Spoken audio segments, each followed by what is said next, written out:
TV. You can watch us there as well. Well, you're probably watching us there right now. I'm Moses Humphrey. Welcome on board.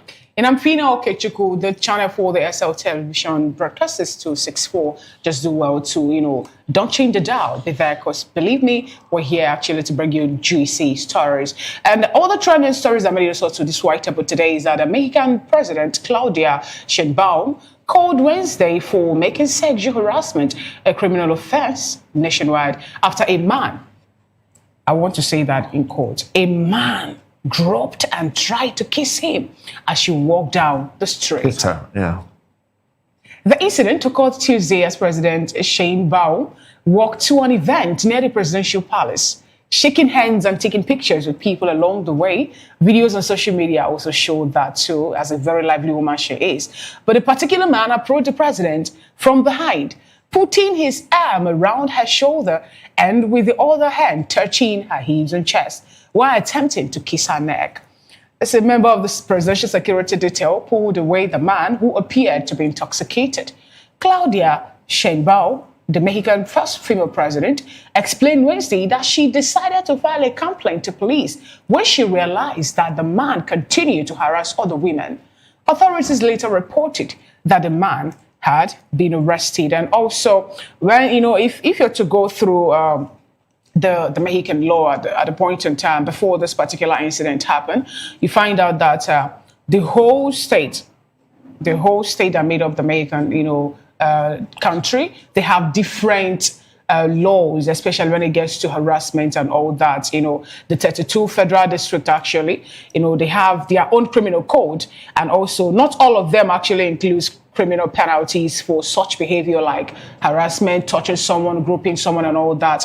But when he now had to be the time of the president to face such action, she had to, do something about it, which is making sure that the whole of Mexico till today now will have sexual harassment to be a criminal case. Yes, and I support her on that. Reason is this. We know that in Mexico, for example, a girl of 15 years and above must have registered, within people that are in the age of 15 to 30 years and thereabout, must have registered one case at least of sexual harassment. And that speaks volume to, what women actually are being pushed to, what women are being faced every time. People will say yes because they are weak with sex and all that. Now, the question is, if the president of a country can face such, then what would then happen to people who are ordinary citizens of that particular country? And another thing again actually speaks to some people were blaming the presidential security detail, over the fact that it could allow another person gain access to where the president is without yanking him off and all that. The president of Mexico, Claudia, is a woman that wants to be with the people. She's a woman that wants to, feel the pulse of the people, understand how to rule and govern them well. Remember, she is the first female president in Mexico. But guess what? Taking a walk to go attend an event. She was not in any Escalade. She was not in any sophisticated vehicle. She just decided just to take a walk to make sure she got to the event, participate in the event. She was invited, and boom, something like that actually happened. Anyway, I believe that the man being arrested at this point, he will be made to face the wrath of the law. Yes, of course. That's it's laughable when I watched the video, and it happened very fast. What we have, yes, from that picture you can see him leaning in to kiss her at the nape of her neck. It happened really fast. And first question that came to mind was, where is the security detail? That was the first question. Where is her security detail? The man that reached out and pulled the offender, the invader, back doesn't seem like her security detail. It seems like another gentleman who was just in the place. And what she's trying to do, really, connect with the people. But you see, it speaks to a bigger problem. In Mexico, really, they have women are harassed. Now, what the president said is quite instructive. She ordinarily would have allowed this girl. Yeah, exactly. Yeah, but she only decided to file a complaint when she realized that the man who appeared drunk was doing the same thing to other women. Yeah. That is harassment. That is sexual harassment. That's what it is. But there are many sides to this. I like the fact that she's connecting with her people. She feels confident that nothing will happen to her. Nobody will attack her. That's beautiful. But the fact that this has happened, and it's a good thing that the Mexican authorities will take it up and ensure that it doesn't happen again, also speaks to what is happening here in Nigeria. Let's bring it home. Women are harassed every day when they go to the market to shop. You see women walking down some maybe Yaba Market, Tejuo Show, or Mandalas, and some person who probably wouldn't even walk up to her on a normal day pulls her hand, grabs her bag, say, my sister, yellow, Oyibo, ebony, blackie, it's harassment. There was a guy, Mo. That's what it is. Mo. Sorry, please. Fifina, let me just land on this. Right. It is harassment. It is annoying, to say the least. But it happens. And they get away with it. They get away with it. If the woman decides to confront them, the entire market will come down on her and, start to breathe down her neck, waiting they worry you. Next thing, they're using the negative word. You know that word. I don't want to say it on TV.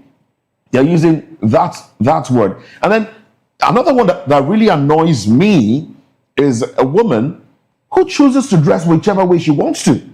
It's her prerogative. She wears something to keep. It's her business. It doesn't affect you in any way. And then she walks, and then you start to try to rip her clothes off. That. There was a particular guy on social media, Mo, that anyway. I am so upset. Anytime I run into that video, I just understand what is really happening. You know what this guy does?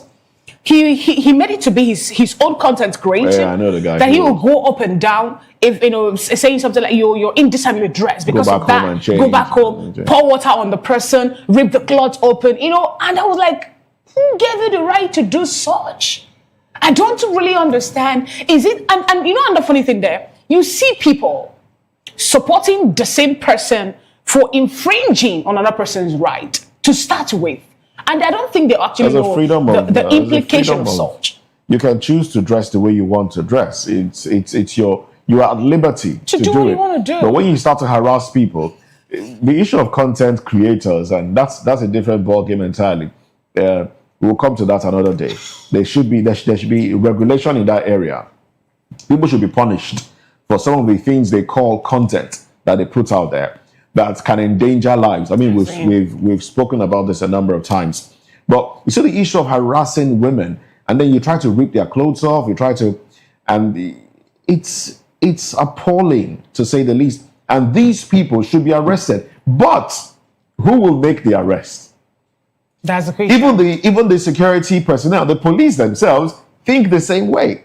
A lot of them, those that you see on the road, I'm not talking about the high-ranking officers now, but the ones that come in contact with the people on a daily basis, they have the same mindset. So the guys are where you say we're dressed like whatever. Why you dressed like this? Why would you do this? You go to complain and they look at you like, okay, this one is a commercial sex worker just because of the way she is dressed. That's so bad. I understand the philosophy of, be dressed how you want to be addressed. I know, that's on the side.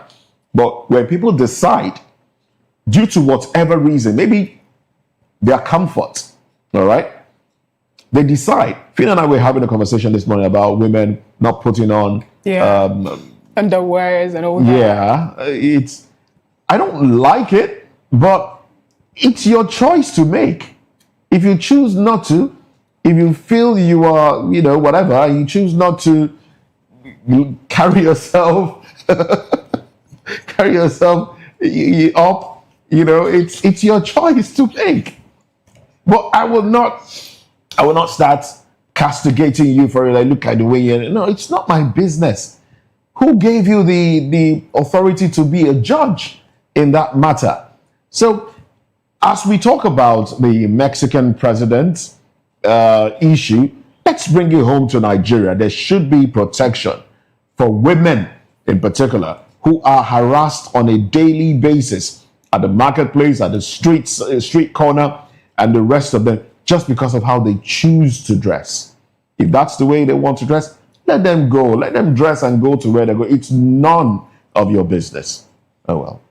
away from that conversation. All right, away from that conversation to the next one, which is that the Senate has approved a maximum of 14 years imprisonment and a minimum of 5 years without the option of fine for anyone found guilty of sexually harassing students in tertiary institutions across the country. Another harassment. The harassment, indeed. The Upper Legislative Chamber passed for the third reading a bill seeking to prevent and prohibit sexual harassment of students in educational institutions and other learning environments.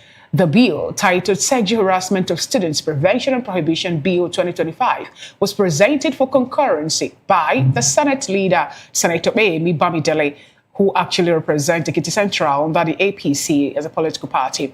Bamidele explained that the bill was designed to protect students from all forms of sexual misconduct and abuse within academic environment while providing a clear legal framework for enforcement and punishment of offenders.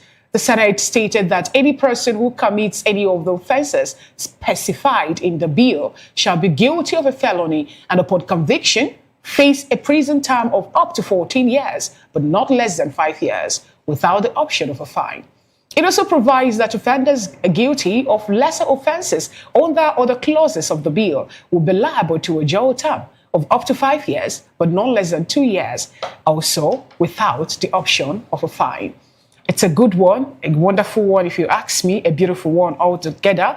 But the question there is, how are we going to be able to carry out this? How are we going to make sure that if this particular bill is passed into becoming a law, that we'll be able to, implement it? Well, we'll still have the issue of, the Constitution being a criminal code in one angle and in another part of the country, just ordinary penal issue or punishment and all that. How are we going to be able to make sure that we implement this judiciously? And some members of the Senate also raised a concern about why you limit this particular bill to just tertiary institution. Why not make it a general bill? And, I think Bamidele made a point. He said, we have laws already. We have Constitution already talking about people who harass people who harass women. Remember that in education sector, male also can be harassed, but the harassment actually is being faced by women to start with. Majority of the cases actually happen to be women. And when he talked about it, to say that we have other laws for people that, are being harassed, maybe in the marketplace or generally, maybe by family members, by work. I'm talking about those people now working also under people that have been harassed by their employers and all that. We have the law. But the thing is, how many of the people who have reported such cases have been granted, will I say, justice? How many of them can smile and go home without being tagged, what's it called, a sex worker or this or that or the other thing? How many of them actually? And we also know that the society is not being fair to women, especially those that will come and talk about rape. They will be stigmatized. See that one, maybe normal on the street palace, you hear something like, they don't use and finish. Those kind of words, derogatory statements. Instead of looking at the people who have decided to bring themselves low to level of going for forceful sex or even making advances of people the way it shouldn't be. So if actually we're going out to get this, I think I love this particular bill. No option of fine, at least 4 years or 5 years imprisonment.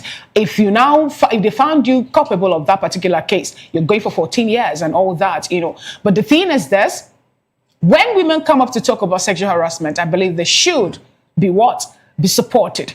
And that takes me also back to the Senate, where we learned that a particular woman who happens to be a Senate member have been calling or talking about how she'd been abused sexually by a particular individual in Nigeria. Guess what? No one is looking at what she was talking about. I don't think the Senate actually is talking about what she came up to pen down as her problem in the House, but rather they decided to, let go of the leprosy or the cancer, and they are looking at the little boil, maybe a little dislocation of the finger, and allow the other or the major body of contention actually to be lying low.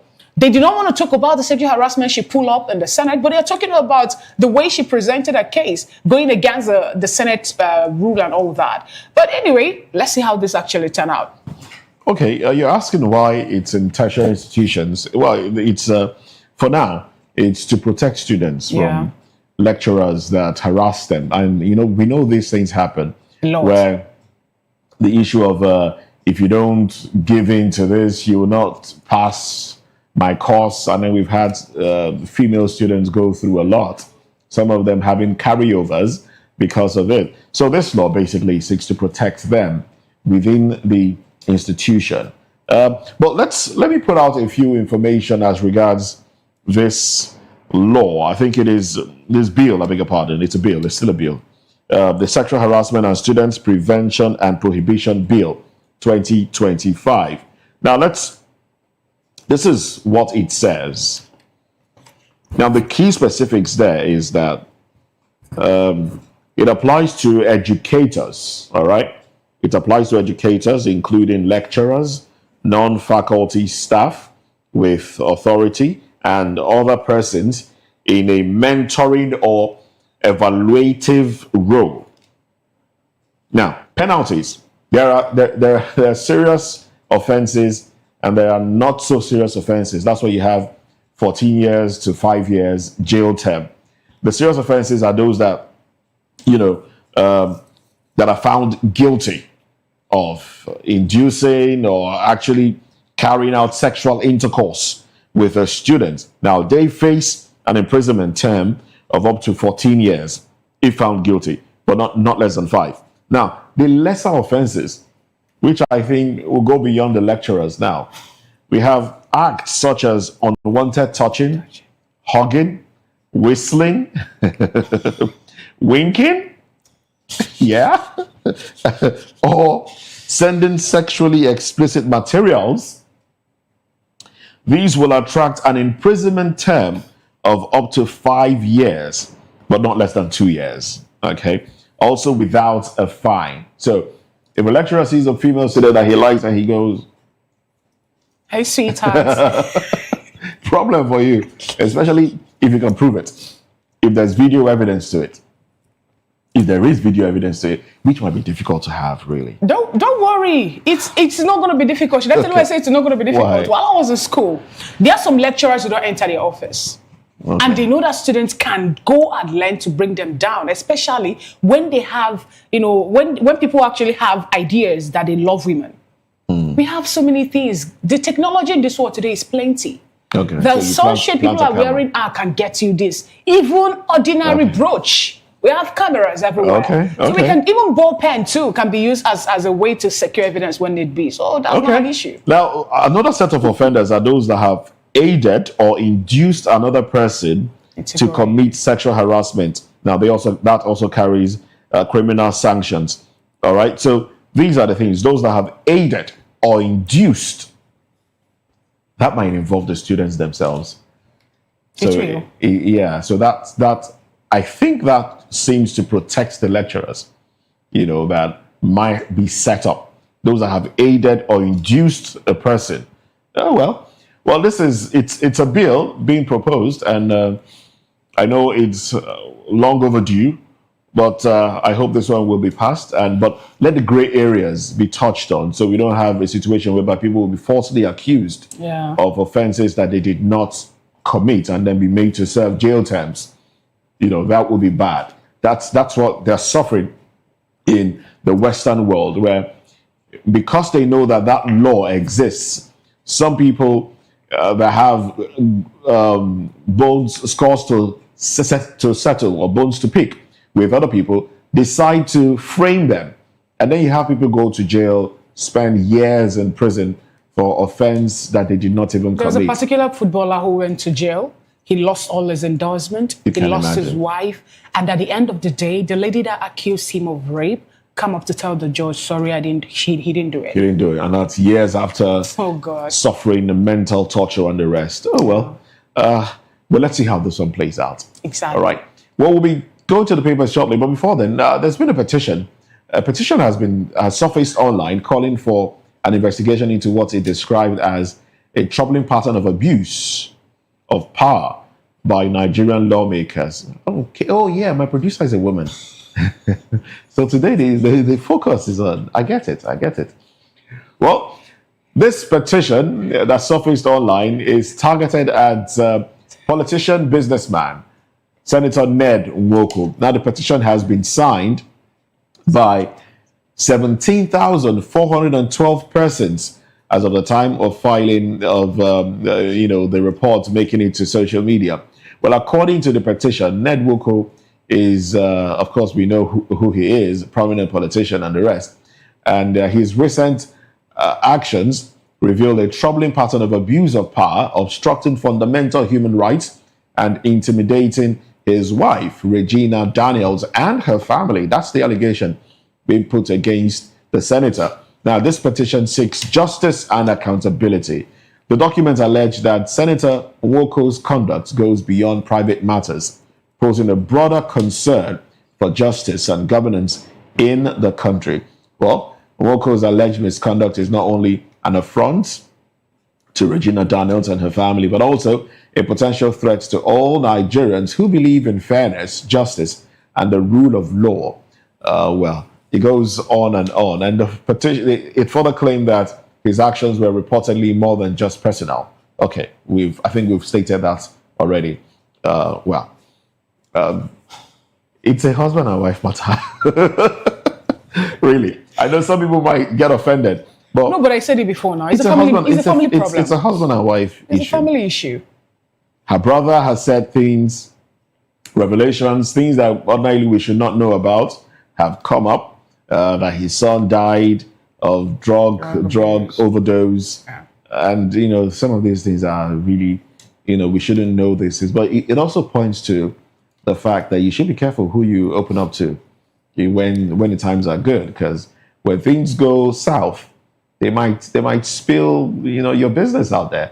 So just be careful. But all of this happening, when the senator said, oh, this young lady has been exposed to drugs and I've proposed taking her to rehabilitation, I was offended at that. I mean, you are the husband. You should protect your wife. So that statement wasn't necessary at all.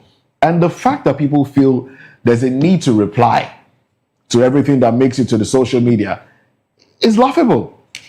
You can choose to keep quiet. You can choose to be silent about an issue. It doesn't mean you're guilty. There are times you would, to clear the air. But there are other times when you just, let it tide over. Be quiet about it. But it has gotten to the point where he's been accused of using security agencies to harass the family, the brother, and he wants her back because she has left. He wants her back and all of that. But I would not be surprised if she goes back after a while. But, they're still married. They've not been separated. They've not been divorced. And to be honest, I don't want to get into the married people's business. I would like to just sit and watch how things play out. Exactly. Then when they say, okay, we are now divorced and I want to file, I can say, okay, this is my opinion on the matter. I said it the first time, it's a family problem. They should solve their problem themselves, But now that it involves arresting people, more like people arresting our family members, in-law. They say yes. In-laws, arresting in-laws and all that. The only thing I could say, okay, fine. Let's assume he's an ordinary man, an ordinary Nigerian who actually does not have any political representation. I'm talking about being a senator or any other thing like that. I believe within myself, we might not really have the story, making it to the pages of cover pages of national dailies or even the social media at this point, But because of the position he, as a person, I'm talking about the senator, the businessman, occupy in Nigeria, is expected of him actually to lead by example. Yes, every wall actually have cracks, you understand, but all the same, the way you handle yours actually matters. And in one breath, I don't really. People are trying to shy away from this, but I don't really expect a different scenario or case over the fact that you took in a girl, you started dating a girl at the age of 16, at the age maybe, and finally got married to her at the age of 18. The age discrepancy actually plays its way. Now she's beginning to find her footing. She's just 25 years old. It's that the age issue is nobody's business. She chose her path. Now the question is this: why you talk about that is where actually have been the husband of this young woman when she began to abuse the substance, if they say she's abusing substance. You practically watched her grow. You practically played a role in her life. She is your wife under your roof. She gave birth to 2 children for you. So is it that you weren't aware of that initially or what? He's making laws. He's busy making laws for Nigeria. He's a senator. Okay. That's his job. Away from that, we are not going. Let's quickly go to the papers now. Let's look at newspaper headlines from the dailies. The Vanguard newspaper has these headlines: foreign lobbyist fueling genocide claims in Nigeria, FG. And then there's a lot that we have lots of riders there. Discloses neutralization of 13,500 terrorists. Okay. With 17,000 suspects arrested. Takes note of U.S. concerns about religious freedom violations. Moves to resolve areas of misunderstanding via diplomatic channels. No targeted killing of Christians in Nigeria, Kiyama writes. Trump, what's his business? That's not his sector. He's not the minister. He's not the foreign affairs minister. Anyway, U.S. Senator Cruz vows to release names of officials involved in religious persecution. He should do that already. And we don't need him to threaten with that. To hold them accountable.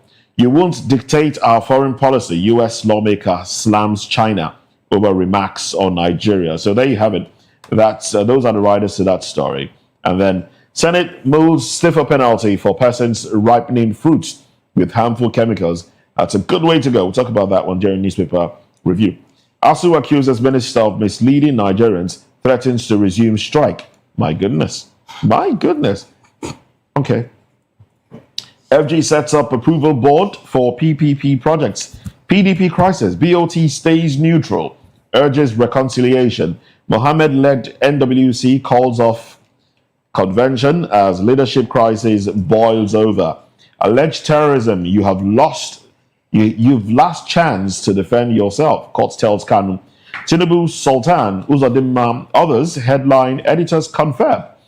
Nigeria's telecom subscribers hit 173.5 million as broadband penetration reaches 49.3%. Those are the headlines on the cover page of the Vanguard newspaper. The Nigerian Tribune is up next with the video headlines. Why reps threaten showdown over Tinubu's request for 1.150 trillion naira fresh loan. Demand full implementation of 2024 capital projects, 30% of 2025 projects. Senate in shock over $300 billion crude sale losses. And we have the banner headline to be FG. Nigeria winning war against terrorism, ready to partner with U.S. With the riders says over 17,000 suspects undergoing trial, 13,500 terrorists killed, 9,800 victims rescued. U.S.-Nigeria cooperation resulted in delivery of a dozen Super Tucano aircraft. Another dozen AHIZ Viper attack helicopter to be acquired by NAF. Nigeria stands as model for religious diversity, democratic resilience. That's coming from Toga. Trump lied to the world. FG must act. Nobody lobby Washington. Falana. That's Manufacturers Association of Nigeria, backs 15% petrol diesel import tariff. Tinubu, Sultan, Uzodimma, other eminent persons for editors conference. From the health sector, scientists develop gel to repair tooth enamel.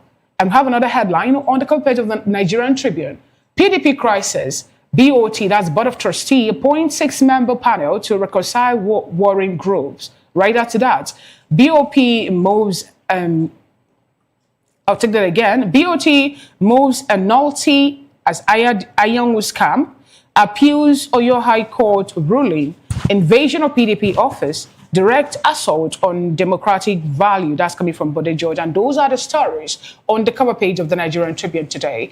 And that's how far we can go on taking a review of the cover page of the National Daily. Still well to join the newspaper review proper here. Newspaper analysis will happen on top of the hour, 10 a.m. here on Voice of the People Television. We'll go on a quick break and we'll come back.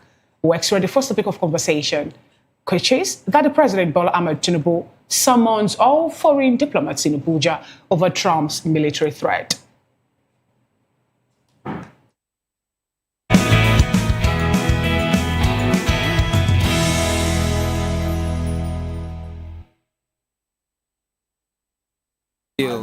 My name is Jeff Melu, and I'm a gospel poet. And you should keep watching VOP TV. Don't touch that dial.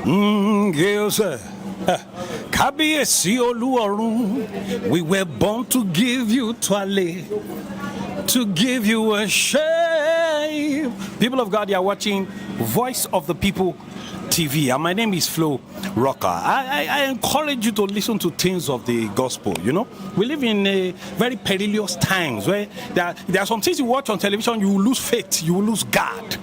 Keep your eyes on Voice of the People TV and remain blessed. Flo Rocker says so. Kuzoshi.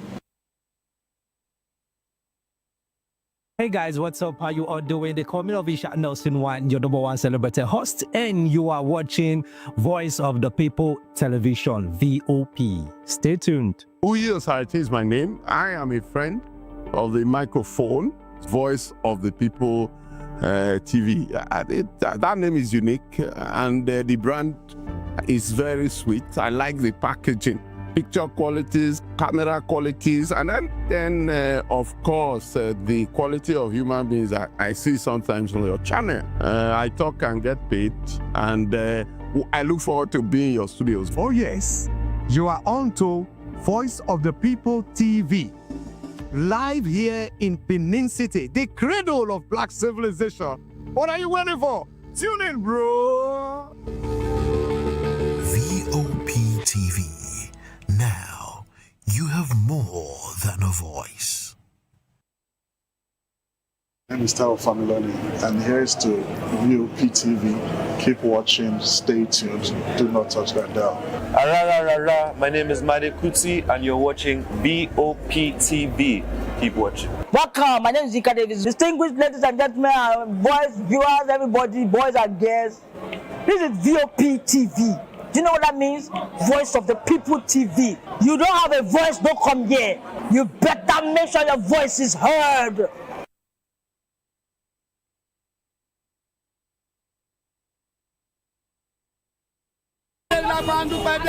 Good morning. It's the start of a beautiful day. Well, start your day right with a healthy dose of news, fun, and inspiration. Join us on VOP this morning for the latest news, trending topics, and uplifting stories to set your day on the right vibe. From news and current events to lifestyle and entertainment, you are covered.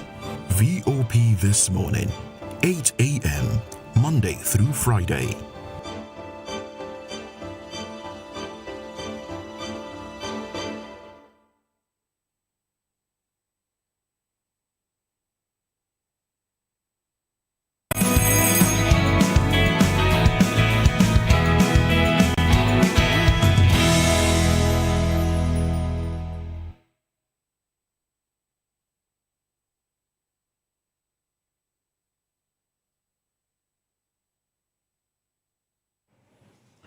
Now, amid the widespread reactions to United States President Donald Trump's declaration that he may deploy military action to Nigeria, President Bola Tinubu-led Nigerian government has summoned all foreign diplomats in the country. The summons was issued by the Ministry of Foreign Affairs following Trump's remarks. It would be recalled that Trump had threatened to cut all aid to Nigeria and deploy U.S. troops if genocide against Christians continued unabated. Last Friday, President Trump announced that in response to claims of genocide against Christians in Nigeria, he had redesigned or redesignated the country as a country of particular concern. Meanwhile, a former director of the Department of State Services, DSS, Mike Ejiofor, has advised the federal government to take U.S. President Donald Trump's Christian genocide claims and threats of military action seriously. While the federal government has dismissed the allegations and restated its commitment to religious freedom, the ex-DSS director said Trump's comment should not be merely waved aside as mere talk. But, of course, I think government is taking it as seriously as they can. We have with us in the studio veteran reporter Dele Fanimo, also a public affairs commentator. Thank you very much for being part of the conversation. Good morning to you. From Abuja, we're joined by Aliyu Usman, who is also a public affairs analyst. From Port Harcourt, our outstation in Port Harcourt, we have Chief Dr. Emmanuel Irayanama, a social political commentator and an advocate of good governance. He's also a seasoned and licensed human resource practitioner, a management consultant, chartered mediator, and conciliator. Well, thank you very much, gentlemen, for being part of the program. We also have with us in the studio Mr. Lawal Kundayo, who is an educator, an educationist, and also a farmer. Well, right here, he's putting on the toga of a public affairs commentator. Well, thank you very much for being part of the program. Now, I would like for us to start off with Chief Dr. Irayanama, who's joining us virtually from Port Harcourt. Chief Dr. Emmanuel Irayanama, you've been following the conversation around Donald Trump's threat to Nigeria. But right now, how has the fact that Nigeria hasn't had, in the past 2 years, hasn't had diplomats, ambassadors in countries affected this case that Nigeria is having right now? How has that affected? And with the clamor of the government to get ambassadors sorted, to get the list sorted now, what impact will that make right now? Yes, to a large extent, the non-appointment of ambassadors affects the relationship of any country with others in international relations. Ordinarily, the heat wouldn't have been directly on the president. The heat would have been on the ambassador of Nigeria in the United States of America, for instance. That's a not usual thing. And then he will be able to explain all of that, what is happening within, to the American government and indeed to the American people, to understanding what is actually happening in Nigeria as against perhaps what is reported or what has filtered to President Donald Trump of America. Now, having not done that, doing it now, yes, there's also the saying that it's better late than to be late. Most likely, when you do this now, even though a lot of damage must have happened, it could still provide an opportunity for correcting certain things, particularly to the wider American population, if not the Donald Trump's presidency directly. All right then. Thank you very much. Well, thank you very much. Now let's also bring let's bring Ali Usman. Now, Ali Usman, thank you once again for being part of the conversation. Now we've had some, ministers chime in on this. Festus Keyamo has said, look, he has chimed in on it, and just the other day as well, the president of the Senate was being prodded to speak by another senator, Jibril Barayu. But he chose not to speak. He said, look, let the presidency address the issue. Some saw it as fear. I mean, and he did say, I'm talking about Senator Jibrin now, he did say that, look, don't be afraid of Trump. Nigeria is a sovereign nation. So express yourself. Say what you have to say. But the president of the Senate, of course, wise enough not to speak at the moment. But then we're having some ministers chime in on this. How will that affect the position of things going forward? Seeing that Nigeria at the moment isn't speaking, from a collective point of view.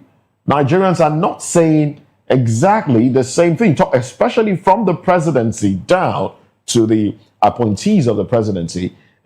What is the impact of individuals throwing jabs, throwing words at this issue without a collective voice? Well, good morning once again, and thank you for having me. I think what happened on the floor of the Senate it just highlights to you how much of a divided opinion there is about this particular issue. But kudos to the presidency. At least there has been a communication pattern. We have seen the Minister of Information speak about it. We've seen the Minister of Foreign Affairs speak about it. In the absence of having an ambassador in Washington, we expect the Minister of Foreign Affairs to upscale the government's approach and intervention to this whole matter. When you are confronted by the United States of America, the world's only superpower, you don't provoke. And I think that is the perspective from which the Senate president was approaching the matter. On the other hand, when you look at the approach of Senator Barrow Jibrin, it's also a position that, Nigeria is a sovereign country, and no matter the superpower status of any other country anywhere in the world, it should not just unilaterally declare in that manner. You can say it's like a declaration of war on Nigeria. So, and no matter how big the person is, we should stand our ground and state that we are a sovereign entity. So I understand it to that extent. And the same thing by the populace themselves. When you face issues like this as a government, first, what do? You try to de-escalate, and that, I think, is what the federal government of Nigeria is trying to do, especially with the news that the president has summoned heads of embassies in the country to come around. I think it's process of that de-escalation. I expect the process to also get to the level of the United Nations, the European Union, involving the African Union, because all of these things together, all of these multilateral organizations put together, what I believe Nigeria need to engage to eventually open diplomatic channels through which we discuss these issues with the United States. But far more important, if there's an allegation of genocide, whether against Christians or Muslims or anybody for that matter, the bottom line would be to address the fundamental issues. If you address the issues of killings in the countries, so much so that nobody's life is being taken, there will be no base whatsoever for any allegation along that line to be made against the country. Right. So the take home for me here is for the government to address the issues, the incessant killings, whether be it Christians, be it Muslim, be it animists, whoever is being killed.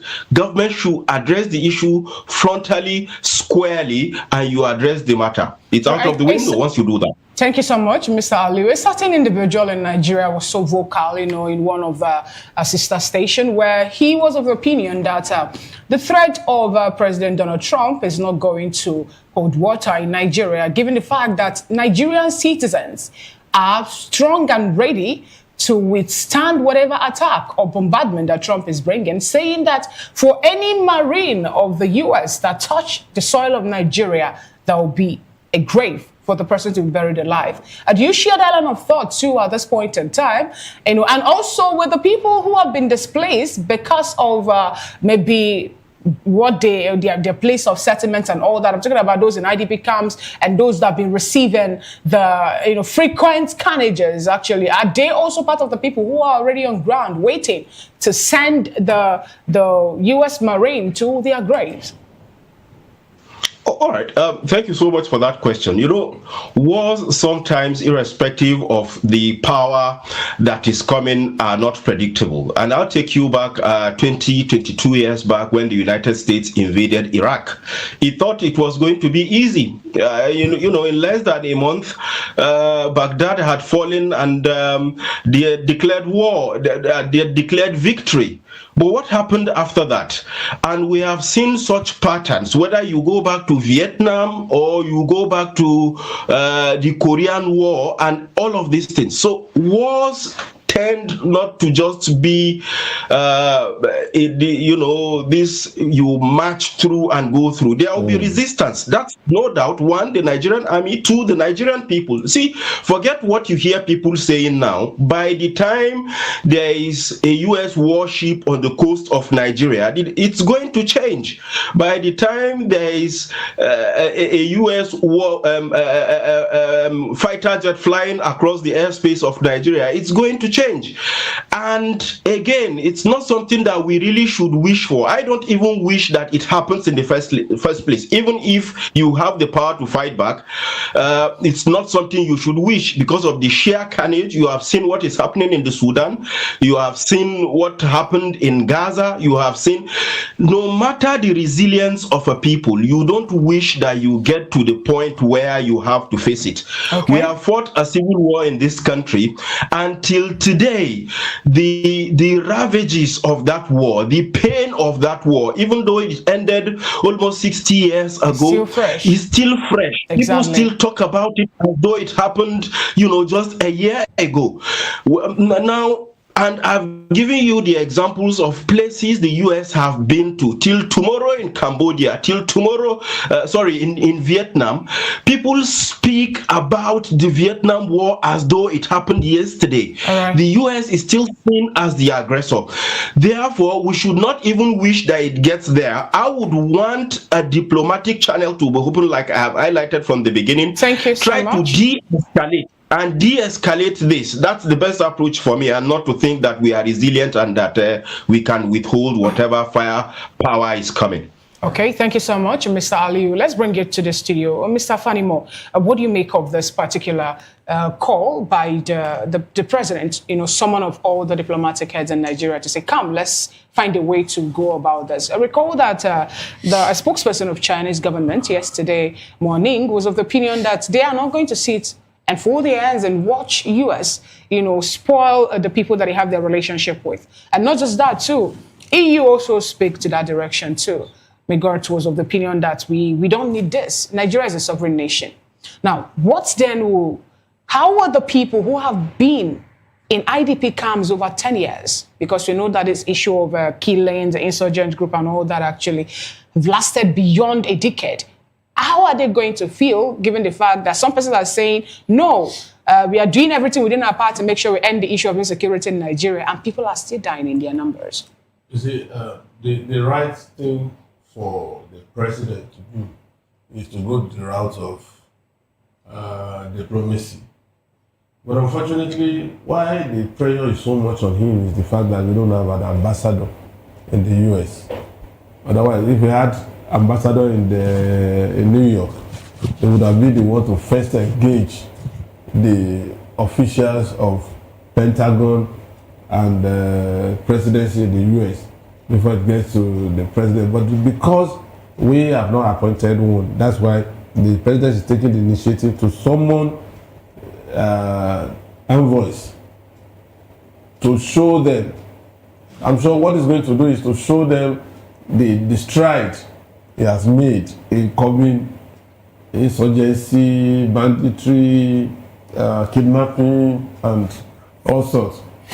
So, at this point, I think the president and his advisors, his handlers, have done a good job, because this is the best approach to reducing tension, as it were. Okay. But then, about the IDP camp people, yeah, everybody wants to go back to its natural habitat after so many years of sojourn in a land that they don't even have ancestral affinity to. Now, if you see, the moment Trump made that statement, first that occurred to me is, this is a wake-up call that some other people are watching, that if you think you are helpless, then we can help you. And so it is now incumbent on you to decide to say, okay, let me take it a notch higher, so that the international community would also appreciate what I have done. If there is need to support me, then it's not as if I'm not doing anything and I expect external influence to have its bear on our domestic problems. So for me, it's a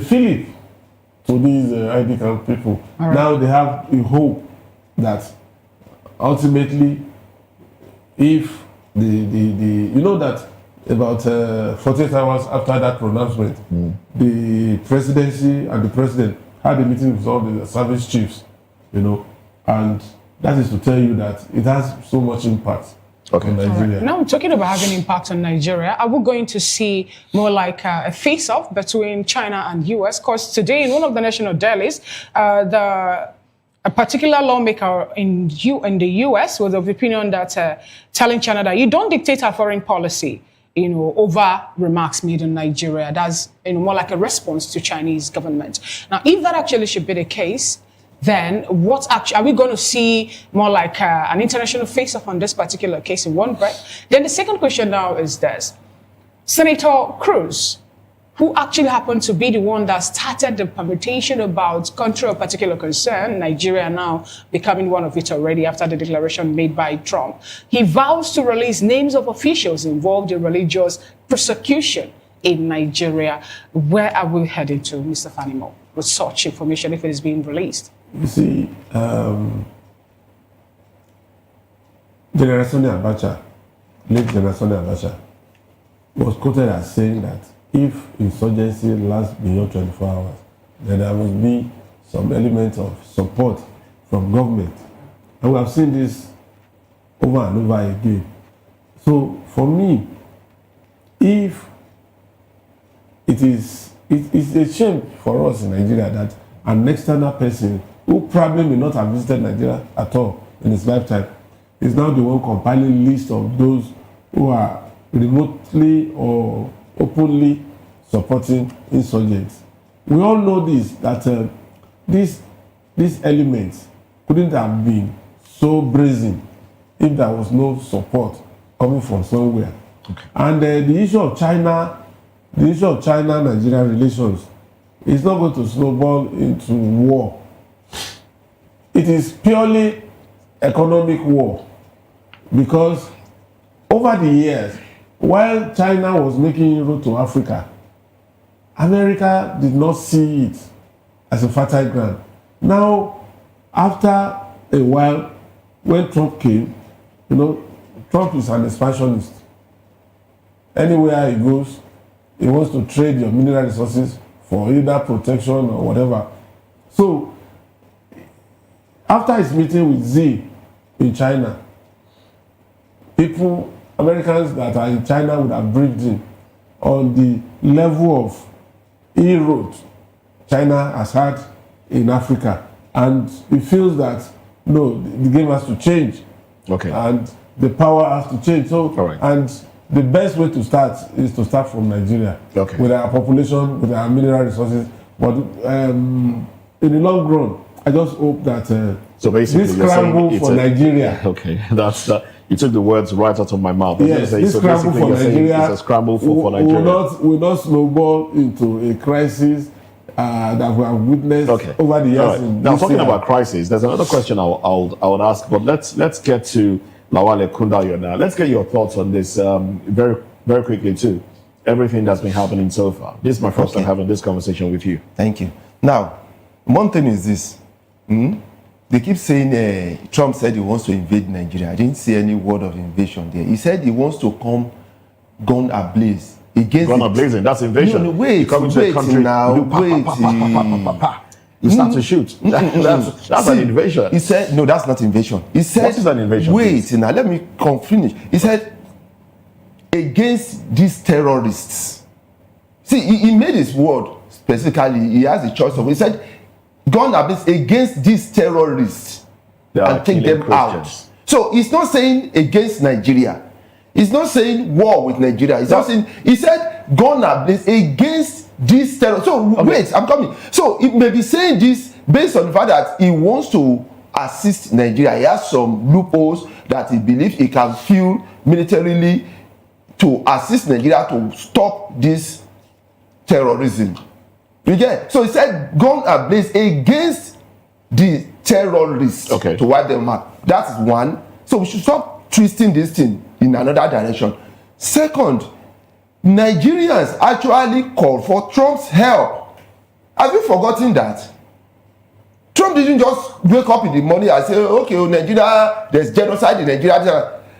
There were calls from Nigerians People that were victims. You saw that pastor, that priest, in a grave as big as he was inside that grave 200 people died. 200 people ready to be buried, with so many people, mourners all around him. And then he was talking directly to Trump that, look at it, they said there's no genocide. Look at what is happening. I'm about to bury 200 people in a grave. Now, look at it. He was talking directly, asking for Trump's help. So what are we now talking about mineral resources, for God's sake? When Nigerians themselves actually ask for the help of this man. So we should be talking about these people. And then we now see people who didn't talk before, who saw all these killings, massacre going on all over across Nigeria, didn't see anything. Suddenly they wake up when Trump talk and began to talk about invasion, and I don't understand. Do you think Nigerians are being hypocritical about this? No, it's these politicians that are doing that, and people who are involved in this terrorism, who are terrorist, supporters and sponsors that are saying all these things. Some pastors have also come out to say there's no. Don't mind them. How many of them have been there? Paul Adefarasi, has he been there before? He's in Lagos here, enjoying.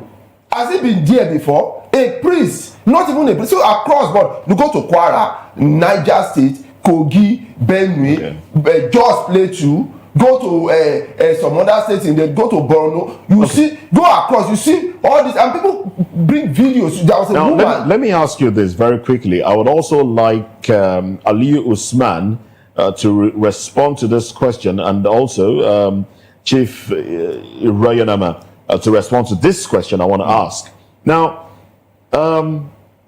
Sheikh Gumi was on this show a day after this news broke, and then in the conversation, he said, look, this is like segregating Christians. Like, okay, he's coming to protect Christians against Muslims, and if that is done, it will turn Muslims against Christians, and then we might have some sort of internal war break out. That's basically what he said. Do you think that this has the ability or the capability of turning Nigerians bringing up some religious war, active religious war in Nigeria? See, that's why I said some people who are benefiting from this terrorism are the ones coming out to twist the narration.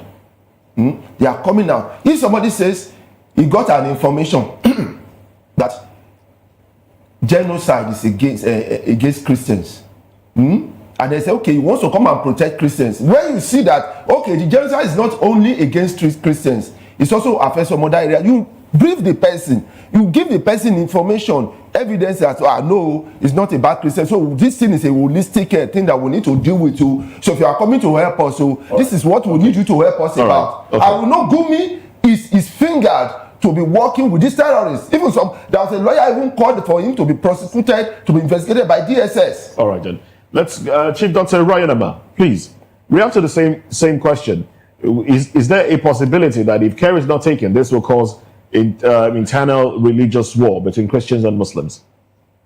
A great possibility. And that's the first fear I had when the dimension of what is happening in Nigeria had been on to an attempt to call a Christian-Muslim thing. There is bloodshed in the country. There is criminality in the country. And all parts of the country. All the parts of the country. I can't tell that the people they kill in Niger Delta are Muslims killing anybody in Niger Delta. It's Christians killing Christians in Niger Delta. They're criminals. But the thing here is this.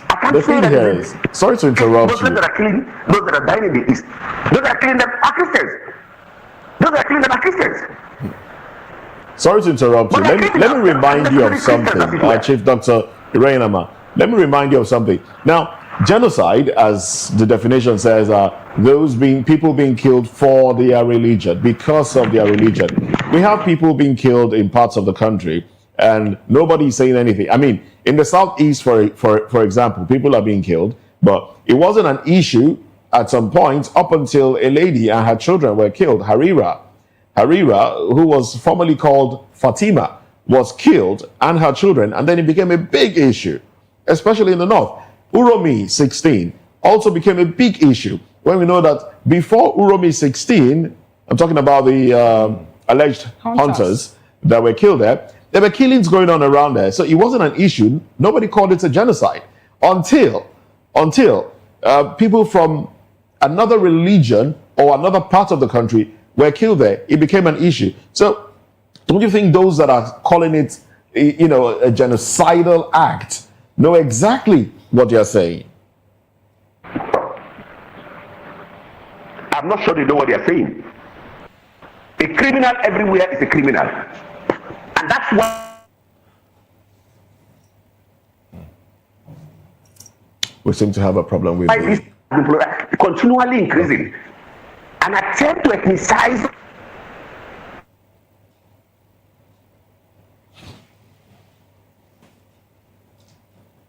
criminality, an attempt to religionize criminality is dangerous for us. Nigerians must come together and fight these criminals for who they are as criminals. We must be very careful not to create bigger problems. Okay. We must be very careful not to create bigger problems. A criminal everywhere is a criminal. What Boko Haram is doing in the north, Muslims are dying, Christians are dying. What IPOP is doing in the east, people are dying of different those, whether they are Christians or non-Christians, they are all dying. And this is our problem. The more we religionize it, the more we ethnicize it, the more difficult it is to manage. Oh, America is now the savior or will be savior. Where was America? Was America not the same America that this time what the government when Jonathan asked for assistance? What happened? So Africa should come together because they are killing blacks in America. It's a good thing you mentioned, Jonathan. Let me take you back memory lane. Let's talk some history now. You remember 2014, a set of governors went to America to talk about Christians being killed in Nigeria, and they were very specific about it. That under Goodluck Ebele Jonathan's administration, Christians were being killed. Do you remember that incident? Call for Jonathan's arrest and prosecution. Do you remember that? Well, have we lost connection to Chief Dr. Ireyanama? I think we have. We're having a problem with the quality of the network there, but I hope that is sorted and we can continue the conversation. But we're running out of time for this anyway. Aliyu Usman, let me come back to you now. That same question, really, your thoughts on it. Do we still have Aliyu with us? Yes. Same question, your thoughts on it. And as you react to that question, I would also like you to segue into what is going on in New York. Mr. Fanimo in the studio mentioned New York, and that just reminded me that currently there's a new mayor in New York who is a Muslim, and he became mayor in spite of Donald Trump's support for Cuomo, the other guy that he contended with. So he's the youngest person to become mayor in New York and a Muslim, and Trump is also threatening to withhold funding to New York. Does it seem like he's losing? I'm talking about Donald Trump now. Does it seem like he's even losing ground in his own country? Let's have you have that reaction, and then we'll move on to our next conversation. All right. Thank you so much for this question. It's an interesting place to actually start this whole answering sequence, because or let me just start from the Gumi reference you made earlier. You see, Gumi has had a pacifistic approach to the handling of the bandits. And right from the outset, his approach has been that they should be engaged and spoken to, more like applying dialogue to try to settle it. He doesn't see to it that the force of the bullet would be enough. I remember how much he ran into collision course on this when Malan El-Rufai was governor of Kaduna State, how opposed to El-Rufai's approach that Sheikh Gumi was. But what I see to that is the general labeling that has come with or how the branding, if I can call it so, of this entire conflict, what is happening particularly in the Northwest. In this whole discussion, it seems like we have conflated everything together. In the Northwest of Nigeria, the Northwestern axis, all the way from Sokoto, Zamfara, Kebbi, Katsina, Niger, and now it has segued into Kwara. The pattern of violence happening on that western flank is the same. The people affected by the violence going on there are largely Muslim. It's the same. I can tell you, for instance, that in the past 3 months, mosques, specifically mosques, I repeat, have been attacked and worshippers killed in hundreds, sometimes in tens. Now, when you shift flank to the northeast, which is the one we are most familiar with and which I very much believe this Trump intervention is referring to, the Boko Haram situation all around there, the eastern flank all the way down to Plateau, Taraba, and Benue, you understand? Then the Christian population, which is the subject of the discussion with respect to Trump, now come into question. All of them are victims of the same thing. There is no one that would be spared on account of his faith, which is the reason why I think if the outsider who wants to intervene does not know it very well, we should fine-tune it and make sure that the approach or the framing now, especially with regards to the media, the framing of it, we should be careful by how we frame it, because we as a people in Nigeria has been primed along our fault lines. The moment you bring in religion, you bring in ethnicity, whatever you bring in at that point in time, you can get to us. The US know this very well. They have spies, their intelligence in Nigeria. Sometimes we hear including in high-ranking offices, high-ranking positions in this country, we don't know. Speculations have said so.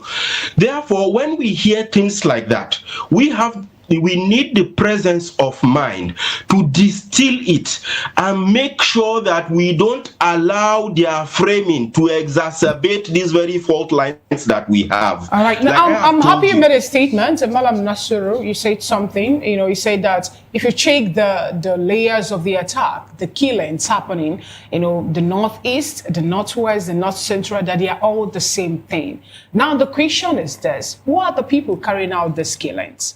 Who are they? Because most of the time we see videos, that they make. We've seen videos being pushed out. We've also been able to see most of them, talking and chanting and, more like jubilating.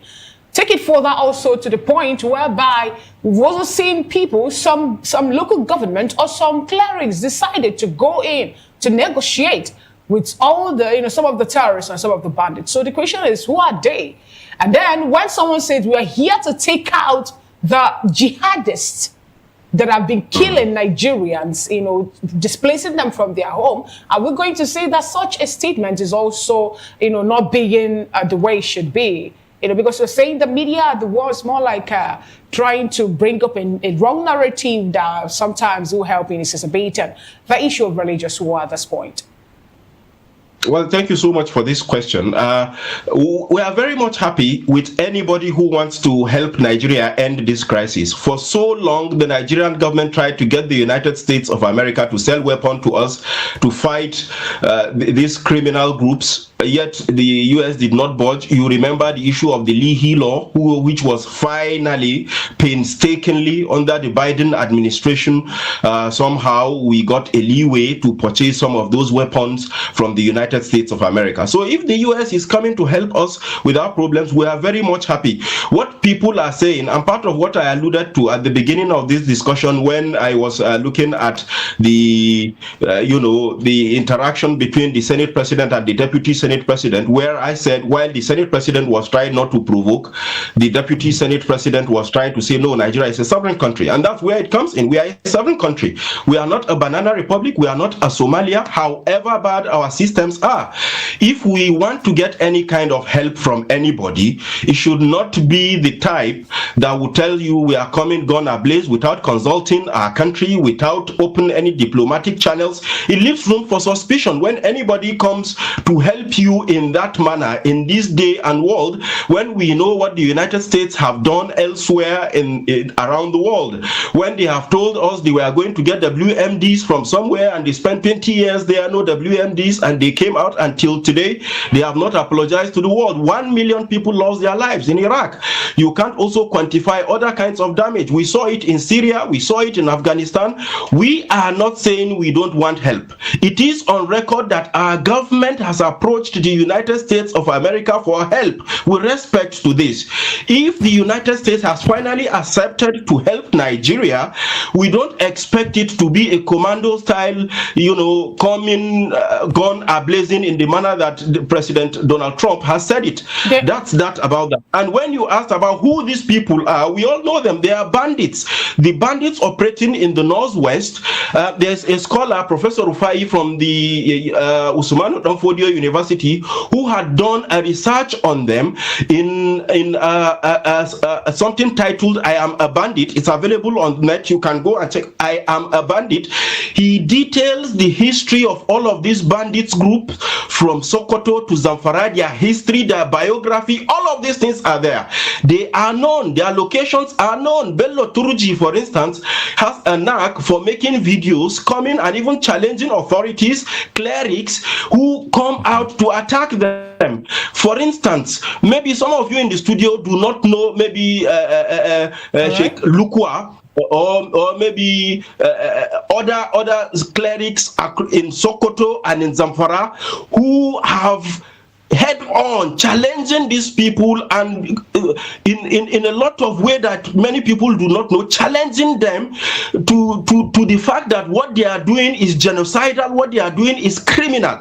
But all of that line doesn't get emphasized as much. On the other hand, they are Boko Haram, and Boko Haram, sorry, let me land on this, and Boko Haram, just a few months back, a congressman in the United States of America came out with a damning allegation. I wouldn't even call it allegation, outrightly calling out the United States of America under the USAID for funding Boko Haram and militant madrasas across the world. So we are known. We know how they got their source of funding. The immediate past CDS once asked a critical question. He said, how comes that these people have been able to sustain their fight for 15 years? How have they been able to do it? How have they been able to get their arms? How have they been able to feed? How have they been able to take care of their logistics? You can't call a people who are doing such a thing and just, no, there's more than meets the eye. These are the things that we need to get to the bottom of, rather than just accusing ourselves. If we end up doing this, we're on our way to Rwanda, because we'll be accusing each other, and the hand that is doing all of this is somewhere hanging over us because they have exploited our fault lines, like I have said earlier. We are the people that need the presence of mind now to say, look, we know these people. Go to the Northwest. Everybody knows. I mean, journalists, one journalist, Abdulaziz Abdulaziz, who currently is a media advisor to the current president, once went all through the bush and met Bello Turuji, one of the most notorious bandits in the Northwest. So they are known faces. These are not people we don't know. When they do what they do, they are criminals. We know them. But the question a lot of Nigerians are asking is, if we know them, why haven't they been arrested? And you talked about fault lines. Our politicians use our fault lines all the time to divide us and get themselves into office. But you haven't reacted to the question about Mamdani, the new mayor of New York, and Donald Trump. I was hoping that you would give your reaction to that. Do you think Trump is losing ground within the United States? Seeing that New York is a largest city, basically, in the United States. Let's have that reaction in 1 minute so we can wrap up this conversation. Yeah, thank you for that. It has come. It couldn't have come at a more contrasting time. At a time when you have someone like President Donald Trump, who, together with the New York establishment, would have dread for someone like Zohran Mamdani to emerge as mayor of New York. 1, a Muslim; 2, a socialist; 3, somebody who is non-white. So all of these things put together make him a clear outsider, and you could see part of the reasons why the establishment in the Republican Party really didn't want Zohran to happen in New York. Someone who clearly stated his support for Palestine, which is a recipe for disaster in U.S. politics. So everything that what does it mean that he was voted in? What does that mean? Him being voted in is that New Yorkers have not chosen to go on the side of old politics. They listened to what he had to say. He was talking about cost of living, how New York was more expensive, and more people are finding it difficult to live there. He is talking about a lot of free things for New Yorkers, and I think this resonated with the people. He wants to prioritize the workers against the, let me say, the capitalist class. Yes. I don't know how to properly break that one down. So he resonated with the people, really. And for all the propaganda against him, he went to the synagogues, he went to the churches, he identified with the trans, he identified with youth groups, with elderly groups, and everything he needed to do, he did. And fortunately for him, again, against Andrew Cuomo, somebody who has all of that baggages, it happened that it was time for for him to emerge, and it happened. Okay. More tantalizing for me is the fact that he's a young man, just 34, which is really impressive for a 34-year-old to emerge the mayor of a city that is almost 10 million people, with the world's largest number of billionaires. All of that put together, it's what we hope to see in the coming days. How he manages. Well, I was hoping that reaction would be in 1 minute, but you've way exceeded 1 minute. you've stretched it. Well, thank you very much. Let's get into another conversation now. We'd like you gentlemen to stay with us, and I do hope that the connection to Chief Dr. Emmanuel Ireyanama has been fixed so we can get his audio better as we get into the next conversation. Kaduna government offers bandits education and healthcare as incentive to end insecurity. Let's discuss this when we come back.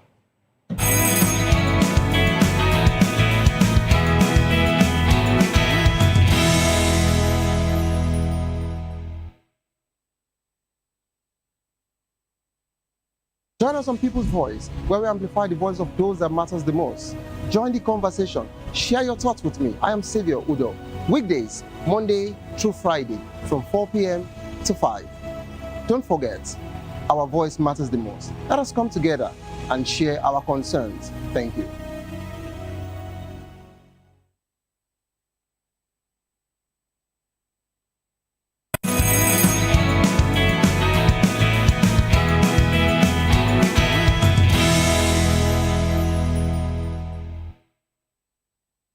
Glad to have you back. The Kaduna State government says it has adopted a non-military peace initiative that provides bandits with access to education, healthcare, and livelihood opportunities instead of cash incentives as part of efforts to restore peace in the state.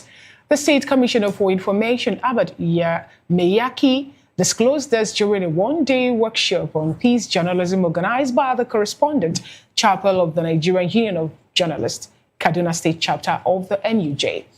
Miyaki said the initiative, tagged the Kaduna State Peace Model, represents a deliberate shift from confrontation to conversation, aimed at building peace through dialogue and community development rather than financial inducement. He further explained that the state government changed its strategy after years of devastating bandit attacks chosen to focus on addressing the social and the economic causes of security or insecurity, I beg your pardon, in the state. We still have with us in the studio a veteran reporter and also a public and political affairs analyst, Delefanimo. And we have Ali Osman join us virtually from Abuja. He's a public affairs analyst. And from Port Harcourt, Chief Dr. Emmanuel Reyenama, a socio-political commentator and an advocate of good governance. We also have in the studio Mr. Lawal Ekundayo, who happens to be an educationist and also a farmer. And here in the studio, he is here with us in the capacity of a public affairs commentator. Thank you so much, gentlemen, for being with us. Let me start off with you, Malam Ali Usman, if you can hear me.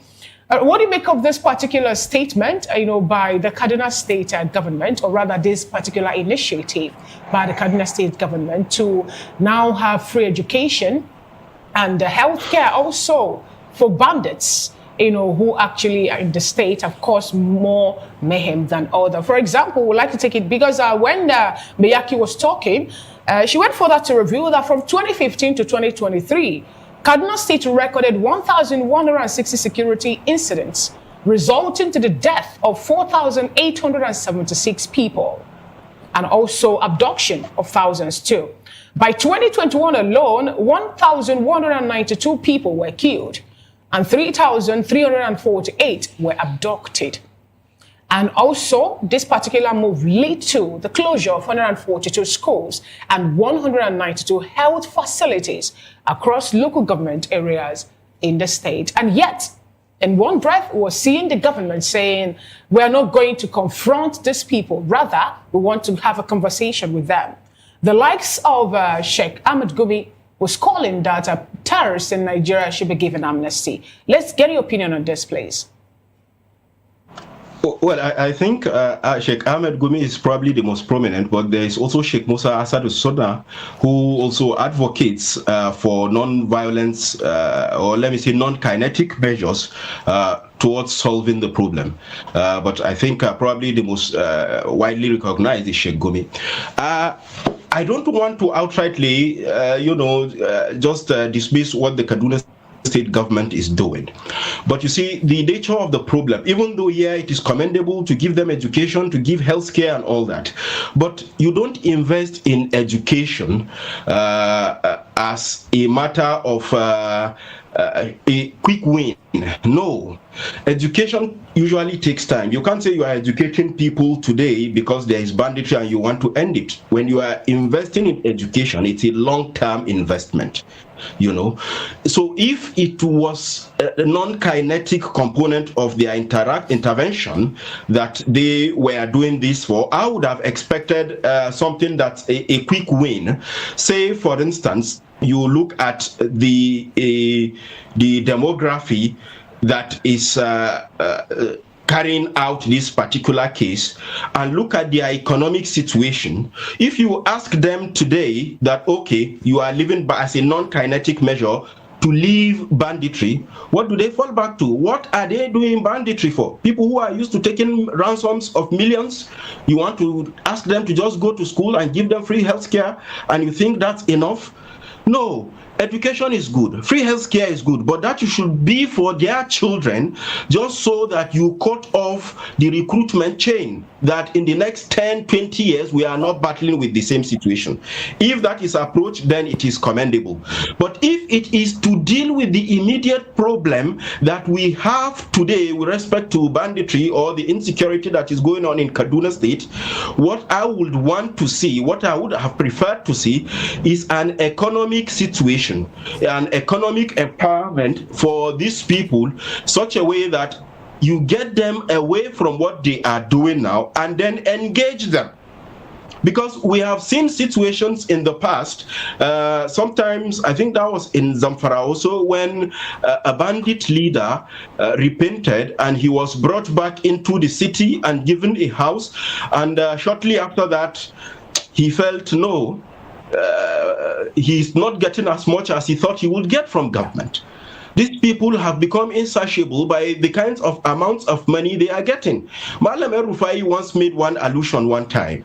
He said, for somebody who 20 years ago would have to rear cattle for years for it to reach maturity, take it to the market, then sell it at that time for less than $1 million. For such a person to reach a level where today he kidnaps an individual and gets 10 million for ransom, 20 million for ransom, how do you ask that person to stop doing what he is doing today and give him 100,000 naira as compensation for it?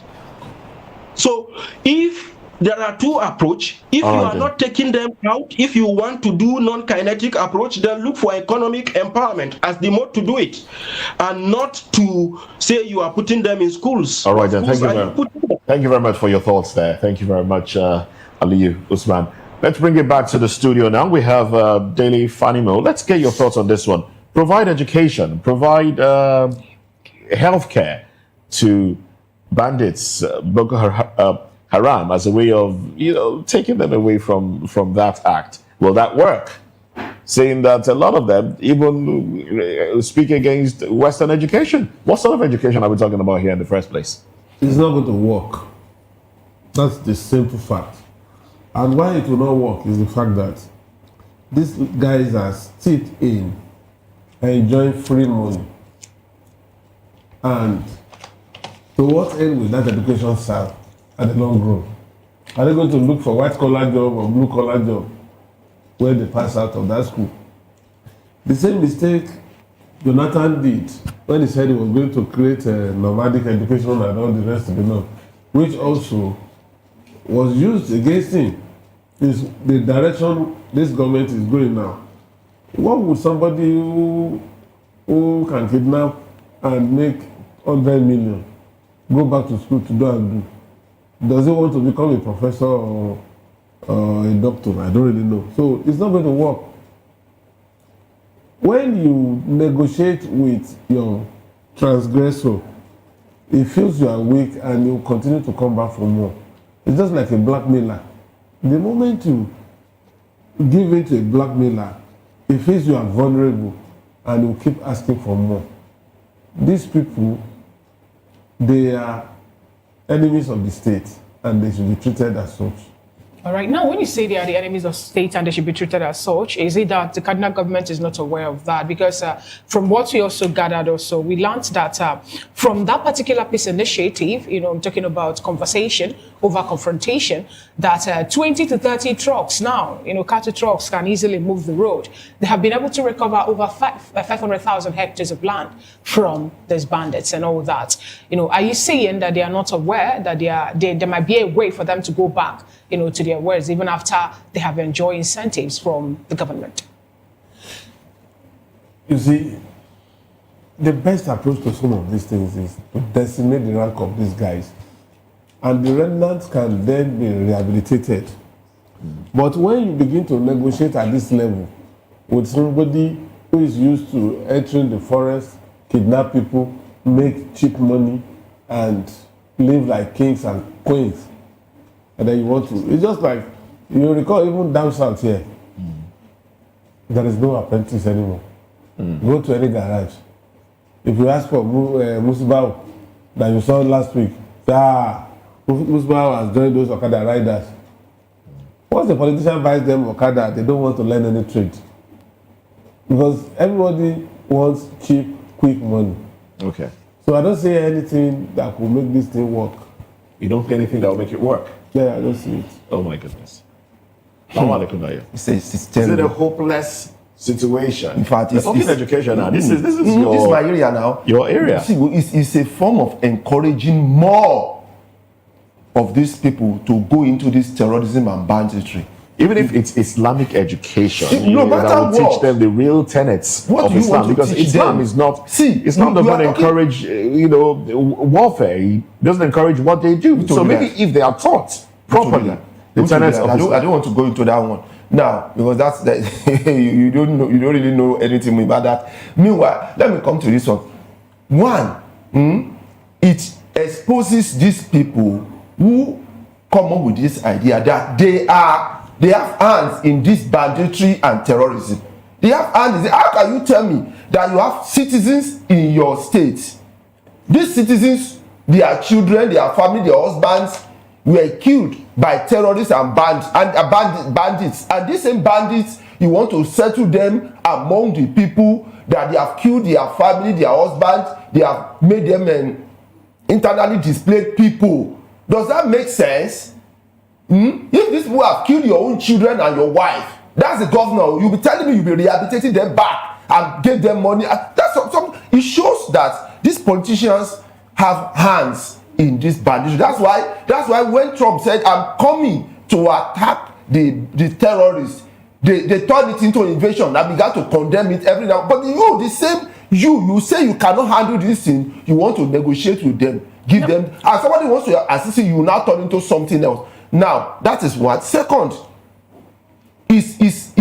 is bad for our education, totally. No matter the form of education, whether traditional education, is bad. You know why? Because the young ones will see it as something that is normal. Get into terrorism, join them, and then later, don't worry, nothing will happen to you. Even if you have killed a whole village and burn everything, don't worry, they will soon give you money and give you house after some time. And then go to it.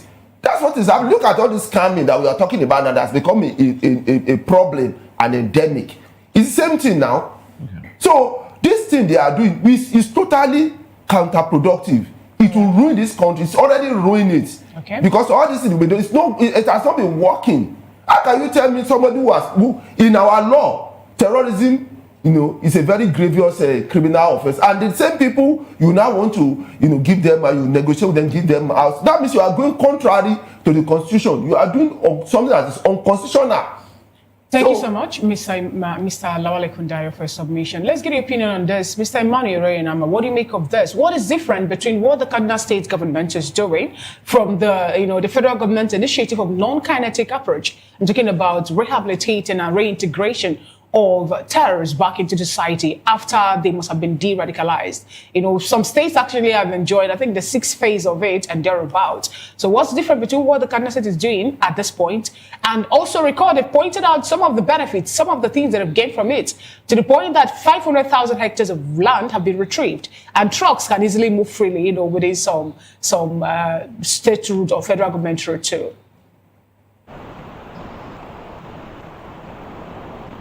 Usually in every situation like this, there are short-term, mid-term, and long-term approaches to solving the problem. I am not a party and will never be a party to compensating crime in whatever guise. Every crime must take on its consequence as it is. The state we are, we learned it perhaps from Maru Musa Yar'Adua's amnesty program in the Niger Delta. Today people think we have peace in Niger Delta. We don't. That amnesty only threw all vagabonds and idiots into leadership positions, and they've used that to shut up every sane person around the society. They've taken over every part of decision making, they've been empowered, and they are lost, and that's what we are suffering in Nigeria, for instance, today.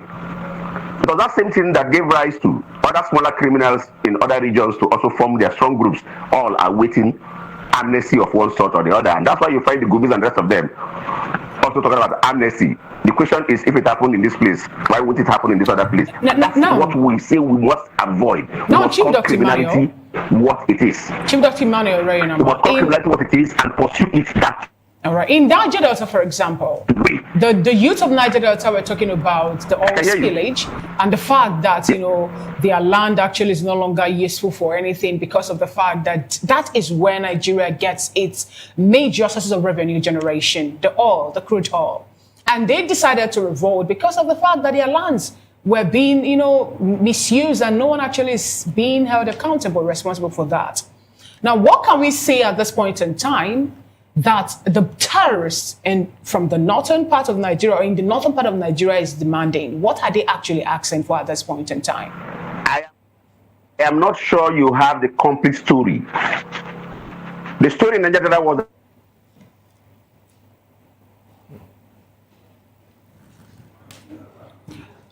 We're actually having a network glitch, and I will bring it back to the studio. Mr. Delifanimo, I asked a question earlier to Mr. Chief Dr. Mani Rayanama. What exactly were we going to say that this particular terrorist, especially the ones that are not in Nigeria, like the likes of Bello Turji, what are we going to say that they are asking for, to the point that some persons will come up to seek for amnesty for them? What are they actually asking Nigerian government for? Well, since they proposed amnesty for Turji, why won't Evans, a billionaire kidnapper, ask for amnesty? Somebody who had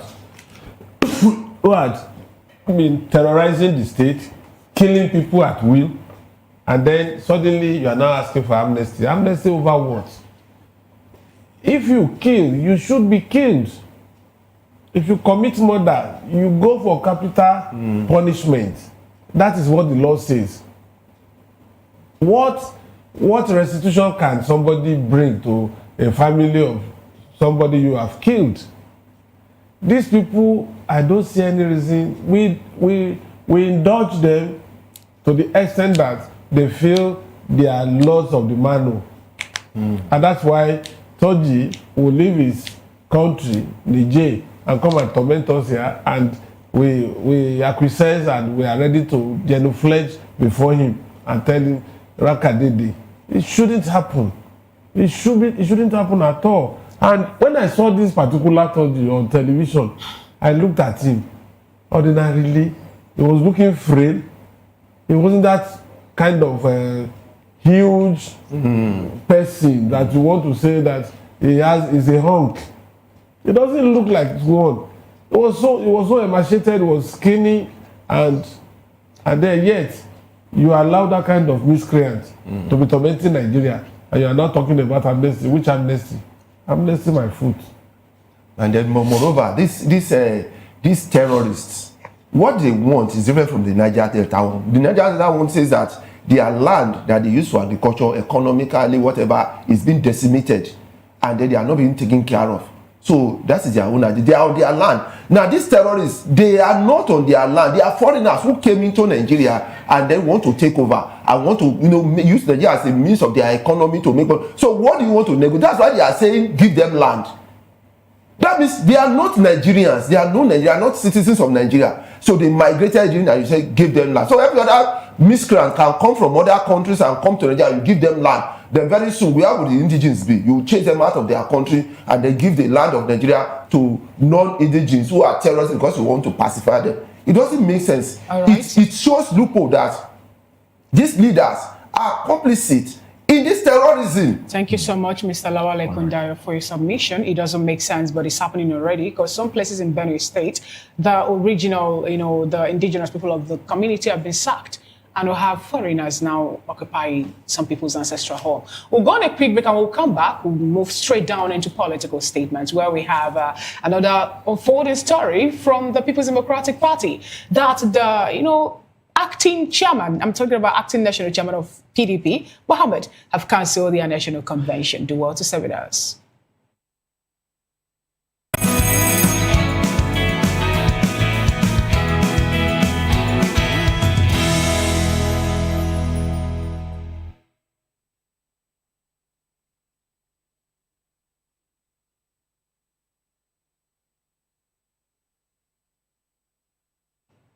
Thank you so much. It's still VOP this morning. The acting national chairman of the People's Democratic Party, Abdurrahman Mohammed, has announced the cancellation of the party's proposed national convention earlier scheduled to hold in Ibadan, Oyo State. Mohammed, who addressed the press on Wednesday alongside the National Secretary, Senator Samuel Anyango, and some members of the National Working Committee, said the decision followed the receipt of the certified true capacity of a recent judgment delivered by Justice James Omotosho of the Federal High Court in Abuja. He noted that the party's national legal advisor, Ajibade K.A., who happens to be a senior advocate of Nigeria, had reviewed the judgment and provided a legal interpretation on its implications. Consequently, the party has filed an appeal at the Court of Appeal to seek further clarification. Thank you so much, gentlemen, for staying with us. I would like to start off with you, Mr. Delefanimo. What do you have to say about this particular statement made by the acting national chairman of PDP? Recall that the BOT today in National Daily has come up to say that they are not going to interfere with the activities of what happened in PDP at this point in time, especially regarding the court case and even the convention. In one breath, we saw a different faction of the party members being suspended for 1 week. And those ones that were suspended for 1 week are, they are still the ones being so verbose and speaking at this point in time. You see, the problem with PDP is like you are leaving leprosy to treat malaria. The leprosy will eventually kill that person.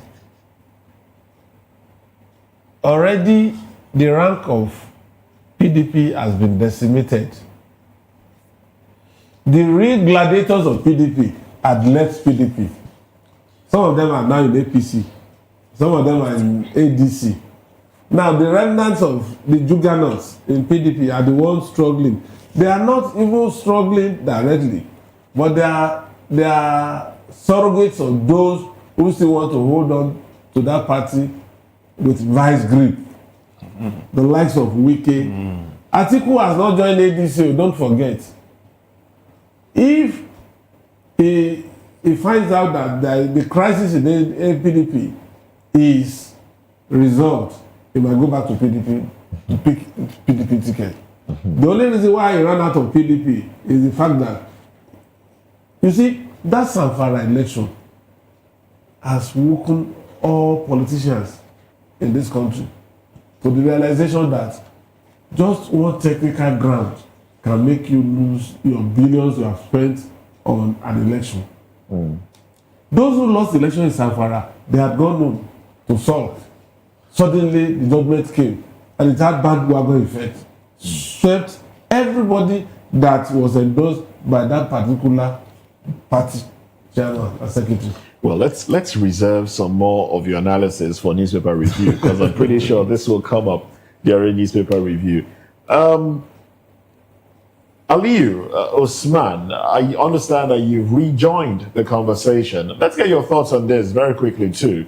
The PDP, can we really say it's over for the PDP? Because, I mean, the happenings on ground are pointing to the fact that it seems like everything is, it's over for the PDP. When they suspended are the ones that inaugurated, those that were initially suspended, now suspended those that suspended them, and then now, appointed an acting chairman, and then the acting chairman cancelled the national convention after the other chairman that was later suspended said the convention will hold. It's really confusing what's going on in the PDP. Yes. What are your thoughts? I really feel sorry for I wouldn't say the PDP. It brought this on itself, but I feel sorry for opposition politics in Nigeria, because in the midst of all of this that is going on, this back and forth, it's the polity again that suffers, because where you expect an opposition to be in place, and keeping the government on its toes, challenging it on one policy or the other, the Nigerian democratic process for the past 2 years has lost out on that value altogether. Unfortunately for the PDP, it has not even realized that, so it's still squabbling over all of these things that it should get together. I think it's in the final process, irrespective of who is in or who is out. You can see that party is in its final stages of its funeral, because there is no way a party that is in this much disarray stand any ground of putting up any meaningful opposition, any meaningful challenge come the general elections in 2027. What you have as a result of all of these squabbles is that whether it's in the legislature, you have people leaving that party and finding succor elsewhere. Unfortunately, or in the states where governors... We're having issues with the network, and it's chopping off some of your lines there. Let's just have you conclude your thoughts in about 30 seconds. So we don't lose. Have governors, the governors are leaving. So it's a matter of how much more Yeah, so I was Oh my goodness! I think we've lost connection to the audio. There has been really bad, and we do apologize to our viewers for that audio quality. We do hope we'll be able to fix that one. But thank you very much, Ali Usman, public affairs commentator. Thank you for your thoughts. Lawale Kundayo, let's get your thoughts on this one, and then we'll call it a day. The problem with PDP, and you started like Dele Fatima said, with the gladiators leaving that place. So the bad eggs in PDP, don't have someone to cage them. That's the problem. Those who could cage them now have left. So you have just few people, and these people, they are not strong enough to cage the bad eggs in PDP. So these bad eggs are now having their way across and infecting the whole party. So what is left for the PDP now? Well, if I may advise, is for them to just look for a way to give support to another viable opposition. That's it. They may not leave PDP or don't leave, because this bad egg will eventually, because they may want to contest, and they know that they have already destroyed, caused a problem enough that they will not, people may not be able to give them that support they want. But by the time they finish doing what they are sent to do, they will eventually want to maybe get a post, so they will leave, and then PDP will now rise again. But for now, to 2027 election, honestly, they will just have to give support, to another party. Yes, opposition. People's opposition, Democratic Party, the PD. Don't go to the ruling party, because the ruling party has hand in what is going on. Just go to the one you know that you can fight from there. This is your own thing. Yes, you are the one who's saying the ruling party has hand in it. Yeah, they have hand in it. Okay. Because you can't be All right. two legs at the same time. We can hear there, and that's it now. All right, then. This will be a good place to end this conversation, and we will pick it up again in a few minutes when we kick-start newspaper review. But I must say very big thank you to the analyst, Dele Fanimo, veteran reporter, political affairs commentator, Aliyu Usman, a public affairs commentator, and Chief Dr. Emmanuel Irayanama, socio-political commentator and advocate of good governance, and also Lawale Kundayo, the public affairs commentator, a farmer, and an educationist. Well, thank you very much, gentlemen, for your contribution on the program. That's it on the show. I'm Moses Humphrey. Join us again at 10 o'clock for newspaper review. And I'm Fina Okechukwu. Enjoy the rest of your day. Bye for now.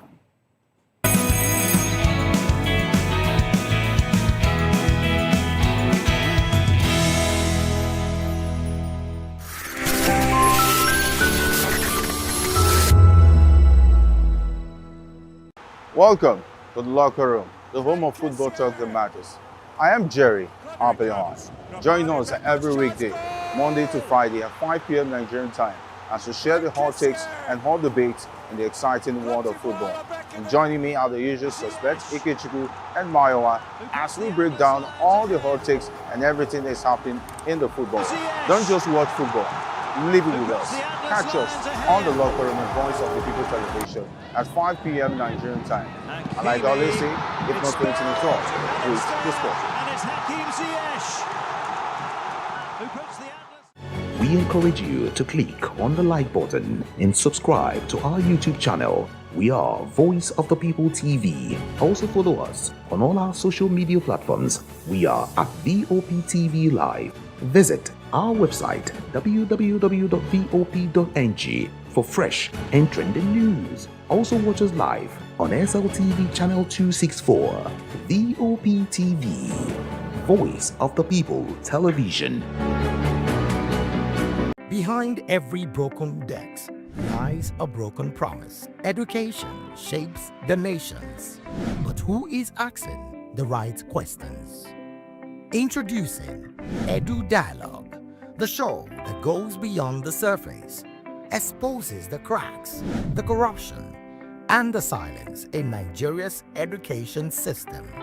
Edu Dialogue, Saturdays, 3 p.m., only on VOP TV.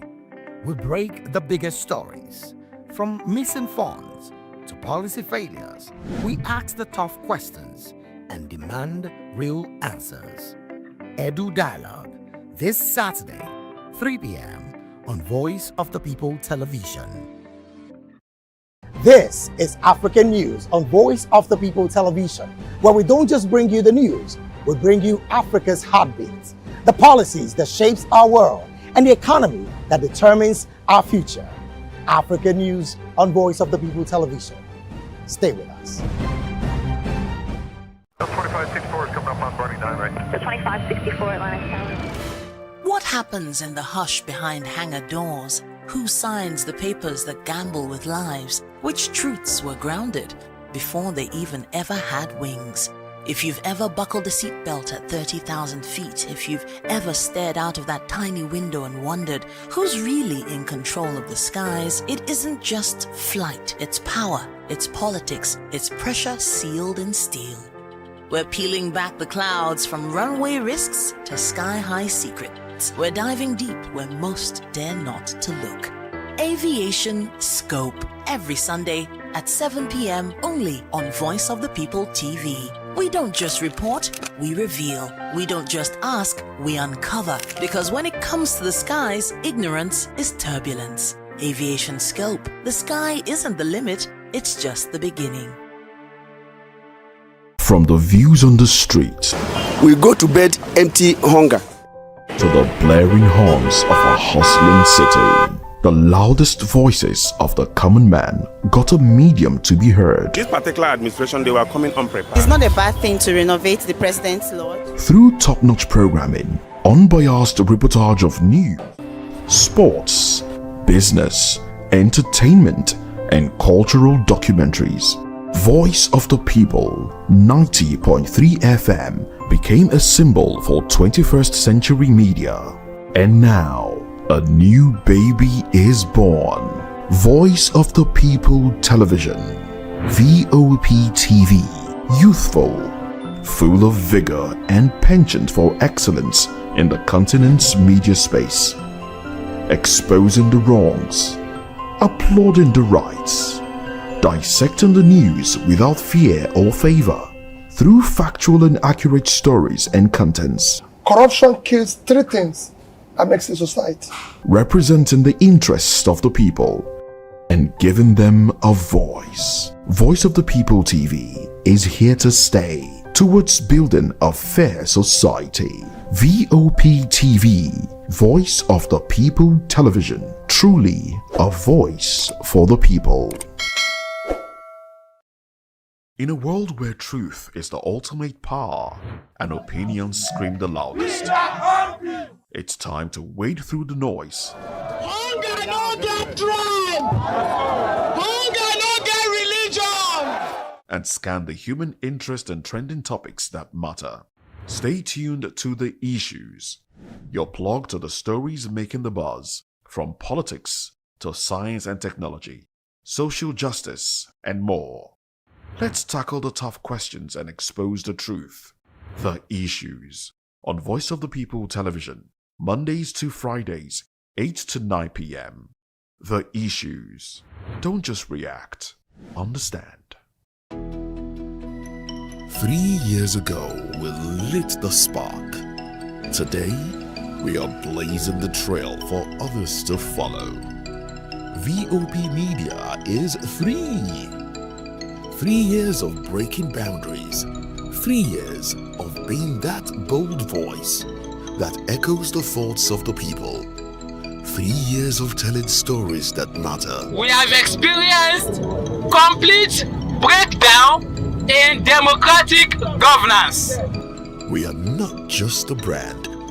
We are a movement, giving voice to the voiceless. We go to bed empty hunger.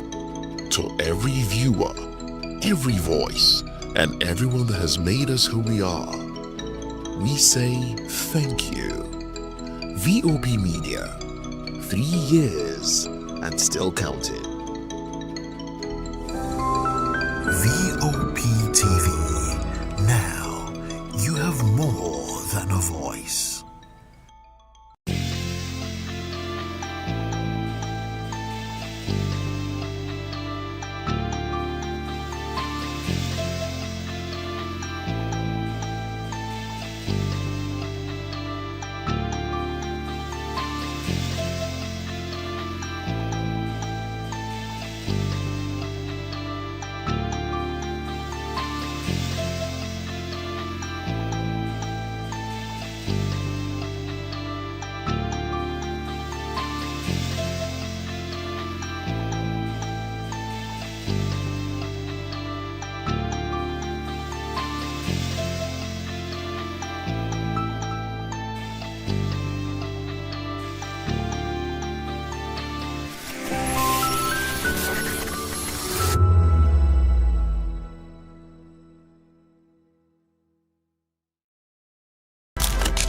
In a world where power shifts with every headline. In a nation full of questions. In a world filled with noise, the truth needs a voice. The policies that shapes our world and the economy that determines our future. Every hour, every day, the grapevine keeps buzzing. And together, we are committed to telling the stories that shape our world because your voice is our focus. Don't forget, our voice matters the most. Let us come together and share our concerns.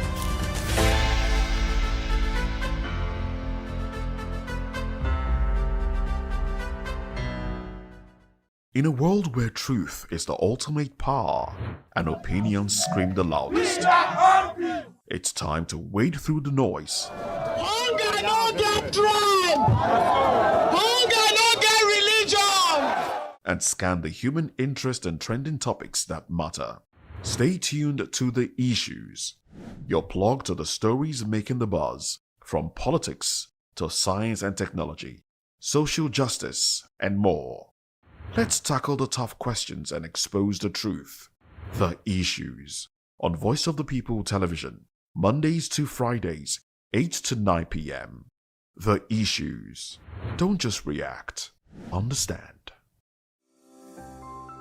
VOP TV. Now, you have more than a voice.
Morning! It's the start of a beautiful day. Or start your day right with a healthy dose of news, fun, and inspiration. Join us on VOP this morning for the latest news, trending topics, and uplifting stories to set your day on the right vibe. From news and current events to lifestyle and entertainment, you are covered. VOP This Morning, 8 a.m., Monday through Friday.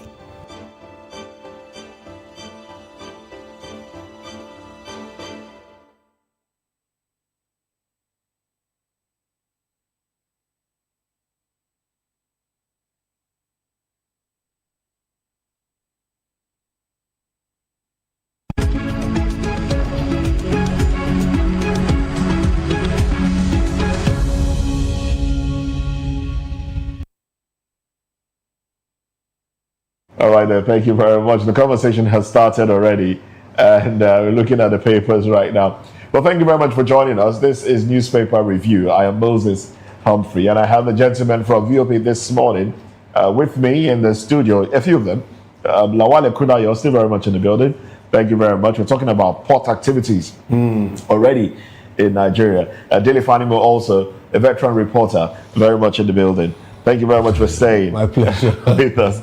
Now we're just talking about the ports and how much they have made so far, because Lagos Port just put out a figure that they made about 304 billion naira in January to October, and in total, all the port activities, I think they've generated about 1.7 trillion naira. And you start to wonder, if we're making this much money, why then are we still borrowing money? But I guess Ilifanimo will tell us why that's the case. But anyway, those are not, those are some headlines, maybe not on the cover pages, but they are headlines. But let's look at what's on the cover pages of most dailies this morning. The Punch newspaper has a few headlines here.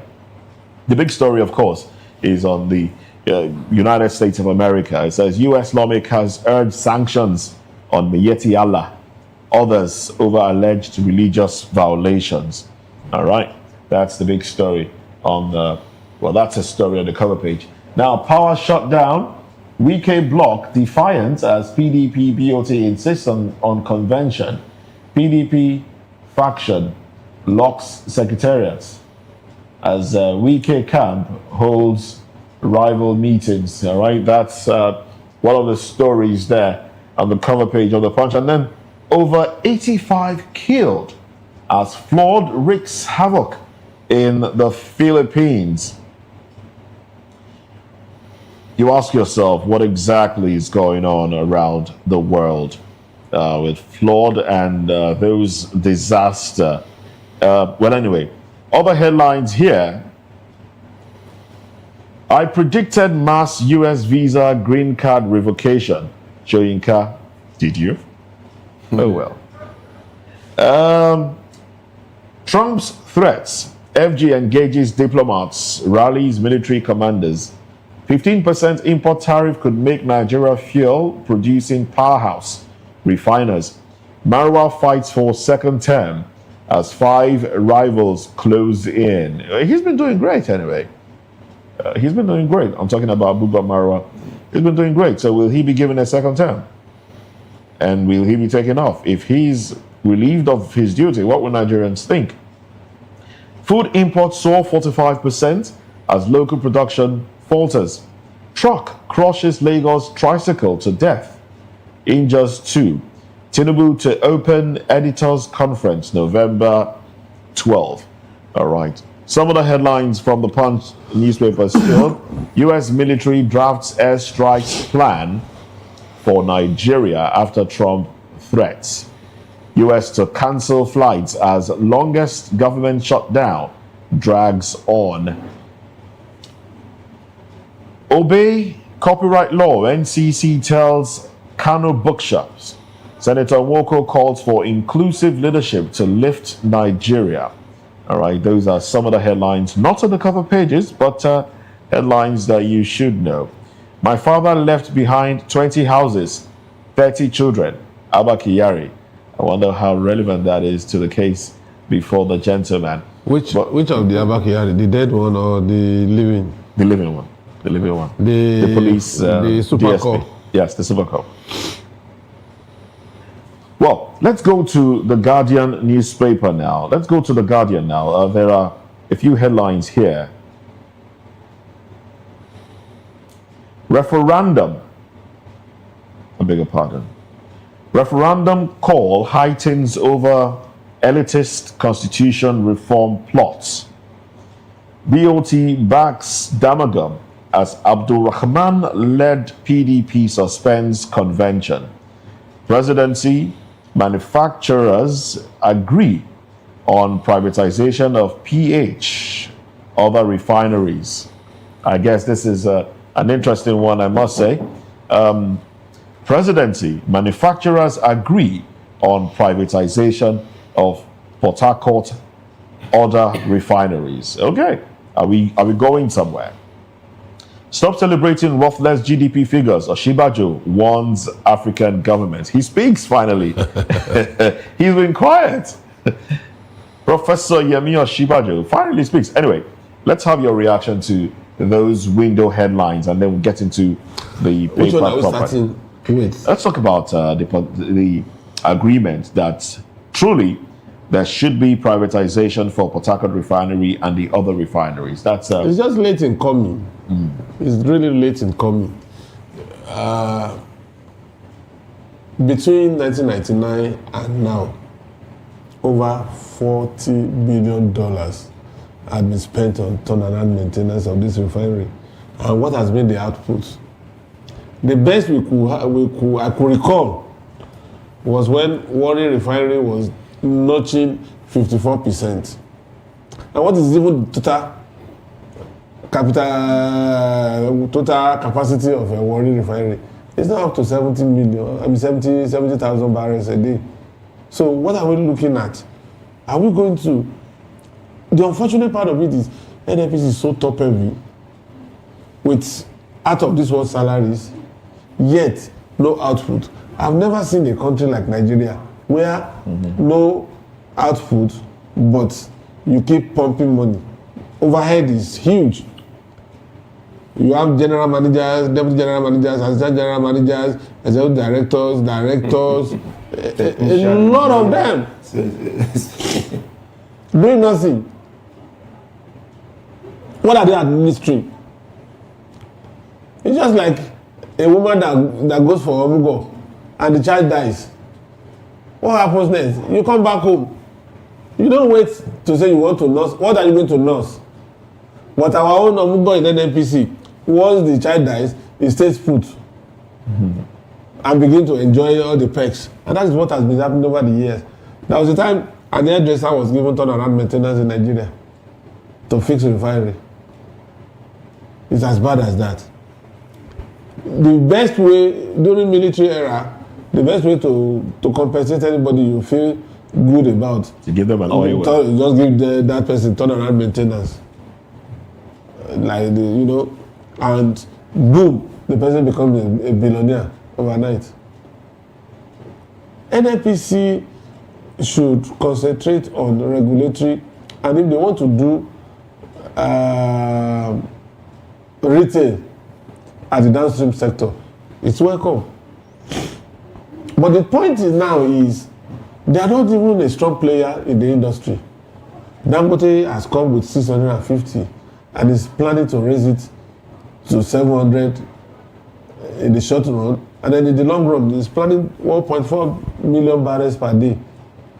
Where is the so you just be an off-taker of Dangote or Boa or any other person's refined product. So you are supposed to be a major player in the downstream, in the upstream sector. But now, look at what Petrobras of Brazil declared over $70 billion as profit last year. Aramco has been declaring huge profits, but NNPC will declare 3 trillion naira, and they will tell you the next day they are owing 6.5. I mean, simple arithmetic tells you that they are running at a loss.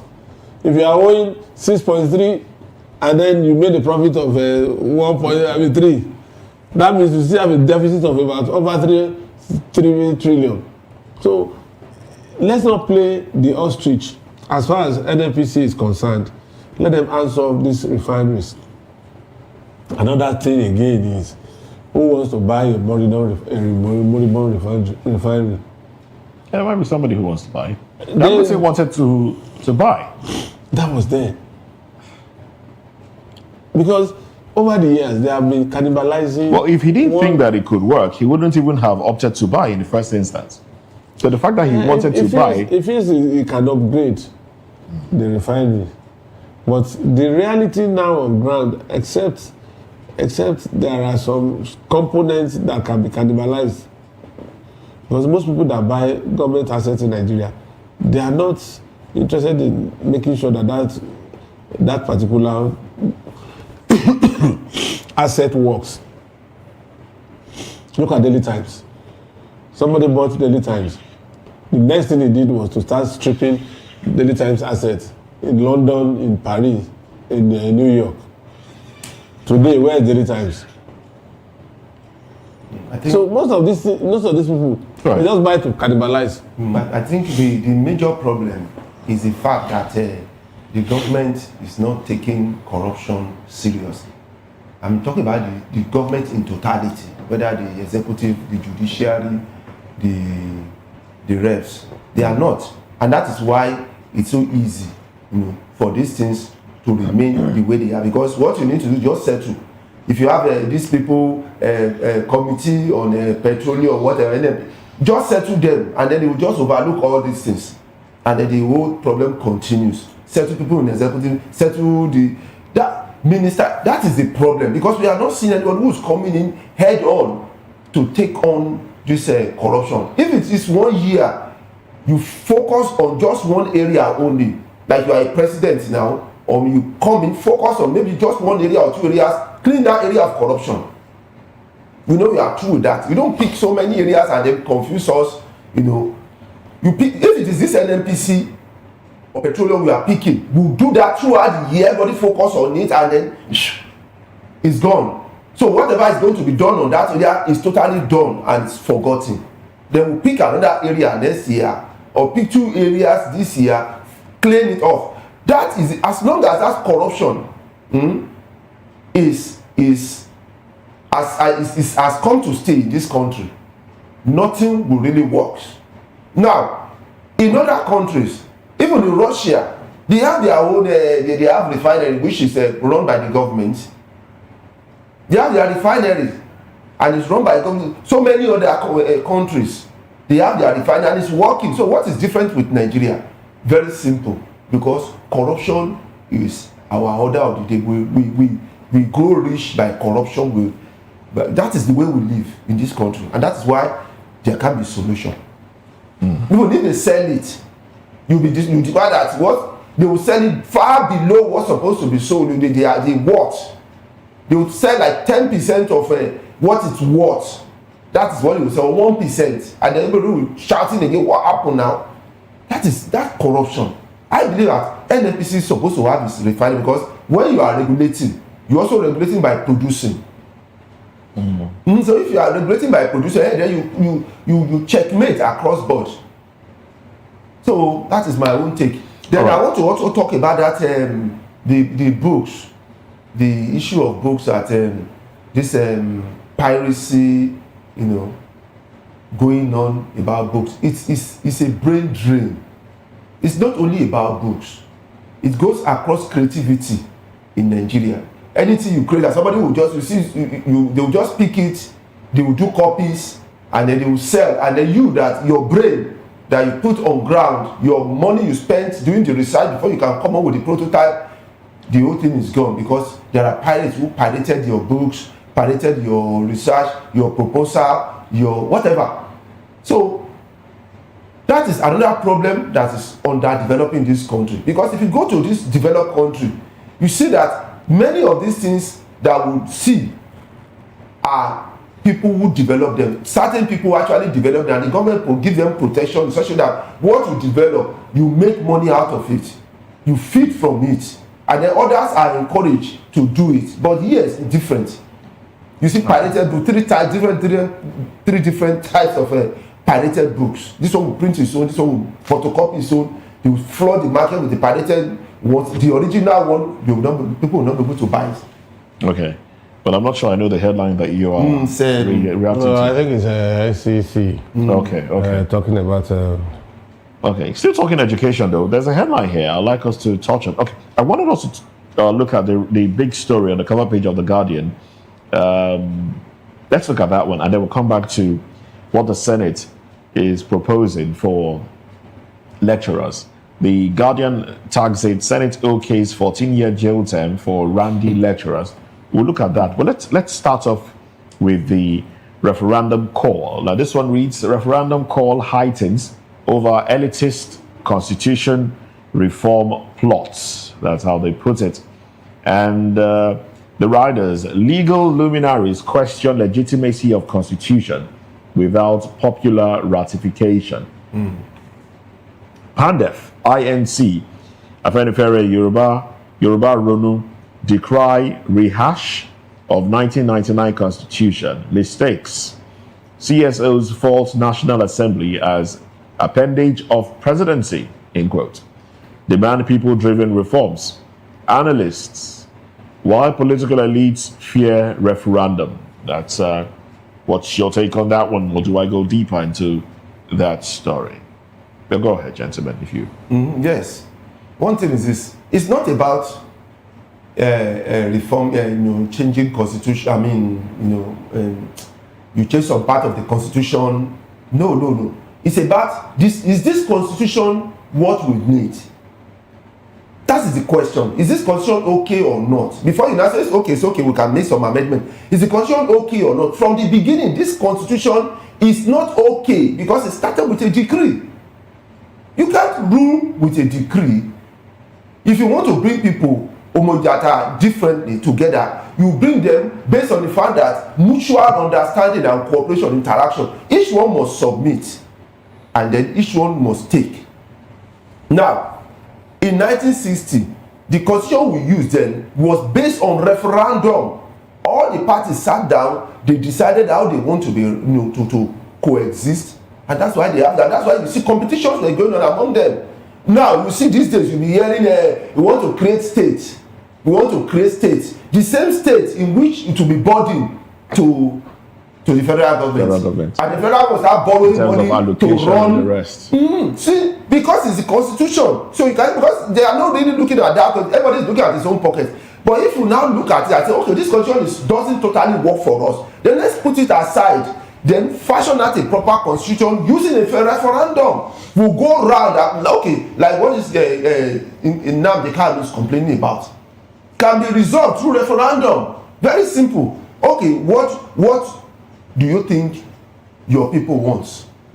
Then everything will now be fashioned into the one you can take, the one you can give. Then we'll now have everybody. Okay, by the time we have that constitution, we'll now say, okay, nobody will complain because you were duly represented in forming this constitution. So if we want resource control, if you want the state to have resource control, we want to go back to the region, people want to be ruled by themselves. So it should not be something in which some certain people will just sit down somewhere and decide how Nigeria will be ruled. No, Nigeria will want to be governed based on what they feel like this is the way we want to be governed. So the referendum, without referendum, we will still go back to the same problem that we start from. But there was a constitutional conference. The report of that conference has not been touched up till now. And we spent, I think, each participant was taking... 5 million, I think. It wasn't 5 million. Was it 4 million or 5 million? It's 5 million. And we spent so much money on that constitution, nothing has happened. You see, our major problem is the constitution in this country. It's our major problem. Somebody was arguing it earlier in the year here, and I said, if you don't have laws that will govern you, how do you relate with your fellow human beings like a normal person? It is just the restriction of the law that makes you want to conform and not misbehave. For instance, this insecurity, constitution is part of the problem. If constituencies at the state level, at local government level, are autonomous to a certain level, that they can take charge of their lives in their various domains, nobody will look at Abuja for anything. Today, there is gold in Osun State. Illegal miners are there, tapping that gold. And that gold, God-given resource that Osun should benefit from, because it's on the exclusive list of the federal government. Osun people cannot, the governor cannot do anything about it. Samfara. The only reason why they call these bandits that are in Samfara is to protect illegal miners, and majority of them are the Chinese. In fact. How would a peasant get a helicopter to take away raw gold? How much money? You need to see these peasant diggers who excavate. They are as poor as anything. Whereas the proceeds go to somebody who is in the comfort of his hotel room or his mansion somewhere else. It's been, I mean, I've said it. That's why we have the massive kidnappings that we have. That is it. You so see them being kidnapped in hundreds. The man that works day and night to work in the mines. You know, the man that works day and night sees affluence as against his poverty, and they have armed him with guns to protect them. Won't he take care of himself in a way as a side hustle, just to kidnap, which is very easy, easier than armed robbery? Kidnap, take 50 million, 20 million, 30 million. Who is that person today in Nigeria that will keep 20 million raw cash in his house? There must be very few. So If, for instance, my state, the bitumen there is the second largest in the world after Canada. Nobody is touching it, and the state is suffering. If they remove all these things from federal government exclusive list, there was a time in this country that the center was very weak. The constituent regions were very strong, and the regions were having healthy competition. That was when we had the Granite Pyramid in the north. Farming was based in the north. Here in the southwest, southeast, south, we were doing a lot of things before oil came. But as soon as oil came, the military felt that they needed to superintend over every state, and they appropriated it, put it in the constitution as every resource in any state belongs to the federal government. And what does not belong to you, you can't have that incentive to want to protect it. You just say, let them take whatever they want to take. After all, it doesn't belong to me. So why should I have to kill myself? But imagine if the governor of Zamfara State knows that that gold belongs to him, that bauxite belongs to him, he will fight to ensure that nobody takes it away. Because he knows that from that proceed, he can take care of his people. He can even make more money. It is only when there is no money that people still talk about this corruption thing. By the time you have IGR of between 250 to 300 billion in a month selling gold, how much are you going to steal? That it will not touch everybody in that state. Let's talk about even tourism. Let's talk about tourism. That's another oil to some countries. Look at Switzerland. Don't we go to Switzerland? Kenya here. Kenya. They survive on tourism. Gambia, that small tiny country, survives on tourism. As a matter of fact, even Egypt. I've been to Gambia twice. There is nothing apart from tourism in Gambia. They don't have any resource. And tourism, if you have an hotel in Gambia, do you know that the hotel I stayed the second time I went to Gambia is owned by this man, Ibrahim Mantu, former Deputy Senate President. 80-bed hotel overlooking the shoreline. In fact, from that hotel, you can cross to Senegal in 15 minutes with a speedboat. So, you see, why I'm not too phased about this tourism is that if you don't solve the issue of insecurity, tourism cannot thrive. Yes. Because nobody wants to come to a place where his life is not secured. Indeed. You need to see the influx of Europeans, Americans, Canadians in Gambia at any point in time. In fact, you get an average of between 200, because one, it's safe. So, but here, let us solve our core problem. You want to tell me that if states take charge of their resources, and then whoever becomes president does not matter. Yes. It doesn't matter, because the federal government will only take care of defense and education at tertiary level. At secondary school level, it is the state's responsibility to take care of education. At primary school level, it should be the local government that should take care of it. But here, everybody is looking towards, even primary health care is supposed to be the job of the local government. But everybody looks up to federal government. Everybody is talking about federal government. And the reason why we are looking at federal government is because the constitution is so skewed in a way that gives absolute power to whoever becomes president in this country. Yeah. I have a book written by an erudite lawyer on the powers of a president in Nigeria. That book showed that no president in this country, no matter how brutal that president is, has used 10% of the power allocated to him in the constitution. So you can imagine enormous powers. Yes, enormous powers. You know, so that constitution is our bane. It must be rejigged, and unfortunately, those who benefit from it will never allow it And to they be are rejigged. in the ends of affair. Yeah, the one in the MSAP affair. Like the Senate and the reps. Well, let's look at something that they have decided to touch on, which is harassment. Especially in the higher institutions. That's one thing. Mr. Lawal is a lecturer. Yes. So I hope we are not going to be a victim of that law.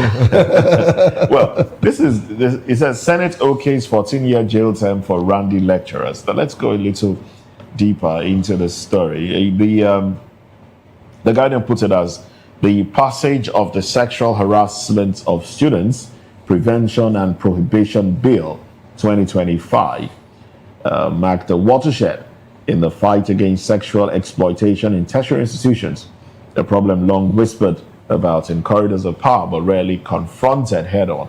So, moved by Senate Leader Opeyemi Bamidele, now this proposes between 5 to 14 years in prison for those that indulge in sexual gratification, those that... You need to define that. You need to give example, define it properly, because that gratification is a concept. Inducement and all of that. What do you mean by inducement? In fact, it goes deeper. If you as much as wink at the student, yes, it goes deeper. If you as much as wink or touch and you're accused of sexual harassment, you can do 5 years in prison. Between 2 and 5 years, if I'm guilty. What about the one in House of Assembly? The one with? House of Assembly, the Senate, because we heard about one sexual... was it proven? Was it proven? Was it proven? It wasn't proven, it was not proven. Was it proven? So how was it going to be proven? Somebody came with an allegation. You see, my worry was about anybody this found guilty in that regard? My worry about this is... Let me see. What about the student that harasses lecturer? There's a provision. Sexual harassment has to be defined, because if it's not properly, it's not defined. You get it? If it's not defined, then it has no basis. Anybody can come up and say any sexual, maybe you pass by me, you say it's sexual harassment. Lecturers are sure. The lecturers will leave the schools for the Senate now and the rest to go and be lecturing. I don't know what they mean by that. Wait, are you supporting harassment? No. It's already captured in the criminal law, laws in Nigeria. I remember when I was in school in NC, there was a senior lecturer that was dismissed because he victimized a student. He said he didn't agree, so he now went and did some mago inside the student's answer sheet. So, and there was a panel that was set up. They found him guilty by the panel, and he was dismissed in Lagos State here. But you can we had one at Ife now. I think that one was we had one in Calabar. It was when this politician came on board. That they began to use politics. You get it? Man no man. Instead of them setting up panel, they will go around and everything. They are the one who caused the problem. And they are the one providing solution. We don't need all these ones. This one is an intimidation of the line of the lecturer. We want to create fear. Is that what you say? Okay, let me break it down. What the law provides. We hear now. The law applies to educators, including lecturers, non-faculty staff with authority, and other persons in a mentoring or evaluative role, and students in tertiary institutions. So the students too could be yes. Now start taking ourselves, jailing ourselves. Educators found guilty of demanding or having sexual intercourse with a student face an imprisonment term of up to 14 years, but not less than 5 years, with no option of fine. Okay, look at this. Look at that. Just listen. Lesser offences. We should be taking one after the other. Let's listen. Let him read. Let him read. Listen. I don't know why Mr. Lawal is panicking. I don't know. Why would I don't do it. I don't have a case of that in my life. Seriously. Have you been? I'm a strict person. Okay. Well, lesser offences, acts such as unwanted touching, hugging, whistling, winking, or sending sexually explicit material attracts an imprisonment term of up to 5 years, but not less than 2 years, So winking is also an offense. You see now. You said that. Without a fine. Winking. What do you mean? How do you? Hey God. You can't. What if a bug or air enters your eye? Let me give you this one. And Moses. and you do this, while you're trying to get that out, Moses, and the students let me says give you you're this one. winking. Let me say you are lecturing or you are teaching. When you are teaching, there must be high contact with your students, and then you are looking at a particular student for a while because you are trying to pass. You are teaching, and the student say that because you are looking at her. It's a sexual harassment. She feels sexually harassed. You are going to prison. No, she will have to prove. She will have to prove. How will the lecturer, will you deny that? Because every time you are teaching, you must look at your students. You want, by high contact, you know a student that is focused, that is serious, that is getting it. Don't wink at the student. Sometimes, wait, let me give you another one. Sometimes you may be teaching or lecturing, and the student, one or two, so maybe a student is not focusing. You just pass by because you don't want to be distracted. You just touch her hand. It's such that is touch. In a way, yes, in a way to bring her attention back. Maybe she's looking at a phone or you now went by. You are talking, you just touch her hand like this. 5 years. 5 years straight. Just like that. I don't think it's that bad. I don't think that's what you say winking, touching, eyeing. I mean, that is crazy. Now who brought up all this from? That's why I don't understand. Whistling. Hello, you just call her name, Miss Kenny. She didn't hear. Hello, you whistle. Why? 5 years in prison. 5 years. You are going 5 years. Quickly, you overcrowded. Okay. I mean, what type of people are these that come now, there's another part that I think will protect the lecturers. Aiding or inducing another person to commit sexual harassment also carries criminal sanctions. I don't know. Do you understand that? I don't understand. Aiding, or this is under complicity. Aiding or inducing another person to commit sexual harassment also carries criminal sanctions. By showing that overture or maybe you to the lecturer. Probably. Or because maybe somebody. she just knew that she failed. Okay. But students don't fail. Students don't fail. They fail them. They fail them. Yes. And then she comes exposing cleavage and the rest. So that is inducing. How do you prove that? Maybe that's what she dressed. Now, in all of this, well, the schools have dress codes. Some schools. How do you prove this case in court? That's the big question. Proving it in court. If I whistle and you charge me to court, students. Yes, and you charge me to court. What if? I can't even whistle. Because if you whistle, I can deny you that I was not concentrating on that student. That was just humming or whistling based on the music I'm listening to. It will be proven in court. It will be proven in court. But you spend money to get lawyer. You record the whistle. You know you spend money to get lawyer. Have you forgotten that? So you lose money even if you are found not guilty. You are discharged and acquitted. But you have spent money now. Okay, there's another part to this. I think I should just go through some of the parts of this bit. Leave school. Is it defense? Go and resign. Why are you scared? No, because this one is things that happen all over the place. Sometimes you look at students to get their attention. You want to resign because there was a time I taught reproductive health. Who will want to go to Kirikiri? You just keep your hands to yourself. I want to teach reproductive Don't look at the students. Don't look at the students. Don't look at the students. Look at the wall. Let them be I'll back them and face the wall while I'm talking. No, you are facing looking them. into space. It just says something about reproductive health. Yes. How do you teach? And now I want to teach you reproductive health. Now you talk about all the male organs. You talk about the female organs. The structures. Are you touching them? Are you touching the students? And you are talking. Can somebody not say that I'm trying to induce them by saying by no. I think you're watering it down.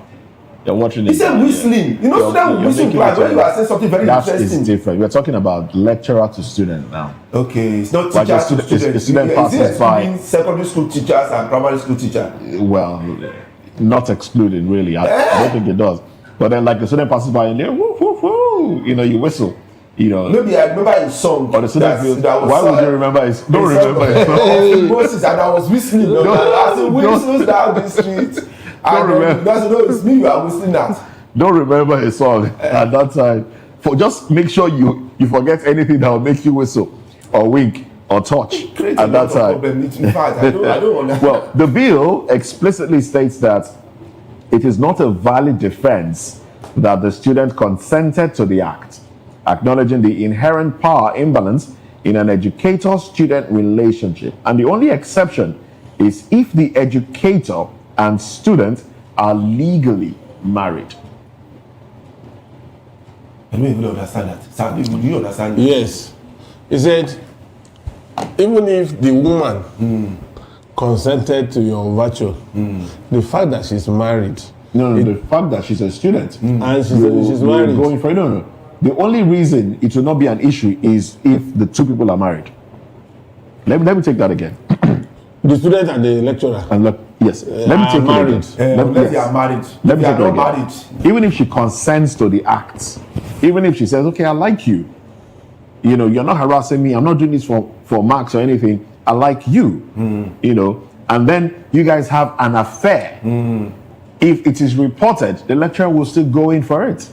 Even that is consent. 18. But the girl is I've seen lecturers marry students now. Except they are married. No, 18 but we have to years. start from somewhere. No, I'm even coming to the age. Let's If you want to buy a pair of shoes, you want to wear it to see. You want to be doing the do if it before you fits. get married? You're on television. My own is Let me read- 18 years. Let me read that 18 again. years. Let me read it. A student is 18 years. Consent does not apply here. That's what we are saying. Let me read that again. Defense of consent removed. That's the tag. The bill explicitly states that it is not a valid defense that the student consented to the act. And this is acknowledging the inherent power imbalance in an educator-student relationship. The only exception is if the educator and the student are legally married. Do you understand it now? So how do you do that? Would you not? If you're okay, lecturer. You start a relationship before marriage now. Don't start a relationship with your students. That's basically what they're saying. This is not. This is. I don't know. Maybe this is Sharia. They are trying to bring in. I don't understand. Oh, come on. I don't. Yes, now. I don't think Because how can you say 18? Listen, in our institution, you are adult. You are adult in our institution. You get. So being So an you think adult. it's an overreach? Yes. You think this? You is see an overreach? students. You know, have a relationship with students. You are adults now. You are in an institution. So the moment you are past 18, you are an adult. I have That's what the law friends. says. I have lecturer friends that are I think not this married will in this will their- create problems because complaints can be filed as a written petition by the affected students. That's on one side, their guardian, lawyer, or anyone interested in their welfare to the Nigerian Police Force, the Attorney General, or the institution's committee. Anyone interested in their welfare could be a boyfriend. Yes, now maybe the whole boyfriend that you who took my feels she's girlfriend getting from too close to, you know, to one the lecturer, and decides to file a complaint. Or maybe I'll and then they punish start you. to look at it. I'll get back at you. You took my girlfriend, Abby. I'll get back at you.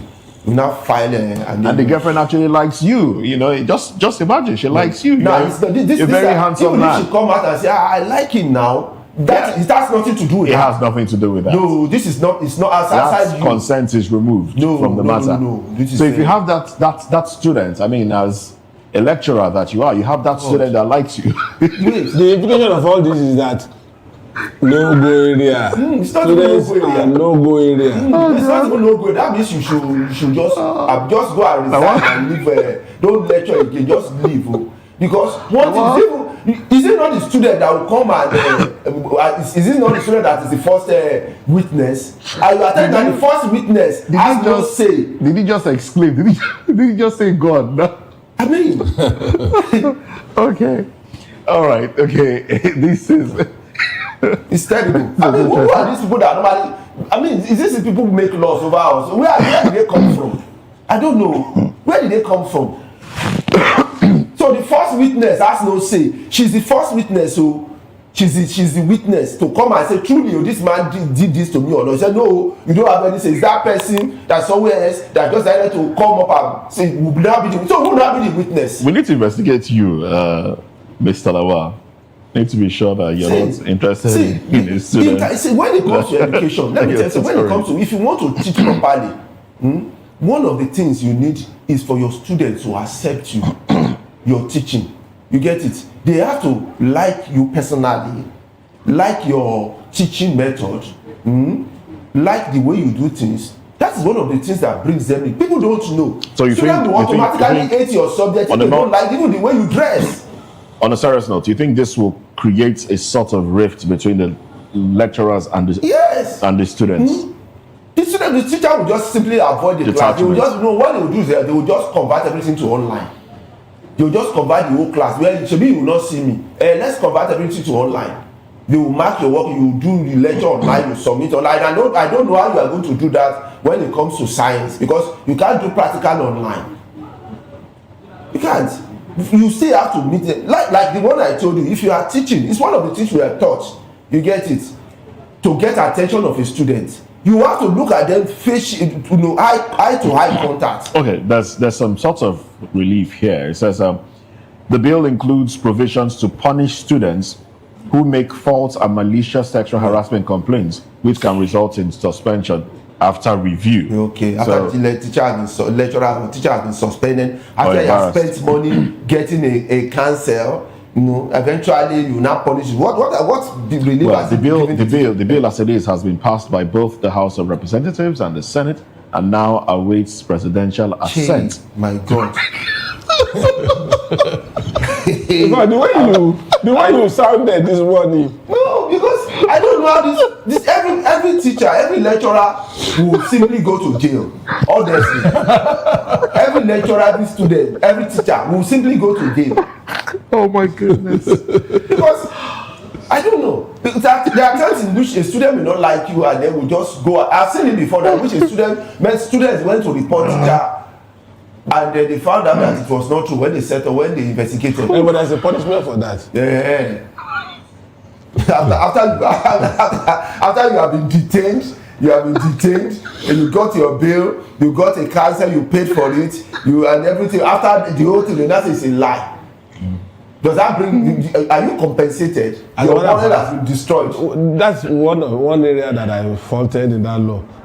If you give false information, that is perjury. Yes. It should be taken to court for perjury. Perjury is 3 years in prison. Students of 4 years. Why should you limit to suspension alone? You should go for perjury. Good. All right then. So that people like Mr. Lawal can have some level of respite. I mean, I'm struggling not to laugh. Seriously. Especially at your reaction to this. No, because it was not spontaneous. No, you know why? Because I'm telling you that it's part of our ethics as a teacher. Many of these that are part of the teacher's ethics or lecturer's ethics is what you are calling, Well, you should have made representation when they were having. We were not aware of the bill now. We will have written to them, we will have gone there now. Nobody was aware. We are not aware of the bill now, except that now you are seeing it. So I want to. A student is playing with phone in the class. He's not listening, and I want to just touch the student's hand in order to get the attention of the students. Don't touch. 5 years imprisonment straight. I'll start crying. Begging. Please don't touch. 5 years. I don't want to come and visit you. Don't touch. God. All right. So with the eye contact, you just look at students and Moses, look at me. And they say the way you look at me says sexual harassment. I feel this, and then the lecturers are crying. Just 5 years. 5 years. It's just 5 years. Just 5 years. Or 14. Just 14 years. Without pay. Without pay. All right then. Well, let's look at a few headlines from The Guardian. The Vanguard, I beg your pardon, just in case we have one or two reactions from these headlines. $303 billion unaccounted for as proceeds of stolen crude transactions. This is coming from the Senate. And U.S. lawmakers seek sanctions against Miyetti Allah, others for violating religious freedom. I think I read that one from another paper already. Ancient tradition behind Alaafin's throne. Trusted aide tests seat. And also, we have FIFA announces new peace prize to be awarded at a World Cup draw in Washington. All right. And then also, oh my goodness, I wish we had, I saw this one earlier in the day, but we have enough time to get to it now. We're talking about ripening of fruits. With carbide. Yes. Senate moves stiffer penalty for persons ripening fruits with chemicals. There's jail term for those who are accused or caught ripening fruits. Well, the Senate has said it would, through its relevant committees, amend extant laws to prescribe jail terms, stiffer punishment for persons found guilty of ripening fruits, and the application of harmful chemicals in the country. So there is jail term for those that ripen banana, and you see these things. It's quite difficult to get. You're also a farmer, yeah. Why do they do these things? They put them in chemicals, and we know these things are injurious to health, cancer laden in most cases. Government, has its own blame in this thing. They have their own blame, because one, when you harvest your produce, immediately they start, becoming overripened. So you have to consume them within that short time. It could be within a week, some within 2 weeks. After that, it becomes spoiled. You start deteriorating the moment they are ripe on the tree. You harvest them. But if this farmer cannot take them to the market at that short time, they will run at a loss. That's why when you go to market, you see fruits, vegetables, half of it spoiled. As they are offloading them, see, they'll be separating the spoiled one. So some of them now harvest before the thing is ripe, and then when they now get to market, they will now ripen it. So that by the time it's not ripening at that time, that's when the nature will start counting. Are the chemicals not harmful? No, some of them are harmful. I'm not disputing that. There are some which the plant, the fruit itself produce, like ethylene. It produces it by itself to ripen it. It's a non-natural. We're not talking about those now. We're talking about those that are artificially ripened. So if there's a good road, the government does its own part.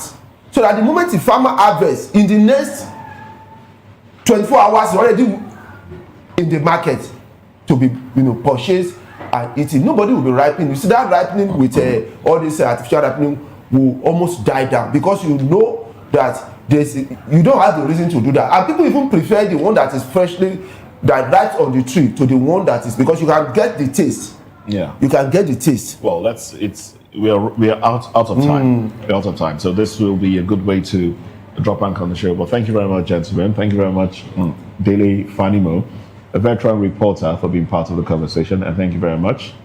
Always my pleasure. Lawale Kundayo, a lecturer, a farmer, and a public affairs commentator, a teacher. Please don't touch any student. Don't wink. Don't wink. Anytime I'm teaching, I'll be looking up. I'll be looking up. I'll be looking down. Well, that's another show today. Talking to the ground. I'm Moses Humphrey. Sports comes up next. Bye for now.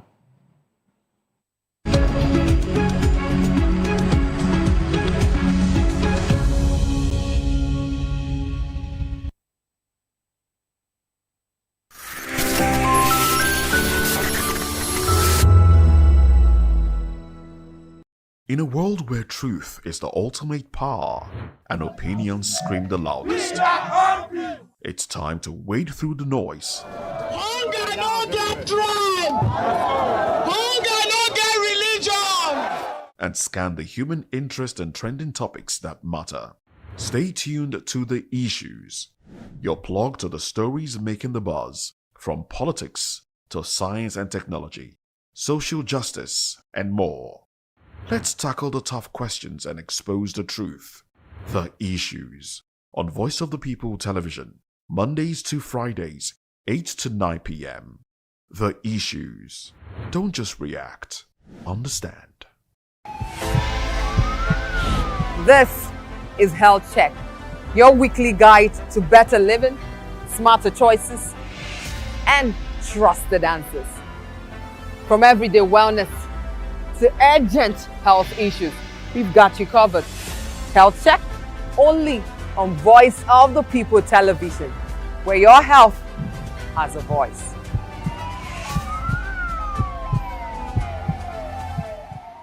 This is African News on Voice of the People television, where we don't just bring you the news, we bring you Africa's heartbeat, the policies that shapes our world, and the economy that determines our future. African News on Voice of the People television. Stay with us. Behind every broken desk lies a broken promise. Education shapes the nations. But who is asking the right questions?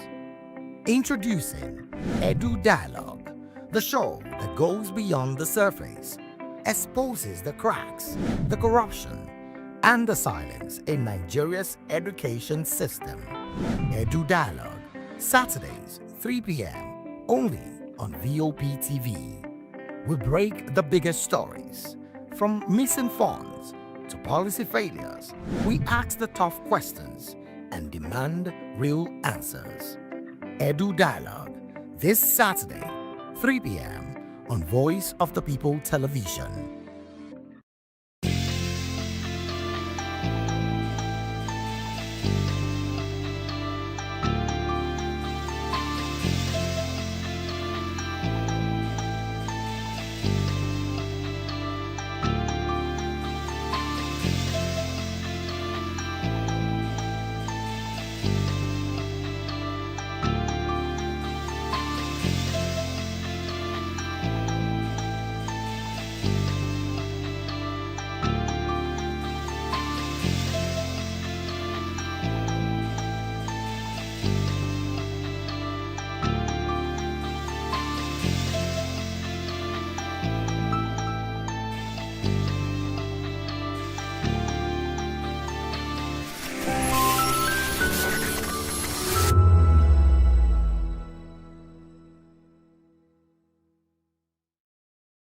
Patrice Lumumba, an influential figure in the history of Congo.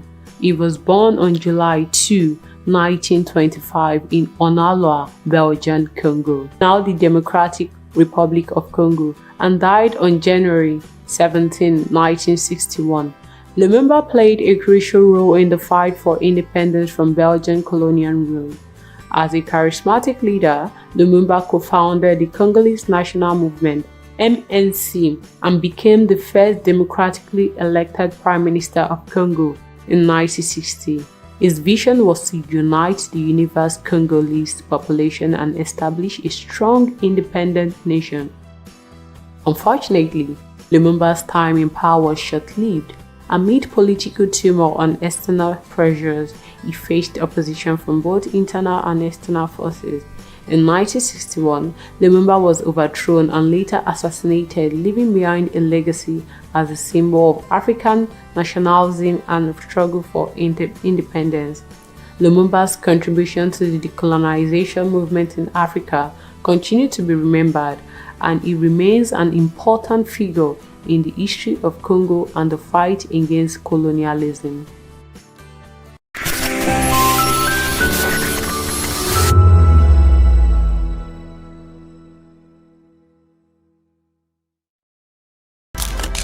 In a world where power shifts with every headline, In a nation full of questions, in a world filled with noise, the truth needs a voice. The policies that shapes our world, and the economy that determines our future. Every hour, every day, the grapevine keeps buzzing. And together, we are committed to telling the stories that shape our world, because your voice is our focus. Don't forget, our voice matters the most. Let us come together and share our concerns.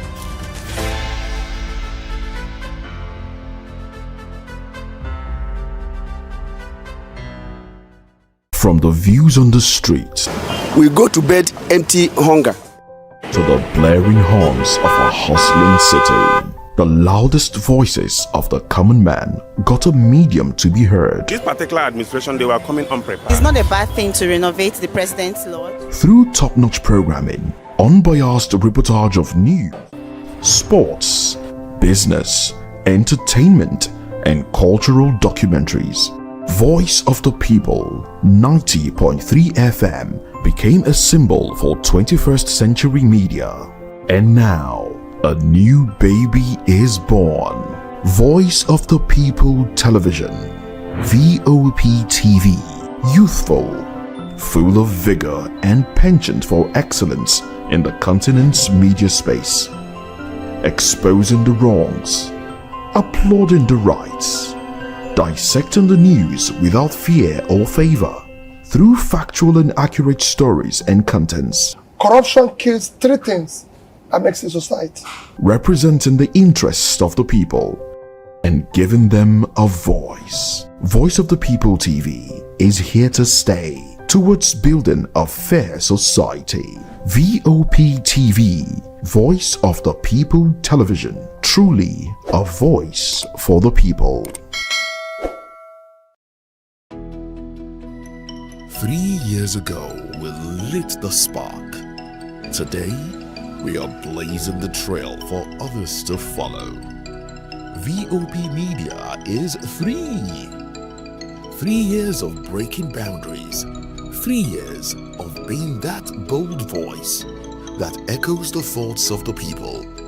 3 years of telling stories that matter. We have experienced complete breakdown in democratic governance. We are not just a brand, we are a movement, giving voice to the voiceless. We go to bed empty hunger. To every viewer, every voice, and everyone that has made us who we are, we say thank you. VOP Media, 3 years and still counting. VOP TV. Now you have more than a voice. VOP TV. Now you have more than a voice.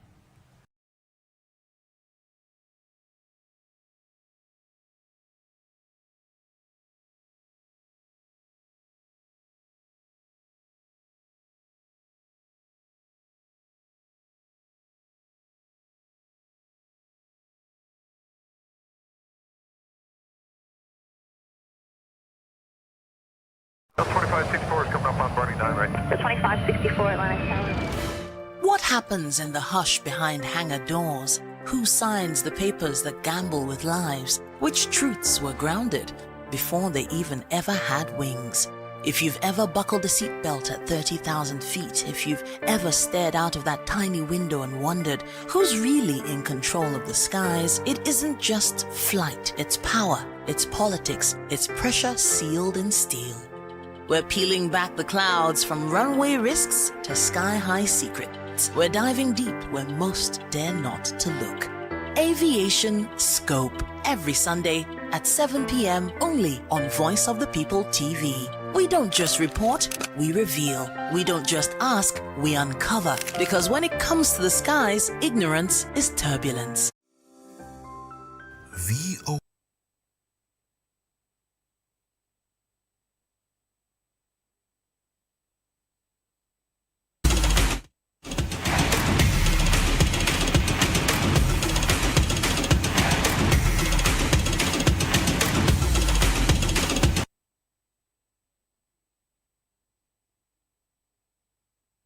All right, good morning and welcome to Sports Republic on this beautiful Thursday morning. Yes, it is the Throwback Thursday, as they popularly call it, on the streets of Nigeria. Yes, it's this Throwback Thursday, and a lot has happened. Whatever happens between yesterday and even on Tuesday, yeah, it can be seen as throwback. And yes, we will be bringing you all that has happened and is still happening on the world of sports this morning on your favorite show, Sports Republic. And yes, I am your host, Afiz Ogunbanjo, and you know how we do it for the next 45 minutes, 50 minutes thereabouts. Yes, we'll be bringing you the juiciest stories from the world of sports, and I will be doing this alone. Yes, my guest will be joining me very, very much, yes, during the course of the show. And yes, he is right here. I'm having David Bolangiwa, also known as Deceiving Sports. Yes, and we'll be doing this together on the show today. And there's a lot we'll be bringing from the show today. And yes, where do we start? Let's go from the world of the UEFA Champions League, of course. Match week 4. Yes, we saw the games played on Tuesday and on Wednesday. Europa League and Conference League fixtures will be going down today. But let's start with one man, yes, that is giving us that reason to have to call for joy, yes, on this part of the world in Nigeria here. I was talking about Victor Osimhen. But before we go to Victor Osimhen, there were games that were played yesterday.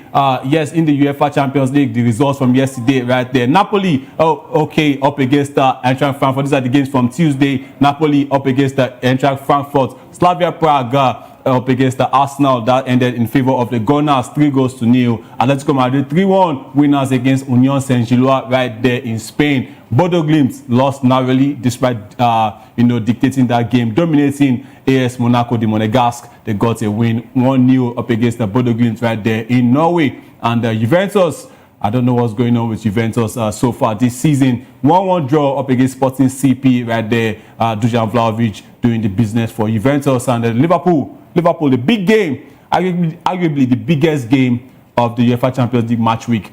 Yes, 1-0, Alexis McAllister, yes, getting a win for Liverpool. He got the crucial goal, 1-0, as Liverpool defeated Real Madrid. Olympiacos up against PSV Eindhoven. Yes, Olympiacos with our own Bruno Onyemaechi. It was a 1-1 draw right there in Greece. And PSG, the Parisians, at the Parc des Princes, they lost 2-1 to the form team of the moment. That's talking about FC Bayern Munich. Fantastic side. 16 games played this season, 16 wins. The only team with 100% record right there in Europe. They are the best team in the world right now, I must say. Bayern Munich, Luis Diaz getting 2 goals. At the same time, he got himself sent off for a foul on PSG right back Achraf Hakimi. And Tottenham, with potentially a goal up for the Puskas Award, a goal from a defender, taking the ball from his own half, running all the way to the other half and getting the goal for himself. That's talking about the speed star. How will the defender's biggest stat be speed? A centre-back having his biggest stat to be speed. And that's talking about Mickey van de Ven. He ran the whole half, ran the whole length of the pitch, got to the Copenhagen box and scored one of the best goals of the season and potentially a Puskas Award winner, to be very, very honest with you. Fantastic goal right there. One of the 4 goals for Tottenham up against Copenhagen. And the fun fact about that Tottenham-Copenhagen game, Tottenham got a red card. They played with 10 men. I think it was 2-0 already. Yes, they played with 10 men and they still won 4-0. How did they do that? But I mean, it's against Copenhagen. Much respect to the Danish side, but Tottenham got the win 4-0. And other games also that were played yesterday. This match week 4 of the UEFA Champions League got us goals, drama, and the drama, the highlight of the drama came from yesterday. There's a lot to talk about. We saw Ademola Lookman, yes, with Atalanta up against Olympique Marseille. Yes, it was a Nigerian Gabon potential fixture on the club side this time around. Yes, where a Nigerian and a Gabonese, they were on opposite ends of the pitch. Pierre-Emerick Aubameyang is the star man for Gabon. He was there for Olympique Marseille. And the current reigning African Footballer of the Year, Ademola Lookman, also for Atalanta. And it was 1-0. Goal scored by Lazar Samazic. Yes, after a penalty was saved by the Olympique Marseille goalkeeper, Hieronymo Rulli. He saved from Charles de Ketelaere. Yes, he saved that penalty. And also Ademola Lookman got a goal ruled out. Yes, and tempers boiled over. I think it was between Ademola Lookman and his coach Ivan Juric. That's talking about the former Southampton manager. Yes, maybe something must have been said, and Ivan Juric, appeared to undo Ademola Lookman. We'll break that down, but that was one of the highlights of yesterday. And also Barcelona up against Club Brugge, who also features Nigeria's midfielder Rafael Onyedika. Yes, and it ended 3-3. A very, very exciting game. And a particular highlight from that game, yes, showed the Club Brugge player.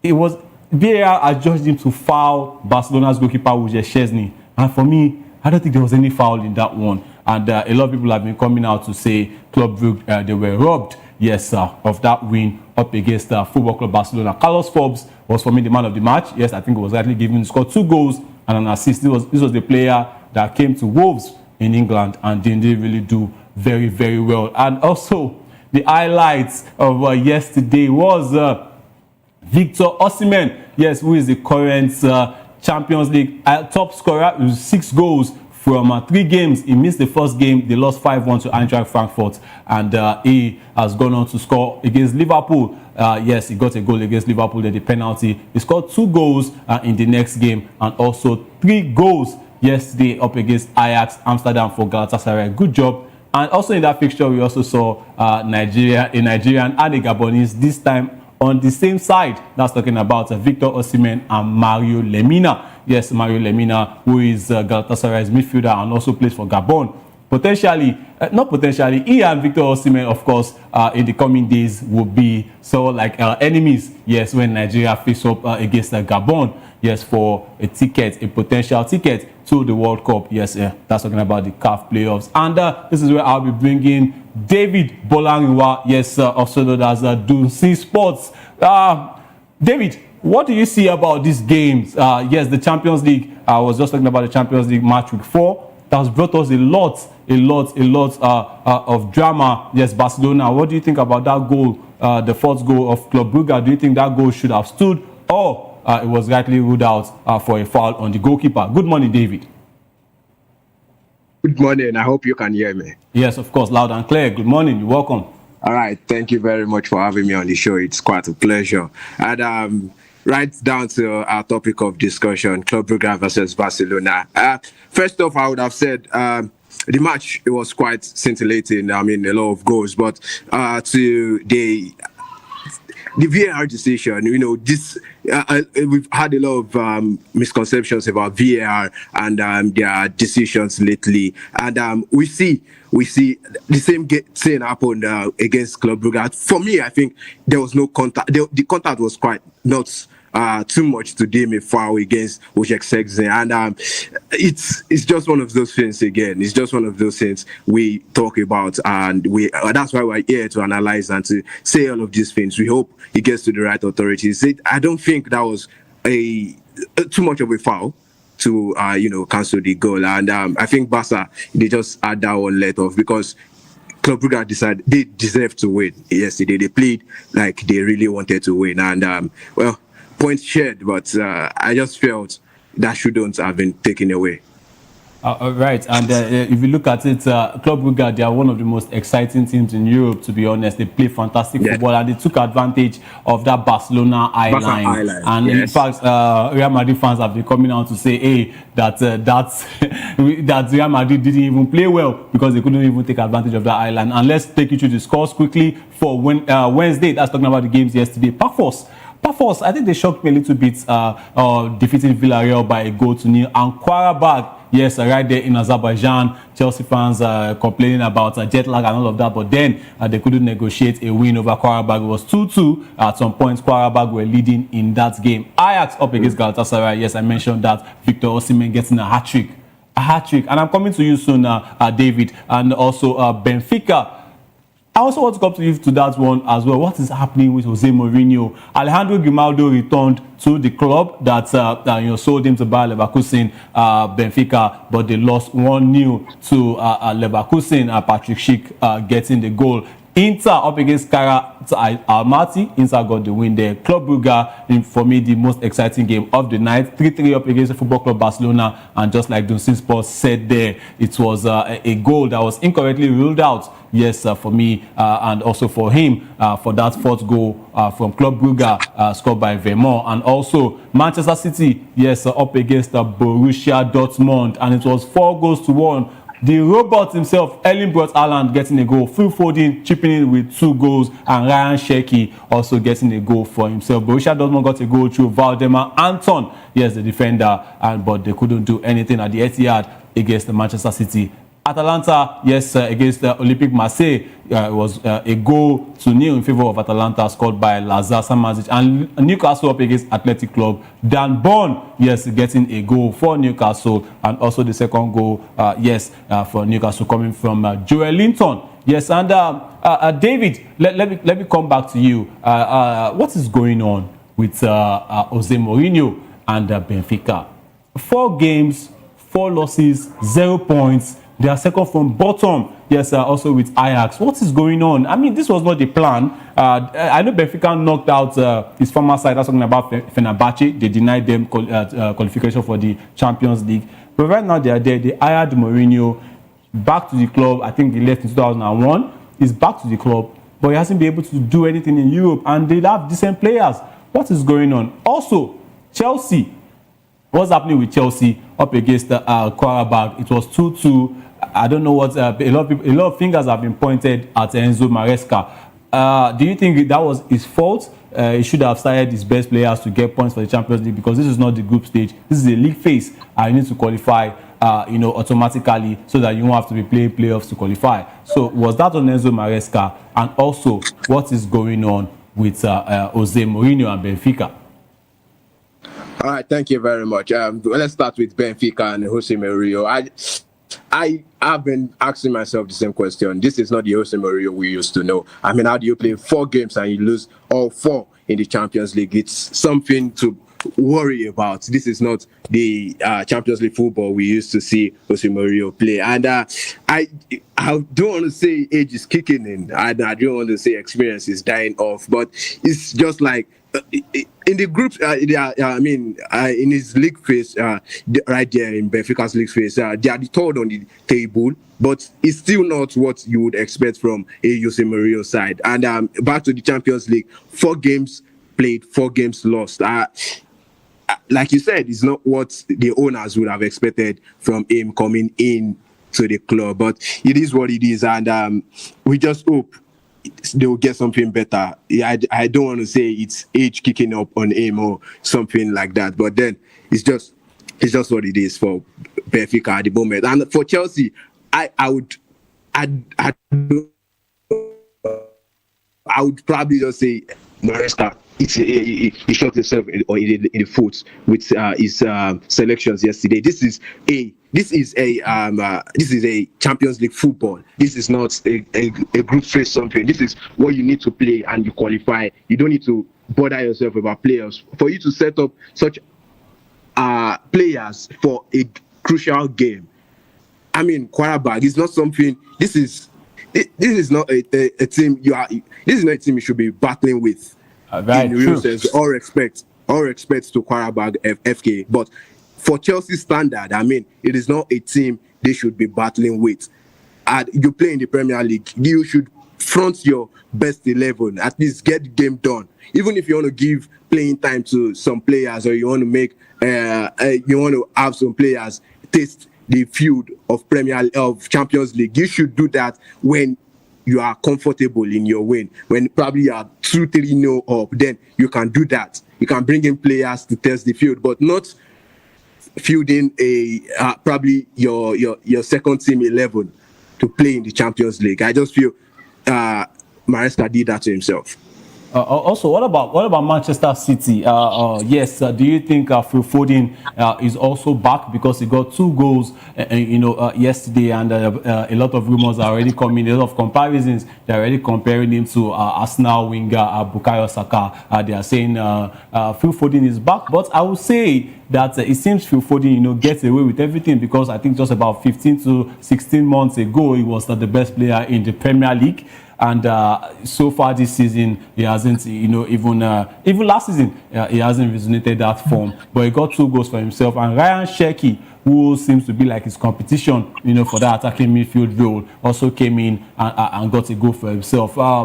Between Phil Foden and Ryan Cherki, who do you think should be the starting attacking midfielder for Pep going forward? And as for Erling Haaland, and I'm supposed to, you can't mention Man City without mentioning Erling Haaland, right? But then when you have somebody who is doing something normal for him, getting goals is normal. Scoring against Borussia Dortmund is also normal for Erling Haaland. And this is a man that I think he has scored 5. He has scored in 5 consecutive games for 3 different clubs in the Champions League. He did that for Salzburg, did for Borussia Dortmund, and also is doing for Manchester City. You can't have enough adjectives for Erling Braut Haaland. But that question I asked, Phil Foden or Ryan Cherki, do you think it's time for Ryan Cherki to get a starting shirt in the City squad? Ryan Cherki has been impressive this season. Thank you very much. He has, he has shown his worth in the Manchester City colours. He has shown what he can do for this Manchester side, and we've seen it since he came on. Assist, delivery. I think in the last game he delivered 2 assists, and he's been doing this consistently. He's also saw the likes of Tijani Riders also doing his bits. But for Ryan Sheki, I feel comparing him and Phil Foden, yeah, I just feel Sheki should have starting options already, because he's been delivering. And for Phil Foden, congratulations to him yesterday. 2 goals in the Champions League. He's played 3 matches, got 2 goals and 1 assist. I mean, he's done well for himself, and I think the rebuilding is quite on the right track, just like you mentioned. And comparisons between him and Saka, I mean, don't let us push our luck too far, but Phil Foden is on the right track to be rebuilding himself. And I think that spot should be shared between both of them, but Sheki should have certain options now that he is proving that he can be a force to contend with in the Manchester colours. All right, let's go on the Champions League. I mentioned Victor Osimhen. I mean, that's the man of the moment. That's the top scorer. Yes, that's the final boss. You agree with me? I mean, 6 goals. There's no one bigger right now. It's like hat-trick is his thing. He just did that also for the Super Eagles up against Benin Republic. 3 important goals added with the Frank Oyeka goal to lead Nigeria to the World Cup playoffs. What more can we say about this man? He broke a lot of records, last night. I think it's the highest scoring Nigerian in European competitions with 25 goals. I mean, breaking Obafemi Martins' record right there. Also, first Galatasaray player to score in back-to-back Champions League fixtures, if I'm not mistaken, right there. I mean, what can we say about Victor James Osimhen? I recall I was watching the game last night and with some friends, and there was a tackle from an Ajax player on Victor Osimhen, and it just went down for some seconds, and everywhere was quiet. I think you should know why. Everywhere was quiet. Like, hey, bro, we need you. We need you. Yes. I mean, I don't think that reaction will have been there if it was a certain Alex. It will be much respect to the other players of the Super Eagles, but this is one man that has been leading Nigerians to call the Super Eagles Victor Osimhen FC, and rightly so. He's the man that we look up to when we are looking for goals, and he provides those goals, and he did the same also for his club. 3 goals. He scored 1 against Liverpool when he came back. 2 in the next game. I think that was against Bodo Glimt. He scored 2 goals and 3. Yes. Maybe the next game is going to score 4 goals. But quickly, David, what can you say about this man right there? Is he one of the best strikers in the world? Is he a world-class striker? I mean, when we are calling the likes of Lewandowski, Harry Kane, Erling Haaland, are we putting Victor Osimhen in that bracket? Yes, I think we are. We don't even think about this. His statistics has proven a lot to us, and it should not be a debate anymore. Victor James Osimhen is among that world-class players. He has proven this. How many players get a hat-trick in a Champions League game? How many players? He's the second Nigerian to ever score a hat-trick in the Champions League. After Yakubu on 2.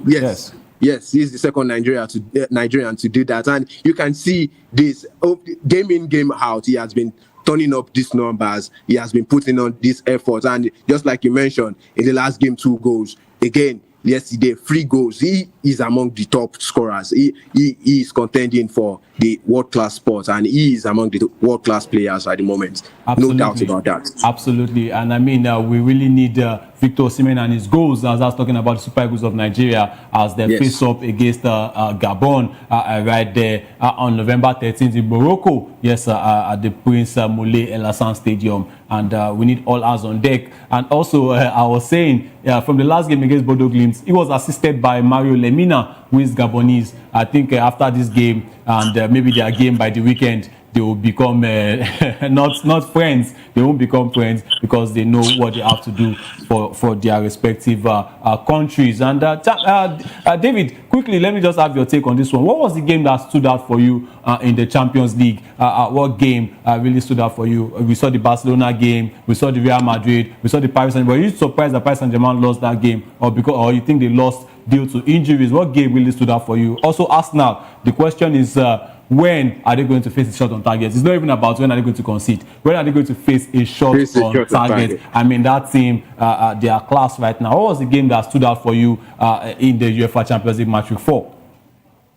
To be very honest, I was more focused on Osimhen's game. To be very honest, as a Nigerian, I was more focused. I'm a Barcelona supporter, but to be very honest, I dished Barcelona last night, and not even after seeing we conceded so early in the game. So I just switched on to Osimhen's game, and I was not disappointed, to be very honest, and that game stood out for me, to be very honest. But also, the Barcelona game was flowing with goals. We could see that no team is a small team anymore. Of course, you can't underestimate any team at the moment, because every team, whether you've won 5 Champions League before in the past, whether you've won 15 Champions League like Real Madrid, you will get beaten if you don't do your best. You will get dumped if you don't do your best. If you're not playing well, you will definitely a small team from Qarabag can humble you, just like is Qarabag really a small team?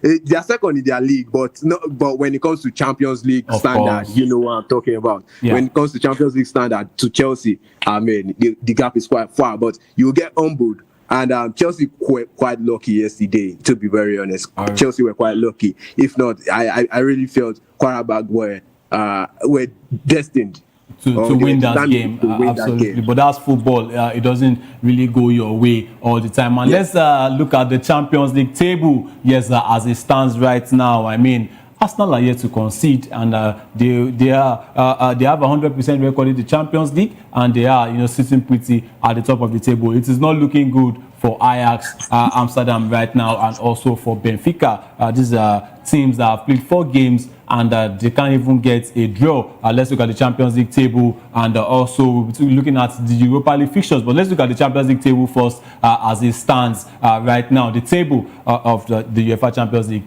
as it stands, and we'll be looking at also the Europa League fixtures and also the Conference League fixtures. I think Crystal Palace will be contending in the Conference League, and also Nottingham Forest will be contending in the Europa League. And also, yes, we are still looking for the table. We are looking for the Champions League table as it stands. But then let's move on. Let's move on and let's go to okay. Yes, we have the Champions League table right there. Bayern Munich, yes, are on top. Yes, that's the team of the moment with 12 points from 4 games, followed closely by Arsenal, and they are tied on goal difference. I mean, 11 goals plus 11 goals each for Bayern Munich and Arsenal. But I think it's goals scored that Bayern Munich are using to lead that one right there. Inter Milan also with 12 points, but they have a goal difference of plus 10. Manchester City have 10 points. They're in 4th place. Paris Saint-Germain, after that loss, they could have been 100%, but they lost to Bayern Munich at home. They have 9 points. Newcastle also on 9. Real Madrid and Liverpool round up the top 8 also with 9 points. Yes, this is the top 8 that will qualify automatically without having to play in the playoffs. And we have 9th to 24th place. Let's take it quickly. Galatasaray with Victor Osimhen are in 9th. Right there, they have 9 points too, but fewer. The goals difference is fewer to Liverpool. They have a plus 2. Tottenham Hotspur, yes, are 10th. Barcelona, Chelsea, Sporting, Borussia Dortmund, Qarabag, wow, they are 15th place. Atalanta, Atletico Madrid, PSV, Monaco, yes, the Monegasque are in 19th. Pafos are in 20th. Yeah, they're not doing bad for themselves. Pafos, Leverkusen, Club Brugge, Frankfurt and Napoli, who are having a shambolic Champions League by in 24th. And let's go from 25th to 36th. We have Marseille, Juventus, Athletic Club, Union Saint-Gilloise, Bodo Glimt, Slavia Prague, Olympiacos, Villarreal, Copenhagen, Kairat Almaty, and we also have Benfica and Ajax in unfamiliar positions. Not looking good for both sides right there, Benfica and Ajax, and the sooner they start getting results, the better. How can you have a minus 13 goals difference from just 4 games? That's talking about Ajax. And out of those 13 that you considered, 3 are from a Nigerian. And you know who the Nigerian is? The man of the moment, Victor James Osimhen. Good one for the Champions League. We are looking forward to match week 5.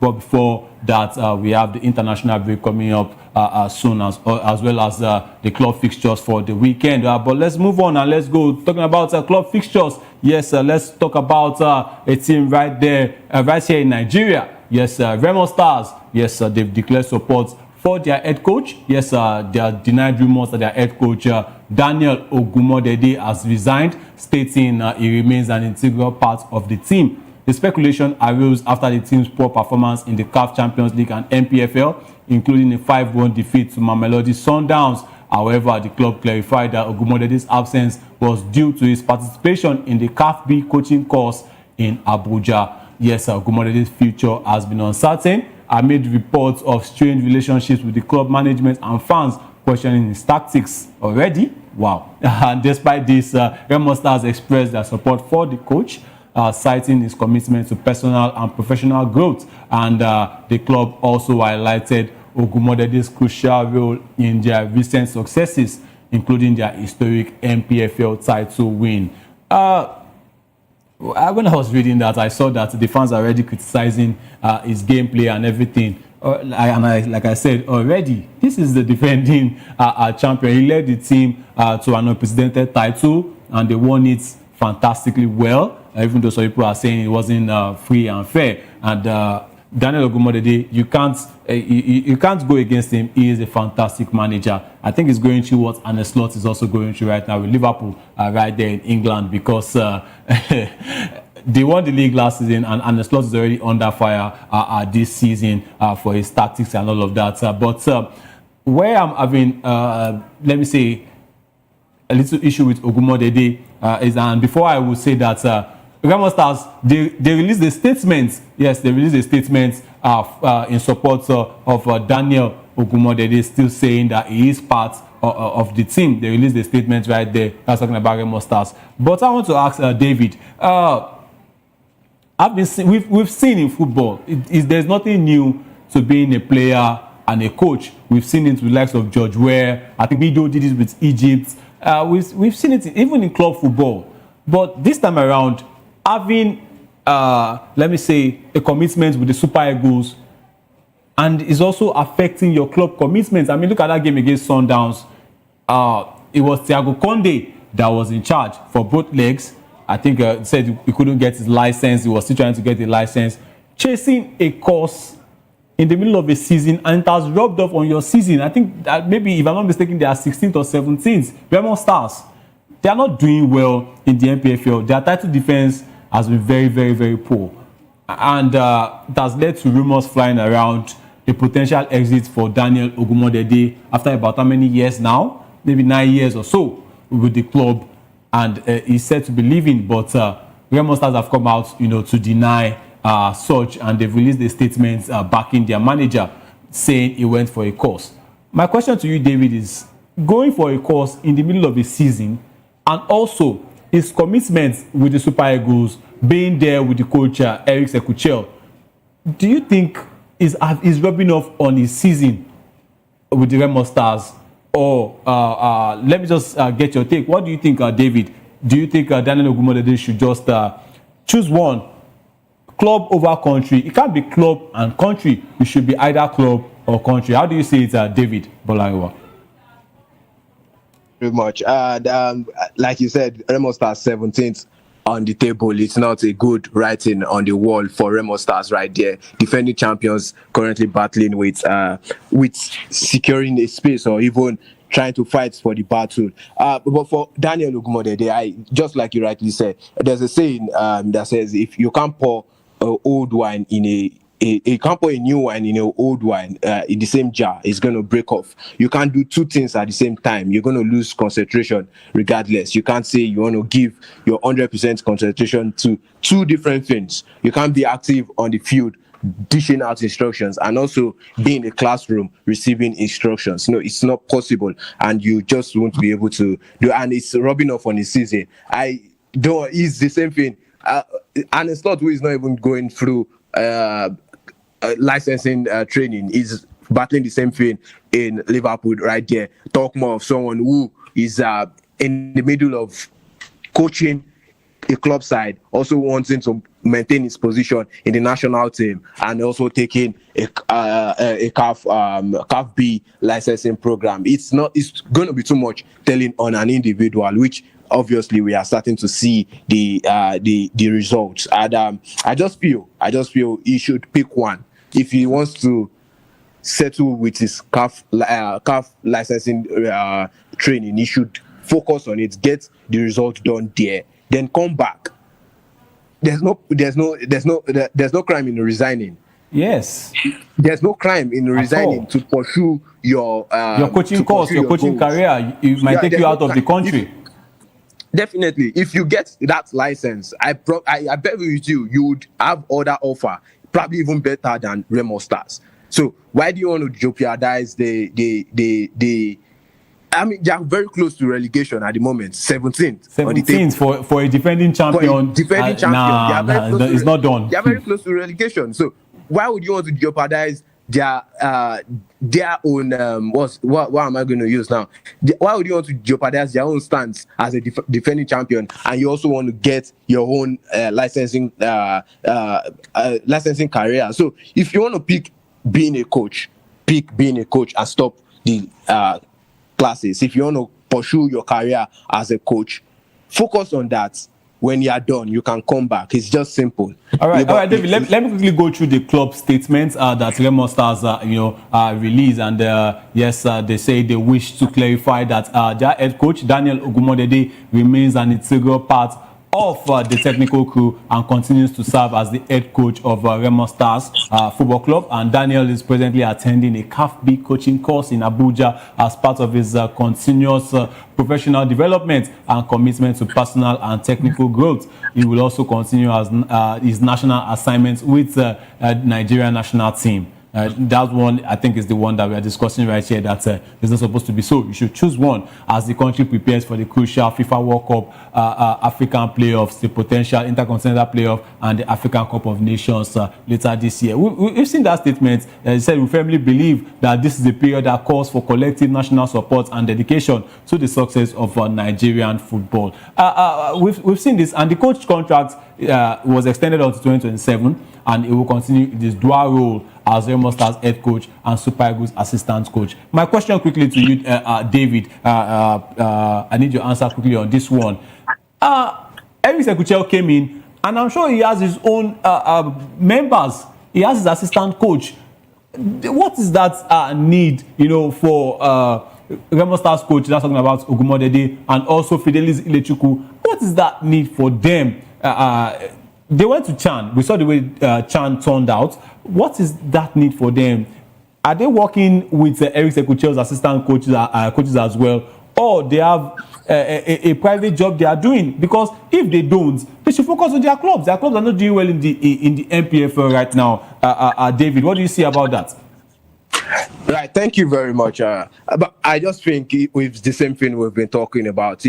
If their clubs, which is their primary assignments, are not doing well, I think they should focus on that and not. Every coach has his own coaching crew. There's no way you're going to go to an assignment without your coaching crew. So I believe Eric also has his own coaching crew, his own most preferred candidates for the job, getting the job done. And kudos to him, he has been doing a very good job there. But I don't see the reason why Daniel Ogumodede is part of this coaching crew. Why? Because come to look of it, we are going into the AFCON championship now in less than a week. So do you want to say you are going to focus on MPFL? You're going to focus on the Nigerian National League, on the AFCON games, and the playoffs too. On your CAF B license program. How do you want to do this free within the space of 1 week? How do you want to concentrate? I mean, that's a question that Daniel Ogumodede should answer very, very, very soon, because it is affecting his club performance, just like we said. Or you should just step aside and let Thiago Conde or any other person they want to put in that position to finish the job. Let's move on. We're still staying in the MPFL. Nasarawa United, let's talk about them. They found themselves at the top at some points, but they are currently second right now. And they are determined, yes, to finish the 2025-2026 Nigerian Premier Football League, the NPFL season, in a respectable position. The team's technical advisor, Mbwas Mangut, yes, stated that the players are highly motivated to meet their targets. With 6 wins, 1 draw, and 3 defeats, Nasarawa United currently sits second on the NPFL table with 19 points. Mangut attributed the team's success to their young and self-motivated squad, who are well supported by the Nasarawa state government. The team's goal is to make a name for themselves and the people of the state, and they will face the NPFL defending champions Remo Stars, who we just spoke about, in their next league fixture. And the Solid Mariners, as they are popularly called, are focused on finishing the season strongly. And Mangut emphasized that they are doing everything possible to secure a decent position on the league table. And with the talented squad and determination, Nasarawa United they look set to challenge for a top finish.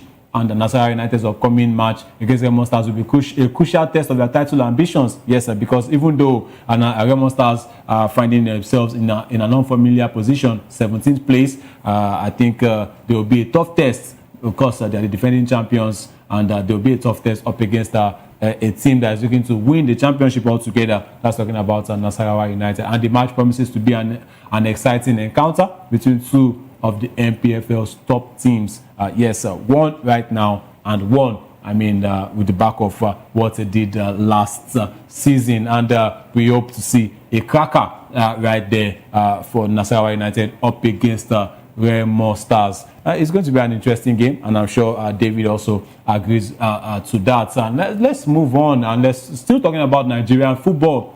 And this one right there, every guest I've brought on the show, I've always asked them about their take on this one, and it baffles me, a little bit, and I'm going to bring David in. Yes, former Nigerian Football Federation President Amaju Pinnick, yes, is speaking out against critics who are calling for accountability in the management of funds and projects by the NFF, and the controversy surrounds allegation of misappropriation of funds from the FIFA Forward 2.0 program, meant for constructing 2 mini stadiums valued at $1.2 million each. And despite the NFF denying these claims, Pinnick is defending the federation, emphasizing that such criticisms harm Nigeria's international reputation. Look at that beautiful $1.2 million project right there in Benin Kebbi. What a fantastic sight to behold, with $1.2 million. And Pinnick is defending the NFF and is eating out our critics for demanding accountability for a stadium like this to be built in Nigeria with FIFA's, backing of $1.2 million. And Pinnick believes that constant negative commentary makes Nigeria appear unfavorable globally, affecting opportunities like hosting major tournaments. He referenced Nigeria's failed bid to host the Commonwealth Games as an example, and according to him, Nigerians are already viewed with skepticism abroad, leading to extra scrutiny, when traveling. He was speaking to, Arise TV, and yes, he spoke about, this particular topic. And let's listen to what former NFF President Amaju Pinnick had to say about the NFF, the FIFA project, and also eating out at the critics, that are demanding for accountability. Right, thank you very much.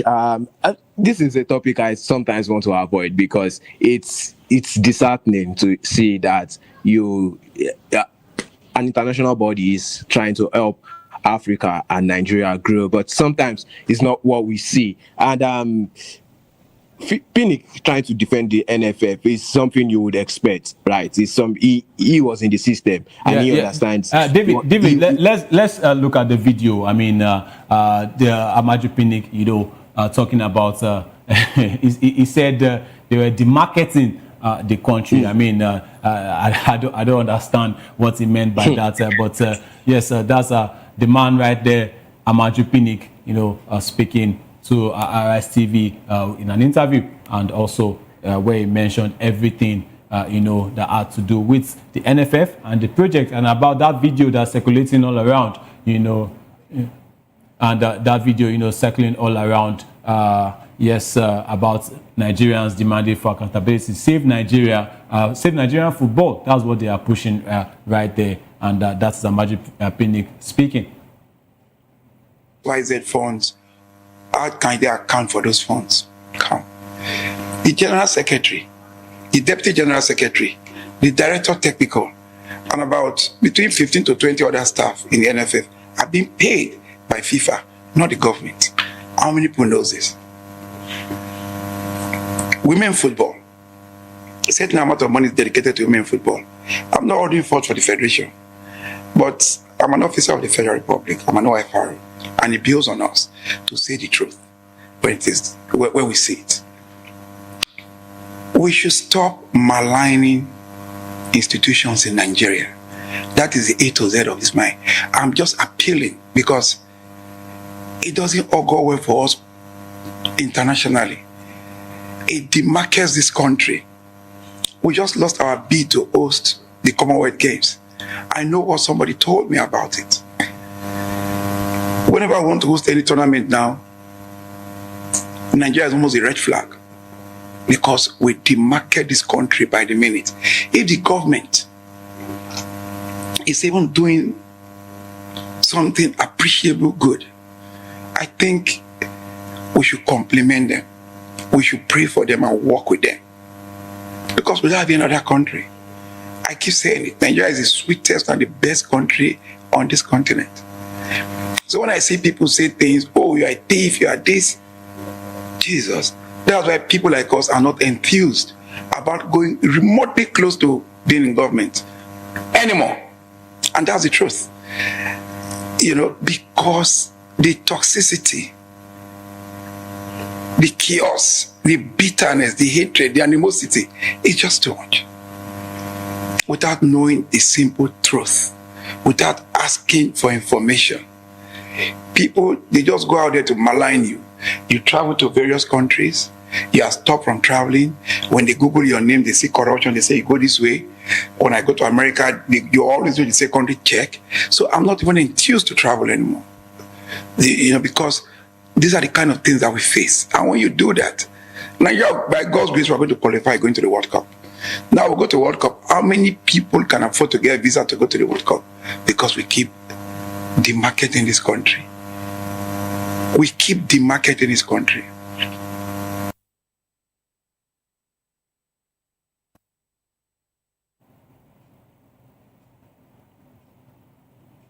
All right.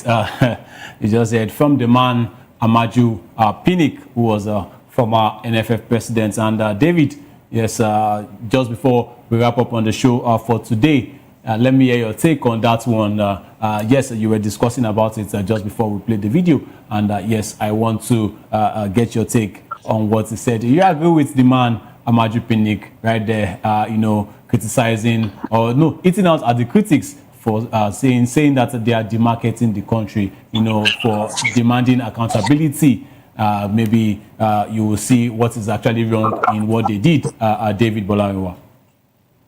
Right, thank you very much. I really do not blame the critics for demanding accountability. The sole business of any follower is to demand accountability of leadership. And if your followers do not see if they see every need to demand accountability, then they have every right to request for it. So it is not far-fetched. It is absolutely not far-fetched. We lost our bid to the Commonwealth Games. To be very honest, as a Nigerian, how many stadiums do we have? How many stadiums do we have that can accommodate a FIFA standard competition? I mean, maybe it's time to actually be taking games away from the Uyo Stadium. Every time Uyo, there should be other stadiums we should invest on. A game is always in Uyo.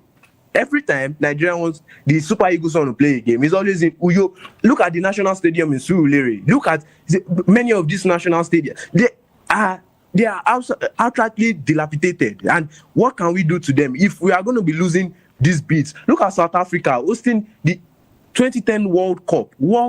And the stadiums are still in place till today. The stadiums are still intact. They played.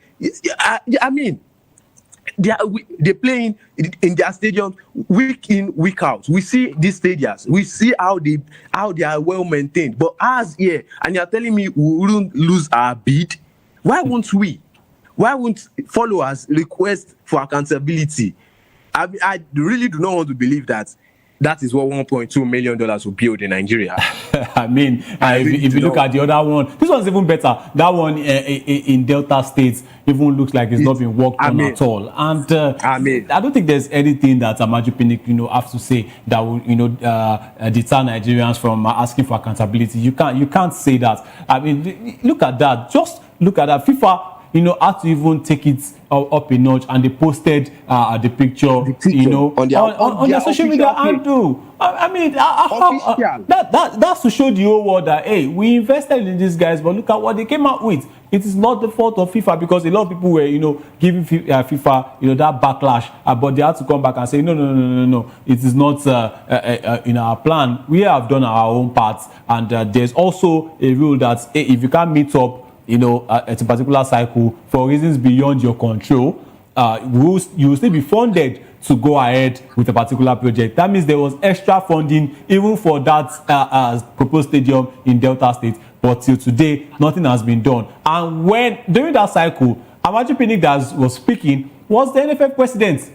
Yes, he was the NFF president during that time, and now this is all he has to say after everything. I mean, we can do better in this country. And quickly, before we go, David Bolarinwadu, Sports, before I let you go, let us take this news quickly from the world of tennis and the WTA finals. Yes, Amanda Anisimova has joined Elena Rybakina in the semi-finals of WTA finals. Yes, the season-ending game for the women's right there, WTA finals, after a thrilling 6-7, 3, 6-4, 6-2 win over world number 2 Iga Swiatek, and the American player fought hard to overcome the Polish world number 2, embracing the challenge and coming out on top.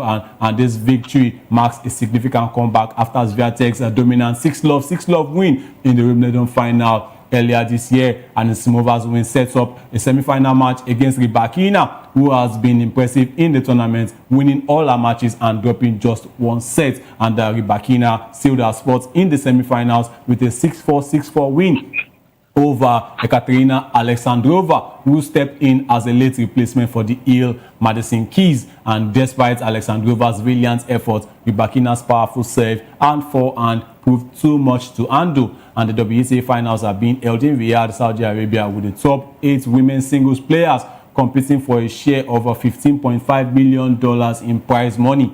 And I'm going to say Nigerian going for this. It should be soon. And Rybakina is on a 9-match winning streak and looks formidable as she eyes the championship. And Anisimova, making her debut in the tournament, will be looking to continue her impressive form and challenge Rybakina for a spot in the final. And in other matches, world number 1 Aryna Sabalenka takes on defending champion Coco Gauff, while Jessica Pegula faces Yasmin Paolini in the final round robin matches. And the doubles competition is also eating up, with Veronika Kudermetova and Elise Mertens confirming their semi-final spots. It's going to be a hot one right there in the WTA finals, and I'll be looking forward to seeing Coco Gauff up against Aryna Sabalenka, who might also be involving herself in a battle of the sexes match. Yes, that's a female versus male against Nick Kyrgios, the Australian, who is 652nd in the world, and he wants to play the women's world number 1. Let's see how that will turn out. I hope Sabalenka, notches up that one. And yes, on that note, we'll be,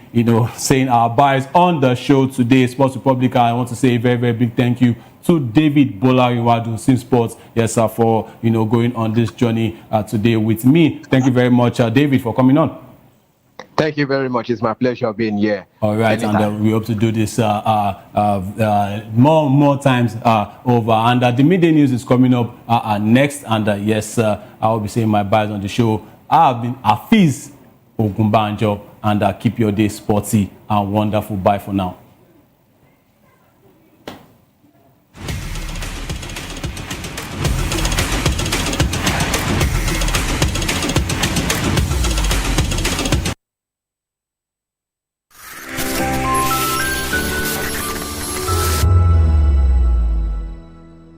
In In a world where truth is the ultimate power and opinions scream the loudest, it's time to wade through the noise. Hunger no get tribe! Hunger no get religion! And scan the human interest and trending topics that matter. Stay tuned to The Issues, your plug to the stories making the buzz, from politics to science and technology, social justice, and more. Let's tackle the tough questions and expose the truth. The Issues, on Voice of the People Television, Mondays to Fridays, 8 to 9 p.m. The Issues. Don't just react, understand.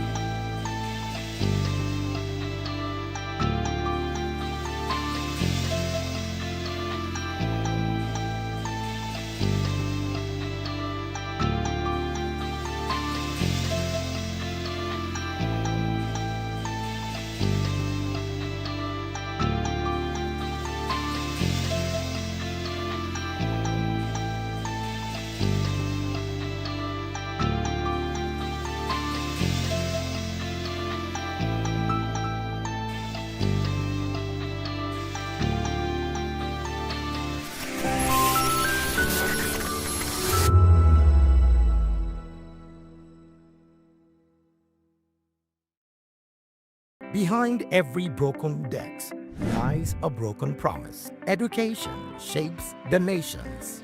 But who is asking the right questions? Introducing Edu Dialogue, the show that goes beyond the surface, exposes the cracks, the corruption, and the silence in Nigeria's education system. Edu Dialogue, Saturdays, 3 p.m., only on VOP TV.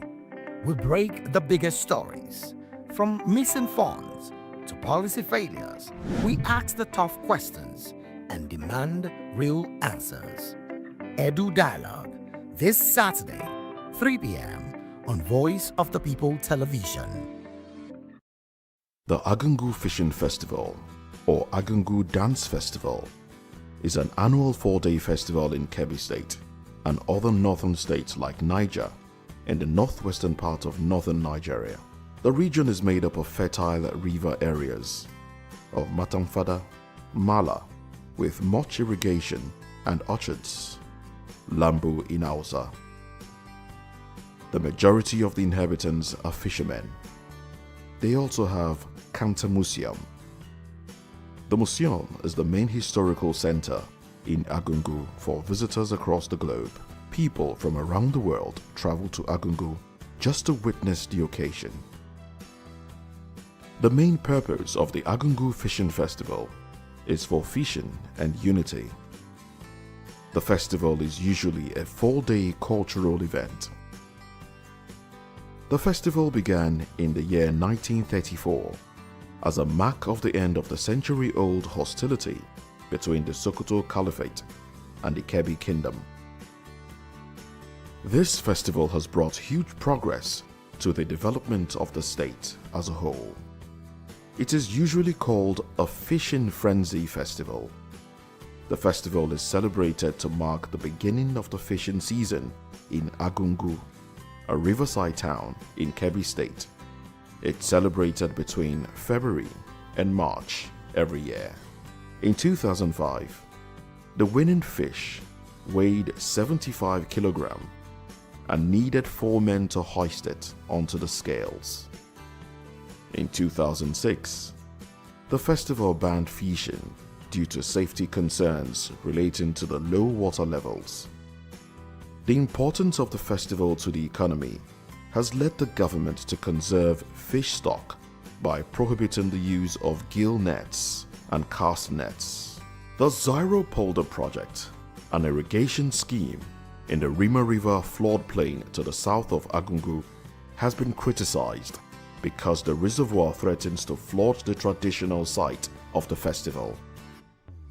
Activities include craft showcases, canoe races, agricultural showcase, cultural activities, wrestling matches, musical performances, a grand fishing contest and swimming contest. On the final day of the festival, the competition is held, in which thousands of men line up along the river, and at the sound of a gunshot, all of them jump into the river and have an hour to catch the largest fish. The winner can take home as much as $7,500. Competitors are only allowed to use traditional fishing tools, and many prefer to catch fish entirely by hand. A practice also popular elsewhere and known as noodling, and this is to demonstrate their prowess.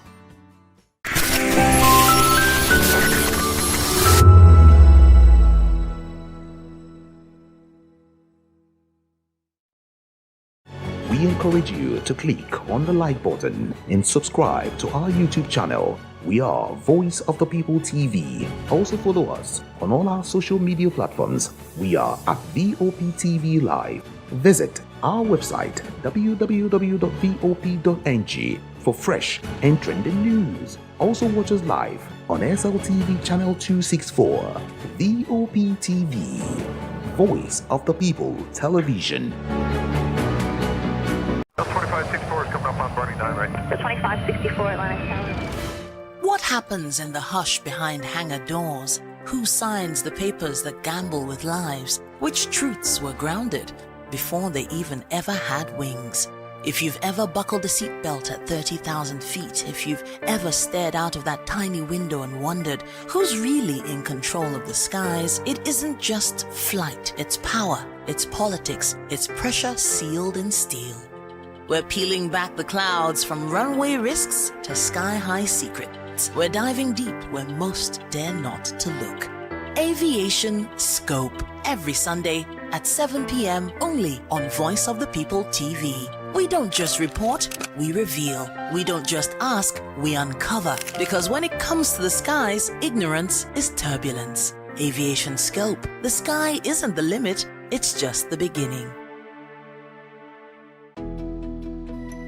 3 years ago, we lit the spark.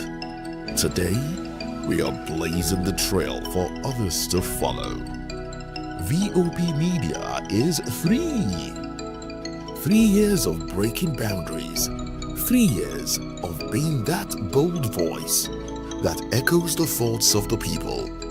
3 years of telling stories that matter. We have experienced complete breakdown in democratic governance. We are not just a brand, we are a movement, giving voice to the voiceless. We go to bed empty hunger. To every viewer, every voice, and everyone that has made us who we are, we say thank you. VOP Media, 3 years and still counting. VOP TV. Now you have more than a voice. VOP TV. Now you have more than a voice.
Good afternoon and welcome to the Media News and Voice of the People television. I am Fina Okechukwu. And I am David Edwin. The headline, U.S. plans airstrikes in Nigeria after Trump warning.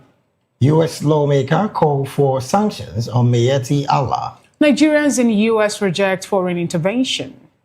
NOA reports growing public support for security efforts. Shettima unveils Nigeria's climate roadmap to world leaders. Amopita vows electoral justice to reduce court cases. In business, Nigeria rises at $2.35 billion amid $13 billion demand. And in the world of sports, Victor Osimhen makes history in Galatasaray win. In entertainment, Regina Daniel's parents reunite amid brother's arrest. Now the news and details.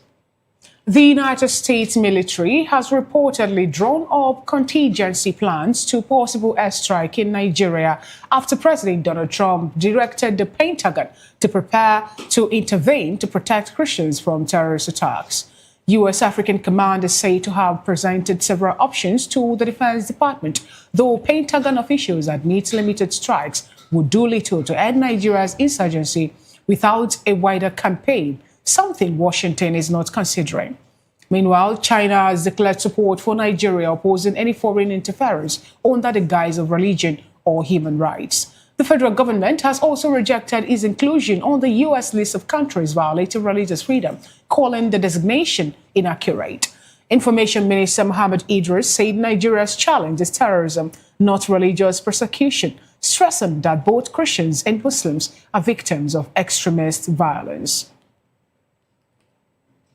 Meanwhile, the U.S. House of Representatives has called on the Department of State and Treasury to impose targeted sanctions on individuals and groups, including the Miyetti Allah Cattle Breeders Association of Nigeria and Miyetti Allah Kautal Har, over alleged violation of religious freedom. The resolution introduced before the House cites reports and NGO findings alleging attacks on civilians, destruction of worship centers, and a pattern of impunity. Supporters of the move would strengthen U.S. diplomatic pressure on Nigeria to ensure accountability and protect religious minorities.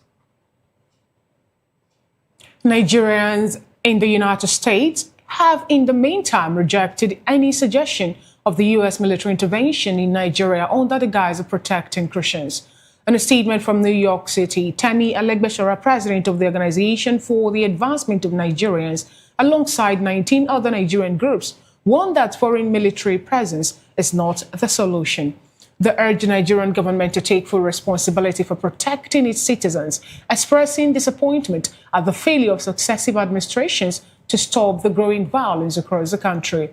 The group also called on the federal government to end the killings and conduct a transparent audit of security operations, ensure accountability for perpetrators, and support victims of sectarian violence. In the meantime, the National Orientation Agency says more Nigerians are supporting national security efforts, with its communication campaign reaching an estimated 32 million citizens in just 3 months. Director General Larry Isa Onilu made the announcement at the October 2025 Joint Security Press Briefing in Abuja alongside security, defense, and intelligence agencies. He stressed that citizens play a critical role in combating insecurity and warned that misinformation not only misleads but endangers lives. Isa Onilu urged Nigerians to continue cooperating with the government, noting that community intelligence remains a key tool against criminal networks. Still in the news, the Vice President Kashim Shettima will unveil Nigeria's green transition roadmap to world leaders, positioning the country to turn its climate commitment into concrete investments in projects. Director General of the National Council of Climate Change, Tenioye Majenkodumi, announced this at the ongoing COP30 climate conference in Belém, Brazil. Major Kodomi said Nigeria's early submission of its nationally determined contribution gives it an edge to attract major investment and partnership at the summit. She added that the conference will boost investor confidence and help activate Nigeria's market framework for climate action. Vice President spokesperson Stanley Nkocha said the participation reaffirms Nigeria's commitment to the Sustainable Development Goal and the Paris Agreement, particularly a goal under 13 on climate action.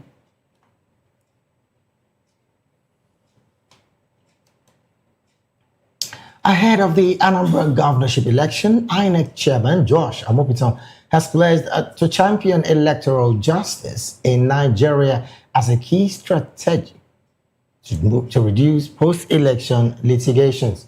Speaking to journalists in Awka, Anambra State, Amopitan said while candidates and parties have the right to seek legal redress, his goal is to conduct elections that are so transparent and law-compliant that outcomes are widely accepted.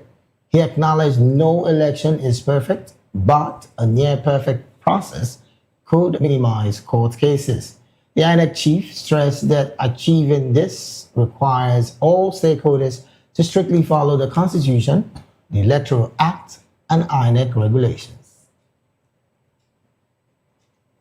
In the meantime, the Commissioner of Police in charge of Saturday's governorship election in Anambra State, Abayomi Shongule, has called for stronger coordination among security agencies before, during, and after the poll. In a statement from the police public relations officer, SP Tochukwu Ikenga, Shongule said the call was made during a meeting with security commanders in the state to harmonize plans for the election. They say the goal is to ensure a peaceful, credible, and violence-free exercise, adding that security agencies remain united and committed to protecting the will of the people through the ballot.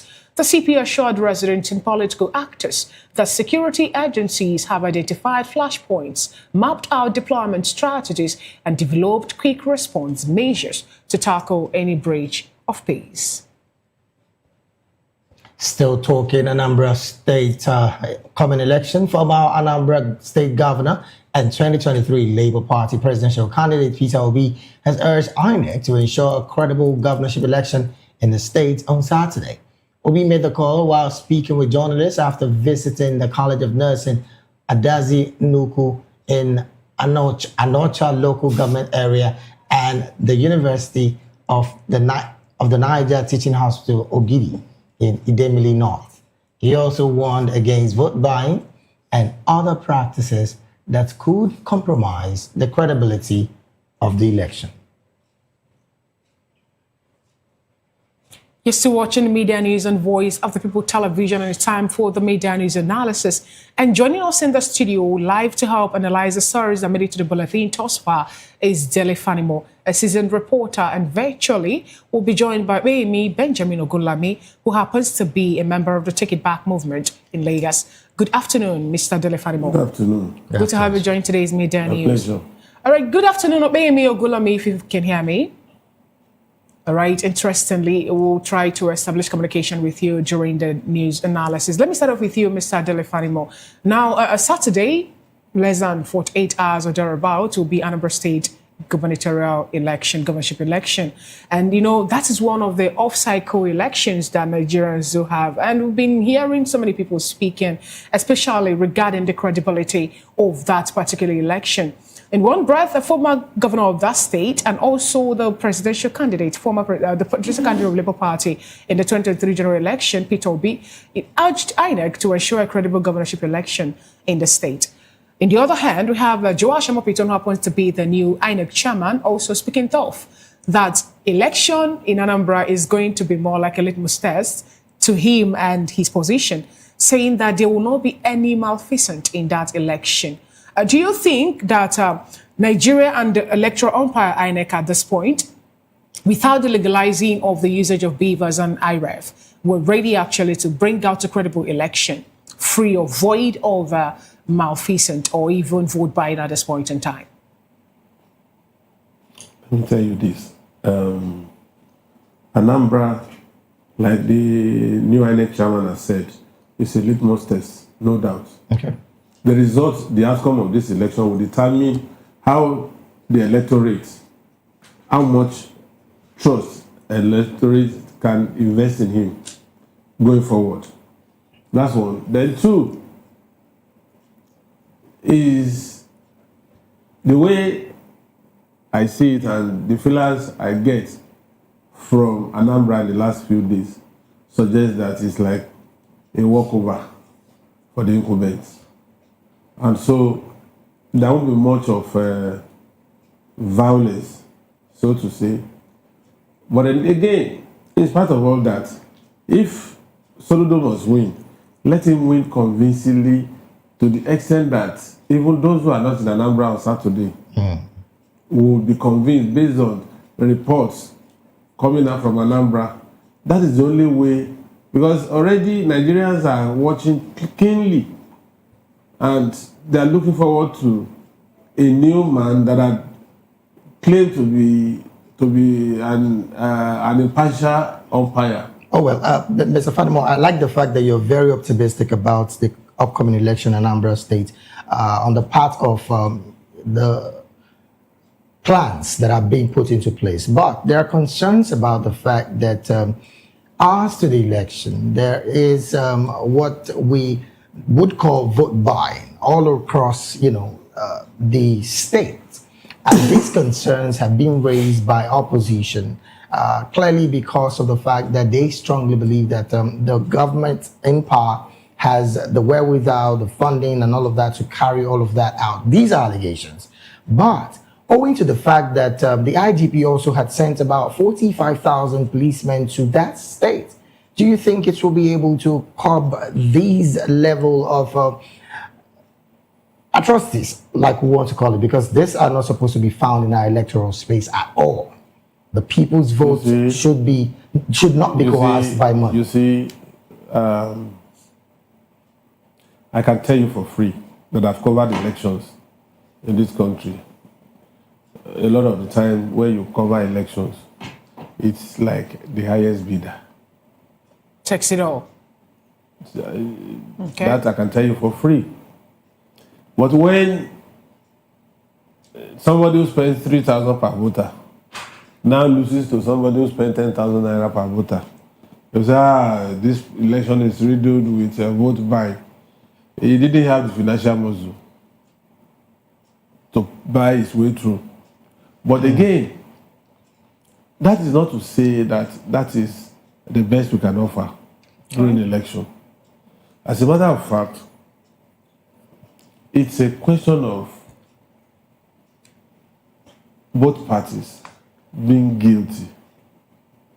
Okay. If somebody wants to buy your conscience, you are at liberty to say, no, I'm not selling my conscience. But you find out that, let me give you a clear example. It was during this Oyemanji of Ekiti State. Right. Few days to the election, I came into Ekiti State around Tuesday of that weekend to observe the election. Tuesday evening, Wednesday all through, you won't believe it. It was Shegoni, the SDP candidate, that people were rooting for. In fact, you would think that election had been concluded. But by Thursday night, Friday morning, the game changed. Why so? The youth that you ordinarily consider as the hope of the future were practically struggling to get their own share. In fact, the whole streets were deserted, particularly in Ado Ekiti. They were going to houses, and you see pick-up vans dashing from one end to the other, laden with, money. That's inducement. That is it. All right.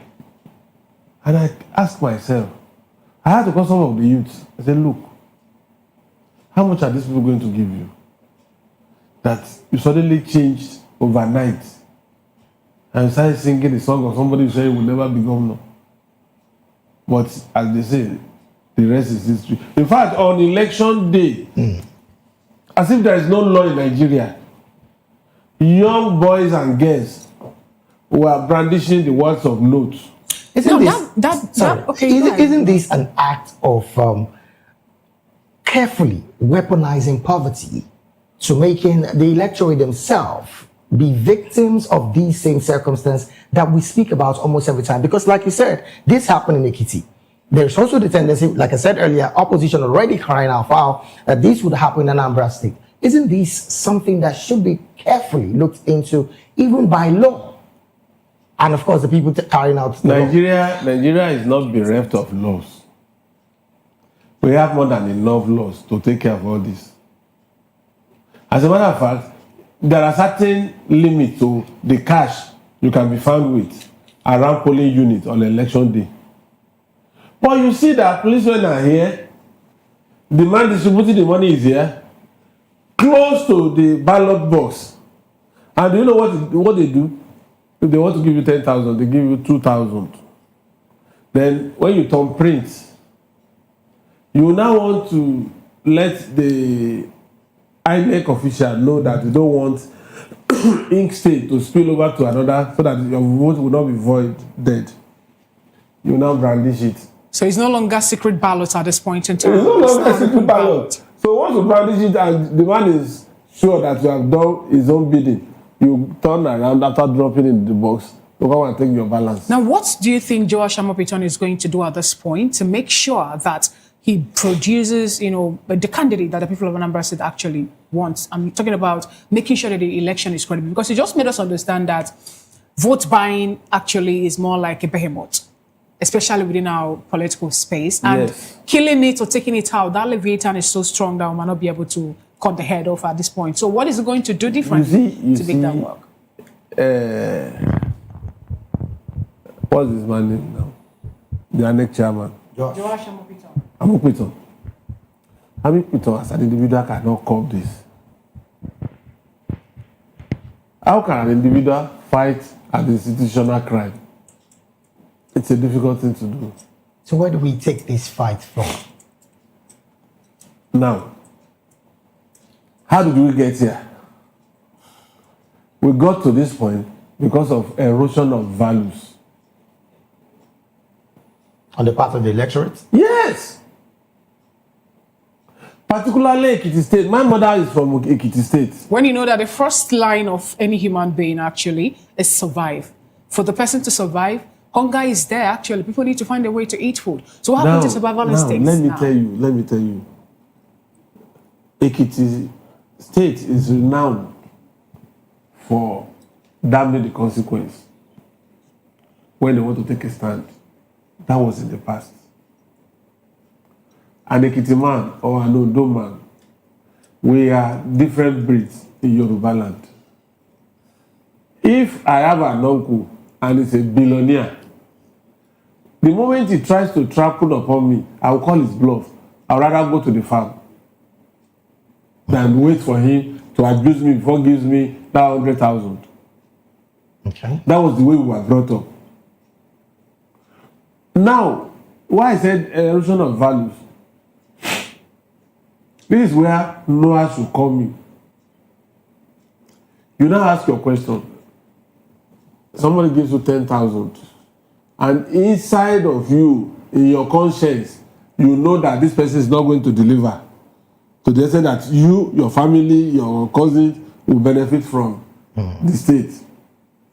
Now, Noah should be able to bring it down to the level that that person will understand that 10,000 naira in 4 years is 2,500 per year. Now, if you divide 2,500 into 12 months, what do you get? Probably less than 250 naira. Then 250 naira divided by 30 days in the month. What do you get? Maybe 4 naira or maybe 40 naira or so, I don't know. Now, when you now look at yourself, that what your conscience for 4 years have been bought per day 6 naira per day. So you now ask yourself, is my vote just 10,000 naira for 4 years? Huge question there, Mr. Fanimo. But again, before we jump into another conversation, with all of these circumstances that we've identified, can we clearly say now that both electoral and constitutional reforms are the very way to go as a nation if we truly want to unwrite these abnormalities that we've identified now? It's a very clear thing. Now, in the morning I was telling somebody, I said, look, the fundamentals that we need to address if we must get out of the woods is for us to go back to those laws that exigencies of the time had made it moribund. Which of these laws are you referring to? The Constitution. The same Constitution? Yes. Lots have said is faulty? I said the Constitution is absolutely faulty. Okay.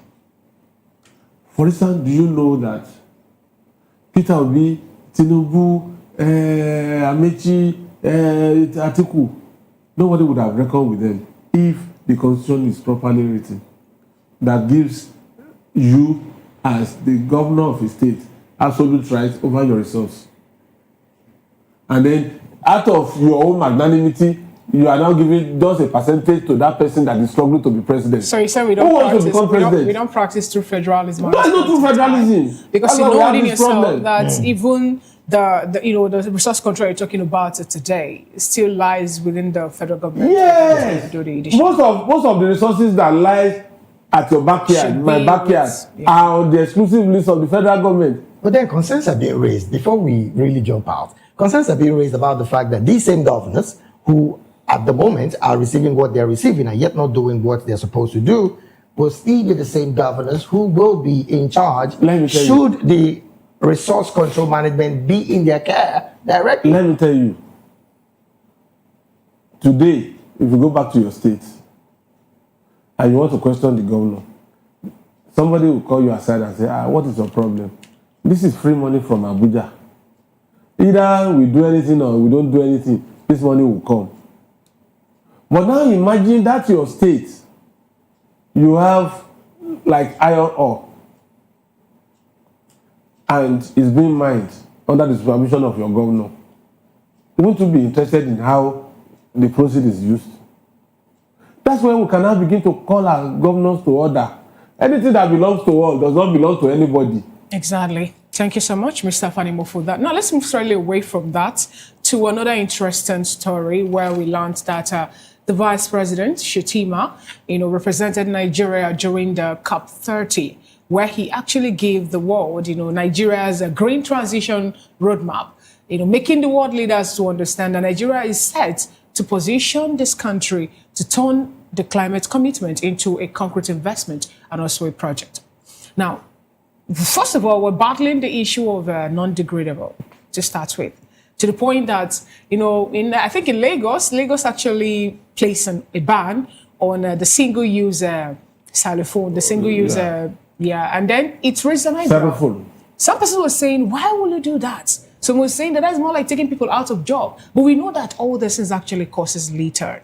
And then Nigeria does not really have that. Lagos State is yet to bring it aboard. We're working on it to bring it aboard, where they say you have to get certain amount of money when you recycle your product, your cans and every other thing. At this point in time, we've not really seen that cycle around Nigeria as a nation.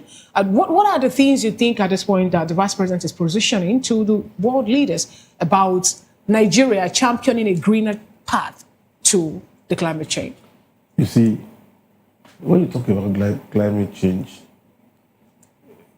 it is far, far from us in Africa, because what does not ail us today and kill us tomorrow, nobody attributes it to a killer. For cancer to kill anybody, it would have incubated for about 15-20 years. But when it now begins to manifest, you say, after a brief illness, can that be a brief illness? Look, it takes about 200 years for these plastic bottles to be degraded. And yet, we consume content from these plastic bottles every day. And what do?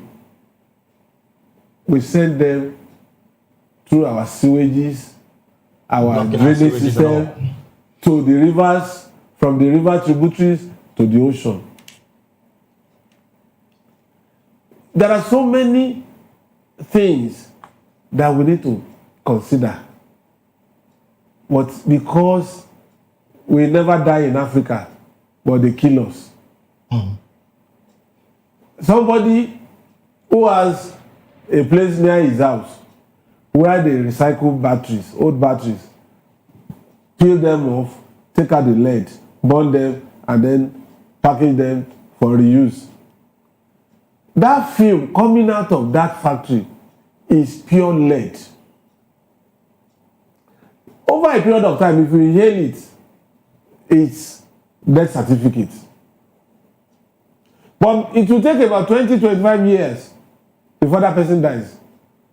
It is the grandmother in the village that must have killed him. So, Mr. Fanmo, with these unveiling factors now, are we saying, or are you saying right now, that as it stands, what the president did make mention of in Brazil clearly looks like a political statement to maybe boost investor confidence back into Nigeria, particularly in the part of FDI? Because obviously, all across the nation, we've not seen any sign of the usage of climate retrogression and all. You see, it's not a political statement. It's not. So what would you say? It's just the reality that would hail us in future that we need to address now. We don't have to wait for that devastation before we begin to scamper. Look at your corner. Anything that will be biodegradable, do something about it. That's the message. Whatever, look, the glaciers are falling in some parts of the world. Do you know the implication of that? Once the glaciers are falling, then volcanic eruption will start. How much of a body language when it comes to degradable things have the government done so far for her people? That's where I'm going. You see, let me tell you, I know that Lagos State government through the years have championed this.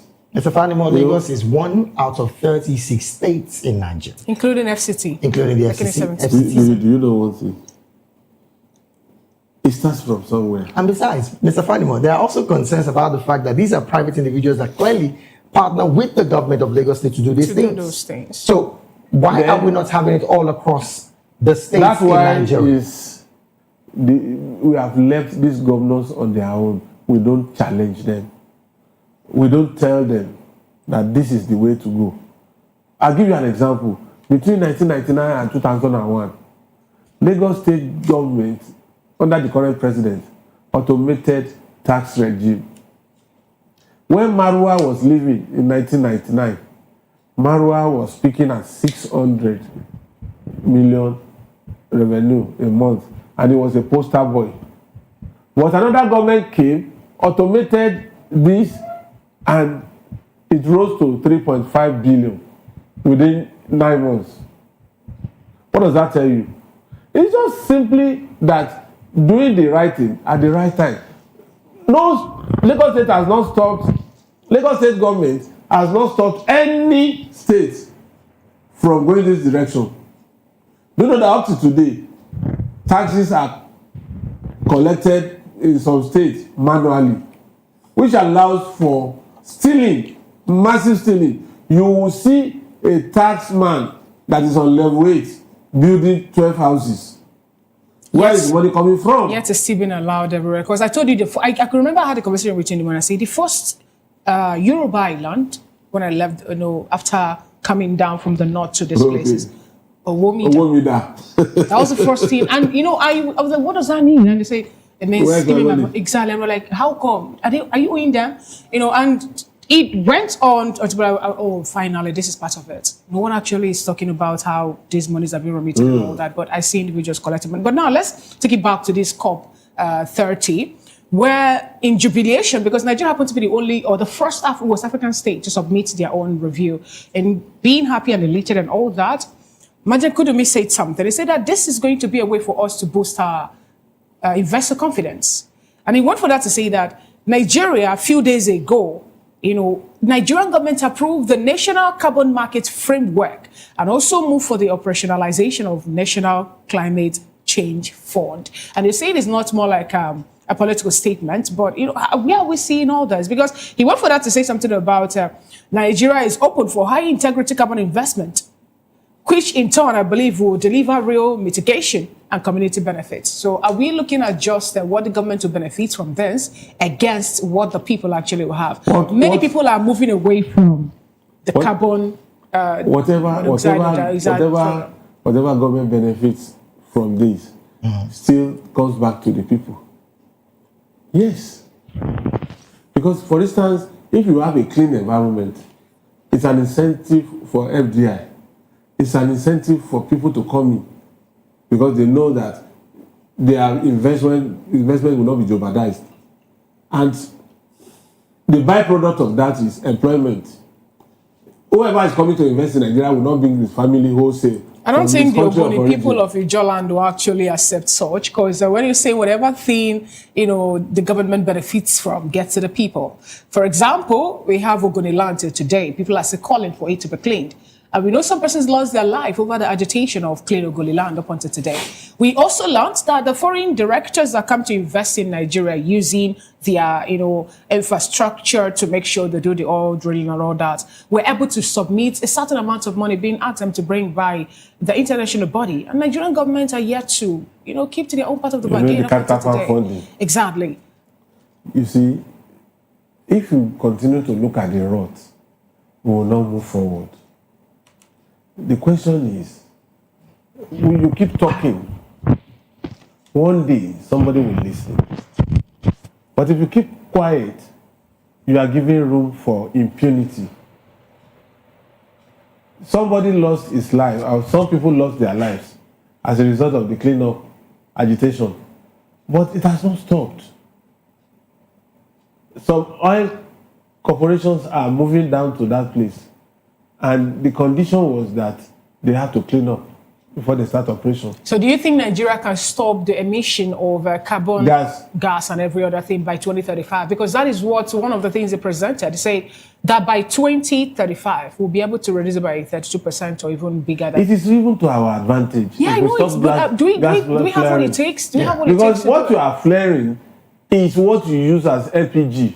Exactly. But do you think we can do that? All we need to do is direct your investment towards that direction, and then you make your money, and then you have a clean environment. I like the fact that you said that if we keep talking, one day somebody would hear, but if we keep quiet, the impunity will go on. Yeah. But then again, would you also agree that at this point Nigeria has been talking, yet nothing has been done thus far? Which again is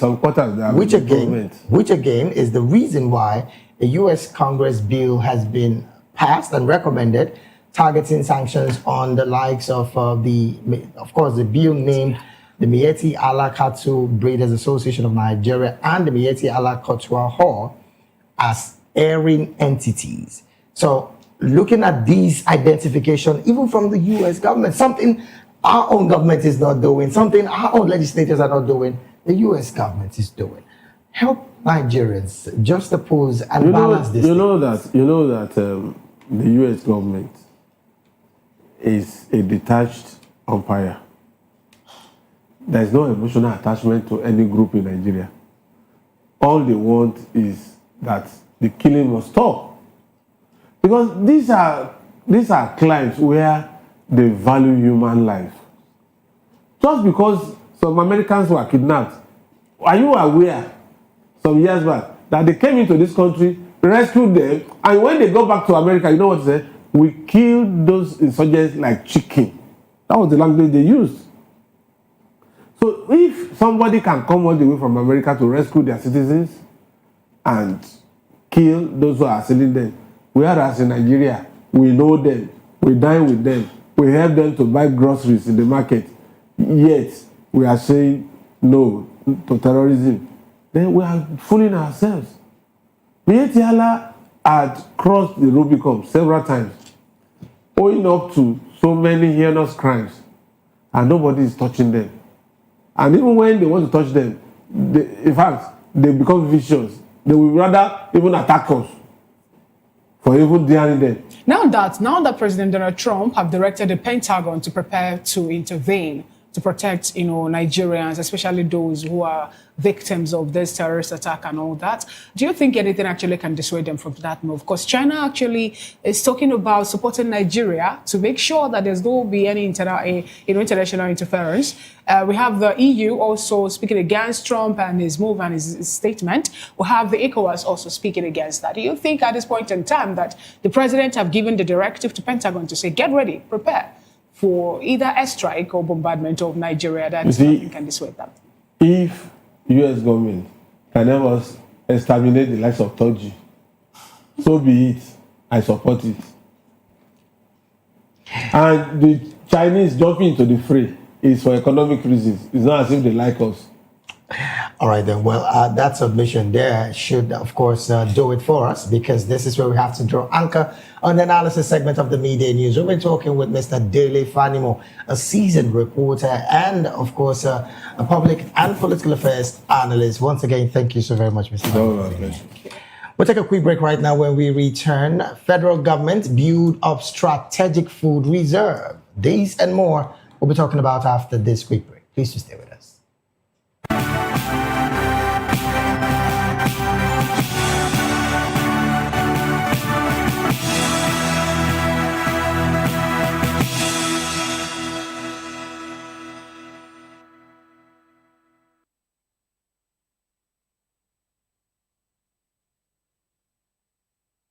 Glad to have you back. Vision. The federal government is stockpiling its strategic food reserve to boost food security, stabilize prices, and support farmers financially. Agriculture Minister Abubakar Kyari said the initiative will encourage year-round farming, even during the dry season. He made the remarks during a working tour of facility in Kaduna with the Minister of State for Agriculture, Abdullahi Aliyu, alongside other stakeholders on the sidelines of the 47th National Council on Agriculture and Food Security meeting. Away from that report, the Nigerian Immigration Service says it will soon introduce a single travel emergency passport, a biometric document to help Nigerians abroad with expired, lost, or stolen passports return home safely. Controller General of Immigration, Kemi Nana Nandap, announced this at a joint meeting of the Khartoum Rabat and Niamey processes in Abuja, co-hosted by Nigeria and France. The service public relations officer, Akishola Akinlabi, confirmed the announcement in a statement.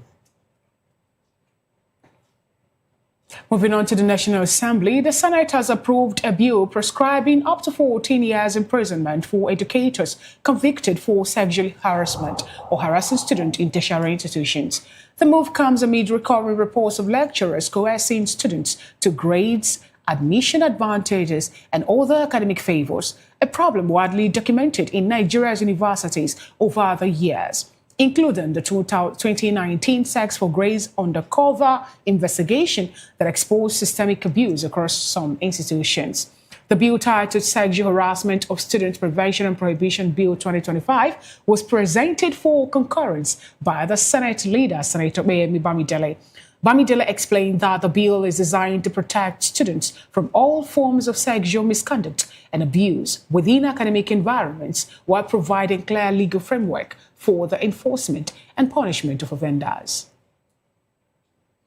Away from the Senate, tensions over the planned opening of the Museum of West African Art has boiled over to a peaceful protest in Benin City, where hundreds of Edo citizens, including palace chiefs and cultural groups, marched to the government house. Our correspondent in Benin, Rhoda Johnny, reports that Governor Monday Okpebholo has pledged to protect the sanctity of the Benin monarchy and its revered traditions.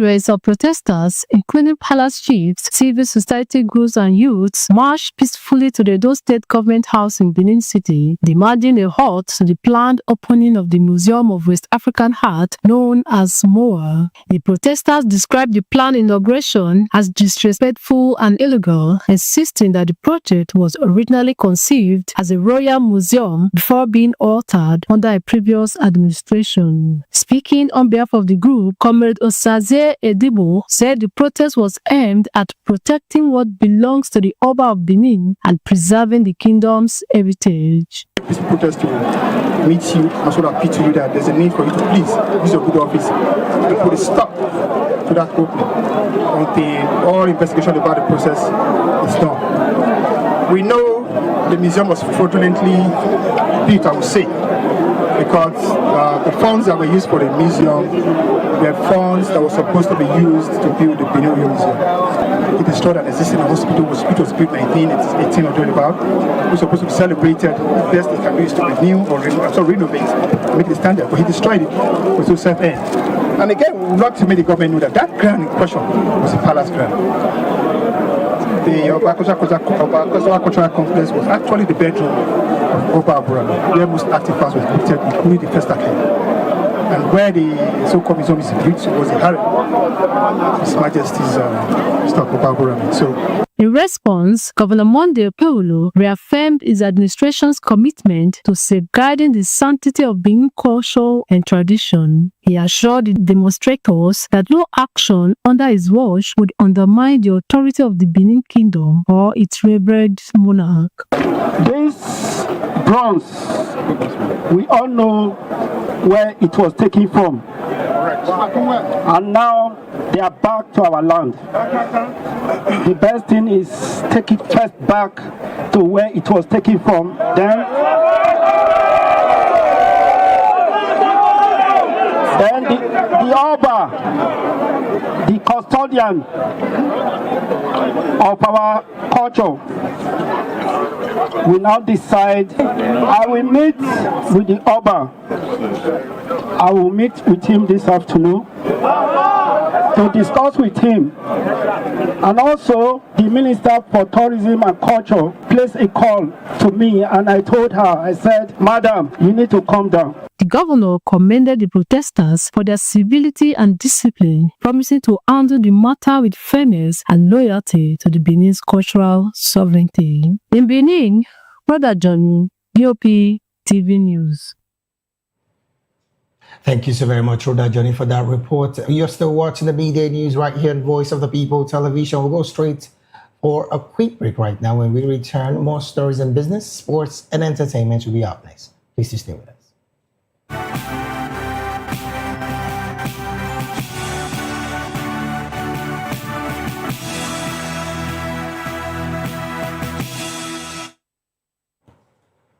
Glad to have you back. Now to some business stories. Nigeria has made a major return to the international capital market, raising $2.35 billion through Eurobond, an issue that attracted a record $13 billion in investor orders, the largest in the nation's history.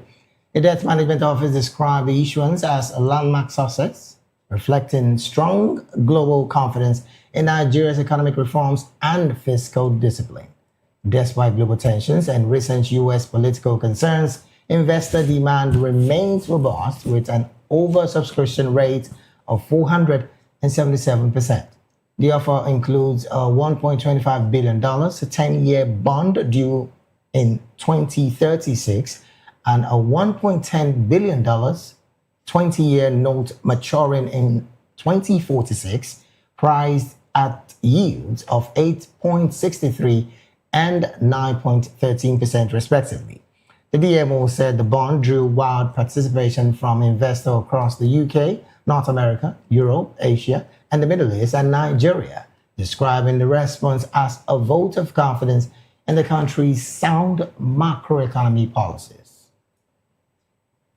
In the world of sports, Victor Osimhen has become the highest-scoring Nigerian in European competition after a hat-trick led Galatasaray to a 3-0 win over Ajax. After a goalless first half, Osimhen headed home Laurie Sands crossed in the 55th minute, then added 2 penalties to complete the victory. The 26-year-old now tops the Nigerian scoring chart in Europe with 25 goals, surpassing Obafemi Martins' 23. He also became the second Nigerian after Yakubu Ayegbeni to score a Champions League hat-trick. Still talking sports, FIFA has announced a new annual honor, the FIFA Peace Prize, to be presented for the first time during the 2026 World Cup draw in Washington. The announcement came ahead of FIFA President Gianni Infantino's appearance at the American Business Forum in Miami, where US President Donald Trump and Argentinian star Lionel Messi were also speakers. FIFA did not reveal the first recipients, though speculation suggests it could go to Trump, an Infantino ally, expected to attend the December 5 draw at the Kennedy Center. The 2026 World Cup will be co-hosted by the United States, Canada, and Mexico from June the 11th to July the 19th. In entertainment, a Nollywood actress, Regina Daniels, has confirmed that her parents have reunited to secure her brother Sammy West's release from detention, while her mother, Rita Daniels, has been vocal throughout Regina's marital crisis with Senator Ned Nwoko. Her father, Jude Ojogu, had remained silent. In a Facebook post, Regina said her parents, who separated years ago, reunited with no negative ulterior motive other than their daughter's happiness. She added that her brother, recently arrested over the marital dispute, remains in detention. Still talking entertainment, the African Movie Academy Awards has named Afrobeat star Made Kuti as the headline performer for its 21st edition. The event is expected to draw film practitioners from across Africa and the diaspora. Tony Ane, AMA's chief operating officer, confirmed the ceremony will feature live performances from some of Africa's biggest music stars.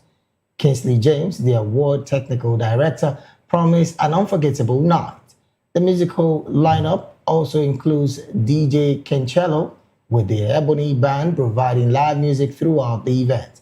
The awards weekend kicks off with the African Fashion Show in November. Founder Raymond Ayim Osigwe said this year's edition will honor the legacy of AMA's founder.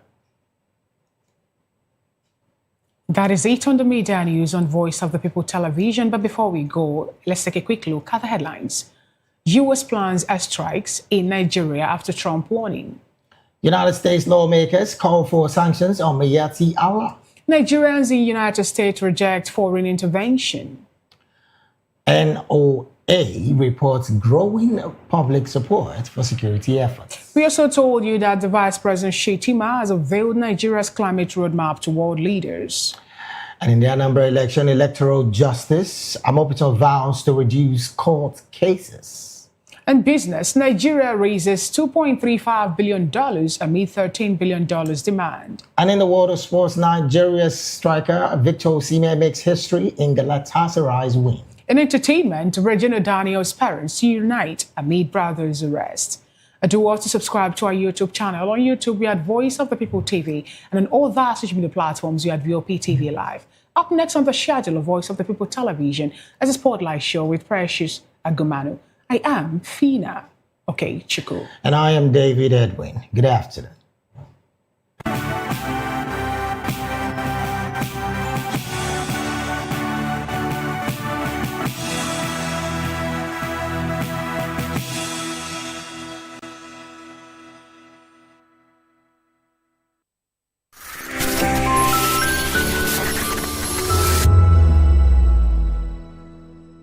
We encourage you to click on the like button and subscribe to our YouTube channel. We are Voice of the People TV. Also follow us on all our social media platforms. We are at VOP TV Live. Visit our website www.vop.ng for fresh and trending news. Also watch us live on SLTV channel 264. VOP TV, Voice of the People Television.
ready for the extraordinary? Something big is happening on your screen. Introducing VOPTV. Now streaming on SLTV channel 264. From breaking news to captivating conversations, news analysis, giving you all sides to the story. We break in-depth discussions on the issues that matter, from politics to sports, entertainment, and lifestyle. VOPTV on SLTV channel 264. Join us as we redefine what television means to you. Voice of the People Television, VOPTV. Now you have more than a voice.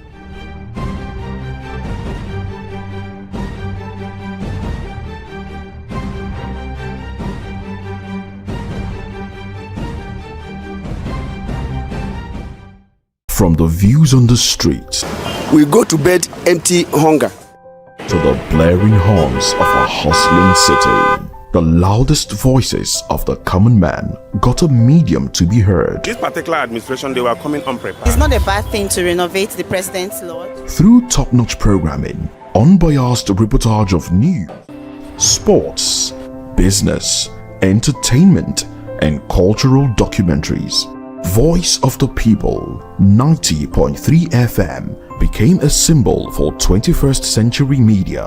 And now, a new baby is born. Voice of the People Television, VOPTV. Youthful, full of vigor and penchant for excellence in the continent's media space. Exposing the wrongs, applauding the rights, dissecting the news without fear or favor, through factual and accurate stories and contents. Corruption kills three things that makes a society. Representing the interests of the people and giving them a voice. Voice of the People TV is here to stay towards building a fair society. VOPTV, Voice of the People Television, truly a voice for the people.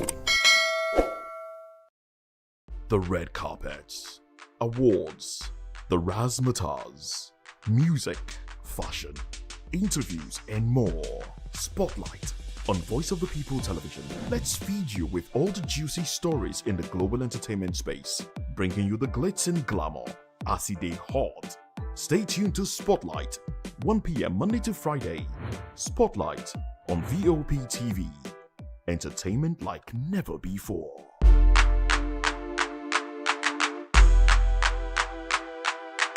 Behind every broken deck lies a broken promise. Education shapes the nations, but who is asking the right questions?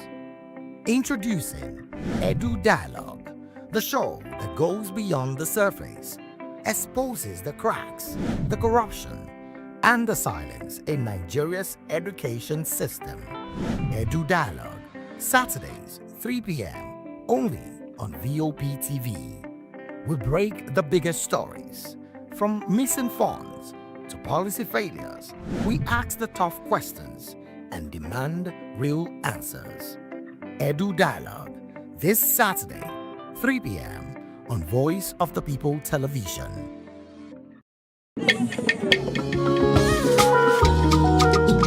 Voice of the People Television awuchiela onye nụ ya ka ọrụ ibe ya. Ị chọrọ ịmata akụkọ ndị gbara n'akwụkwọ akụkọ dị iche iche n'ala anyị kwa ụbọchị. Ị chọrọ ịmata ka o si afịatụ na ndọrọndọrọ ọchịchị, agụmakwụkwọ, azụmahịa, ime njem, ọbụladị egwuregwu. Mgbasonyere anyị n'oge ndị Igbo na Voice of the People Television.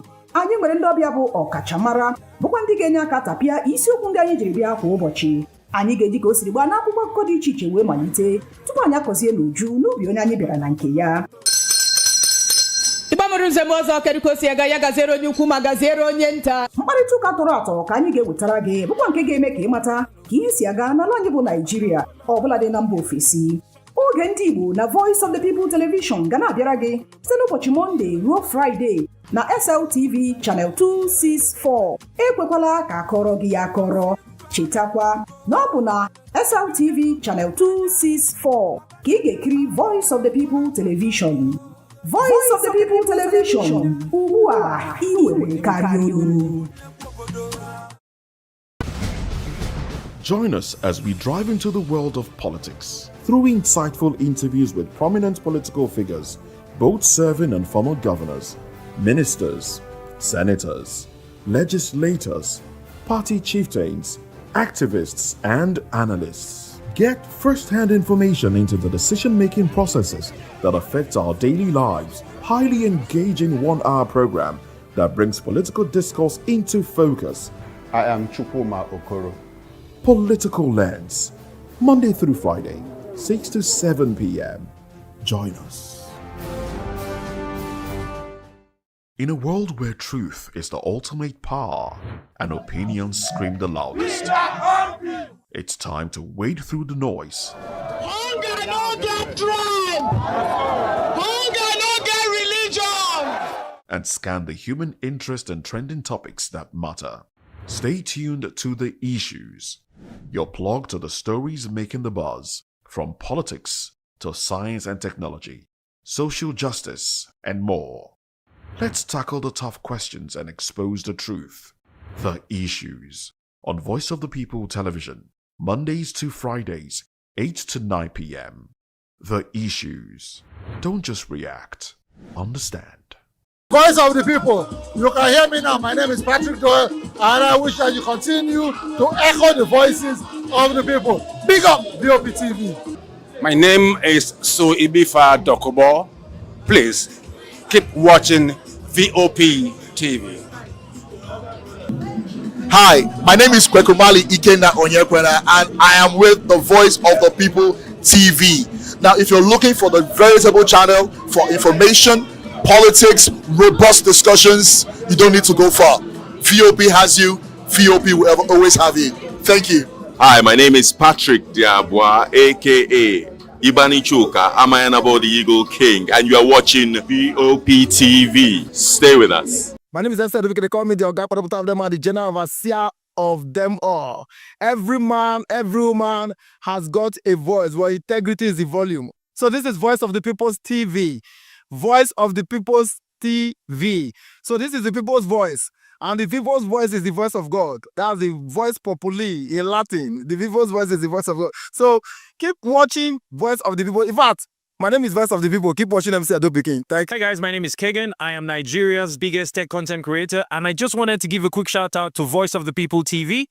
Keep watching, enjoy, and you're welcome. My name is MC Alamano. They call me Enjoy Med Landlord. It's VOP TV. Keep watching VOP TV. Don't touch it down. Even if you want to touch it down, increase the volume. If you don't increase the volume, I told me. My name is Collins Agawabe, popularly known as No Mide, but last, more than No Mide, or more. Not be all so the cook right at the fry plantain. We keep on watching VOP TV. The voice of the people, the voice of Edo. If you want to get the authentic news for Edo, the way it be, that's why they show and all they cut anything come on. At VOP TV.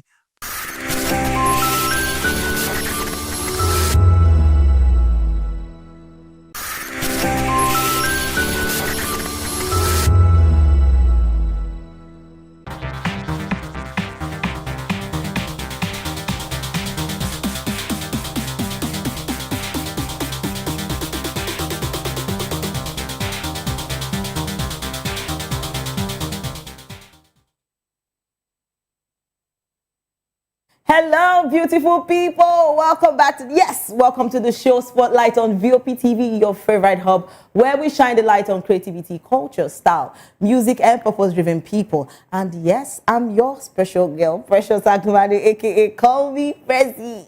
And yes, today is another day, and it's a beautiful one. Yes, it's a day to stay positive, inspired, and grounded. And trust me, we are bringing you an exciting blend of gist and purpose. So please, don't go anywhere. Sit tight while we ride together.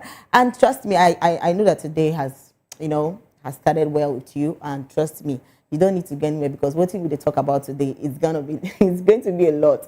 So first off on our list, you're talking about rapper Ice Prince. He has opened up about his weight loss journey. And trust me, Nigerian rapper Ice Prince Zamani has confirmed his recent weight loss was the result of a deliberate lifestyle change, not illness, as some fans speculated.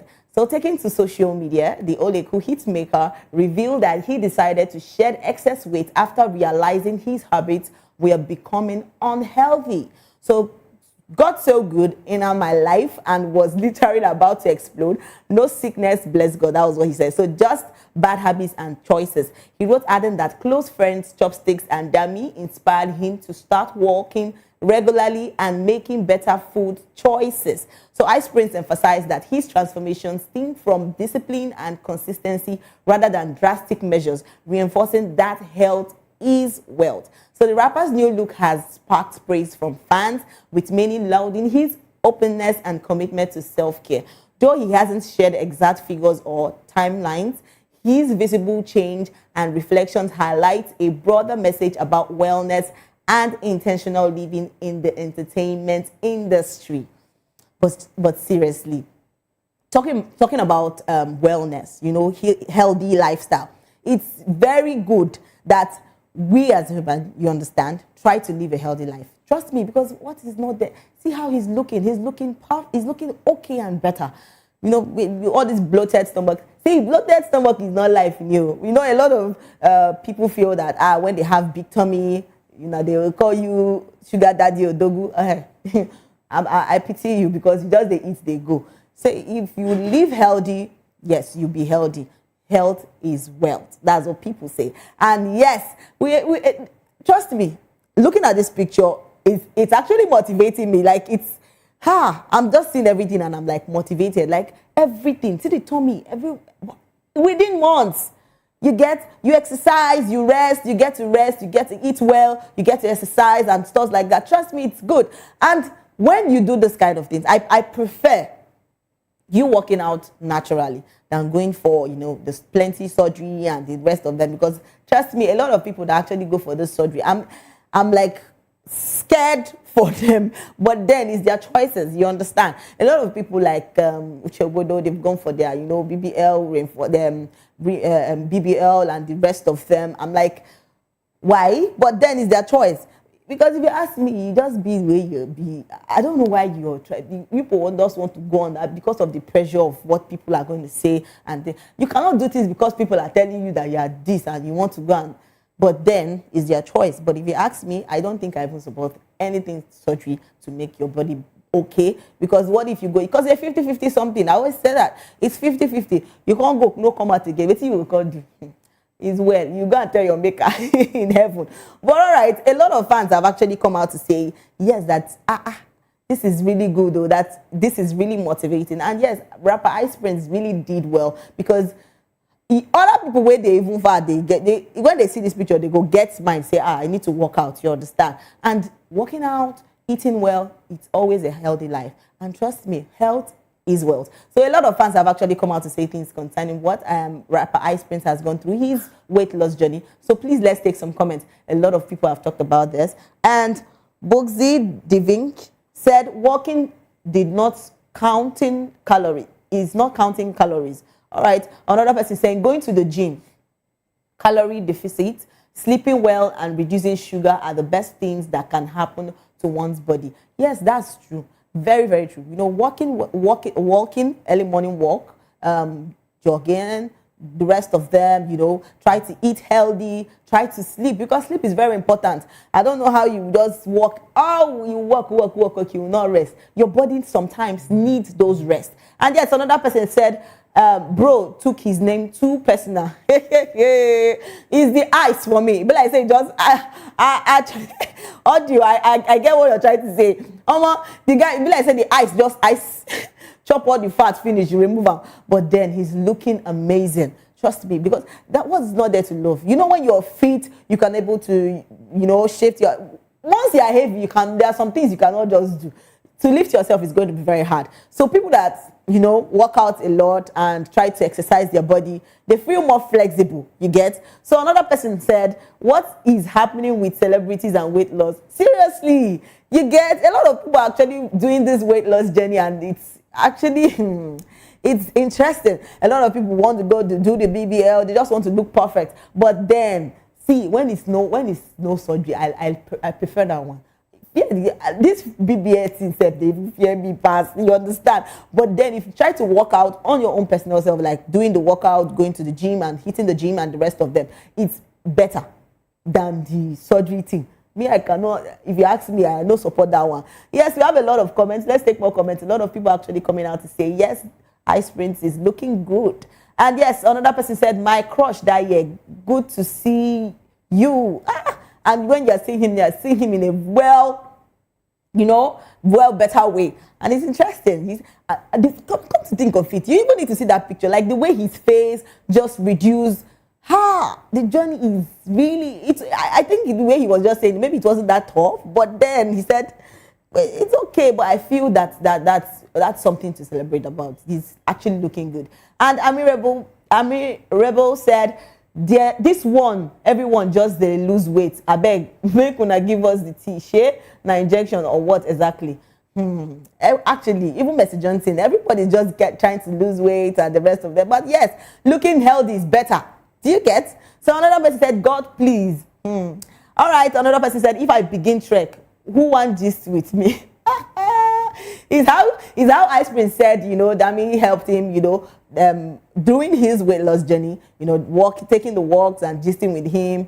But then you can actually go to the gym. Basically, you can be doing your work. You can meet people because there are a lot of people actually doing this weight loss and, the exercise and hitting the gym and the rest of them. So definitely you meet people there. So that one will be if they find this everywhere. All right, a lot of people are saying something. Let's take more comments. And another person said, nothing can stop me from losing weight next year. Procrastination is not good, you. See, you want to lose weight next year. What's happened now? What happened to now? Why don't you want to start now to start losing weight? But then it's also good to live healthy and live a healthy life. It's important. And another person said, pot belly is not an evidence of good living, guys. Kudos to him. Yes, I said this before. Pot belly, you feel like you're living life. But uncle, auntie, you're not living life. Your belly will just be there. Blood out and it's not looking nice. When you now wear gown, you be like Father in heaven, here go big, leg go continue, voila, see shape.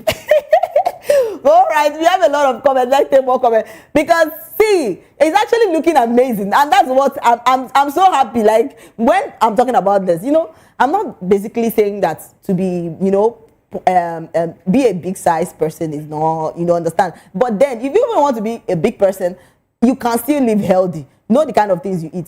And being big and you are not flexible, you can't carry yourself. Well, they be that too. Because if they want to run now, where you want to run, go. All right, another person said, healthy life, the best. Yes, healthy life is the best because health is wealth. Yes, another person said, God, please, I really want this for me. It's not to talk. I said it before. It's not procrastination. It's not to talk, but yes, put the work. Put in the work. It's very important. All right, another person said this milestone is achieved with either when I don't start, I am Benjamin Kilode from Babylon. They even see your name. Oh God. All right, another person said, nothing can stop me from losing weight next year. Yes, amen to that. And just put in the work. All right, Timo Sterling said pot belly is not an evidence of good living. Kudos to him. Yes, we have a lot of comments. People are actually saying things concerning Ice Prince because trust me, he's actually looking amazing. And when it comes to think of it, a lot of our celebrities, when people are saying a lot of our celebrities are really going for the weight loss journey, it's not even only about the weight loss journey. I remember when Zik Saloma said he faced pressure of what people tell him, of what the world has actually said to him then when he was not looking okay and the rest of them. But then if you had asked me, seriously, I feel he was being so real. He was real, though it's his choice of he wants to slim, make his nose better, look facially, do this face surgery and the rest of them. He wants to look better, but trust me, I feel he was more real, but that doesn't really change the person he is though. But then I feel he was more real then than now, but then it's his choice. I think people make their own choices, but if it's okay for you, if you want to do surgery, go and do, you understand. But you will always remember that this thing you're doing is 50-50. What if you go and you not come out? But then it's all right. All right, we have a lot of people. And another person said, no be small consistency. Yes, so consistency is key. It's not that you will eat Gary in the morning. You say you're doing weight loss. You go and jog. be deceiving yourself and come back to the house and go and eat garri, swallow garri in the morning. After swallowing, you come in the afternoon and eat. God, top the whole sugar in the world in your belly, and you come out in the night, you do another 1 kilo a day. Are you? Oh God, I don't know what to say to you, but then consistency is key. What you eat, you don't eat anyhow.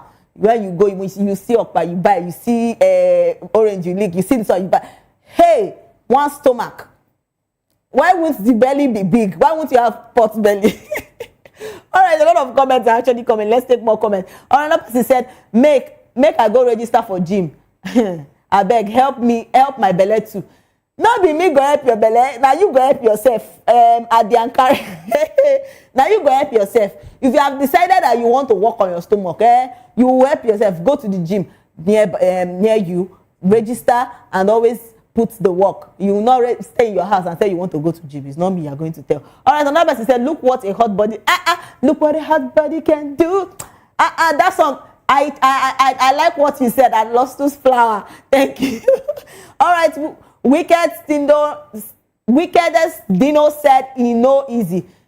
You know easy actually, but now work. You get what I'm trying to say? To lose weight is work. You have to put in the work. But then if you have people around you that will support you, why not? You just do it. It is. Nino 54129 said, wait, it affected the head as well. Hey, blood of Jesus. It affected the head. But trust me, I think Ice Prince was really, you know, his head was it was big there, but when he can't reduce, everything just slimmed down. Oh Lord! But then he's also looking good. All right, Yaya Britty said smoking and drinking will make you look terrible. It takes a lot of discipline to get over it. I think people that smoking and drinking, smoking self, that one you're even killing your lungs. Even the people that even sell the what they call it, the cigarette or whatever you're smoking, they will tell you, I don't know what I can't remember, but they are actually saying to you that is smoking, you know where they go with that, but you say you choose say you want the smoke they go. All right, yes, that takes us to our next gist. So actor Uzo Aroke schools a critic on intentionality in a relationship. So this particular thing comes after the Love on Every Word Part 2. It comes after the Word on End of Part 2. And where a lady posted on X about the movie, stating movies like these are very harmful. I don't know why people claim to be progressives when things like this get you excited. And I want to ask this question. So you've seen the first movie of Love on Every Word, and you've seen the second one, and you are telling me that watched it, you watched it and you saw the movie and you are saying that it is very harmful. Jesus, Olochi, my auntie, take it easy. That movie, like I can literally say that when I started watching that, when I saw that movie from the beginning to the end, my mouth, I know she'll say my mouth closed because I just shine teeth up and down. My teeth was just shining. Like there's everything. What is not just there to love? It's about Uzo Aroke's part where every scene said it all. Every scene was just about this. And trust me, I love love. Who won't love love? The particular scene that actually caught my attention was the ending part where Uzo Aroke was trying to, get back to his Achalugo. And trust me, that part, I cried too. The part where Uzo doesn't want to cry and the rest of them, I cried too, if you ask me. But then, this lady that came out to say that, say sometimes in Nigeria self, they like good thing. I'm so, like, I'm not happy about it. A lot of Nigerians don't like good things. If they see good movie now, you will carry yourself and come and say, hey, when people are saying the movie is good, people are saying, no, the movie is bad, you don't like it, you will find one bad thing, and I don't know why. Only negative things now that they like carry. When it comes to negative things, they don't see una. Una no fit carry something where they positive. Like, at least, when you see people, be positive about things, but no, una they like hear bad news, all those kind of things, good. I don't know why. This lady that came out to say that the movie is very harmful, I don't know what your aim is actually. But even the reply that Uzo gave himself is what I think that's just the best reply for you. I think we should see this reply because, trust me, this lady actually came out to say those things. I like, why? Why? Oh God. but the movie is just saying it all. Not a lot of fans have actually come out to say things concerning this. Let's take some comments, but trust me, love on everyone. If you actually saw the first movie, it says a lot. Now, see what Uzo said. He said, no, I don't think so. The financial gap between Obiora and Chioma was clear. Would you want your woman to contribute the little she earns to the household bills when you're a billionaire? He met her as an independent woman and then helped to scale her business. That's intentionality. Yes, please tell her. Because trust me, I think a lot of this is just this is just a Nigerian lady, like striving hard to work for herself, to see that she fits, to see that she does her things. And trust me, all the other relationships she has been in that movie, she was the one even giving the guys. You get what I'm trying to say? But see, does and trust me, it get people where they like that real life. No be even a joke.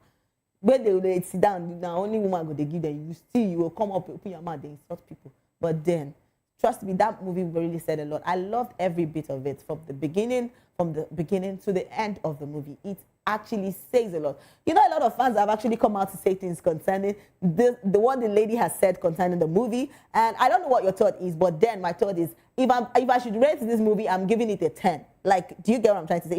If I'm to rate the movie, I'm giving it a 10 over 10 because it says a lot. And trust me, I literally smiled all through the movie. I don't know for you, but then I smiled all through the movie because there's everything to that. What is not there to love about the movie? Trust me, a lot of fans have actually come out to say things concerning this movie, so please let's take some comments. And trust me, the part of Achalugo, she did her best, like she did it. And yes, Shashi said, it's how I'm liking all the comments. Clock it, people. Clock it. Clock it. And that's just it. And yes, Chi Baby said, Odogu, please, louder. Odogu, please. So Cakes by Mag said, Odogu, please. And yes, another person said, period. Like, period. What is not there to love me? It's only Bad Belle that is doing that all she gets. I want to come and spoil this movie for us. Please, just stay where you did. All right, another person said, you don't joke with Dark Horse. Man is a scholar. Not just your regular actor. Yes, please. Uzo really did a beautiful, like a wonderful job. Like, I get to, like, I don't even know, I was just smiling. Because seriously, from the beginning of the movie, I just shined it up and down. It's easy to talk about the fact that he supported her in her perfume business, in her scent business, and later linked the perfume like Achalugo and the Odogu. It says a lot. Like, it's actually beautiful. Like, seeing those kind of, it's actually amazing and it's beautiful. Yes, we have a lot of comments. Let's take more and more comments. A lot of people are actually talking about this. And yes, Rich Taylor said he had me at gap margin. All right, Chineye said, sorry to say, if she had applied wisdom, knowledge and understanding while watching the movie, there won't be any need for such comments concerning that. Please help me and tell her. So, Auntie, please, we advise you rewatch the movie and reply those 3 things while doing so. Hey, God. Because it reached to tell him. Because I don't know why you see that kind of movie and you will not be in love with the movie at first. Because everybody saying we are too hyping the movie. It's supposed to be hyped because why not? That movie, I'm giving that movie a 10. Do you get? I'm giving the movie a 10. If not be 10, I know that movie says a lot. Based on the Nigerian man, based on the Nigerian independent woman, it's just like, and trust me, a lot of men, hey, God. See, I think for now, that movie, I could call her I can even rewatch the movie, like not once, not twice, like countable times. Like I'm not sure I'll count it, but for now, that's my best movie for now. All right, let's take more comments. A lot of people actually saying things concerning the critic Uzaruke scored about the movie Love on Every Word. And yes, Pinky Jollof Cake said, may our lives be sweet just like in the movies. Oh, amen. Hey, please, this is how Odogu was just buying houses up and down. They say I be vain woman, but please allow me to be vain. Is how Odogu was just buying houses, Oh God, what is not? Love is sweet. Let's tell ourselves the truth. Love is sweet and love that has money. Go. All right, Wheels of Abuja said, if you reach your turn, tell yours to contribute all her incomes, especially when you know that the financial gap is so clear. Ew. Yes, to all those men. I support what Wheels of Abuja is saying. If you reach your turn, tell how many they give you. You know they shame. You don't even get a single atom of shame, but God will help you. All right, Joyful Pearl said, using the word harmful is inconvincible. Yes. To me, if this kind of man is not your cup of tea, then just move on. It's okay. Not everyone likes or wants the same thing. Besides, women, wives contribute to their homes in more ways than isn't always financial. And trust me, I'm talking about based on the ladies, because the part where Uzo acted, like that Uzo scene says a lot, where he was so committed, he tried to make her happy. He was always there for his achalugo. And yes, that is what love is all about. Trust me, you have to be there for this lady. Your person where they love self, you go show say you really love that person. You have to show that you are in love with this person. Not that you be claiming that you are loving the person and you are doing another thing. Hello, Day.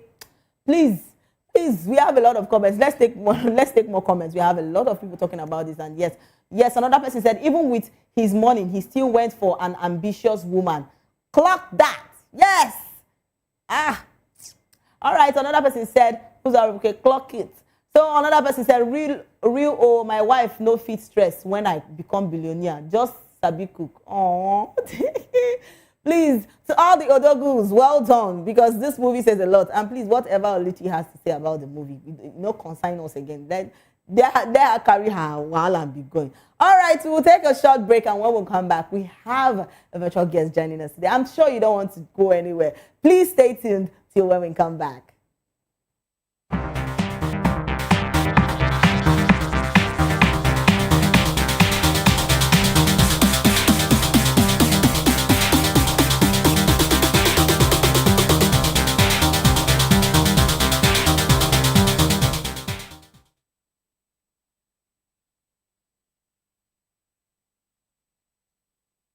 Voice of the people. You can hear me now. My name is Patrick Doyle, and I wish that you continue to echo the voices of the people. Big up VOP TV. My name is Osinbajo Dokubo. Please keep watching VOP TV. Hi, my name is Kwekumali Ikenna Onyekwena, and I am with the Voice of the People TV. Now, if you're looking for the veritable channel for information, politics, robust discussions, you don't need to go far. VOP has you. VOP will always have you. Thank you. Hi, my name is Patrick Diabwa, aka Ibani Chuka, Amayanabo the Eagle King, and you are watching VOP TV. Stay with us.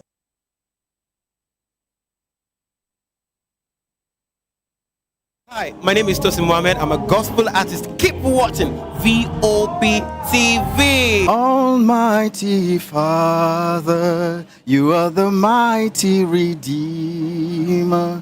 We've come to worship at your feet, oh Lord. This is Ayotunde Adejimo, chilling with you on the Voice of the People TV. Don't touch that remote. You are where God wants you to be. Listening to the Voice of the People TV. The Bible says we should give thanks in all circumstances. And all circumstances include the good times and the bad, the high times and the low, the times when everything look as if they are going well, and those times when Enugbe, the ground is dry like the sand in the desert. Those times when you feel like giving up, you should give thanks still. My name is Jeff Melu, and I'm a gospel poet. And you should keep watching VOP TV. Don't touch that dial.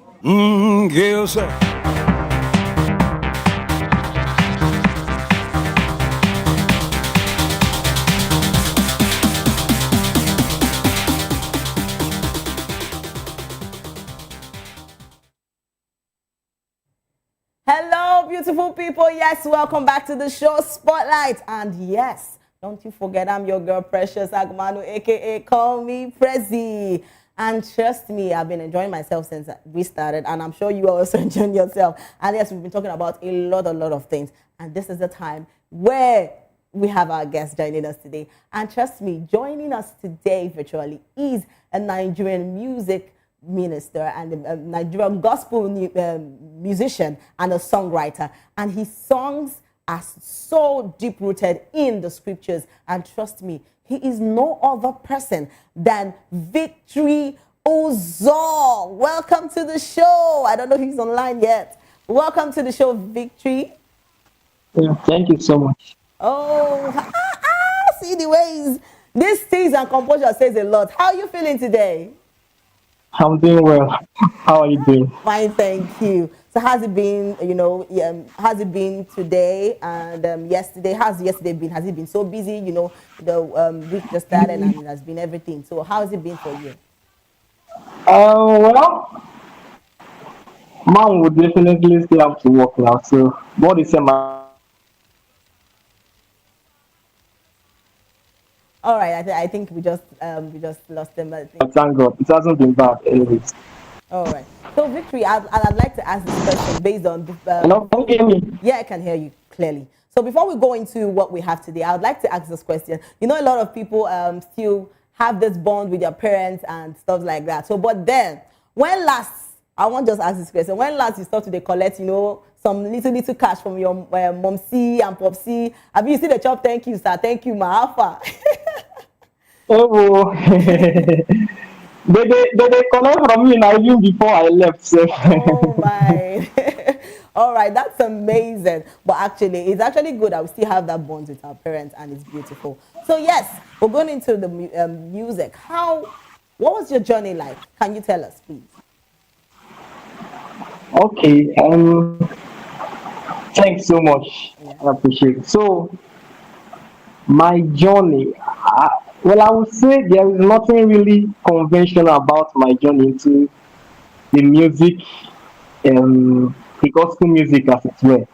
But then I know I have loved music while growing up, right from my younger age. And then along the line, I realized it could actually be a great tool to reach out to draw people to God and also to communicate God's truth.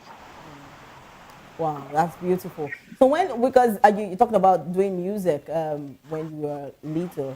So doing music then, was it really, was it what you had in mind? Did you always have that mindset that, I'm going to be a musician when I grow up? Or maybe because a lot of people, when they're growing up and their parents will tell them, I want you to be a doctor, I want you to be a nurse, I want you to, go into their parents don't really like, them going into entertainment basically. So was it like that for you? Did your parents really support you growing up? Was it that easy for them to accept the way that you were going into, especially gospel music? I don't know if you can hear me. All right. Talking about music, seriously, a lot of parents, keep their children in a stagnated way. And trust me, people really want to grow up, become what the children actually really want to grow up, become what they want to be. But then, some parents, they will just, because their neighbor Pekin, try to become a nurse, or they become doctor, or they become engineer. They won't make their own children do the same thing. We all know that destinies are not the same. Trust me, as our hands, they're equal. Do you get what I'm trying to say? Our hands, they equal. So everybody get their own level of, ability and stuff like that. So I always say this to our parents out there. Your child wants to be this. When you already noticed, and this is what your child loves doing, I think you should just be their guide. Do you get what I'm trying to say? Instead of, forcing them to go into things that they don't want to. And last, if they even got that school finish, yes, come out. You don't force them, make them become lawyer, because I have a lot of musicians that have actually put in the work, you understand, to actually make you happy as their parents. But that is not their choice, and that's not what they want to do. But then when they come out, they go just find another work, just join in, they do. A lot of people, trust me, it's actually, because you go down so far finish, train your picking for school, do everything, train and pay school fees and the rest of them, and just come and say, hey, my son will be doctor. They feel do that just to get the certificate. And trust me, when they get the certificate, they will just drop them for you. And trust me, a lot of people actually go through that, and some even go through that depression, go into depression. Trust me, because they are not happy where they are. So you're now the one creating the destinies for them. Why you need to allow God to align them, because not be you create them, now the Holy Spirit now your work now to bring them out. You understand, into the world, but God is the creator. So you have to. What the only thing you go just do now, just to create that. All right, I just got the sign that he's back on the show. Welcome back, Victory Uzo. Can you hear me? Welcome back, Victory Uzo. Yeah, thanks so much. I appreciate it. Sorry for the glitch. Oh, it's fine. All right. So we were talking about your journey about music. So I was asking if your parents were that supportive during your days when you were growing up. Did you always have this mindset that you want to be a gospel musician? So did you always have, and was your parents really that supportive towards you? Well, well, like I said, I love music right from growing up then. But then I won't say they weren't supportive, and I won't say they weren't supportive while growing up. Maybe because of the fact that they actually musically inclined. I'm actually around people that did music or that does music while growing up. My mother sings. My mother was in a choir then while growing up. So it was actually not a struggle per se. But then I think maybe the real passion began when I began to see it as a ministry per se, and as a medium to actually serve God and also touch life. Wow. So I get to know that. Did you actually listen to? Are there any musical people that you're looking up to? The people that influence your musical career? Okay. Growing up, I used to listen to all these artists in the West, like persons like Kate Franklin. Oh wow. Kate Franklin, Pastor Donnie McLaughlin, and the likes. So I just enjoy listening to them, and I think they really have a great influence on how I approach my songwriting. And it's not really about the melody as it were. So it's basically for the fact that their music carries depth, and it influences actually how I approach my songwriting. Wow. So talking about songwriting, what really inspires your writing? The songs you write, because I think I've listened to most of your songs and they are really, really deep. So what really inspires your writing? I would say basically most times it's just basically doing personal devotions, and I'll probably be meditating on the scripture, and a verse can actually dwell in my spirit until it becomes a melody. Wow. So the songs you wrote, which one would you say that you really poured, because I've listened to most of them, which one would you say you really poured into that? Because lots of your songs are so deep. So which one would you say you really poured into? And I think maybe that particular one will make you so emotional, and you really love to sing the song. What song is that? Can you come again? Are you hearing me? I said that in all the songs you've written, which particular song would you say? Can you hear me? Hello, Victor. Can you hear me? All right, I think he's out. All right, you see, a lot of people are into this music thing, and they really talk about. Trust me, see, music is actually beautiful. I don't know people that really listen to songs like this, like they go just how you know go like songs, because I started growing up, I sang in church, but then I don't think it's that easy. The way people see it, the way they sing in church and stuff like that, it's not really that easy the way we see it though. But then there are challenges people face. There are lots of things they face. Hello, is Victory back? Victory, in your online? Hello, Victory. Sorry. Sorry. Right. Are you back? Welcome back to the show. So, thank you so much. So let's move forward. I was actually asking, what were the challenges you faced musically in your journey? What was the challenge? Can you hear me clearly? Yes, I can, very clearly. Very clear. I can. Okay, come again. What were the challenges you faced musically? Like, what were the challenges you faced doing music? Okay, well, I would say basically exposure and resources are they can be a major challenge personally. You understand? So sometimes having the sound and the message, but getting it across to more people, it actually be a thing. But then knowing that it is something I have to be consistent with and trusting God's timing has always been my guide. All right. So in all the songs you wrote, which one would you say you put in your all in writing the song? Can you hear me? Hello, Victory Uzor. All right. Hello, Victory Uzor. Are you online? Yeah, I can hear you. Are you hearing me? Yes, I said in all the songs you've written, which particular song would you say that you put in your all? Okay. I actually put in my all in all the songs that I write. But then one of my favorites is the one I wrote recently, and that's from Psalm 8. And it actually came from a deep reflection on God's majesty. Wow. Can you hear me? Yes, I can hear you clearly. So it actually came from out of a deep reflection on God's majesty and creation. So now the song reminds of us. It reminds us of how small we are compared to His greatness. Yet He's mindful of us. It's one of the songs that came purely from the place of worship. Wow. So where do you see, because your songs are really deep, so where do you see your songs, or will I say songwriting basically, or the gospel music in the future? Can you hear me, Victruzo? All right, I think he's out again. Yes, see, trust me, it's a lot. You know, doing songs, people feel that it's that easy. You know, get waiting day easy for this night, for this country. Gee, if you want to really do something, consistency is just the key. You know, you have to be consistent with what you do. You have to. I think he's back. Hello, Victory Uzo. Yeah, I can hear you now. All right, Sorry, welcome. it's okay. Yeah, It's enough. welcome back. Welcome back to the show. So I was asking, yes, I said, what the songs that you do, what message do you tell? What does a song, what message does it tell people?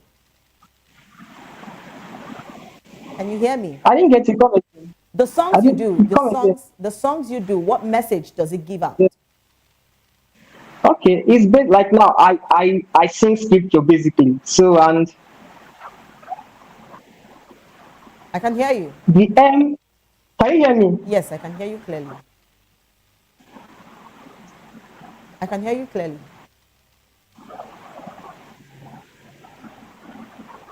Oh my God. Hello, Victory Uzor. All right. It's off again, I think. All right, Victory, can you please unmute your mic? Please unmute your mic, Victory Uzor. All right, say something. We can hear you now. Please unmute your mic. All right, it's off again. I think it's a little network issues. So yes, we were talking about music, gospel music, and the rest of them. And we were talking also about parents allowing your children become what they want to become. And trust me, it's not easy. See, as a parent, I think you're just there to guide your children. All right, I just got a sign that he's back. Hello, Victory Uzo. Oh, sorry. All right, I think it's just little network issues, fine. All right, can you share the story behind your favorite song, written or performed? Can you hear me? All right, that's all. Yes, we've been talking about a lot of things, and we're talking about music and the role parents play in a child's life. And trust me, when it comes to entertainment, our parents really do a lot. A lot of parents really go through so many things just to see their children and, you know, stuff like that. But then our parents are just there to guide the child. You get what I'm trying to say? Because you trying to force your child or pinpoint a particular thing to your child to become you must be a doctor, you must be, it doesn't really speak well. I think you should, if your child wants to do music, if he wants to go into anything he wants, you should be a guide and that would direct that child to that particular thing he wants to be. And yes, sure. All right, Victory Uzor. I think he's back to the show. All right. Hello, can you hear me, Victoriosa? Yes, I can hear you. All right, welcome back to the show. Thank you. All right. So we were talking about your music, and I said, which particular song would you say that you did very well, that you wrote very well, and it's when you listen to the song, it actually gives you this emotional depth?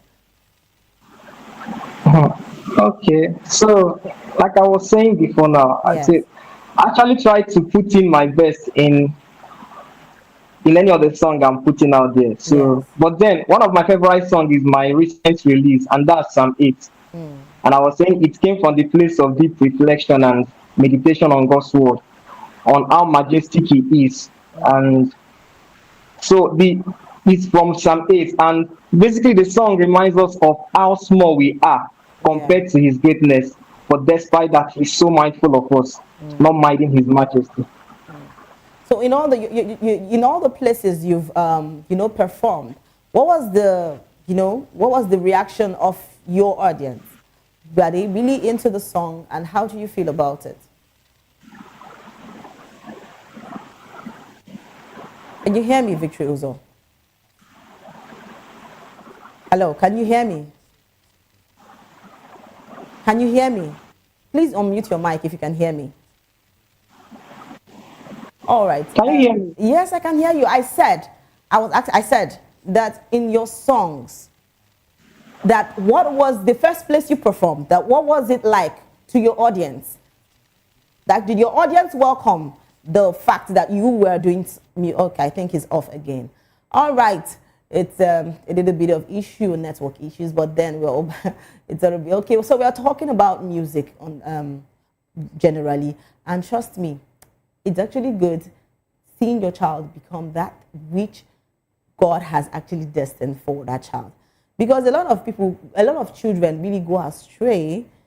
Yes, a lot of children go astray when they pray to do this and then they don't get to be that thing.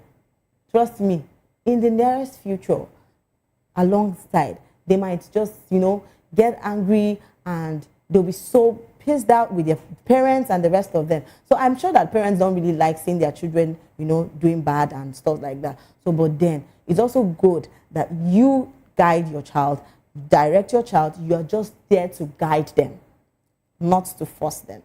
All right, we've been talking about a lot of things, and yes, we just go into the stories because I don't know, he is online. Maybe when he comes online back, we can continue with Victory Uzo. And trust me, let's talk about basically the recent trend that is going on. So there has been a viral tweet for most of us that press our phone once we wake up in the morning. Like when you wake up in the morning, you just go straight to your phone without saying, God, I thank you. God, thank you for life. You not even pray for me that is talking. God will forgive me. Because trust me, a lot of times you don't, and you do it. When you are doing it, you just do it like you don't even know how you just go about. Just the first thing where they your mind now to just press your phone. And trust me, it's wrong. When we wake up in the morning, this life that we are living is not God that gave us the life. You are supposed to say thank you, Lord. At least pray for your family. We should just normalize the fact that when we wake up in the morning, the first thing we want carrying our phone. It's a lot. A lot of people do it. I'll say I do it, but then it's not actually nice. When you wake up in the morning, the first thing you're supposed to do now is just thank God. God, I say I thank you. Pray for your family. Pray for everyone. Not be early morning where you just wake up, you don't already turn hand now your phone. Now you go press. You can't remember say you never pray. Hey, Jesus. A lot of people are actually talking about this, but we can take some comments and then we'll move from there. Because trust me, a lot of people do things that we are not, that God sometimes is not even proud of. And I've talked about this, where people pray to God for a particular thing, God helping them with a particular thing, and then they actually go a different way to get that thing. And I've been saying this more often. I say that if they pray to God for one particular thing, don't forget, say, hey, you don't ask God, and definitely He will be there to help you. So why would you now go the other way to go and be getting that thing? Trust me, last, that is first. When they pray, you won't go get this. You don't go get that. You might not even, the one way God they give you, there's peace. And that is the difference. I'm telling you, there's always peace of mind doing that which which you've prayed to God for, and then he answers you. But then when you go the other way, last you know go even get peace of mind. You go just run kitty kata. And trust me, a lot of people actually do this. So please, let's take some comments. A lot of people have actually come out to say things concerning where you just wake up one morning and you not thinking about God, not thinking about how to wake up. A lot of people are talking about their experience, because me, I'm also, I would even say I blame myself too, because me, I did do them sometimes. Well, God forgive me. So a lot of people come out in the morning, you know, go pray, you know, go do anything, you don't already carry your phone, they press. It's not actually good. You get? Talking about spirituality and the rest of them. Yes, woke up in the morning, first talk to God first. That your maker, I ain't wake you up in the morning, I ain't make you safe, make you get alive. You first of all talk to him first before you carry phone, they press. Even God, where God they self, God they if man be God self, sometimes plenty people now just if you walk out from here to here, everybody will just they up and down. Trust me, everybody will just be going up and down. That's everywhere, because hey, the kind of verse where God go the best, now only God can help you.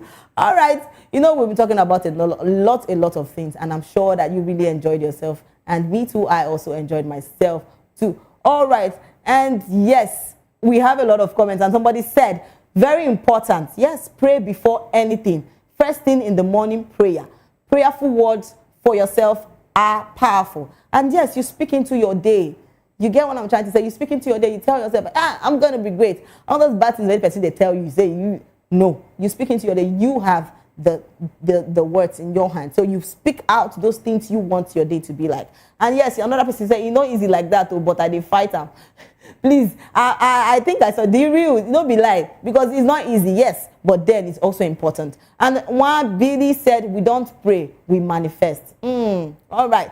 And another person said, hard. I have been doing it for years. Touching my phone first thing in the morning be like taboo for me. Okay. All right. So those people that are doing the normal thing, when you wake up in the morning, you first take your time, pray to God, and say thank you before going to your phone. It's actually good. And I still advise those that don't do it. Please start doing it. It's very important. And I'm not also speaking for everybody, like telling other people, I'm also talking to myself. And yes, thank you so much for staying with us. Today, I really enjoyed myself. And I'm sorry about the network issues we had, but then it was actually a blast. Thank you so much for staying with us on Spotlight. It was a blast. Remember, if you're going viral or going global, please stay true to your journey. And yes, don't forget to follow us on all our social media platforms at VOPTV Live, and subscribe to our channels for more exciting episodes and updates. Until next time, I am Precious Agmano. Remember, Prezi. And this has been Spotlight, where voices meet purpose. So, bye for now.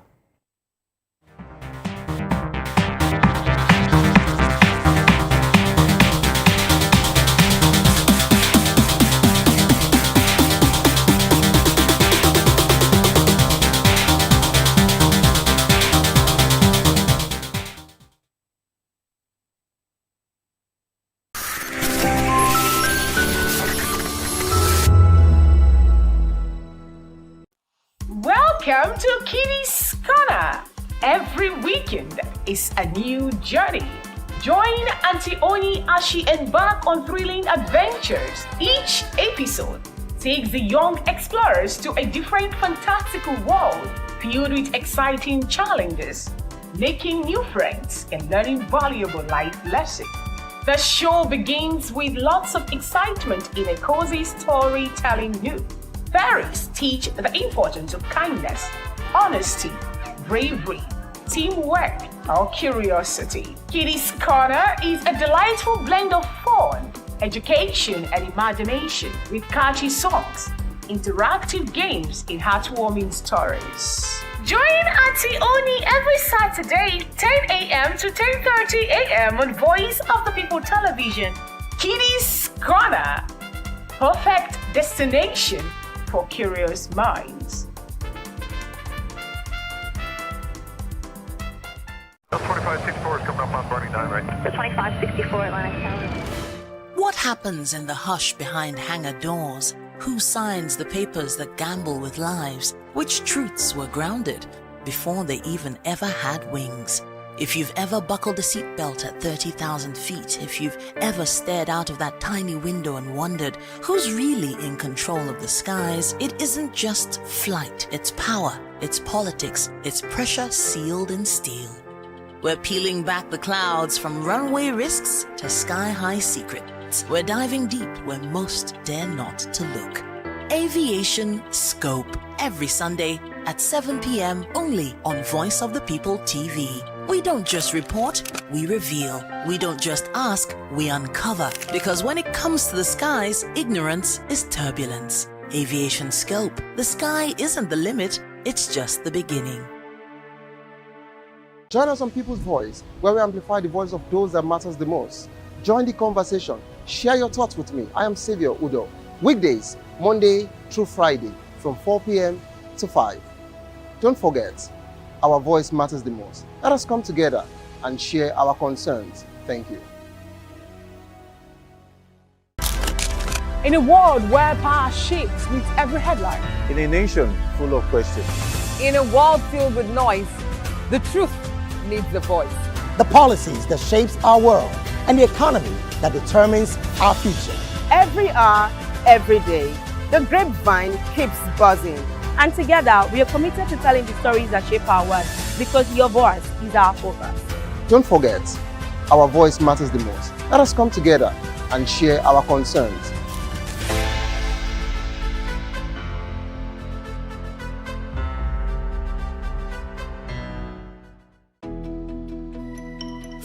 Years ago, we lit the spark.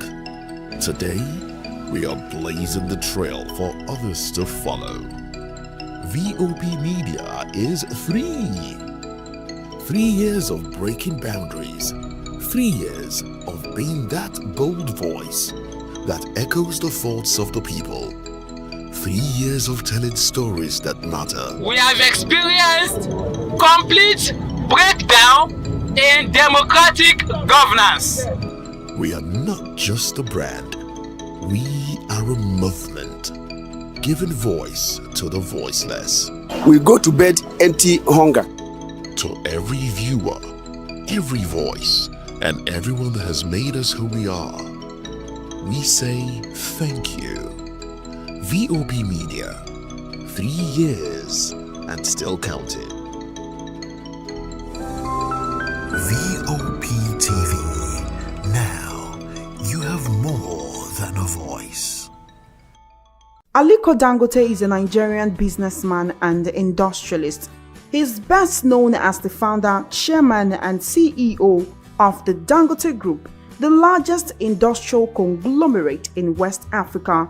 The Bloomberg Billionaires Index estimated his net worth at $16.1 billion as at November 2023, making him the richest person in Africa, the world's richest black person, and the world's 107th richest person overall. Dangote was born into a wealthy Hausa Muslim family on April 10, 1957 in Kano, which was then part of British Nigeria. Through his mother, he is the great-grandson of Alhassan Dantata, the richest person in West Africa at the time of his death in 1955. Dangote received a bachelor's degree in business studies and administration from Al-Azhar University in Cairo. The Dangote Group was established as a small trading firm in 1977, the same year Dangote relocated to Lagos to expand the company. Today, the Dangote Group is one of the largest conglomerates in Africa, with international operations in Benin, Ghana, Zambia, and Togo. The Dangote Group has moved from being a trading company to being the largest industrial group in Nigeria, encompassing divisions like Dangote Sugar Refinery, Dangote Cement, and Dangote Flour. Dangote Group dominates the sugar market in Nigeria, and its refinery business is the main supplier to the country's soft drink companies, breweries, and confectioners, supplying about 70% of the market. The company employs more than 11,000 people in West Africa.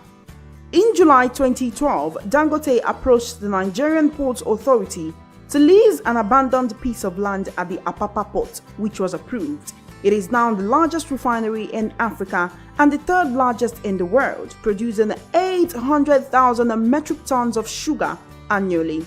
The Dangote Group owns salt factories and flour mills and is a major importer of rice, fish, pasta, cement, and fertilizer. The company exports cotton, cashew nuts, cocoa, sesame seeds, and ginger to several countries. Additionally, it has major investments in real estate, banking, transport, textiles, oil, and gas. On May 22, 2023, Dangote commissioned the Dangote Refinery, Lekki, Nigeria. The plant plans to export surplus petrol, turning Africa's biggest oil producer into an export hub for petroleum products. It also plans to export diesel, according to Dangote, who funded the refinery's construction. The refinery is situated on a 2,500-hectare site at the Lekki Free Trade Zone, Lekki, Lagos. It is supplied with crude oil by the largest sub-sea pipeline infrastructure in the world at 1,100 kilometers long. Dangote founded the African continent's largest cement producer. Aliko Dangote is regarded as an astute businessman with diverse interests who has contributed to the economy of Nigeria and West Africa immensely. VOP TV. Now, you have more than a voice. Welcome to the locker room, the home of football talk that matters. I am Jerry Ampelon. Join us every weekday, Monday to Friday at 5 p.m. Nigerian time, as we share the hot takes and hot debates in the exciting world of football. And joining me are the usual suspects, Ikechukwu and Mayowa, as we break down all the hot takes and everything that's happening in the football. Don't just watch football, live it with us. Catch us on the locker room and Voice of the People television at 5 p.m. Nigerian time. And like I always say, if not 20 minutes off, please the sport.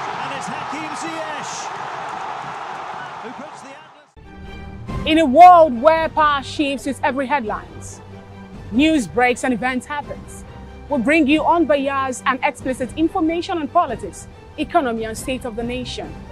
We break down the chaos. Facts, not fluff. Truth, not a spin. We discuss not just politics, but a glimpse into the future. Join Moses, Chukuma, and Fina on Voice of the People TM. Voice of the People Television. Now you have more than a voice.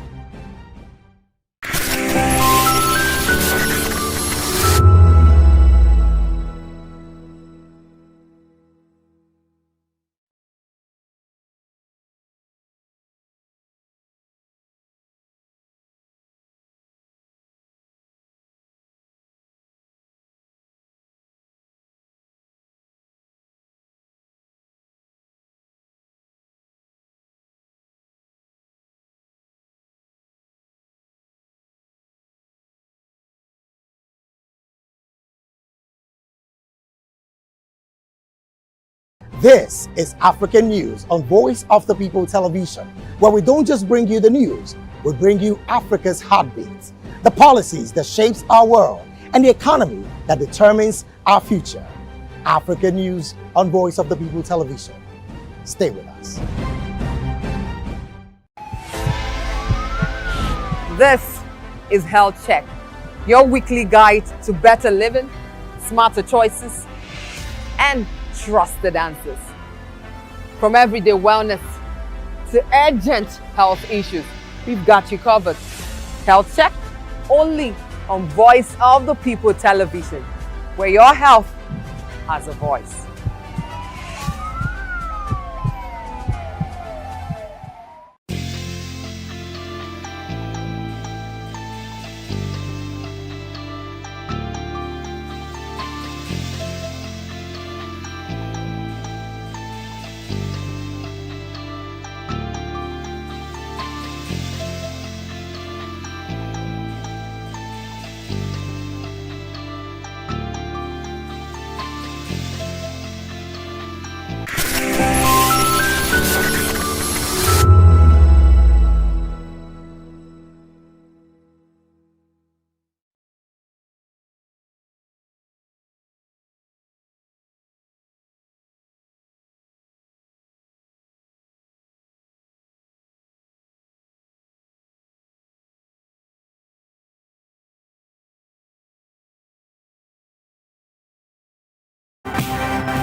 news, we would urge you to kindly visit our website, www.vop.ng, for fresh and trending news stories. We begin the African news from the story where Tanzania's election bid did not comply with democratic standards, according to the African Union Observer Mission statement.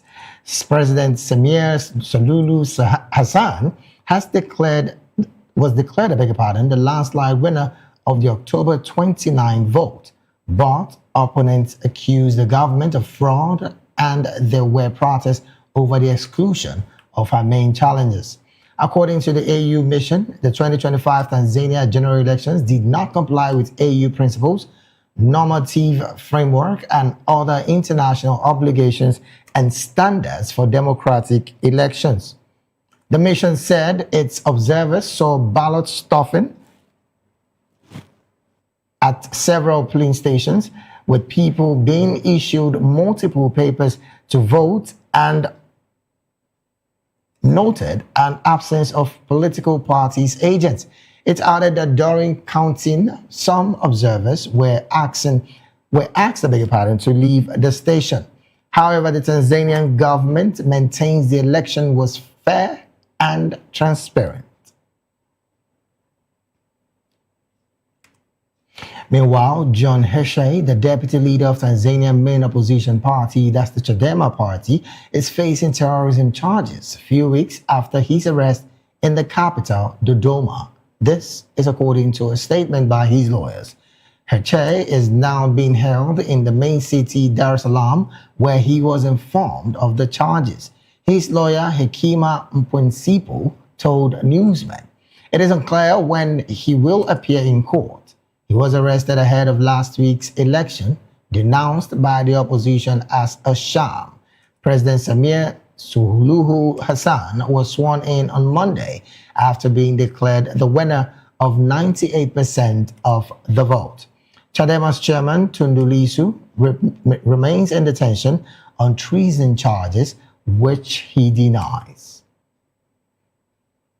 And from Tanzania, almost straight to Tunisia, where in another development, Tunisian court has ordered the release of olive oil exporter Abdelaziz Makhloufi on bail of $17 million, according to his lawyers. The founder of CHO Group, Tunisia's largest olive oil export company, was arrested last year over allegations of mismanagement of state-owned agricultural property in the Sifax region, known as Hensher Chow, which has about 400,000 olive trees. The court order follows months of pretrial detention and growing pressure from industry to prevent prolonged disruption to the country's olive oil export chain. No date has since been set for the trial. And from Tunisia, we'll move straight to South Africa, where a South African court has ordered an anti-migrant group to stop blocking foreign nationals from accessing public health facilities and schools, saying such actions are illegal. Operation Dudula has been picketing hospitals and clinics in Gauteng and KwaZulu-Natal provinces, checking identity cards and stopping anyone who is not South African from entering. This has since extended to schools. But the High Court in Johannesburg has ordered the group to stop intimidating, harassing, or interfering with access to these facilities following a case brought by rights groups. Still in South Africa, the President Cyril Ramaphosa, has ordered an investigation into the circumstance that led to the recruitment of 17 South Africans into machinery forces in the Russian-Ukraine conflict after the men sent distress calls for help to return home.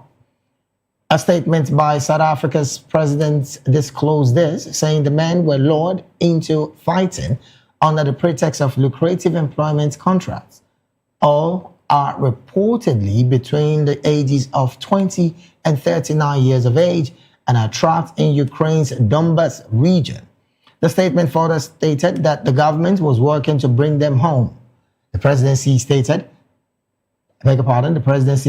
did not say which side the men were fighting on.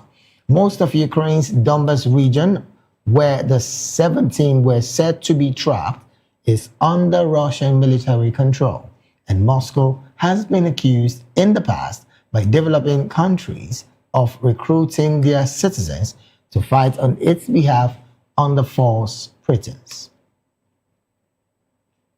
And from South Africa, we'll straight to Libya, where it's had detained senior police officer Osama Al-Masri in Jam, months after Italy arrested him on international war crimes, charged before swiftly repatriating him, triggering political uproar. Jem is allowed to have committed, ordered, or assassinated in the murder or torture, including rape, of detainees in the Mitiga prison in Tripoli from February 2015 onwards, according to the International Criminal Court. Libya's Attorney General said the prosecutor's office had received reports of torture, cruel and disregarding treatment of inmates, and that Jem is currently in pre-trial detention with sufficient evidence to support the charges. It was not clear when he had been detained or how he had responded to the charges. And from there, we'll move straight to Ghana, where Ghana's special prosecutor, Kesi Agwebang, has accused the security agencies under the erstwhile New Patriotic Party, that's the NPP, of sabotaging his investigation of former Finance Minister Ken Ofori-Atta. Speaking in a recent interview, Kesi Agwebang, who heads the Office of the Special Prosecutor, suggested the former Finance Minister was aided by the security agencies to abscond from the country a few days after the December 7, 2024 elections. The special prosecutor said he finds it difficult to accept any blame for Ofori-Atta leaving the country.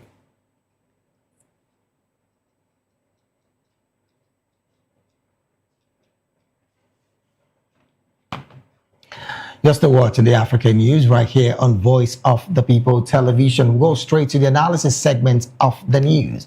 And to make sense of this story, joining us in the studio is Dr. Peter Anosike. Dr. Peter is an erudite scholar, an economist, and a major writer right here in Nigeria. Doctor, a very good afternoon to you. Thank you for having me. All right, then, let's get to the conversation proper. Interestingly, investigations against past administration is still ongoing in Ghana. Something that a lot of people have said, look, this seemed like some move aimed at restoring back confidence between the people and the government.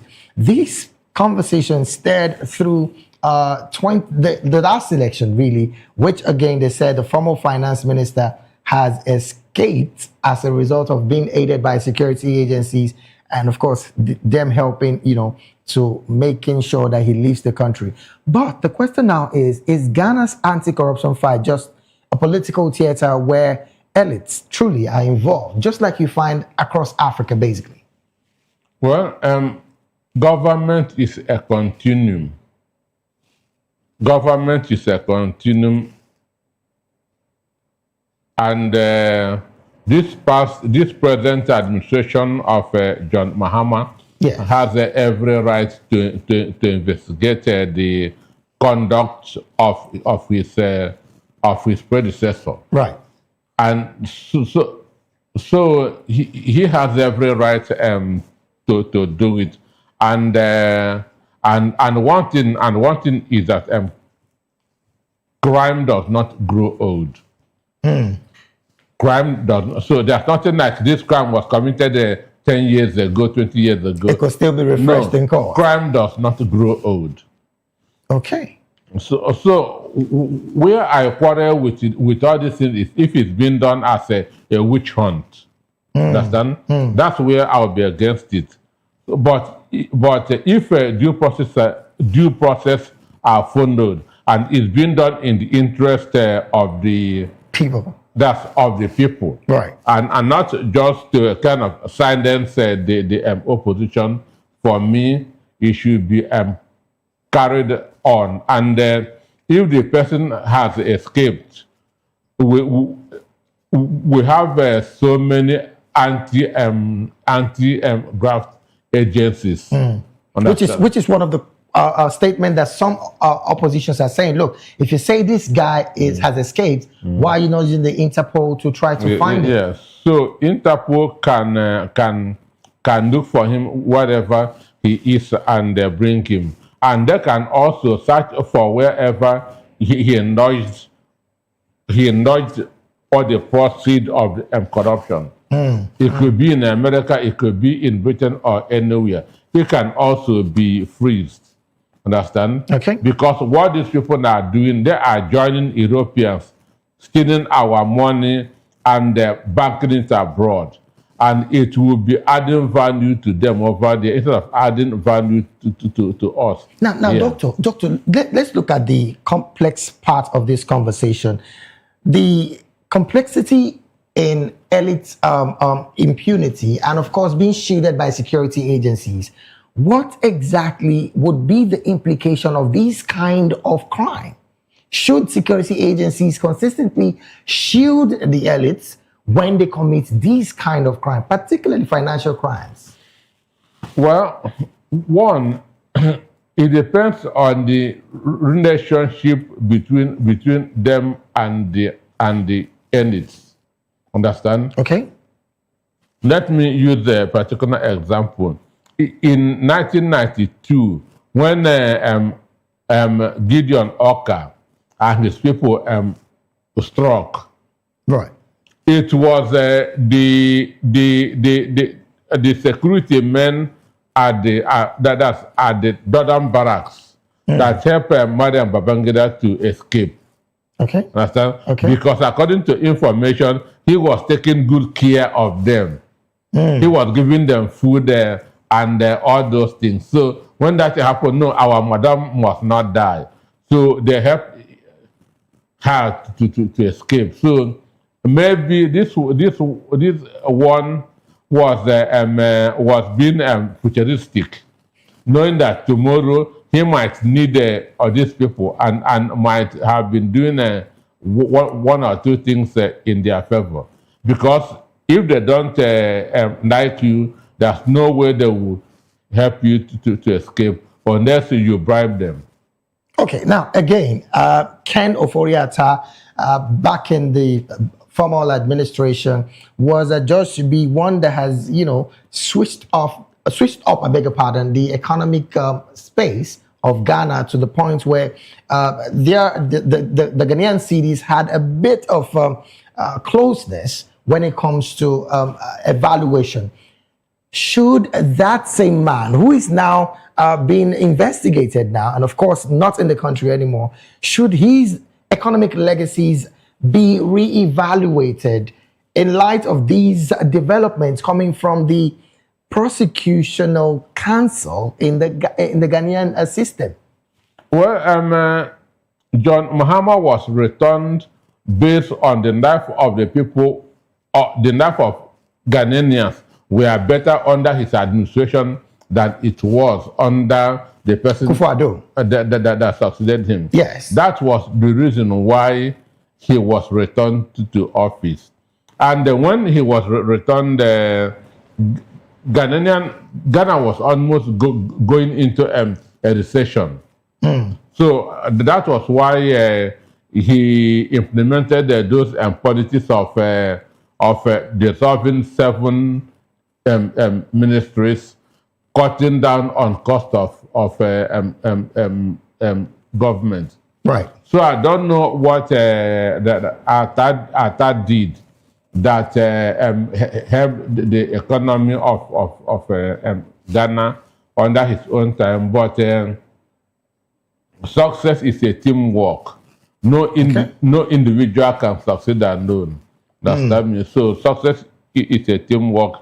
I don't know what he must have done, but even if you do 20 good and 1 evil, that 1 evil can send you to jail. Right. And that seems to be what, again, some Ghanaians are calling for at this point. But let's take a look at the Special Prosecutor's Office. some have said structurally it doesn't seem to have that power clearly because it was designed that way.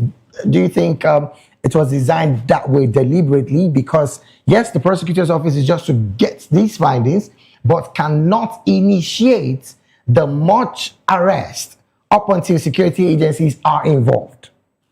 Well, I don't know their constitution very well. Understand? So, right. But if that's whoever has the power to arrest should have the power to prosecute. Understand? Mm-hmm. If you have power to arrest, you should also have power to persecute.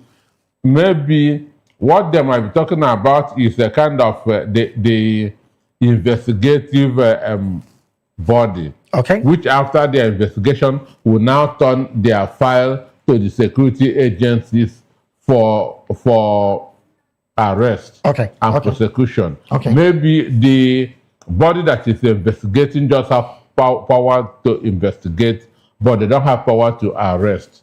Oh, okay. But can now hand over to the security agencies to do the follow-up. All right, then let's come to the part that really would affect you because you're an economist.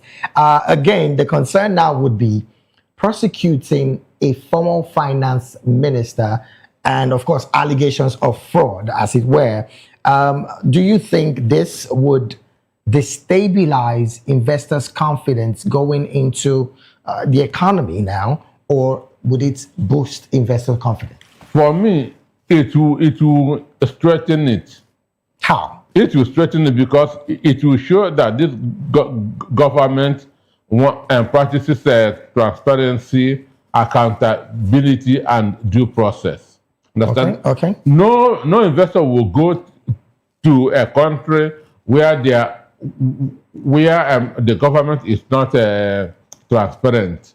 Nobody's accountable. Evildoers are not being punished.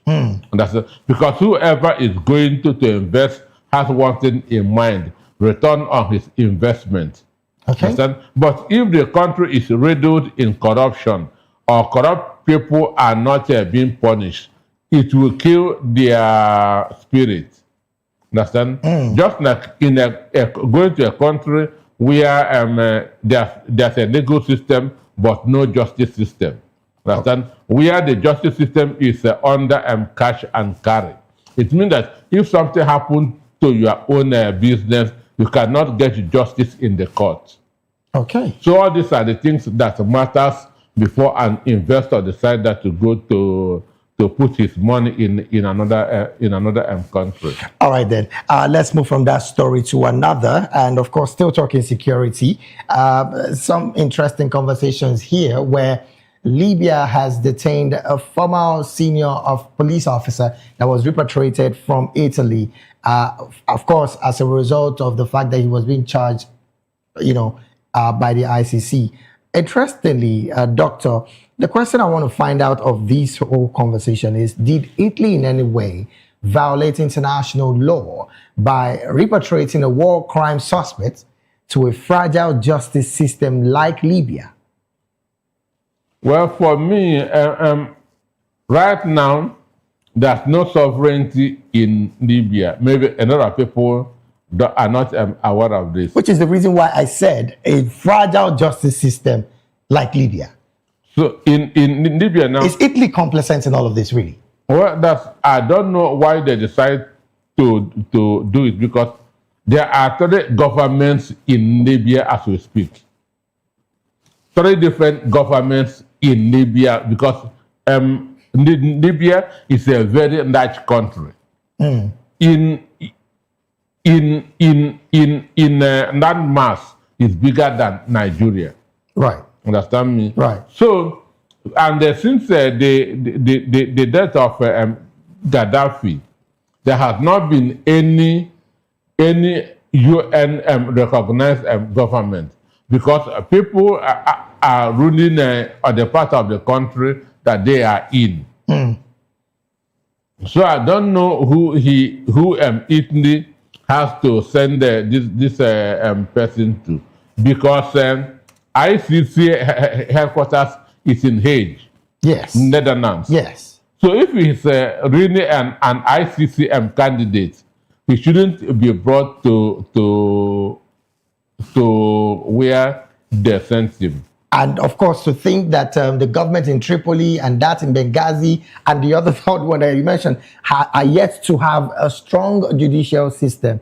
Do you think, as it stands, really, Italy is complicit in this repatriation? For me, I feel that they are, but I don't really know what informed the decision, because now they will be seeing him in 3 different ways. Understand? If the crime was committed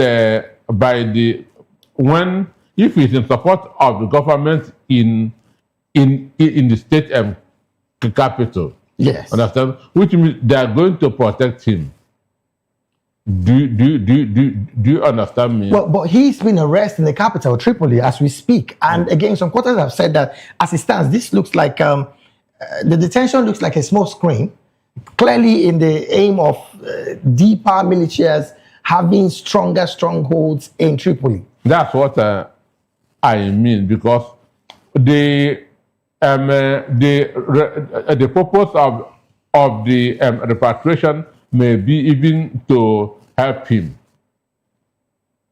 to escape justice, because if he is on the wanted list of ICC, yes, and he is in your custody, ICC should have come and pick him, or you send him to their headquarters. Right. Now, again, still speaking of ICC, Doctor, should the ICC... mind you, ICC is meant for Africans, so that's what I mean. ICC is meant for Africans. Expand on that. Yes, sure, very good. Have you seen any leader in the European country that have been taken to ICC? The question would be, Doctor, has there been any who is worthy of being under the custody of the ICC? George Bush is supposed to be under the custody of ICC. But Doctor, that would be your perception now. Obama is supposed to be under the custody of ICC. That again would be your perception. Obama said there's a weapon of mass destruction in Iraq. At the end of the day, none was discovered. Millions of Iraqis died. Understand me? So this is an ICC offense. So you think that's a selection of persons? That's why I say it is meant for Africa. Obama is supposed to be an ICC candidate. George Bush is supposed to be an ICC candidate. You just mentioned that of Obama and, of course, the Iraqi situation. Which were you referring to when you said George Bush is supposed to be Libya? Oh, okay. Understand me? Libya. But now, who are they taking there? Charles Taylor, who is there now? What Charles Taylor did in Liberia, what Obama did, and what George Bush did were worse. Doctor, can ICC bypass Libya entirely and enforce a direct arrest of suspects, like in Gem in Libya? Is it possible? Or they have their agents. They have their agents. That a country can hold that somebody for ICC to come and pick. Understand me? Yes. Now, an instance, the new guy in New York now, the Muslim that won the mayor of New York. Right. Say if Benjamin Netanyahu comes to New York, he will arrest him and now send him to ICC. So that thing happens. Wow. All right then, but Doctor, again, the conversation is switching a bit here. The judicial capacity of Libya, do you think they have the wherewithal, or do you think they lack a structural fairness to wanting to try this man, Osama Jem, in Libya, rather than taking him to Hague? One, trying him in his country is to help him. Understand? Because they will have a sympathy for him depending on where he belongs to. As I said, there are 3 different governments in Libya to speak. So it depends on where somebody belongs. But then again, Doctor, this same man in question has a formal role in the justice system of Libya, including the military as well. So do you think any fairness or true judgment will come from the judicial system in Libya, particularly in Tripoli, where he also did have a formal role? What I'm saying is that there are still people who are sympathetic to Muammar Gaddafi as we speak. And his son is very, very influential. He has even wanted that to run as a president there. That's on the side of that's where he is.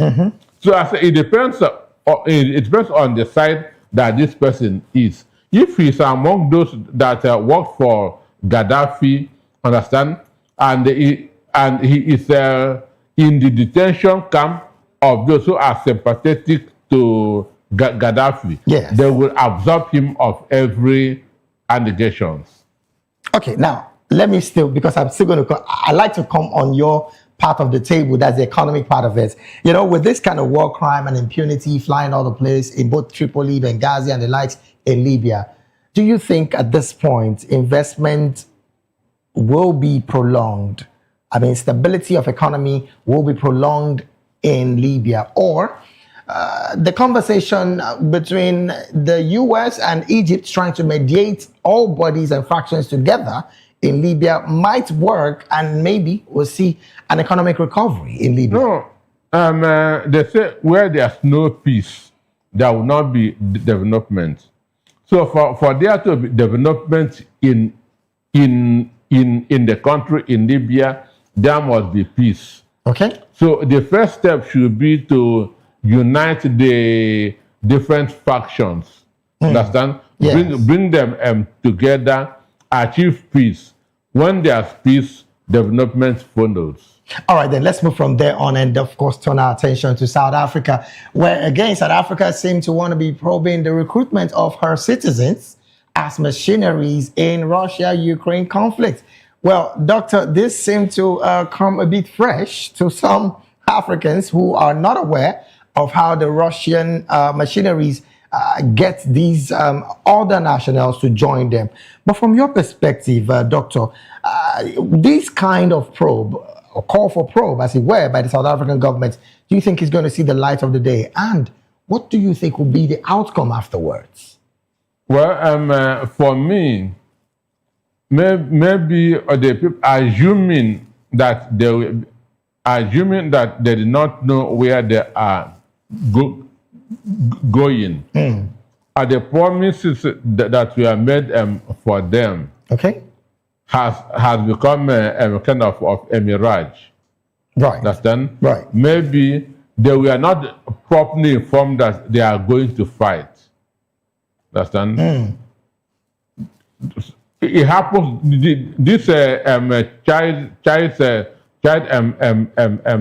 trafficking, and that's promises of better life and so on and so forth. Yes. But when you go there, you begin to see a different thing. But then again, Doctor, some quarters have said that this clearly is the fault of the South African government when it comes to unemployment rates that has increases and is becoming a crisis in South Africa. Thus, the reason for this, foreign recruitment, as it were, isn't that worthy enough to hold? It is true, because there's a crisis that's in the economy of South Africa, because as we speak, the economy of South Africa is in the hand of the whites. Understand? And these whites, they now want to leave South Africa because Ramaphosa government is a kind of trying to nationalize the farms and every other thing. So the technology in South Africa is in the hand of the whites. Okay. So, and they are trying, that is a kind of shut down a lot of things, and this is also affecting employment in South Africa. Now, Doctor, there's another part of the conversation that is quite interesting in all of this. There is also the allegation by some quarters that the government has clearly ignored the warnings of the machinery network operating in KwaZulu-Natal and some part of the Eastern Cape. If this seems to be true, should we be saying that these 17 young individuals that are in the mix of this brawl are clearly a statement of state neglect on the part of the government of South Africa?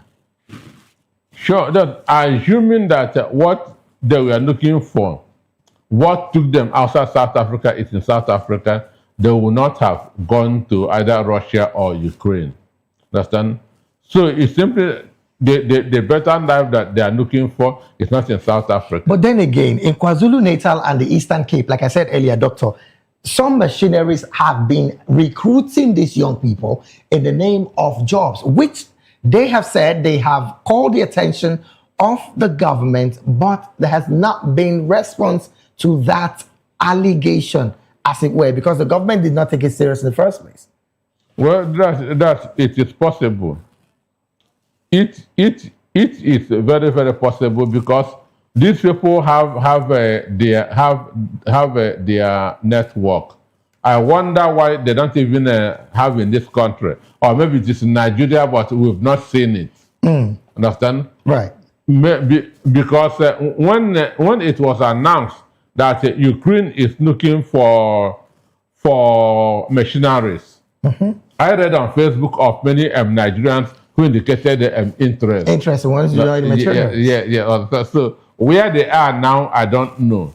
So it could be happening in Nigeria, but maybe Nigeria government may not be aware of it until something happens. Because if this one did not happen now, maybe South African government would not have known. All right, then. Well, let me come to that same table that I love to come to as an economist, really.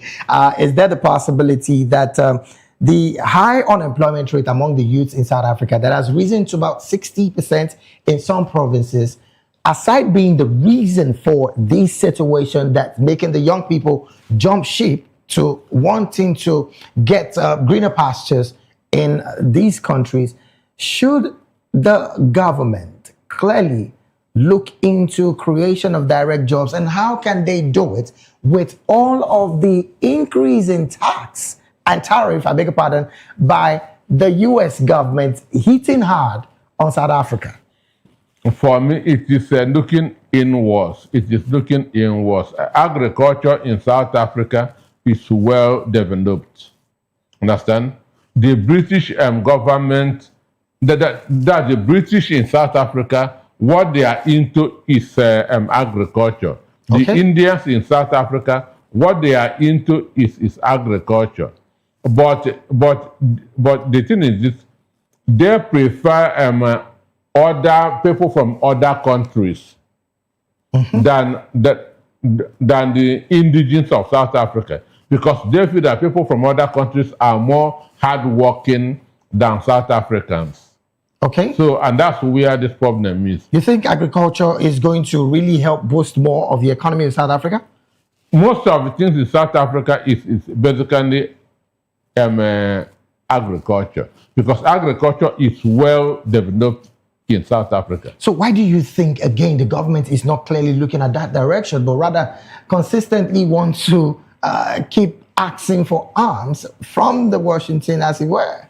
Well, because they don't want to think outside the box. Understand? They don't want to think. As I have said on this program, that there's no poor country, but what you have is poor resource management. South Africa has a lot under their soil, but the thing is harnessing it and managing it in a profitable way.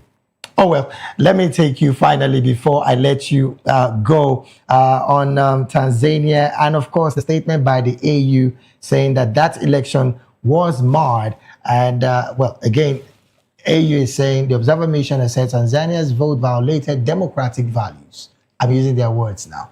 Well, for me, you cannot win by 93% in this modern era. It is practically impossible. Even when your main opposition are not on the ballot? You cannot win by... When people were winning by 90-something% is in the 80s. I have researched on this very well. Okay. When people that are winning by 90-something% is in the 80s. Even now, any election that the incumbent win by over 60% is manipulated.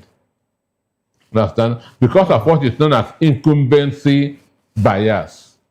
Okay. So, and if you see the number of Tanzanians that has already died between 2,000 to 3,000, that shows you that if that election is free, is credible, there's no way that number of people would have died.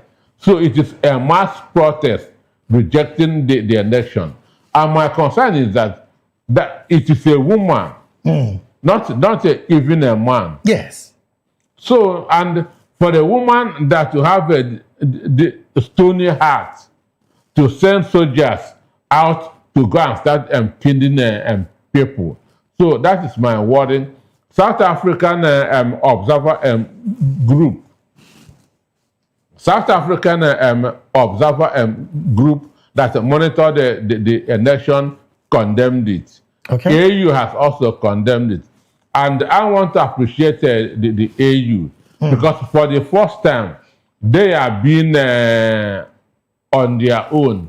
What they normally do, they used to pander to the government of the day. But they still congratulated Madam President in Tanzania and then coming out with these same statements afterwards. How do we juxtapose these both statements? So you cannot be adding and supporting that at the same time.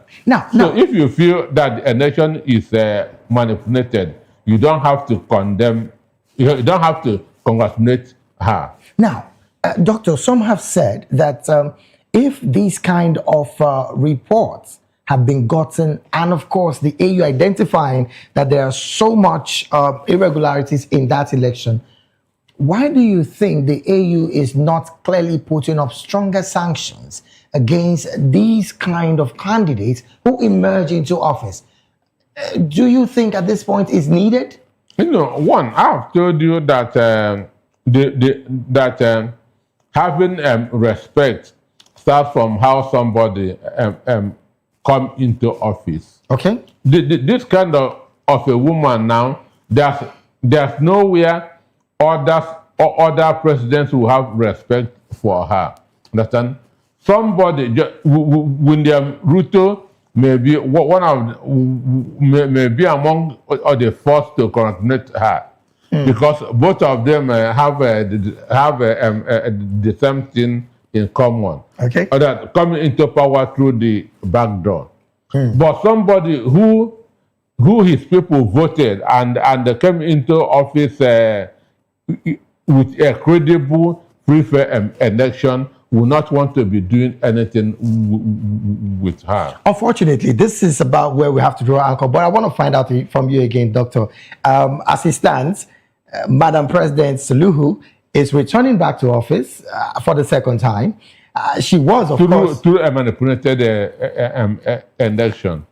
Again, yes, through a manipulated election, like you said now. But again, concerns are being raised about her recognition in the international space after these kind of damning condemnation by the African Union. And going by the number of people that died in the protest. Yes, so what do you think and how do you think the country is going to face the international bodies with these kind of condemnation from the African Union that is held in high respect? They will start with damage control, understand? They will start with damage control. I will now be offering a lot of their natural resources for free in order to gain respect. Wow. Understand? At the expense of the people in the end. At the expense of the people. Quite unfortunate. But really, we will keep our eyes on this situation and, of course, clearly put it up for you as they develop. This is where we have to draw anchor on the analysis segment of the African News. We want to say a big thank you to our analysts today and talking about Dr. Peter Anosike, an erudite scholar, an economist, and of course, a major writer right here in Nigeria. Once again, thank you so very much, Doctor, for being here. Thank you for having me. We'll take a quick break right now. When we return, more stories on the African News will be up next. Please do stay with us.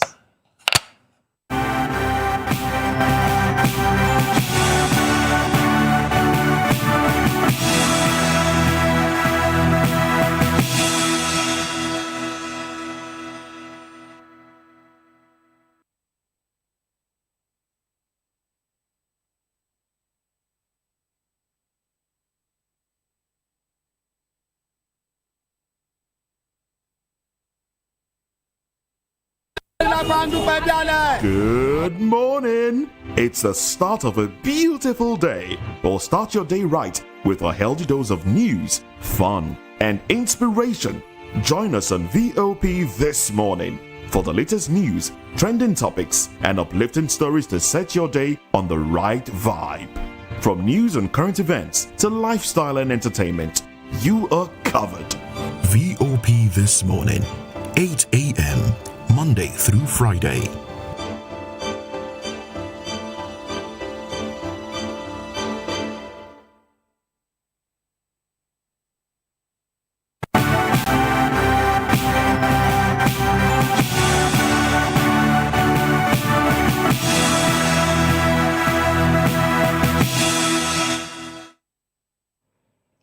Glad to have you back. It is still the African News right here on Voice of the People Television. Now to more stories. Maritime security firm Ambri says a Malta-flagged product tanker had reportedly been boarded by pirates offshore Somalia. The pirates were reported to have approached on a skiff and opened fire on the tanker. Ambri said in a statement, adding that the pirates were operating from a hijacked Iranian-flagged shore. The vessel was en route from Sika, India, to Durban, South Africa, according to the statement.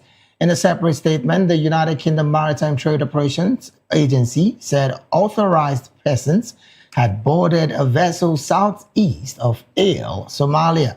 It was not immediately clear whether Ambri and the UKMTO were referring to the same incident, but their statements both gave similar distances from Somalia's coast.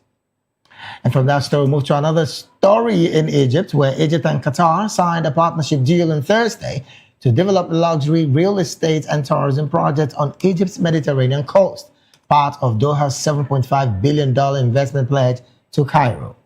Egyptian state TV has reported. There had been reports on Wednesday that Qatari Dia, a real estate arm of Doha's Sovereign Wealth Fund, would invest $29.7 billion in the project, which would include golf courses and marinas in Alam Ar-Rum, an underdeveloped 7-kilometer stretch of coastline about 480 kilometers northwest of Cairo. Egypt will also receive housing units valued at $1.8 billion and 15% of the project's profits after Qatari Dir recovers its investment cost. Egyptian Prime Minister Mustafa Madbouly has said at a signing ceremony held in Egypt's new administrative capital. Madbouly added on Thursday that Qatar will pay $3.5 billion in December for the land allocated to the Alam Ar-Rum project. This $3.5 billion will be fresh FDI and not deposits, Egyptian Finance Minister Ahmed Kuchak has told newsmen. Moving on, Congo Republic is in talks with European partners for a possible debt for nature swap. The country's finance minister has told newsmen, speaking from Belém, Brazil, where he is attending the COP30 conference. Kristen Yoko said the swap would be part of the country's plan to make its debt more sustainable. He said the government was in talks with partners who would be able to provide credit enhancement, but that the potential size of any swap was not yet clear. He said a debt for nature swap resonates clearly due to the Congo Basin, which spans 6 countries and holds the world's second largest tropical rainforest. Moving on, Boeing has reached settlements in 3 lawsuits brought by the families of victims who died in the March 2019 crash involving Ethiopian airline Boeing 737 MAX. The attorney representing the families has announced a jury had already been selected for one of the cases at the U.S. District Court in Chicago. The terms of the settlements were not released. Ethiopian Airlines Flight 302 crashed 5 months after Lion Air Flight 6110, another 737 MAX, crashed into the Java Sea. An automated flight control system contributed to both crashes, which killed a total of 346 persons. And from that story, we move straight to some African business stories. A South African biopharmaceutical firm, Voptvlive, on Thursday opened a state-of-the-art product development laboratory in Cape Town, backed by the Gates Foundation to help the African development its own vaccines and improve preparedness for future health challenges. Voptvlive, which supplies vaccines for South Africa's childhood immunization program, was initially established to distribute imported vaccines in partnership with the National Department of Health. It later expanded to the final stages of manufacturing, where the product referred to as fill and finish vaccine is processed and put into vials through collaborations with global pharmaceutical firms. Voptvlive supplies vaccines to treat diseases like tuberculosis, tetanus, diphtheria, poliomyelitis, hemophilus, influenzas, and hepatitis B in South Africa. Africa has relied on imported vaccines, leaving the continent vulnerable to supply disruption and pressures from the global market. Still talking business, Kenyan telecoms company Safaricom, reported a 55% rise in its first-year profits on Thursday, helped by a smaller loss in key expansion market Ethiopia. Safaricom posted a group operating profit of 65.2 billion Kenyan shillings, amounting to about $505.62 million in the 6th month to the end of September, and maintained its full-year guidance. Steady growth in its Kenyan business continued to be the main profit driver, which its reported loss in Ethiopia dropped by 59% compared to the first half of the previous year, which was heavily impacted by the depreciation of the bear currency. And from that particular business story, move straight to talking African sports. FIFA have confirmed the renewal of Paul Put's contract for Uganda's Cranes head coach until 2028. This announcement was made in Kampala, with the federation emphasizing trust, instability, and continuity as Uganda prepares for AFCON 2027. FIFA Chief Executive Officer Edgar Watson said there had been anxieties among sections of the public over speculation of the future and the senior team technical role. The Chief Executive Officer said the duration covers the period under which Uganda will host the AFCON 2027 under the Pamoja arrangement. He confirmed that Put remains head coach of the senior team, the Chan team, and will also the under-23 boys team, and will continue to lead strategy and player selection.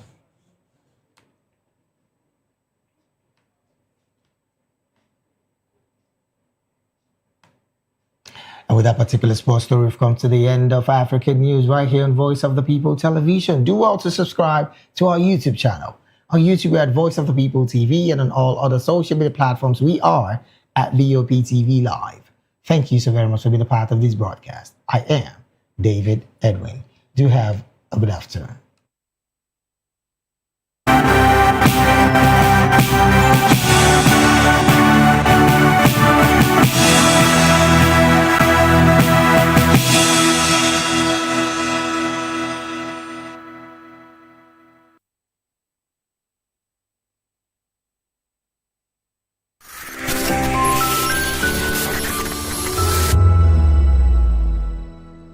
Behind every broken desk lies a broken promise. Education shapes the nations.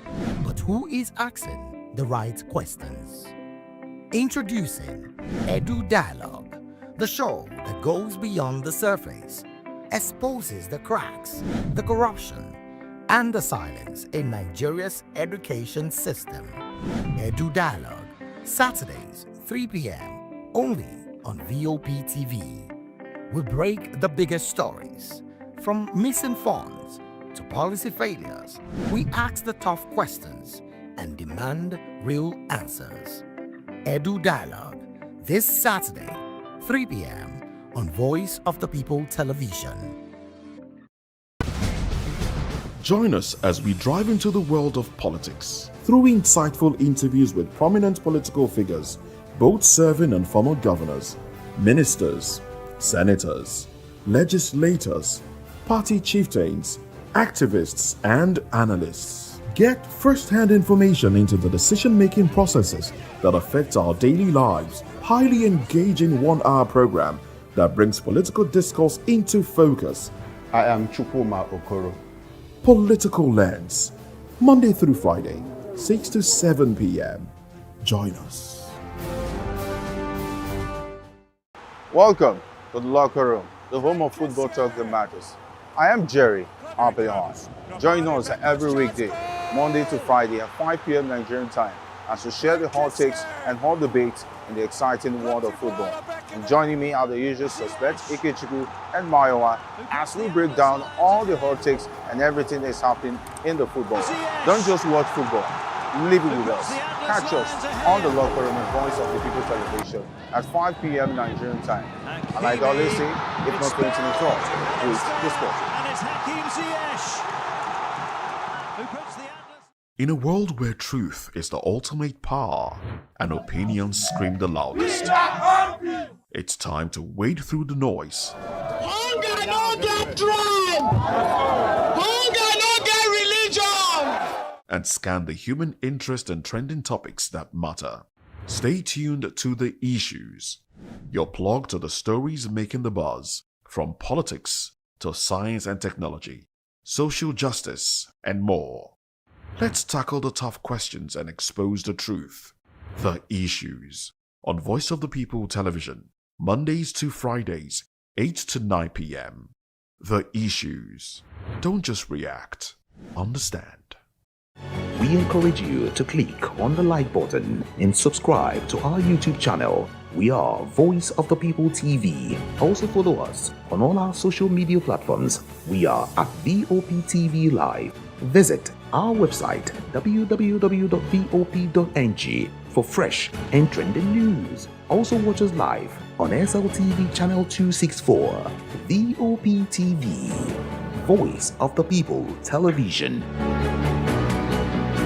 The red carpets, awards, the razzmatazz, music, fashion, interviews, and more. Spotlight on Voice of the People Television. Let's feed you with all the juicy stories in the global entertainment space, bringing you the glitz and glamour as it is hot. Stay tuned to Spotlight, 1 p.m. Monday to Friday. Spotlight on VOP TV. Entertainment like never before.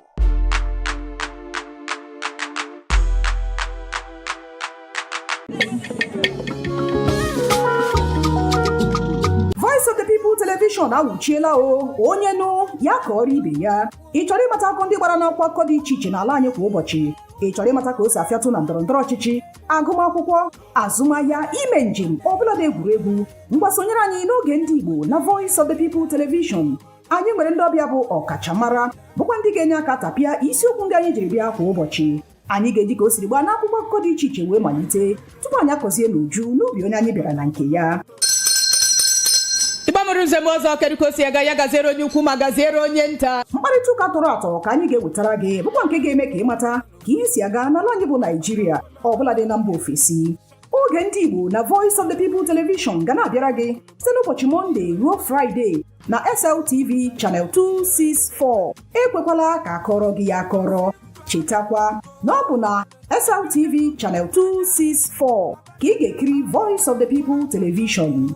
Voice of the People Television. Ugbu a iwere karịa olu. My name is Esther. They call me the Oga Part of them are the general overseer of them all. Every man, every woman has got a voice where integrity is the volume. So this is Voice of the People's TV. Voice of the People's TV. So this is the people's voice. And the people's voice is the voice of God. That's the voice populi in Latin. The people's voice is the voice of God. So keep watching Voice of the People. In fact, my name is Voice of the People. Keep watching MC Adobe King. Hi guys, my name is Kagan. I am Nigeria's biggest tech content creator. And I just wanted to give a quick shout out to Voice of the People TV. Keep watching, enjoy, and you're welcome. My name is MC Alamano. They call me Enjoy Med Landlord. It's VOP TV. Keep watching VOP TV. Don't touch it down. Even if you want to touch it down, increase the volume. If you don't increase the volume, why told me? My name is Collins Agawabe, popularly known as No Mide, but last, more than No Mide. Or more. Not be all so the cook right at the fry plantain. We keep on watching VOP TV. Hey. The voice of the people, the voice of Edo. If you want to get the authentic news for Edo, the way it be, that's why they show and all they cut anything come on. A VOP TV.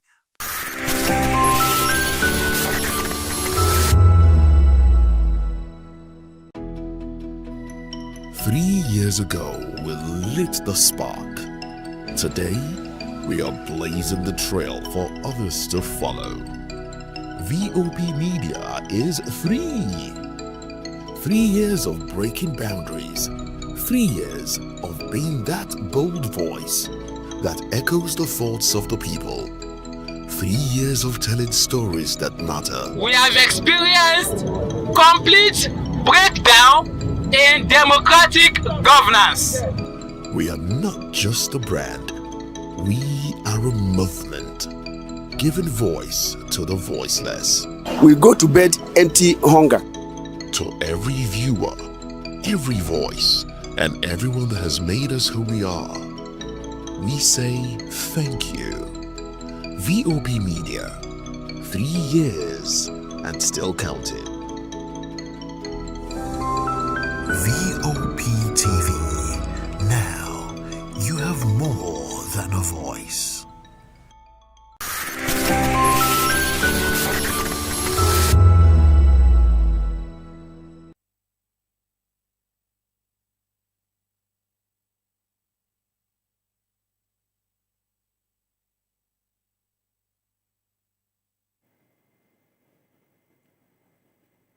Welcome to Aviation School. I am Chukwuemeka Obioma. This edition seeks to examine the potential manpower crisis facing the National Association of Air Traffic Controllers, which has warned that without immediate intervention, the country risks losing up to 70% of its experienced air traffic controllers in the next few years. And when we mean the next few years, we're talking about 2030 due to retirements. Now, additionally, the situation at the Nigerian College of Aviation Technology is under scrutiny. The institution reports having a limited capacity to train staff, despite the federal government's recent attempt to address the manpower gap in the subsector by extending the retirement age for air traffic controllers from 60 to 65 years. This extension aims to allow them to transfer their skills and experience to younger staff. Now, to address these issues with me here on the program is Ifeoma Okeke Okorocha, an aviation and business editor at Business Day. Ifeoma, you are welcome.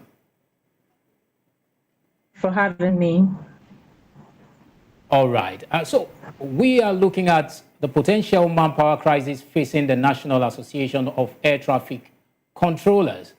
And as you know, the National Association of Air Traffic Controllers is facing a manpower crisis and has warned that without immediate intervention, the country could lose up to 70% of its experienced controllers, talking about air traffic controllers, in the next few years, and we're talking about 2030, due to retirement. We understand that the Association of Air Traffic Controllers is pushing for the retirement age of 65 for its personnel.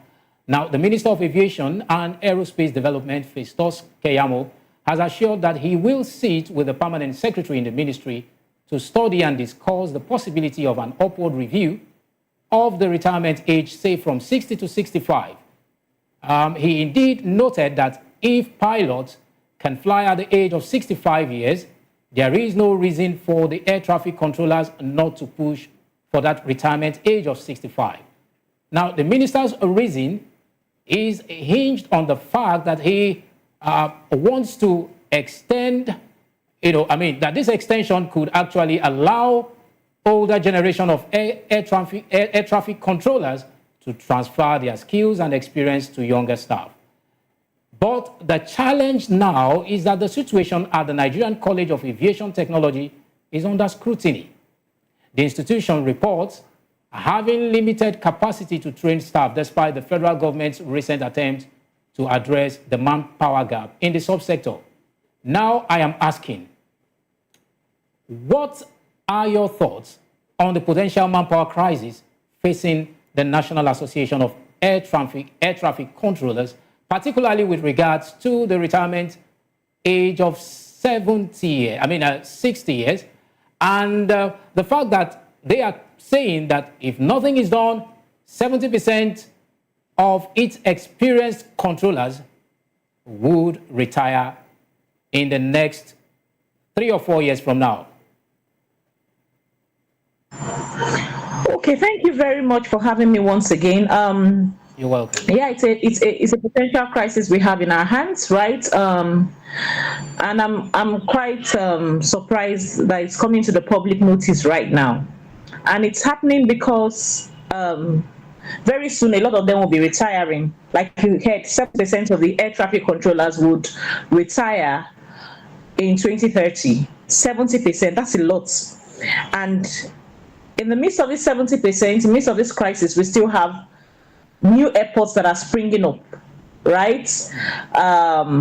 While the traffic numbers in Nigeria hasn't really increased, right? So we can't really say, because the traffic number keeps hovering around 14 to 15 million every year. So I don't see an increment, but then you'd see that we have a lot of aerodromes, which are airports, and smaller airports keep springing up, especially in state governments. Everybody wants to have an airport. So that means we need this capacity. And if we need this capacity, and in 5 years' time or less than that, 70% of these guys will be retiring, which is the air traffic controllers, then we really have a crisis on our hands. So for me, I feel like they are making this known or coming out to talk about this really late, because 5 years is almost here, right? 5 years is almost here. And like you said, the UNCAT, that's the school of aviation in Zaria, is also having a crisis of having just few. I hear like about 10, only 10 teachers are there, that specialize in air traffic control, lectures, that teach air traffic control. So that means the capacity is really, really slim. And these same people will soon retire. Scary. So who is there to teach them? Although we have other aviation school, I think we have one in Ilorin, and then some other small ones. But this aviation school in Zaria is the major one, So it's a crisis that is about to happen, and it's really worrying.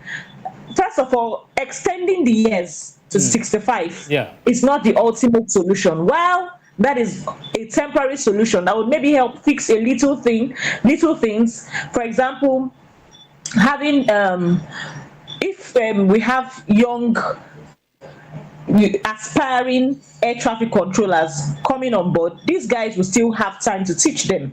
But how many of them are coming on board? We did not few number of instructors we have in these schools. So it's a crisis actually, and is one that really needs urgent attention. Yes. All right. So talking about urgent attention, what do you think? I mean, aside from age extension, what other role do you think that the federal government could play in addressing the manpower gap in that subsector? Okay, first of all, I think, like I said, first of all, we have to address the institution, which is go to Zaria, know what the challenges are. I hear that a lot of their instructors are leaving for greener pastures. Why? This is because they are not well remunerated. Their salaries are really small.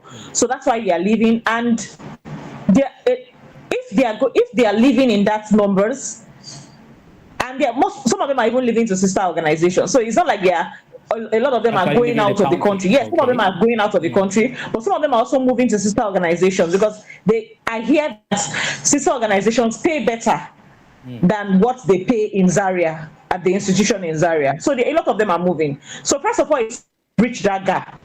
We need to increase the salaries of these guys. So when their salaries are being increased, then it's a better way of keeping them. Because when they are not getting good salaries and they see a place where they can put them and they will pay them well, then they would rather leave. So first of all, is to address that issue. Then secondly, is to ensure that more people are trained.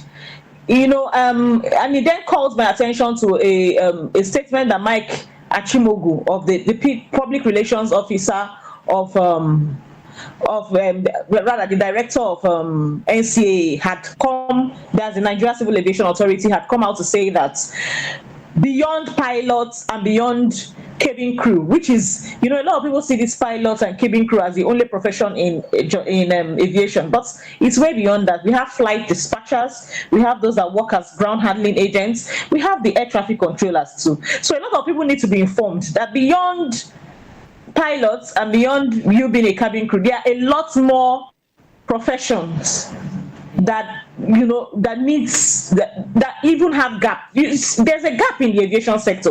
A lot of people say they are looking for jobs. If you go now and train as an air traffic controller, I can tell you that you have almost 90% chances of getting a job.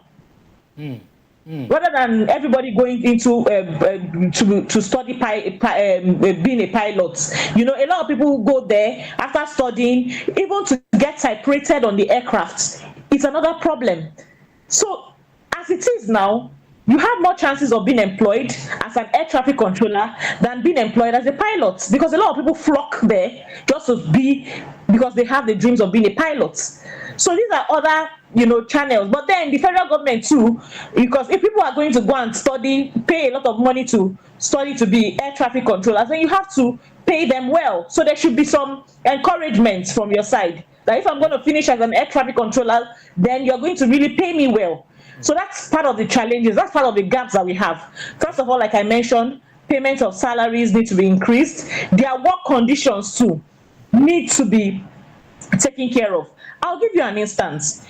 A lot of these air traffic controllers, they've come out to say that they are not being treated well, even in their work conditions. Okay, some of their pregnant women have to climb, where the air traffic controllers control from is a very long tower.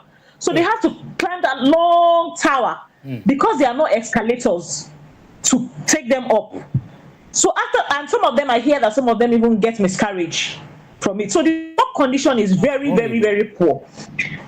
You can understand what they are going through. It's very, very poor. So if as a person you are seeing this work condition and you're saying, is this the profession I want to come into? So the infrastructure has to be there for them to work. There has to be some encouragement to show that if I'm going to be an air traffic controller, this is what I will enjoy. I won't come to suffer. You understand? Yeah. And then when they also are getting to age of retirement, a lot of them suffer from cancer. Why? Because of the radiation. They're exposed to radiation when they do their jobs. And when they go through these cancer-related diseases, there's no money to take care of them. There's no money to cater for them. Why? Because the retirement benefit is low. So you see that it's a ripple effect. So these are a lot of things has to be first taken care of to first of all attract people to the profession and to keep them there. All right. So these are the things that should be taken care of to attract people to the profession. And with that line, we will go on a short break. And when we return, Aviation Scoop continues. Stay with us. Don't go anywhere.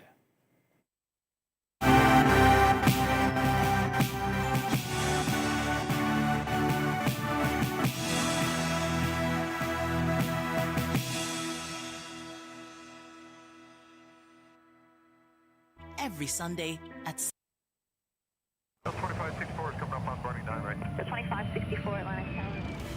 What happens in the hush behind hangar doors? Who signs the papers that gamble with lives? Which truths were grounded before they even ever had wings? If you've ever buckled a seatbelt at 30,000 feet, if you've ever stared out of that tiny window and wondered who's really in control of the skies, it isn't just flight, it's power, it's politics, it's pressure sealed in steel. We're peeling back the clouds from runway risks to sky-high secrets. We're diving deep where most dare not to look. Aviation Scope.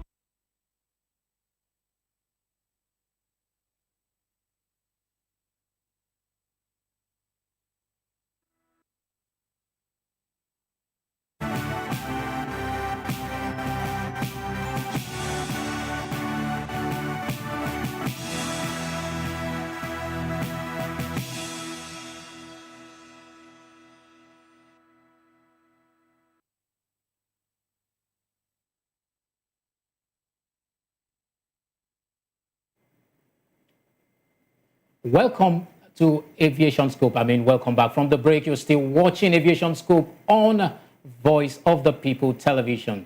And I am Chukwuemeka Obioma. And we've been talking about the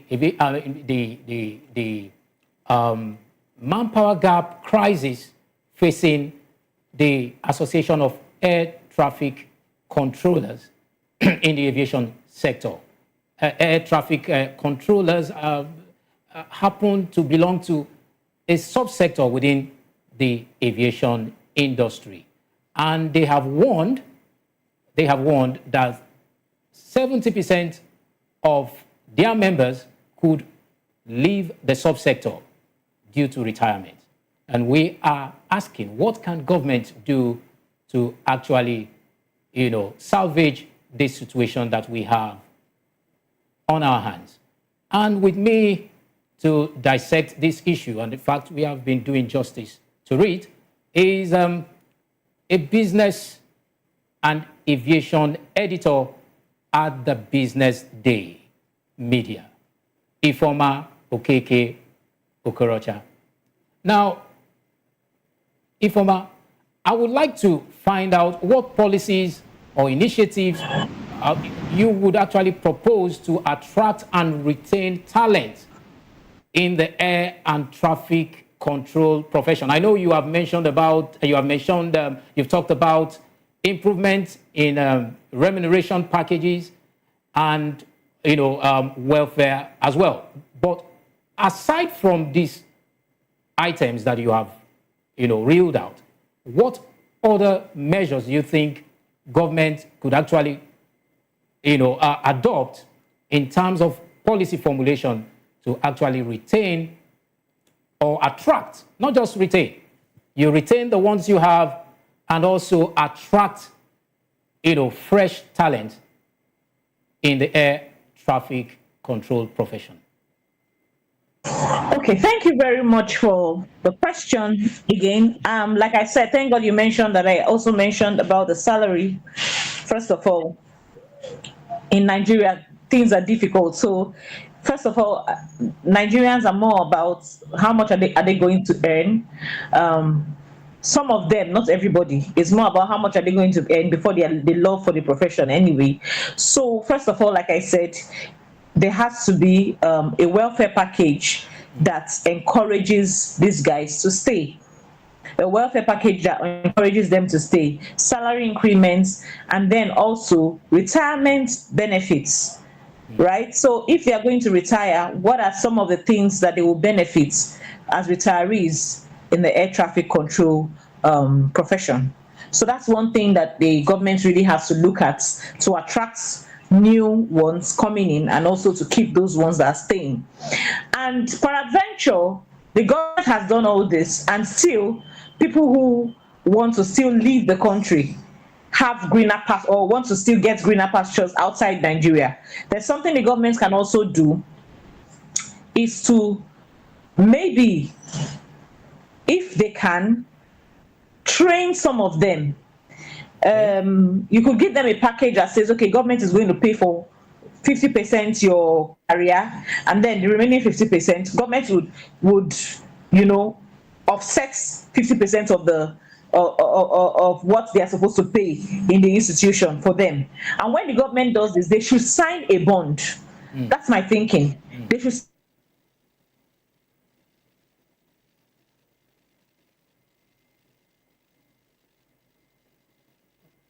Hello, Ifoma, are you still there?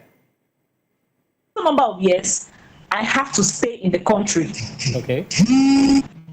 Yeah, so the government can make them sign bonds, right? That for so number of years, I have to stay in the country to impact the knowledge to people, right? To impact the right knowledge to those people that are coming up or aspiring air traffic controllers. So when you have that agreement, because the government has trained you, I've offsetted your bills for maybe 50% offsets, and then you are paying 50% of the school fees. Now, the government has a right to tell you what to do to an extent and what not to do. So you sign a bond and say, okay, for the next 15, 20 years, I have to stay in Nigeria to teach these people. I have to stay in Nigeria. I have to work as an air traffic controller. So you sign a bond. But that can only happen when the federal government has trained them. Somebody cannot get trained and then you tell him what to do. But when you train them, you have the right to sign it. They have to sign a bond in agreement with the federal government to say that this is the number of years I have to stay in Nigeria. Then if I decide to go, maybe I can go for after 20 years, I can go after 15 years. So this way you have more people staying, right? So it's the federal government really has a huge role to play in this regard. And like I said, the work conditions has to be improved. The work conditions has to be improved. The infrastructure across the airport is decaying. I hear that a lot of infrastructure they do, even the communicating with the pilots. Yeah, it's difficult for them. So they are coming back from work and they are exhausted because you are struggling to hear from the pilots when they are on board. You're not hearing from them. It's a lot of, and it's really gets into them because they are stressed, right? So the enabling environment has to be there. The infrastructure has to be there. I mentioned to you that some of these air traffic controllers, the women, have had to miscarry, have had cases of miscarriages because they have to climb very long staircases to get to the air traffic control room. So that shouldn't be heard. How much is escalators that the federal government cannot provide for these guys? So the work condition really has to improve, like I said, and this way, these are the only way, to help, keep them in the job. All right. So let me ask you this other question. What are your predictions for the future of air traffic control in Nigeria, looking at the entire scenario, particularly with regard to manpower and training? Okay, so my predictions may be that of doom, but I just hope, like I said, please let's have a soft landing on that. Can do some of the things I have said, right? From my own observation, I feel that things would improve. But if there is nothing urgent that is done, I can tell you that more people will leave. And guess what? It is not only in Nigeria we have air traffic control, scarcity of air traffic controllers. It's also happening in US. It's happening in other countries. So if we have it there, that means they need them. And imagine they need those people there. They would gladly accept them. Yes. So we have a crisis in our hand that if nothing is done, we are actually going to run into more crisis. What we are going to be having is flight delays because we don't have air traffic controllers to clear pilots for takeoff and for landing. So there'll be flight delays. There will be a lot of airports probably shutting down, especially small airports. You know, small airports will shut down because we will not have air traffic control. And when that happens, we'll have limited number of flights taking off. When we have limited number of flights taking off, what does it mean? Increase in airfares. Because it will then mean that you have little supply, right, and more demand. When you have little supply and more demand, it means what? Airfares will increase. So we have a crisis, a serious crisis, and we just hope that, imagine taking off 70% of air traffic controllers. You know how important their job is. Their job is as important as the pilot. In fact, more important than that of the pilots. Because if an air traffic controller doesn't clear a pilot for takeoff or for landing, he cannot operate. He cannot. It's not possible. All these things has to be taken care of to ensure that this crisis don't come. Because when they come, we can't handle it. All right. So just one last question before we go, or we'll call it a wrap. How do you think the industry will evolve, you know, given the scenario you've just, painted in the next, in the next, say, 5 years from now?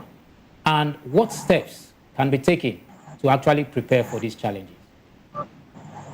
Okay, when you say evolve, I'm not sure I understand the question. Is it evolve negatively or positively? Or, I mean, both ways. What do you think the future holds for the industry? And say in the next 5 years from now, and what steps can be taken to actually prepare for these changes?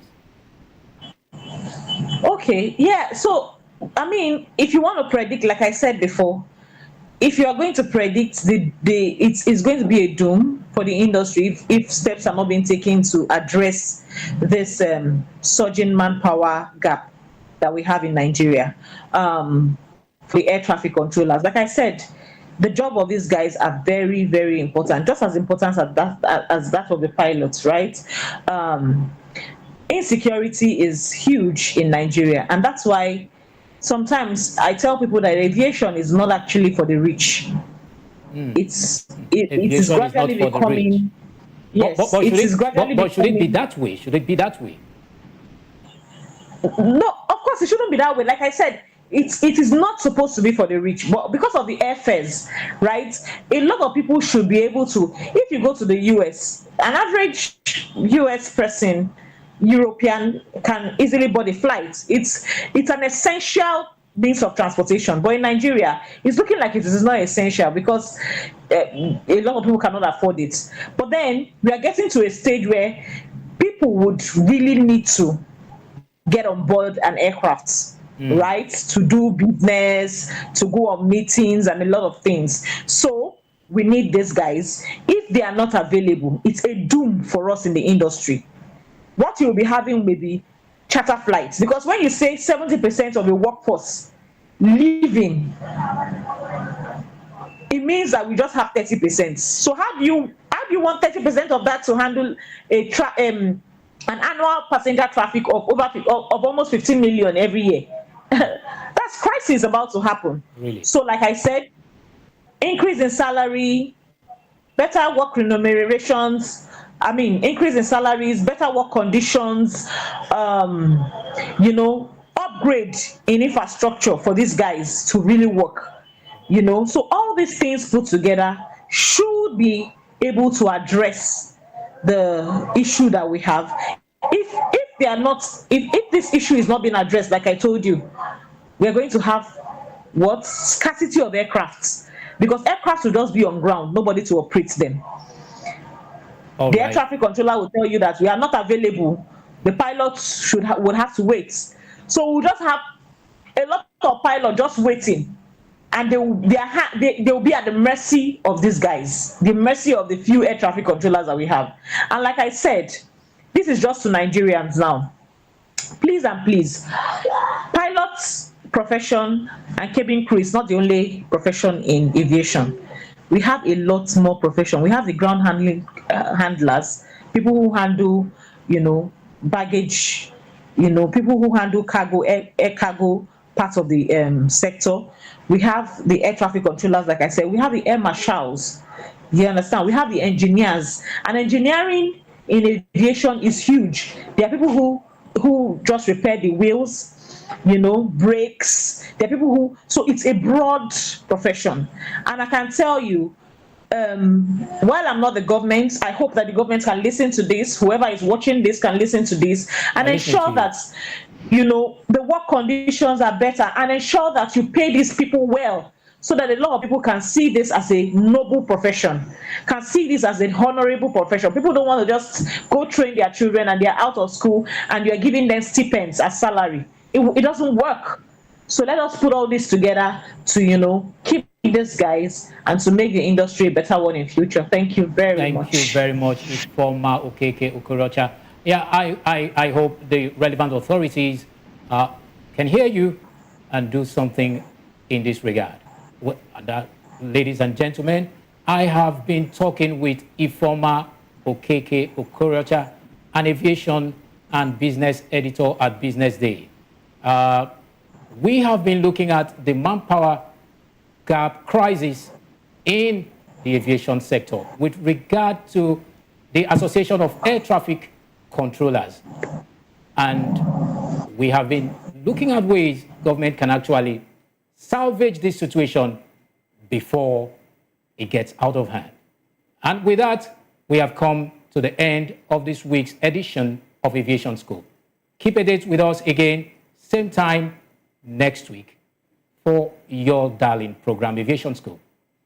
As always, I am Chukwuemeka Obioma. Thank you for watching.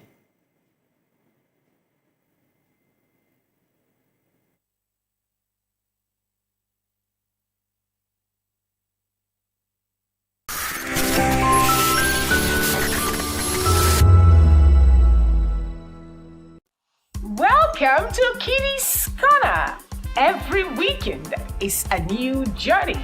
Join Auntie Oni as she embarks on thrilling adventures. Each episode takes the young explorers to a different fantastical world filled with exciting challenges, making new friends and learning valuable life lessons. The show begins with lots of excitement in a cozy storytelling mood.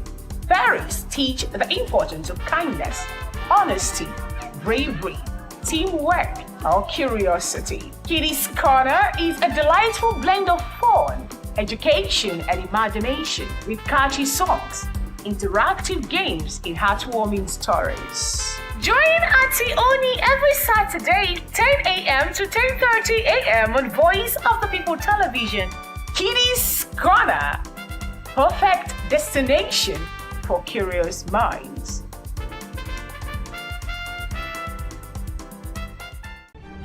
In a world where power shifts with every headlines, news breaks and events happens, we bring you unbiased and explicit information on politics, economy, and state of the nation. We break down the chaos. Facts, not fluff. Truth, not spin. We discuss not just politics, but a glimpse into the future. Join Moses, Chukuma, and Fina on Voice of the People TM. Voice of the People Television. Now you have more than a voice. Are you ready for the extraordinary? Something big is happening on your screen. Introducing VOPTV. Now streaming on SLTV channel 264. From breaking news to captivating conversations, news analysis, giving you all sides to the story. We break in-depth discussions on the issues that matter, from politics to sports, entertainment, and lifestyle. VOPTV on SLTV channel 264. Join us as we redefine what television means to you. Voice of the People Television, VOPTV. Now you have more than a voice.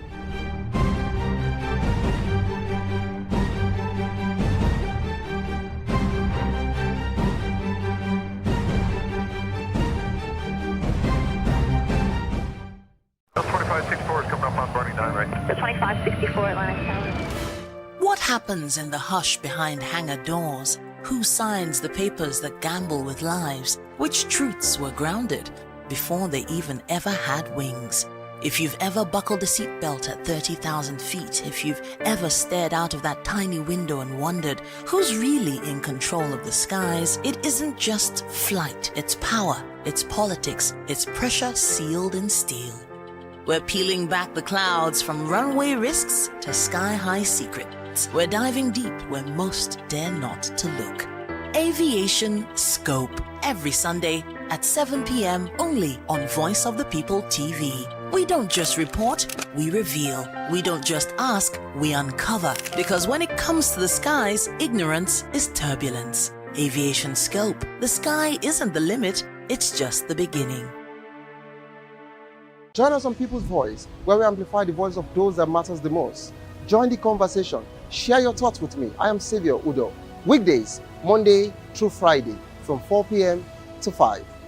Don't forget, our voice matters the most. Let us come together and share our concerns. Thank you.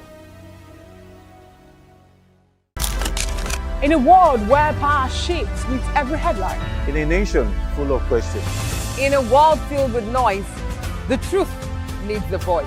The policies that shapes our world and the economy that determines our future. Every hour, every day, the grapevine keeps buzzing. And together, we are committed to telling the stories that shape our world because your voice is our focus.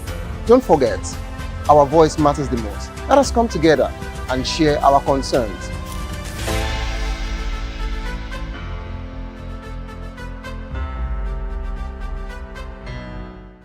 Voice of the people, you can hear me now. My name is Patrick Doyle, and I wish that you continue to echo the voices of the people. Big up VOP TV.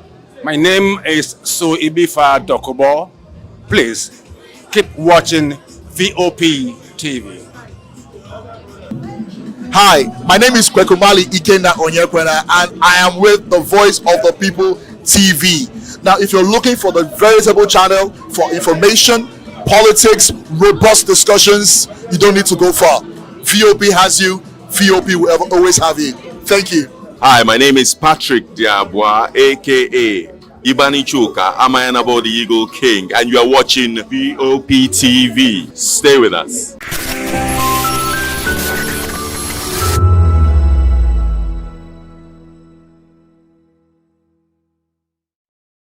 Welcome to Iliagbadami. I didn't exactly talk. I never got to say sorry for your loss.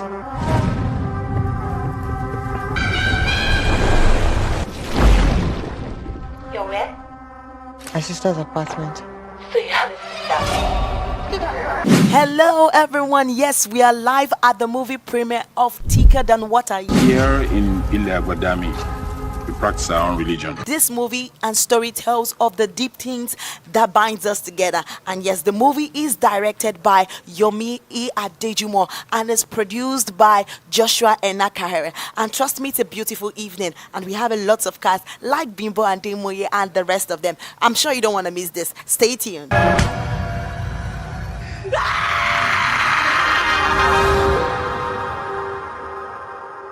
Atutu boyo yome. So how are you feeling this episode? And I'm feeling good. I'm good. I'm excited. I'm happy. I'm doing good. I'm feeling good. It's cool. What really inspired you concerning this movie? Okay, so I think what really got me into the film, because as I said before, the script came from the director, the initial idea, and then we built on that, right? What really got me into the film was the fact about how it ended. Yeah, it ended in a way that most people would not have foreseen. You know, sometimes it's so easy to predict. Oh, the good guy wins always, but this time we decided to change things, switch things up a little bit. Was there anything that was really challenging? Yes. What thing was that? So first of all, the whole ritual bit, the end bit, it was challenging. We had to shoot it in 2 days. In the forests, it was dark, it was mosquitoes, it was cold, so that was one of the most challenging. And then For the other one, because we had a bit of an issue with our locations, so we had to compress certain days, right, into one night. So we had to do, I think, about 4 days. We had to shoot everything in one night. So yeah, that was quite challenging. All right. I know this movie is out now. And Yes. what do you expect people to experience? What should they experience? What should they expect? I want them to be surprised. I want them to be surprised. I want them to not expect the end coming, basically, you know. Though there are clues here and there, you know, for you to follow, to think, oh yeah, blah, blah. For the most part, I just want them to be surprised as to how it all, you know, wrapped up. And, you know, it's something is about creating conversations, and I hope it's able to do that for the audience. So what role did you play? So in the movie Thicker Than Water, I played Ola. So what's about Ola? Well, Ola begins. This is a story of love in its entirety at the core, and we get to see the lover boy who Ola is before they transform into what they transform into, which is also powered by love as well. So this becomes one of the opportunities where I get to play, you know, a smooth lover boy who's really in love with his woman, you know, and I get to be a preacher of love in this film. That true love actually does exist.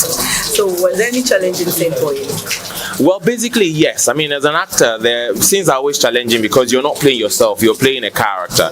And in this one, and when it comes to, you know, playing love roles as well, on-screen chemistry is very, very important. You need to be in sync with whoever you're playing with. I mean, the fact that you are both fantastic actors doesn't mean that when you come together on set, you will be good together as lovers. So that's one of the things that Bimbo and I had to work on before we got on set and all that. So we're really comfortable. We've been friends, but we're not more comfortable with each other and all that. So yeah, I'm playing Ola, you know, his mindset at the location where we played him. So it's not like me. We played him. He played in a, you know, a certain kind of area which you see when you watch the film. So you have to also shift your mind to be a man who fits that area. You can't go and, you know, play in Shagamu and use Lekki, you know, vibes, you know, that kind of thing. I'm from Shagamu, so that's why I said it before everybody comes and beats me. So yeah. So what would you expect people to see in this movie? Because I think this movie is coming out, and what do you expect the people who is watching actually to expect? So the thing is that I want people to embrace storytelling. We didn't tell this story with fluff and fat and trying to be bougie. We told it like an original story in the location where it happened. So we want people to actually enjoy real storytelling now without all the, you know, flash and dazzle and the razzmatazz. We're also, you know, taking bold steps in Nollywood now. We're entering into some new genres like horror, like thriller and all that. A lot of people have, you know, they're feared to go into it. The old Nollywood has some of that, but the new Nollywood, a lot of people have just like, leave this one. But a lot of new directors, like this director, you know, they are taking bold steps, getting into this genre, trying to tell a story. So yes, the fact is, people are going to love this. You never see the end coming, and that's what I love most about this film. It's not the end that anybody would or should expect, you know. So that's why it's a great film. It's a very great film. Were there no fun time on the set? Oh, there was a fun time in all the scenes. We on set, right? We wanted to tell a story. We weren't competing with each other. We just wanted to tell an authentic story. So every actor embraced their own characters, and we thoroughly enjoyed it. The director made it super easy. It was a director he is a director you can relate to, so you can actually come with your views about his scene. Now, so I think and he goes, okay, this one, okay, let's do it this way. And so I think every actor, you know, and I'm sure the crew members, everybody left happy, feeling heard and feeling like they contributed to the film, because when you come with your ideas are not tossed out the window. So yeah, it was a good one. I work with this director anytime. Thicker Than Water, I played Bassey, and you know that kind of guy that sees impending danger about to happen, and he takes it upon himself, you know, to sensitize people about it. Even when people are adamant about it, he still doesn't give up, and he just keeps, you know, trying to use every possible means he or she could lay his hands on to send the message across. That is the character of Bassey in the Kick to Thicker Than Water. What was the most challenging thing for you? On the whole production or on the set? The whole production. First of all, the whole production. I think that was the first time I had to film in that part of Lagos, because I had difficulties locating there, because we shot the movie in one of the remote parts of Ikodu, and I had never been there. So what was it like? Were you scared? Not scared. I don't know. It was a mixture of mixed feelings. You know, I'm like, okay, what am I expecting? What not? But you know, this is the life I chose. So wherever the call calls, we go. So that was just my major challenge. But when I got there, you know, saw the layer of the land, and obviously I had amazing cast and crew and set, and it was just like walking familiar waters. Yeah. So what was the most emotional part for you from the scene? From the scene, you know, the character died. You know, that part. That character died. Not me. Okay. Not to spoil the movie for you anyway, but it's that was just that part because. Enough said. I think. Was there any fun moment for you? Yes, lots of it.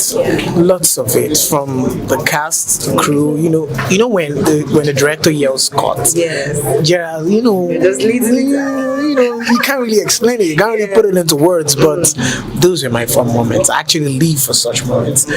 We, you know, as actors, and all, when the director says action, we are alive. You know, doing what we have to do. But when the director yells cut, you know, just this gotta double down a little bit, you know.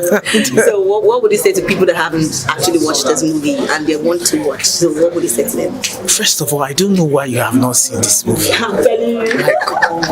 Really, kindly explain to me, like I'm a 5-year-old, why you've not seen Thicker Than Water. Take the mic to them. Give them the mic. I'll give it. But you need to watch. It's a beautiful.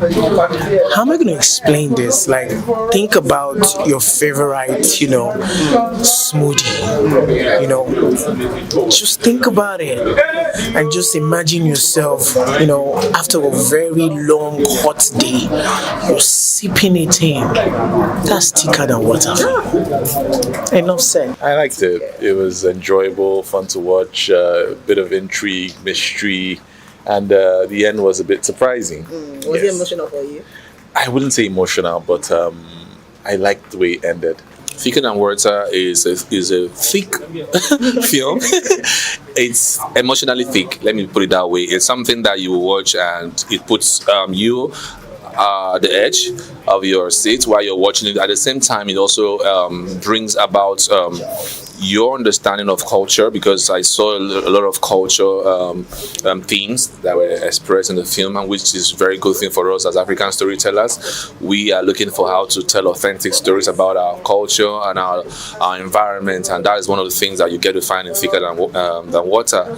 And also the realities about life. You know, sometimes you think that life will go in a certain way, but there are some things you have to take in, like sibling rivalry. Some siblings never get to settle eventually. So looking at the film, I just realized that these guys are actually correct, and sometimes it doesn't even end well.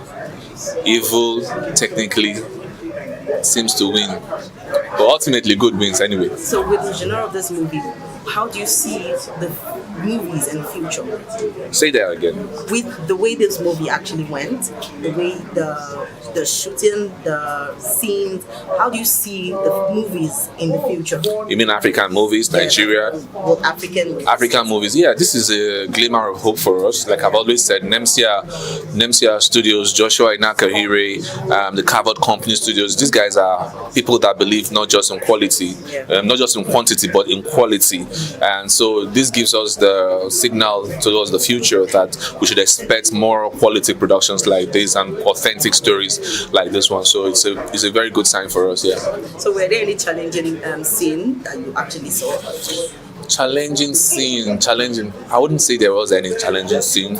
I would say, of course, in everything we do in life, there's always this room for improvement, and like we say, we keep on getting better. Even in Hollywood, I watched some Hollywood film. I'm like, maybe this would have gone this way, but that doesn't still take away the fact that it was a fantastic story that was told properly, and so there's still room for improvement. So the next one we're going to do, we're definitely going to do it much better than the last one. Like we say in the industry, we say you're always as good as your last project. Yeah. So a lot of people have actually not watched this movie. So what would you say to them?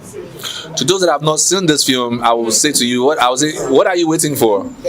Like what are you waiting for? Go and see the film, and when you see the film, come online like we do, and let's share, let's have conversations around it and what you enjoyed about it. First, I love the name because there's been like this conversations recently, like on social media, around like how you have that whole like half saying about blood is thicker than water, but like you don't understand like the full saying. So just even coming and seeing a movie with that title, where it's like you can actually build something with someone other than family, because like you forget the second part of that saying, which I don't remember word for word, but like that brought to mind for me is the bond that they had to the point where they went and basically ruined other people's lives because like they had formed a bond.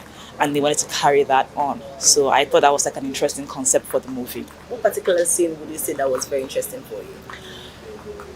I don't have one scene that was like interesting because they were all like interesting scenes. But if there was one that like maybe had me go, I wasn't expecting that. Okay. I guess would be the fact that she didn't quite see through the guy, to be honest, because like yes, he was like there with her and everything, but at the end of the day he was kind of sus and he was a stranger to her.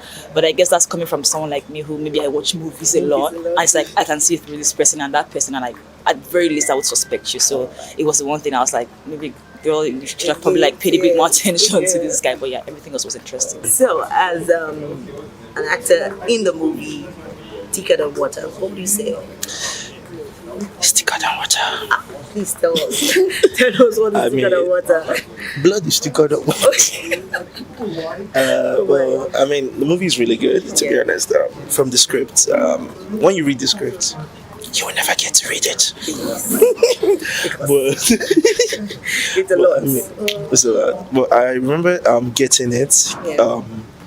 I got the script and I read through it, and they're like, read it and get back to us if it's something you want to do. So I was like, oh, okay. And I read it, I was like, tiny. Oh, tiny. And I was reading, Then there's something you always do. You always want to see your character. But I was like, I was moving with the story and I forgot I had the character. And I was like, shit, because Tiny was supposed to be somewhere. Oh yeah, it was in that scene. Move on. How was it like acting that particular scene? That particular... Jesus. Which one? Like the man. I don't want to call the name. Madman. Yes. You watch Mad? Don't worry, I'm not mad.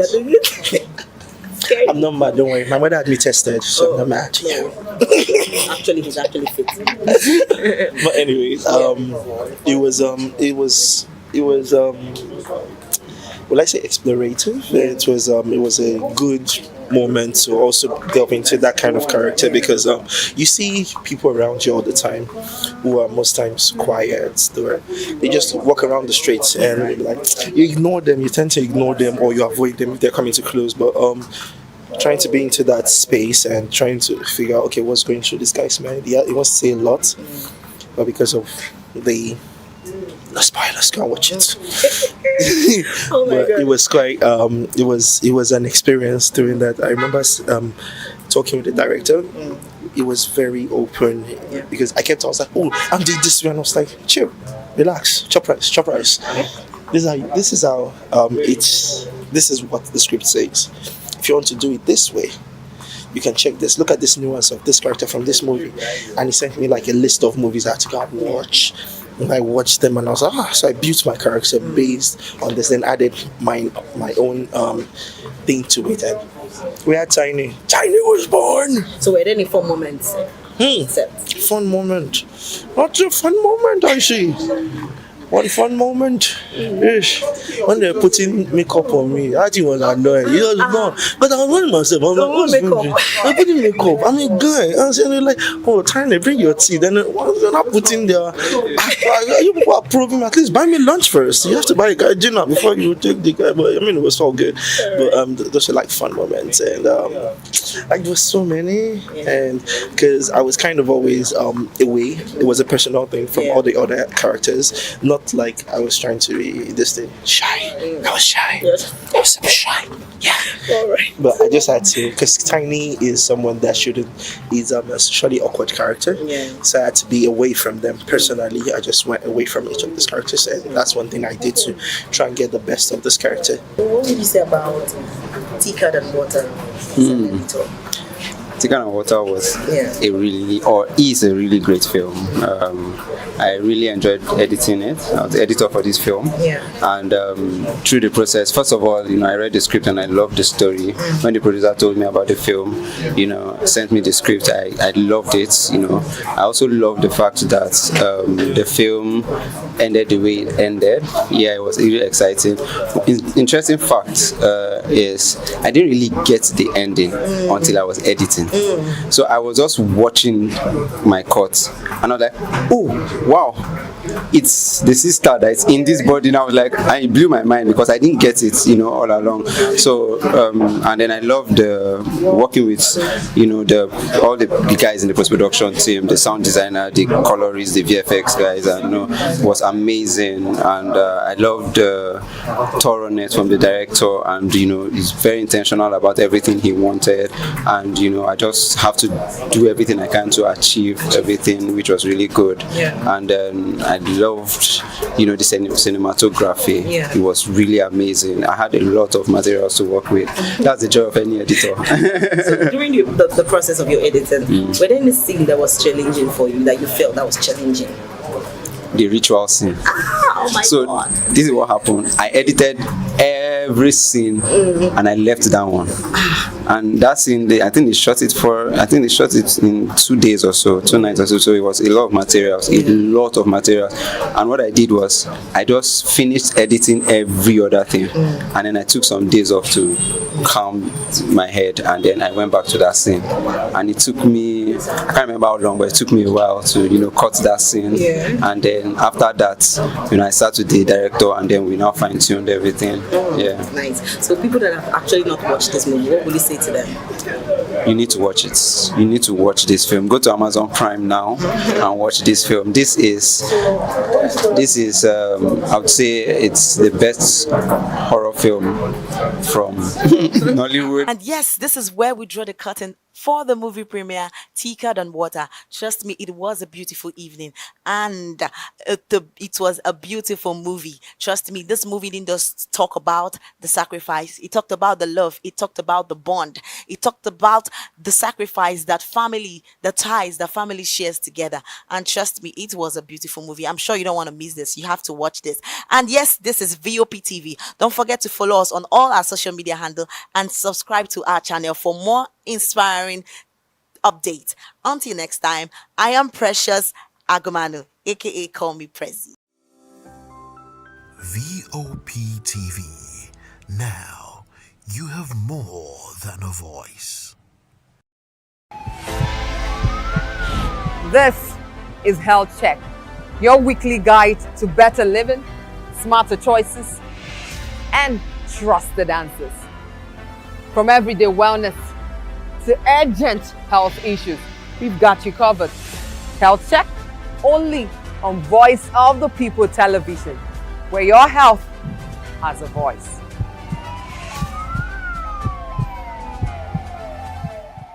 This is African News on Voice of the People television, where we don't just bring you the news, we bring you Africa's heartbeats, the policies that shapes our world, and the economy that determines our future. African News on Voice of the People television. Stay with us.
In a world where power shifts with every headlines, news breaks and events happens, we bring you unbiased and explicit information on politics, economy, and state of the nation.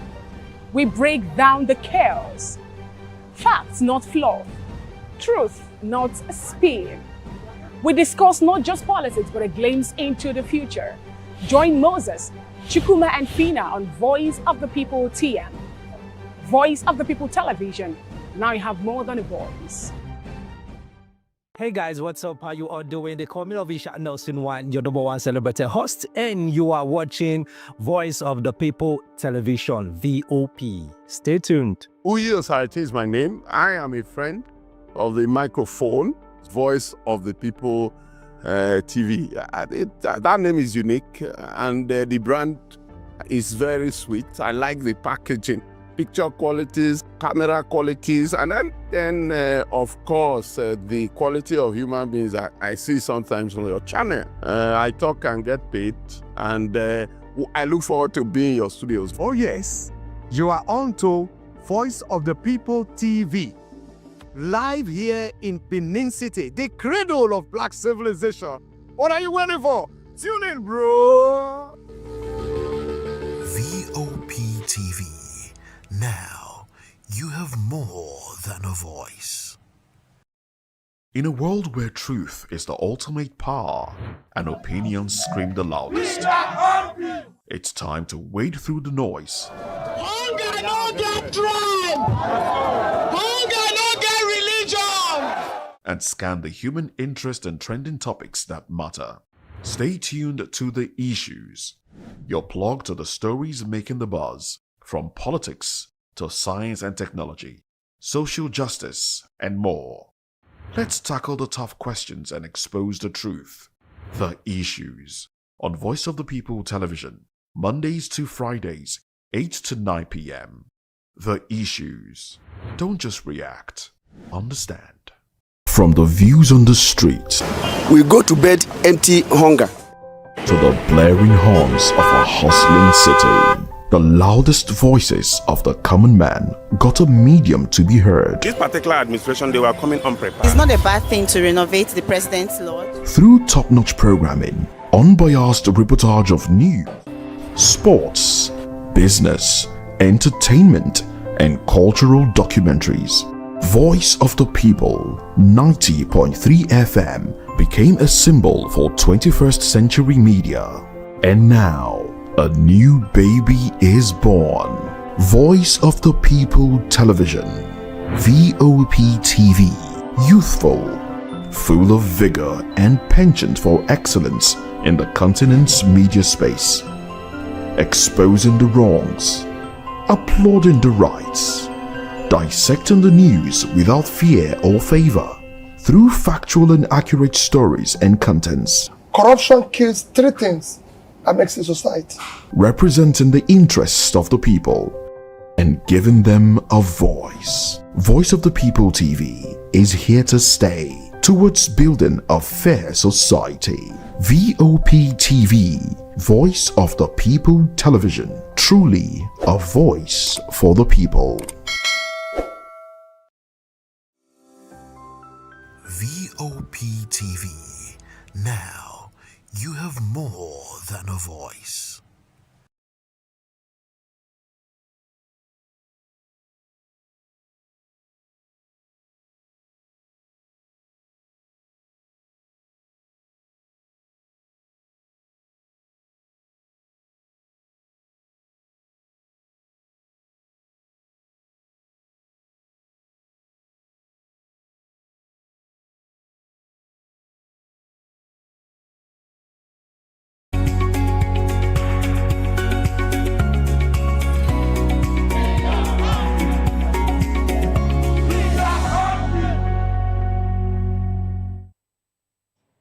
All right, welcome to the program. It is still People's Voice. And of course, you know that you have more than a voice here with us. This is People's Voice on VOP TV, where season stories shape the narrative. And of course, today we'll be dissecting a major story that is dominating the headlines and sparking conversations across the nation. Nigeria grapples with insecurity, economic woes amidst U.S. threats. Join the conversation with experts' insights and seasoned perspective. Share your thoughts with us. I am Savior Udo. And of course, let's look into other news stories for details. Senate uncovers $303 billion in unaccount crude oil proceeds. The Nigerian Senate has revealed that some of that particular amount from the stolen crude oil transaction remains unaccounted for. According to the Senate Ad hoc Committee on Crude Oil Theft, forensic reviews by consultants showed that over $22 billion, $81 billion, and $200 billion were unaccounted for in the separate crude oil sales record. How did we get here? Unaccounted for till now? Okay, let's see how they would actually take this up, okay? And I promise you, in the coming days, I would still get back here to give you updates as regards to this particular revelation. And away from that particular one, this one is from Lagos, and Agege to be precise. Lagos Speaker's son becomes Agege local government chairman. Abdul Ganiu Obasa, son of Lagos State House of Assembly, Speaker Mudashiru Obasa, has been confirmed as the new chairman of Agege local government. This follows the resignation of Tunde Aziz, who stepped down due to persistent health challenges. Aziz formally resigned in a letter read by the leader of House, Adeshina Aruna, citing health issues that made it difficult for him to perform his duties. The lawmakers and the council unanimously voted to confirm Abdul Ganiu as the new chairman, citing his contribution to the council and the need to prevent a leadership vacuum. Okay, so I'm just going to say a few things about this particular one. Okay, I have not been, enjoying the comments I've been getting on social media as regards to this particular statement ever since it happened yesterday. Okay, I think this happened last night, yes, to be precise, and the House seated, immediately. That's this morning, and someone somewhere said that it was a well-played game. I do not understand what that particular statement means, but aside from that particular one, we were told that Obasa wanted his son to come in, okay, as Agege local government chairman, but some APC chieftain, okay, in Agege revolted and they said no. So instead, they said his son should come in as a vice chairman. But picking this particular man, okay, was the only slot for him to still come, okay, back to this particular seat. These were the predictions that were told, okay, before now, and for such, okay,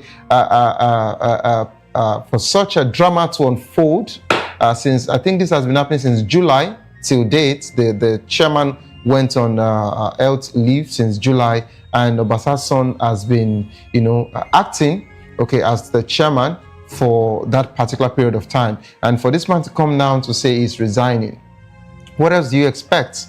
Automatically, it would become the next chairman, okay? In as much as the House are still waiting for the governor, Governor Sanwo-Olu, to confirm their decision. But all I would just say is congratulations. Whatsoever the game plan was, whatsoever the permutation, political permutation was, it actually yielded result for the winner. So congratulations to the speaker. So officially now we can say that the father is the Speaker House of Assembly, Lagos State, and the son is the local government chairman of Agege. I'm not calling it family politics. Everyone deserves, okay, to actually contest. It's his fundamental human right, so we can't stop him. But congratulations to the Obasas. And away from that particular one, yes, let's talk about the serious political party that has been going through a lot lately. That's the PDP. PDP reaffirms commitment, peace, defense of democracy. The People's Democratic Party has reiterated its commitment to peace, unity, and defense of democracy, despite a recent court ruling halting its planned national convention. PDP leader in Lagos State, Chief Olabode George, described the judgment as judicial overreach and interference in the party's internal affairs. Sincerely, I think at this point, we just have to allow PDP, to go through all of these, and let's see if they can build up, because we've had several people weigh in as regards to PDP situation, yet the situation gets to, even deepens more, the crisis deepens more. And these are matured people, in a political party. These are chieftains, elder statesmen, yet they've been unable to share their swords and to come together to build a party. Some were saying, oh, they said Atiku was the problem, Atiku left. Now, some are even saying, why would Atiku leave? So I don't know what the aggrieved members sincerely want now, okay? And the PDP-led Damangun and that of Sheyi Makinde, we expect you to look for a way to, mend whatsoever situation it is, and to build the bridges again and let everybody come together. But you sacking Anyanwu because of anti-party, yet you are unable to sack Wike, don't you think that's double standard? It's just a food for thought. Wike has actually indulged himself in more anti-party situation than that of Anyanwu.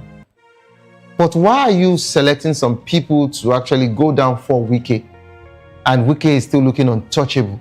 The only man that can call everybody by name, yet you are saying you don't have a substantial evidence against him as regards to indulging himself in anti-party.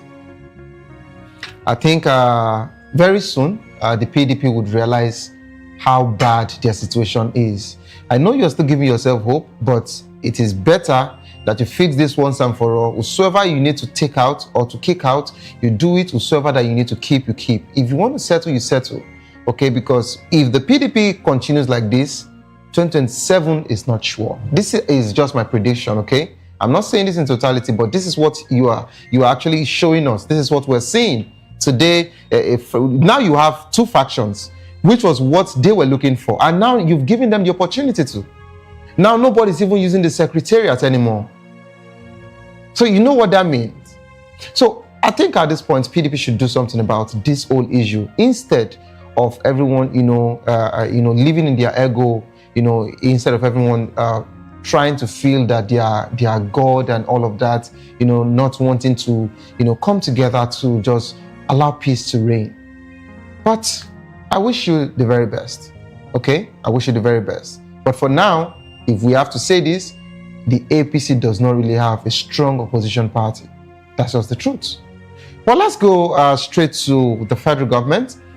The federal government has actually held a meeting with the members of diplomatic corps in Abuja to address allegations of religious persecution in Nigeria and rejects the U.S. designation of Nigeria as a country of particular concern. Permanent Secretary, Ministry of Foreign Affairs, Dunoma Ahmed, emphasized that Nigeria's national laws are religion neutral and designed to protect all communities. Okay, this particular situation is still ongoing. Of course, the state of the nation is still here, and these are part of the conversations that we'll be dissecting shortly. All right, a power showdown. Wike bloc defies PDP BOT, says convention won't hold. This is another situation here. The power struggle in brewing within the People's Democratic Party as the faction loyal to Federal Capital Territory Minister Nyesom Wike insists that the national convention slated for Ibadan won't hold. Okay, this decision comes despite the PDP's Board of Trustees urging the National Working Committee to proceed with the convention. I don't know why we are still talking about this, but sincerely, if the court in Abuja is saying that the convention should be altered and another court in Ibadan is saying the convention should go ahead, then we have to question our judiciary system of government. What is happening to our judiciary? Is it like there's no synergy? Are they not communicating with themselves? That being said, this is between Sheyi Makinde now and Wike. I hope we all understand what is going on. Because if some are saying Wike is in charge of Abuja, is in charge of any court over there, and Sheyi Makinde, of course, is in charge of Ibadan. So let's see what will happen in the coming days. The convention was meant to be slated for 15 and 16 of this month. So let's see if the convention would hold or not. To join the conversation, kindly call the number 09044732605. 09044732605. 05. Follow us on social media at VOPTV. You can use the hashtag People's Voice on VOPTV. And of course, on YouTube, we are Voice of the People. Kindly hit the subscribe button, and together we can make our voices heard. It is time for us to go on a quick break. As soon as we return, we'll be dissecting this conversation. Nigeria grapples with insecurity, economic woes amidst U.S. threats. You don't go nowhere, stay tuned, please. It is still People's Voice.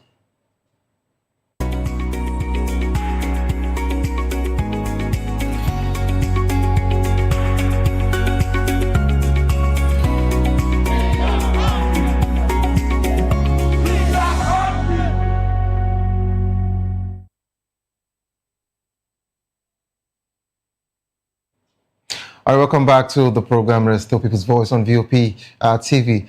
Nigeria is facing a multifaceted crisis with escalating security, economic challenges, and threats from the United States. The country's security situation has worsened, and with banditry, terrorism, and kidnappings plunging the north, west, and of course the southeast region. The government has responded with military operations, but concerns linger about the effectiveness of these efforts. The U.S. has threatened military action over alleged persecution of Christians, with President Donald Trump vowing to take action. Okay, Nigerians, Foreign Minister Yusuf Tuga has rejected these claims, citing the country's constitutional commitment to religious freedom.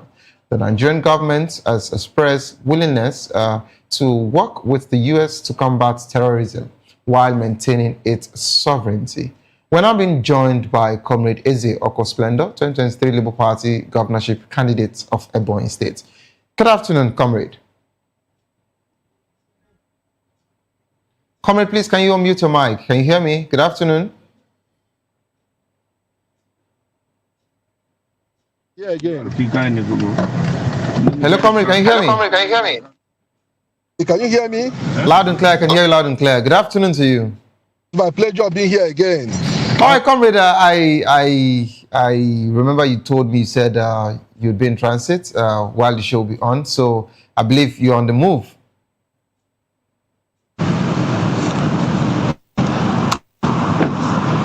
Comrade, can you hear me? Comrade, can you hear me? Okay. All right. Also, in the studio, we have a journalist and a political analyst, Mr. Ubong Thompson. Good afternoon, sir.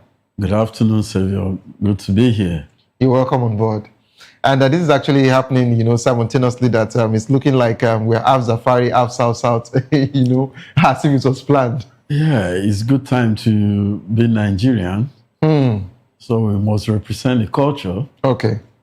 So I love that particular one. It's a good time to be a Nigerian to represent the culture. And of course, it's also a good time it's also a good time for us to thank the Lord that we now have international organizations, communities, different countries, looking into the situation of Nigeria for the first time. Just maybe, this would make our federal government, to sit up as regards to everything that is actually happening to us in this country. Yeah, you see, a country that actually understands what the lives of the citizenship and how leadership, the shape that leadership should take, will, as a matter of fact, be concerned about every single, the advised development that occurs in its territories.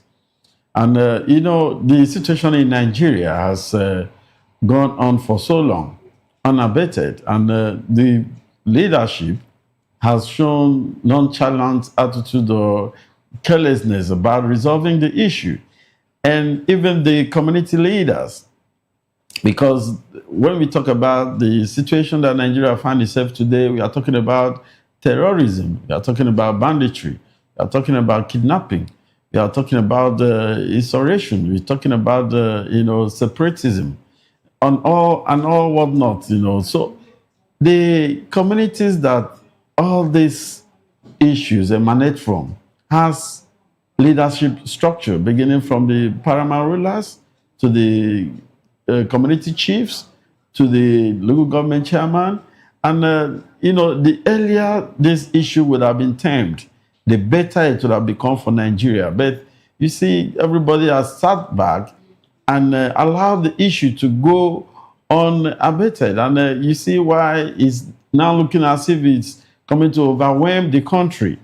And international organizations and other countries of the world have shown keen interest to see how to come in and intervene and see how to put Nigeria back on the path of safety, back on the path of economic progress.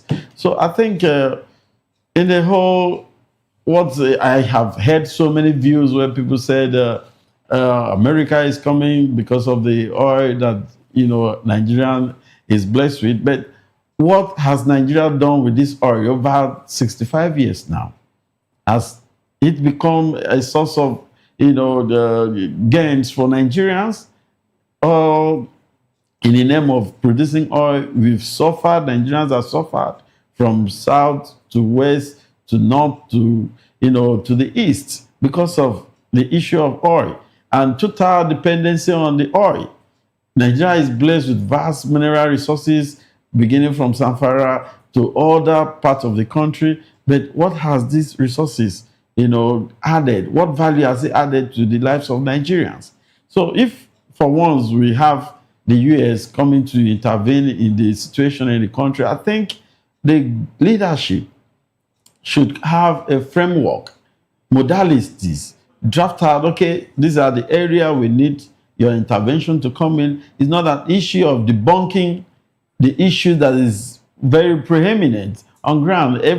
We Nigerians can witness there is a lot of unrest going on in the country. So we can't deny this fact. It will be an act of hypocrisy for us as this time that help is about to come in to deny ourselves and tell lies that the Nigerians are okay, that both Muslim, both Christians. The fact is that there is terrorism against the Nigerian state, and Nigerians has to rise and embrace any support that want to come both from internal and external powers. All right, so Mr. Obong Thompson, of course, you've already, will I say, opened the ballots. So here we are. Let's just do some of the pickings here.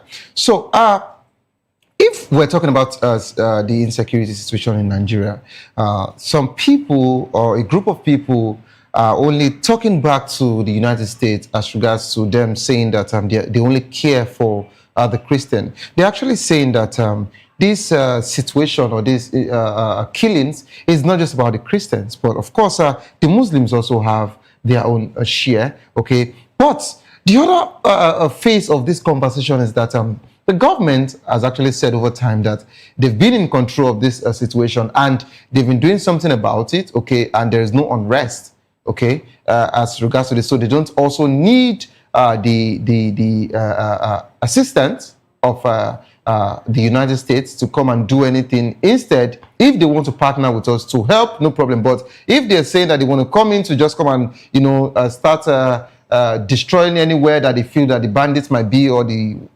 Boko Haram or what have you, that they are not in support of it because they are actually in control. That's what some people, from the presidency and of course in the government are saying. But here we are as regards to the insecurity situation. What are the primary drivers of insecurity in Nigeria and how can they be addressed? I'm going to take this simultaneously. And of course, how effective are the government's current security measures and what improvements can be made?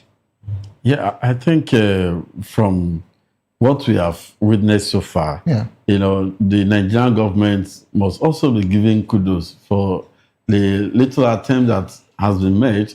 We remember far back in Jonathan era, during the 2015 election, on the eve of 2015 election, the national election was suspended for 2 weeks. And then the Jonathan government now moving the military into the areas that were captured by Boko Haram. And these people were basically, eliminated from those territories. That was the political will that can be showcased by any government. But thereafter, you see the situation went back to normalcy. So government, now absorb the whole terrorism thing, coming out with the policy of the repentant Boko Haram issue or reintegration policy of these Boko Haram terrorists. Thereby giving more room, and issue of negotiation being, that was highly advocated by one of the Sheikh Ibrahim Gumi, that instead of eliminating the Boko Haram, you should negotiate with them, reintegrate them back into the army, as we speak, and that is what has been going on. And this has not been able to solve the problem. Rather, it has aggravated the whole terrorism. Okay. It has eaten deep into the military, strategy or the military approach, because these people that has been reintegrated into Nigerian military can now, have the secret and the strategies and then sell it out to their fellow Okay, so I'm going to terrorists. come back to this, and I'm going to take you back on as regards to this particular topic. All right, let's go to Comrade Ezioko Splendor. Hello, Comrade, are you there? Yes, I'm here with you. Okay, so Comrade, quickly, of course, I believe you heard. Talking about here, you heard we're talking about the state of Nigeria. Okay, so Comrade, are you there? All right, I am told that the audio is cracking, but hopefully that will be rectified shortly, Comrade. Thank you very much. So let me come back to the studio. So yeah, I said I was going to take you on something, Mr. Obong Thompson. Sheikh Gumi has been, will I say, has been an advocate of peace between the federal government, the Nigerian state, and of course that of these bandits, which I remembered he was here.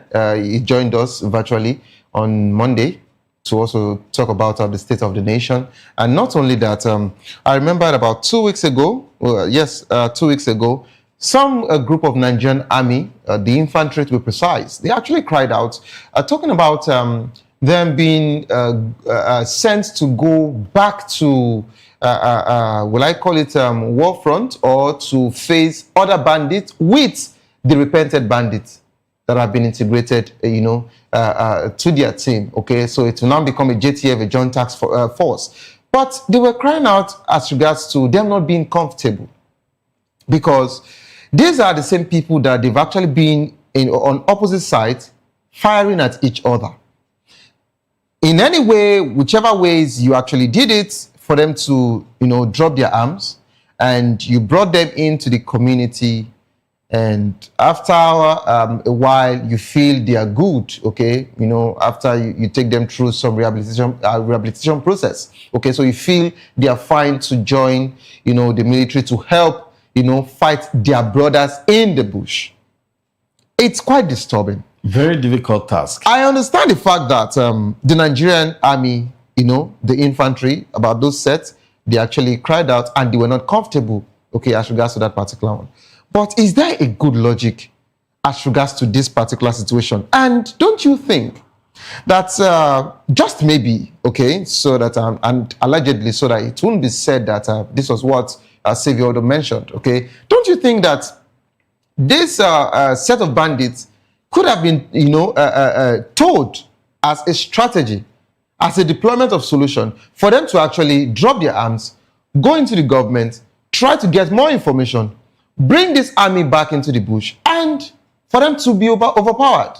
I'm just thinking out loud. But of course, it is quite disturbing. So is there a good logic about it? And is it even safe? This whole situation of you get the bandits, you had them back to the Nigerian military for them to fight their brothers. Do you really think that this whole, formation is working? That is the area I have spoken on. This has not yielded effective result. And how long are we going to continue with that strategy? You see, these people, they are humans. And Nigerians, as we speak, you can quite tell if Nigerians are really sincere and patriotic about the country. Because if we have this in a normal climate, it will have been an advantage for the military. But I can assure you that there's going to be compromise from these repented or reintegrated Boko Haram soldiers.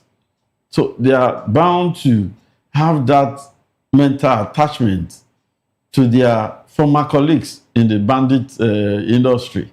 So I doubt if any result meaningfully will be gotten from this approach.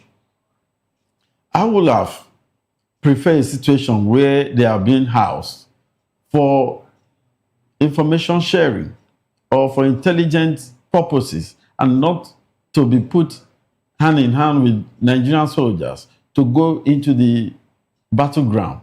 There's going to be some sort of sabotage along the line. There's going to be compromise because a repented Boko Haram, what is the measurement that they can use to measure the level of repentance? For us to be sure that he is totally repented. How can you measure that?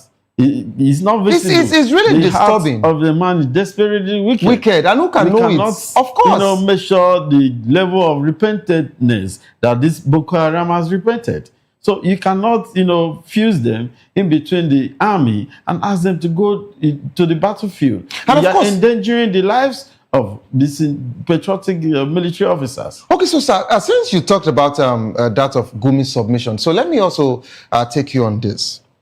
Gumi said that it is better that we negotiate with the bandits, with the terrorists. He said it is better we do because they are not also that difficult, but he's still trying to, pacify them, for them to be calm and all of that. So I don't know. Is it even a realistic thing, or a situation like, is this logic okay? That bandits would come into the town, kidnap some people, okay, rape them, or, sometimes they kill, sometimes you pay ransom, they release them. Now they have that particular audacity. They come out of that bush, negotiate with you, and go back. And somebody in the government or somebody in this nation is telling us that we have to keep negotiating with them. And not only that, telling the Nigerian army not to get to some places, not to even fire them because you would only get them upset. And if they are upset, they will do worse. And not only that, sir, now you are laughing, but not only that, they even went as far, and he said that these people are also humans, they also want some things. And of course, I think about 3 weeks ago, while I was here for Morning Boss, we had a particular news that the terrorists, okay, the bandits are now telling the community or telling the federal government that they want schools, they want hospitals, they want mosques in their bush. How did we get here, sir? You see, what we have seen happening is a form of trying to legalize illegality. And this is how it starts, except the government stand firm and disagree with this kind of notion and make sure that both Sheikh Gumi, because it means the terrorists are not faceless. They are known to the authorities. If it is that possible, why has Sheikh Gumi not appealed to these terrorists to lay down their weapons and discontinue the terrorism carried out against the Nigerian state? So the government should not listen to this kind of opinion from such a leader, because it will not yield any good result at the end of the day. It will only legalize illegality of the highest order, because these people have taken arms against the people of Nigeria. They have killed men, raped, destroyed homes, and then destabilized the economic activities of the country. They are not in any way asking for asking for anything useful. If they were looking for schools and other facilities and amenities in their community, they have state representative, they have constituency representative, they have local government chairman, they have councillors, they have ministers from those regions, from those territories that can as well, be spoken to provide all these services or these facilities. So why taking arm against your nation that you so cherish? If that is the case, if you cherish the Nigerian nation, you cherish the lives of your fellow human, then there's no need going about killing them in the names of demanding for one thing or the other. So it is a fallacy. It is a total unacceptable opinion that should not be listened to by any reasonable Nigerians in authority. Okay. So it should be discouraged by all means. Okay. All right. Thank you so much, sir, for that particular wonderful submission. Let's try Comrade Ezioko Splendor again. Let's see if the network is clear now. Hello, Comrade. Are you there? Please unmute your mic. Clearly down. All right, Comrade. Is it fine now? Very fine. I can hear you clearly. All right, so Comrade, of course, I know that you were following the program before you went off. All right, so Comrade, what can you say as regards to the state of the nation? What can you say as regards to the security situation in Nigeria? And of course, that of the U.S. stance as regards to Nigeria being a particular country of concern. What can you say about this whole situation that is ongoing? Okay, thank you so much. Good evening, viewers. Honestly speaking, the issue of insecurity in Nigeria is something to worry about. We are very, very sure that nobody in Nigeria is happy with the situation of insecurity in this country. And then for the President of America, Donald Trump, to have issued or declared Nigeria as a country of concern is something that is rather supposed to make the government to sit up. I don't believe in trying to shift blames because Nigerians are being killed. Even the other day, somebody was making argument that it is not just Christians in this country that is being killed, that even Muslims are being killed and all that. But what we are saying is that killing is killing. The primary responsibility of any government in power is to secure lives and property of the citizens. So if a particular government has failed to provide protect lives and property of the citizens, then the government is already a failure. So for me, instead of trying to blame President Donald Trump, saying that Nigeria is a sovereign nation, they shouldn't have said this or that, I think Nigerian government, led by this APC, is supposed to go back to the drawing board and make sure that Nigerian lives are protected. Nigerians are not expected to be killed by any terrorist organization.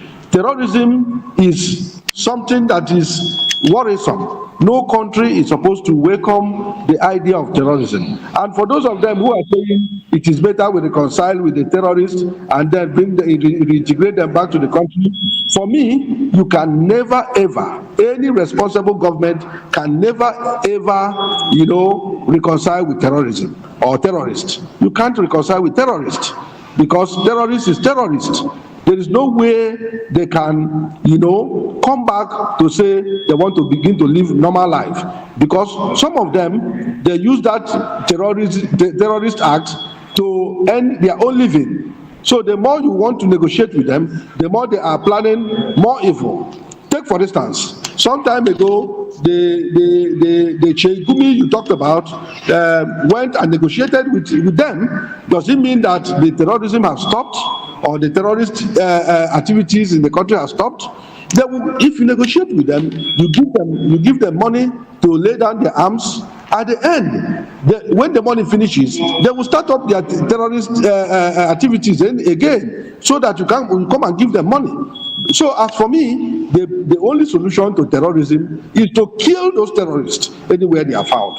So if the American government has decided to come and kill terrorists in Nigeria, the Nigerian government should partner with the United States of American government to see that the mission of killing or making sure that terrorists in the country are annihilated is supposed to be a welcome development. So all hands are supposed to be on deck to fish out those terrorists and then deal with them decisively. That is my own view about the whole thing. Nobody should negotiate with terrorists. This country has suffered a lot, and we need to join hands together to make sure that the act of terrorism in this country is completely annihilated. So nobody, no right-thinking human being should think about negotiating with terrorists. So this country needs to join hands with Donald Trump and fight terrorists all over the country. Thank you. Okay, thank you so much, Comrade Ezeoko Splendor. But I'd like us to, dive into that of economic situation now in the country. Since we're talking about the state of Nigeria, okay, and we have to look into every necessary angle and area that is actually affecting the nation. What are the key economic challenges facing Nigeria, and how can they be addressed? And of course, let me take this simultaneously. How can the government stimulate economic growth and reduce poverty in Nigeria?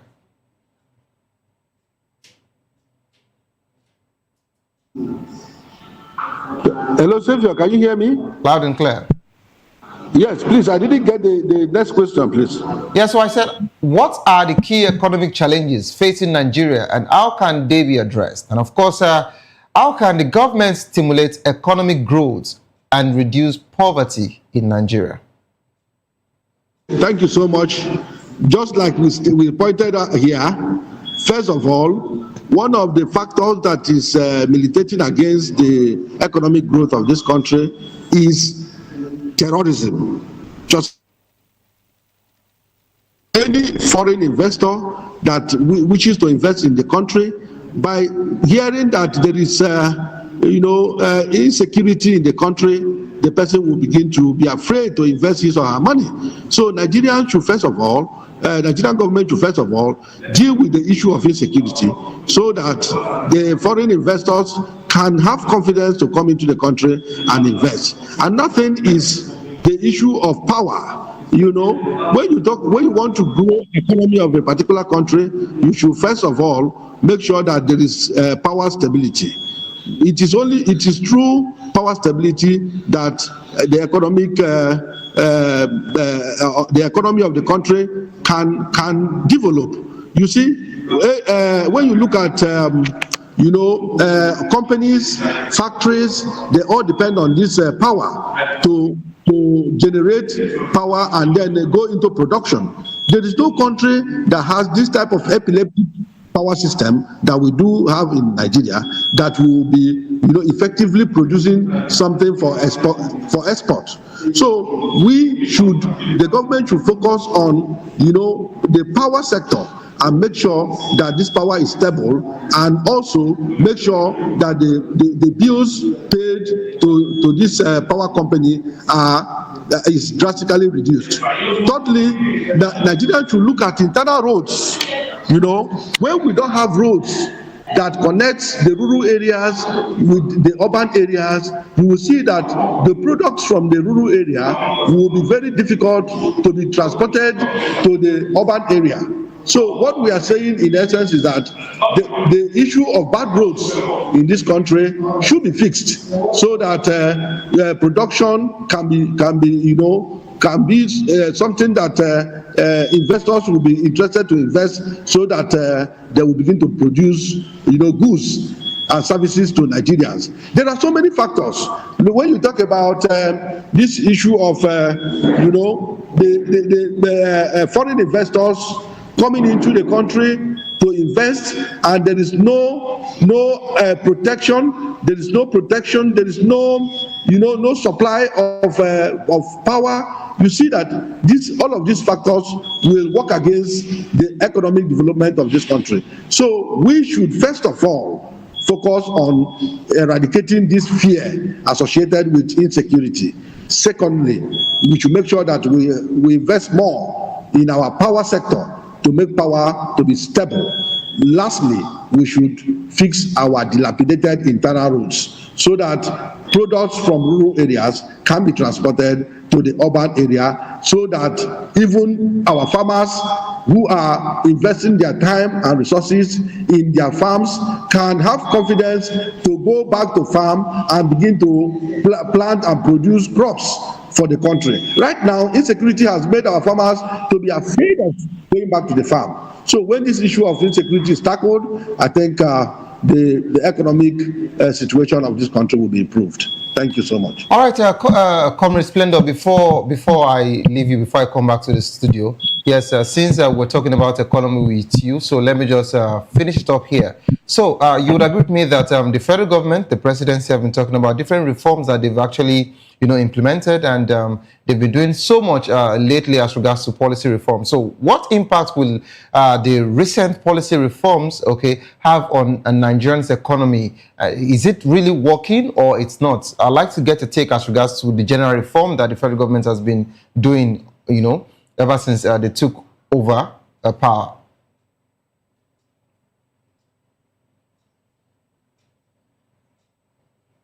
Hello, comrade. Can you hear me? Yeah, I can hear you now. Yes, I say thank you so much, Mr. Savior. For me, I am a realistic human being. I always speak what I think I observe. Any reform that does not reflect to the lives of Nigerians, to me, is not any reform. The other day they said that our economy is improving and all that. So the question is, if the economy is improving, if the reforms are working, why are Nigerians still suffering? That is the question. When they took away fuel subsidy, every Nigerian, was excited, thinking that the money removed from fuel subsidy will be plowed back to see that the life of Nigerians is bettered. But now the fuel subsidy has been removed. A liter of fuel is sold at 900 to 1,000 naira a liter, as against what we used to buy for 100 and something naira. Is that the reform that is the good reform that the present government is undertaking? When you talk about the naira to dollar, $1 is equal to 1,500 and something naira. Is that the reform we are talking about? The reform they are talking about, does it include securing the life of the properties of Nigerians? If the reform, has to do with securing lives and properties of Nigerians, then I will tell you that the reform is not what Nigerians are expecting. It's not affecting the Nigerian citizen, positively. For me, government should do more. The reform we are talking about is not affecting the lives of Nigerians in a positive dimension. So whatever reform they want to tell us they are doing, we expect it to reflect in our lives. We want an improved lives. Nigerians are suffering. Nigerians are dying every day.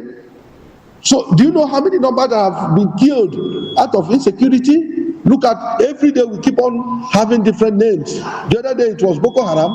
It later metamorphosed to bandit. Now they say there's another one, Lakura.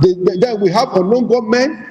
All these things are agents of insecurity. Instead of us to annihilate it, we allow it to be growing and metamorphosed into another name. Every day we have another nomenclature for terrorist group. So the reform to include securing lives and properties of Nigeria, bettering the lives of Nigerians. If you go to the market, for instance, Savior, With 50,000 naira, 100,000 naira, you cannot buy any meaningful commodity. Before, when we were still in the secondary school, even before we entered the university, if you have 500 naira, you have a very big money. But now, 500 naira cannot even get you a data. You will recharge a data for 1 month in this country. It cannot even serve you for 2 weeks. So all of these things are what is actually making Nigerian life to be miserable. The reform should include a positive change in the life of Nigerians. So anything that does not affect my life positively is not any reform. Thank you so much. All right, thank you so much, Comrade Ezeoko Splendor, for that particular wonderful submission of yours. All right, let's come back to the studio. So, Mr. Obong Thompson, I know you are boiling already as regards to this particular situation of Nigeria. But let's talk about U.S. threats. Okay, what are the implications of the U.S. threats of military action for Nigerians' sovereignty? And of course, how can Nigeria respond to these threats while maintaining its diplomatic relations with the U.S.? Well, I think before I delve into the issue of the U.S. threat, permit me to say that as long as the corruption situation in Nigeria still remains, then the economy will be very far from recovering and improving for the goods of Nigerians. We have a situation where the monies meant for projects in Nigeria have been, or costs of doing contracts are being inflected. Monies that are meant for projects have been looted and relooted. You know, we no longer hear about Abacha's loot. Where has those money gone to? We had so much aid during the COVID-19 era. Where are those monies?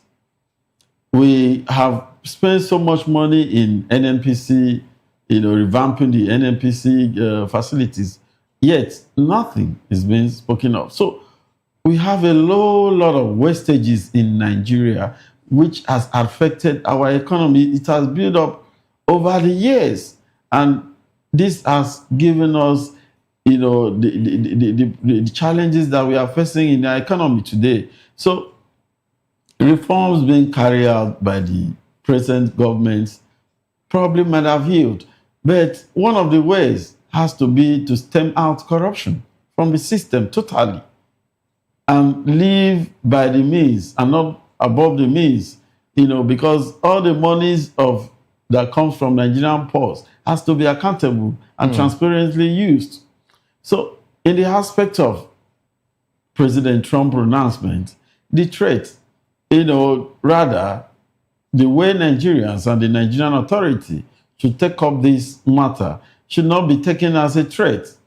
Rather, we know we have a problem. Just like the president has taken an approach to call the security chief and diplomatic representative for a discussion, that should have been the step to be taken, and ask this most important question: what can we do in situation like this to salvage the situation?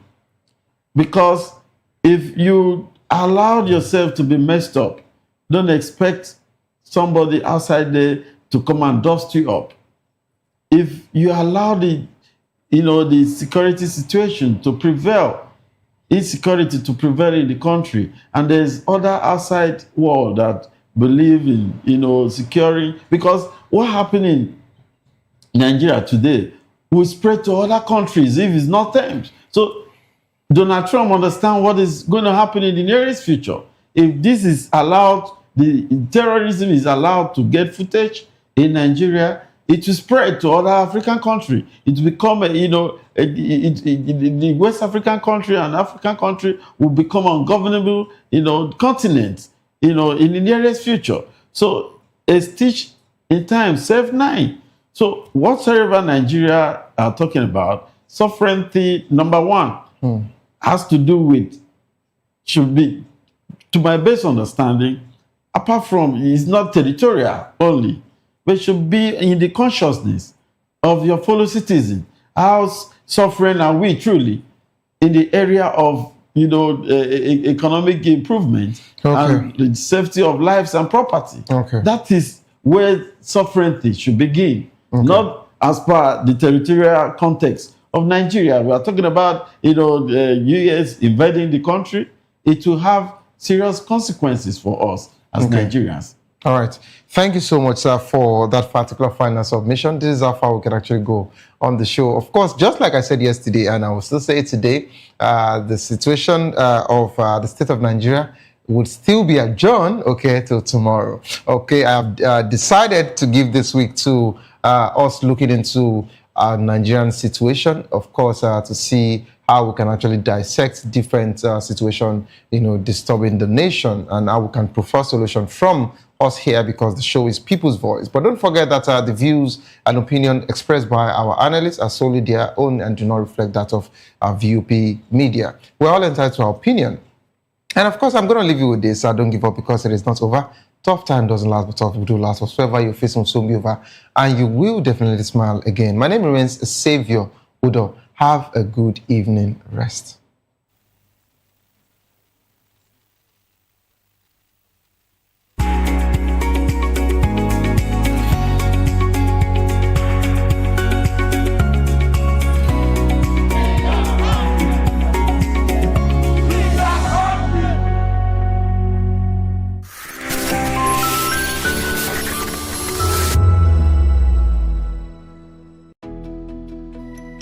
3 years ago, we lit the spark. Today, we are blazing the trail for others to follow. VOP Media is free. 3 years of breaking boundaries. 3 years of being that bold voice that echoes the thoughts of the people. 3 years of telling stories that matter. We have experienced complete breakdown in democratic governance. We are not just a brand. We are a movement, giving voice to the voiceless. We go to bed empty hunger. To every viewer, every voice, and everyone that has made us who we are, we say thank you. VOP Media, 3 years and still counting. VOP TV. Now you have more than a voice. Asu Rock is a large outcrop of granitic rock located on the outskirts of Abuja, the capital of Nigeria. It's a 400-meter prominent monolith with a peak height of 936 meters above sea level. It's one of the city's most noticeable features. The Nigerian Presidential Complex, Nigerian National Assembly, and Nigerian Supreme Courts are located around it. Much of the city extends to the south of the rock. Aso means victorious in the native language of the Asokoro people, the ethnic group predominant in the area. Asokoro means the people of victory. This was the site of the 2003 Aso Rock Declaration, issued by the heads of government of the Commonwealth of Nations during the CHOGM held in Abuja. It reaffirmed the Commonwealth's principles as detailed under the Harare Declaration, but set the promotion of democracy and development as the organization's priorities. The then President of Nigeria, Ibrahim Babangida administration, founded Aso Villa in 1991, the same year that Nigeria's capital was transferred from Lagos to Abuja, and it is situated on the outskirts of Abuja, Nigeria's capital. The Aso Villa mansion is surrounded by the Nigerian Presidential Complex, the Nigerian National Assembly, and the Nigerian Supreme Court. Much of the town is located to the south of the rocky outcropping. It was also the site of the Aso Rock Declaration, issued by Commonwealth Heads of Government during the CHOGM in Abuja in 2003. The chapel, cafe, and mosque are all located within the villa complex. There are several rooms for various functions inside the Nigerian presidential mansion in Aso Rock. The building houses the offices of the Nigerian president and vice president, as well as meeting spaces.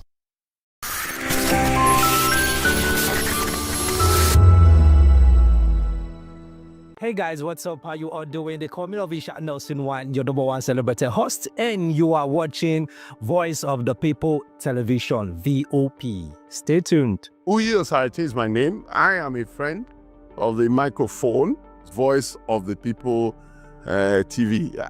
That name is unique, and the brand is very sweet. I like the packaging, picture qualities, camera qualities, and then of course, the quality of human beings that I see sometimes on your channel. I talk and get paid, and I look forward to being in your studios. Oh yes, you are on to Voice of the People TV. Live here in Benin City, the cradle of black civilization. What are you waiting for? Tune in, bro. VOP TV. Now, you have more than a voice. Are you ready for the extraordinary? Something big is happening on your screen. Introducing VOP TV.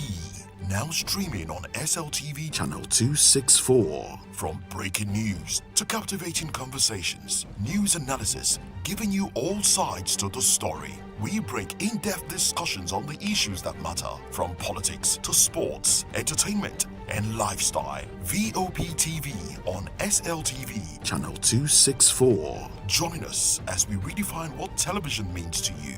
Voice of the People Television, VOP TV. Now, you have more than a voice.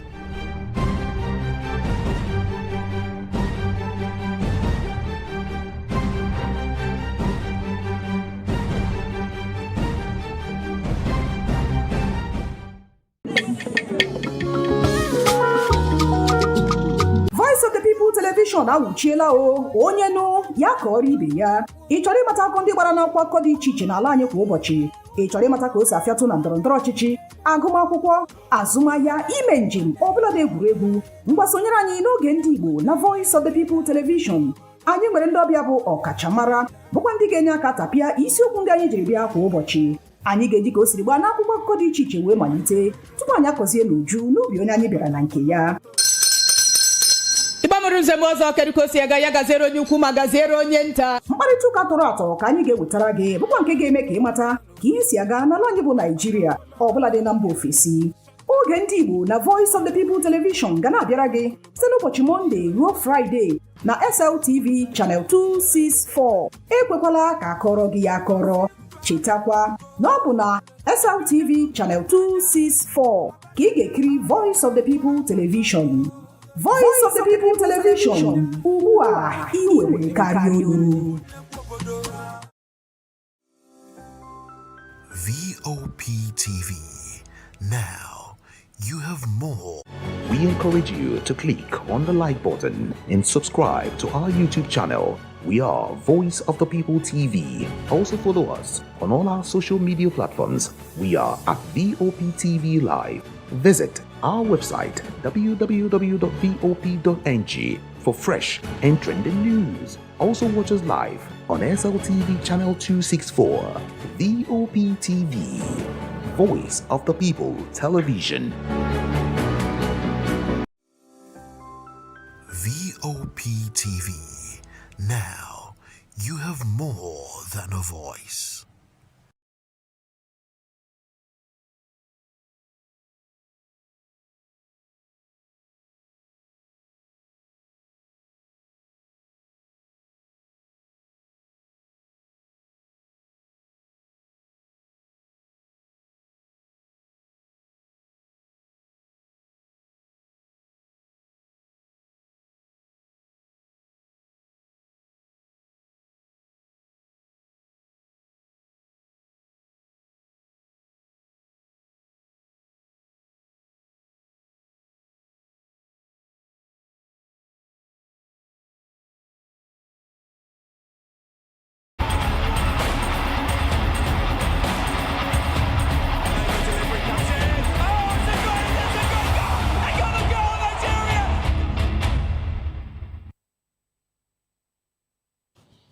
Good evening and welcome to another exciting episode of The Locker Room on Voice of the People TV. My name is Ikechukwu Aguagu, and today promises to be another very interesting episode as we've got a lot to cover from the NFF rage over the appointed referees for the Super Eagles game in the playoff. And of course, we'll also be looking at events that unfolded last night in the UEFA Champions League. Lots to cover, lots to talk about, and of course, it's going to be a full house today. Jerry's already here in the studio, and of course, Maiwa will join us subsequently as the show progresses. And he's going to be throwing those in-swinger from as far as Yaguji. Is it in the language? My name is Jerry. Good evening and welcome to the Locker Room. Yeah, good evening, Ikechukwu. Good evening, viewers. So much to talk about in the exciting world of football. Yesterday was really exciting for me. Chelsea struggling against the Karabag. Karabag almost destroyed Chelsea. If not, they had to escape by the teeth. And I wait to see what will happen to them this weekend. Anyway, it looks like the rot in Chelsea has started and it's going to continue. It's just one bad game, Jerry. Yeah, they've been getting red cards with reckless abandon, and now they're losing games. Who knows what's next? And of course, a Chelsea fan jokingly told me and said that the season Real Madrid lost to, what was the name of the club now? I can't remember. That season they won the Champions League, and I asked them, so this is Chelsea team's going to win the Champions League. I mean, if they can do it, if they can actually do it, in the just concluded Club World Cup, Jerry, who says they can actually do it? Is that glorified preseason? Come to you. That's glorified preseason now. That's that's Jerry's opinion. But then for our viewers, you can be part of this show by actually calling via the number on your screen, or you can drop us a comment on our YouTube platform. And do not also forget to hit that notification bell, subscribe on our YouTube platform, of course, so you don't get to miss another episode of The Locker Room and any of our shows right here on Voice of the People TV. And today we'll be looking at, we'll be starting off rather with something very, very peculiar. It's about the FIFA World Cup qualification playoff and to be hosted in Morocco, and a lot is actually happening right there, far away in Morocco, because the Super Eagles will definitely be heading there. I think about few days from now, I think about 7 days. Yeah, 7 days from today, exactly 1 week, and Nigeria will be playing against Gabon. And something interesting unfolded. And as the Confederation of African Football actually set up, the referees list that's going to be prosecuting the game. Interestingly, these guys are actually South Africans, and the Nigerian Football Federation will not have it, as they've expressed strong objection to the appointment of the referees from South Africa and Benin Republic for their World Cup playoffs match against Gabon in Morocco. FIFA has designated South African referee Tom Abongile as the center referee, with Competro Zakile Siwela as assistant referee, and Akona Makalima serves as video assistant referee. Benin's Hughes Aline Njovi would act as referee assessor. The NFF's concern stems from the fact that the officiating officials are from countries that were in the same qualifying group as Nigeria. They highlighted the contentious remark made by South African Sport Minister Gaten McKenzie, who has previously stated his lack of support for Nigeria, arguing that such appointments compromise the integrity of the match. In light of these developments, the NFF has called for reconsideration of the officiating teams, emphasizing the need for impartiality in crucial playoff games. The Federation's stance reflects ongoing tension in African football governing body, and particularly regarding officiating practices. Jerry, this history between Nigeria and South Africa is no news, and seeing this development, what do you comment?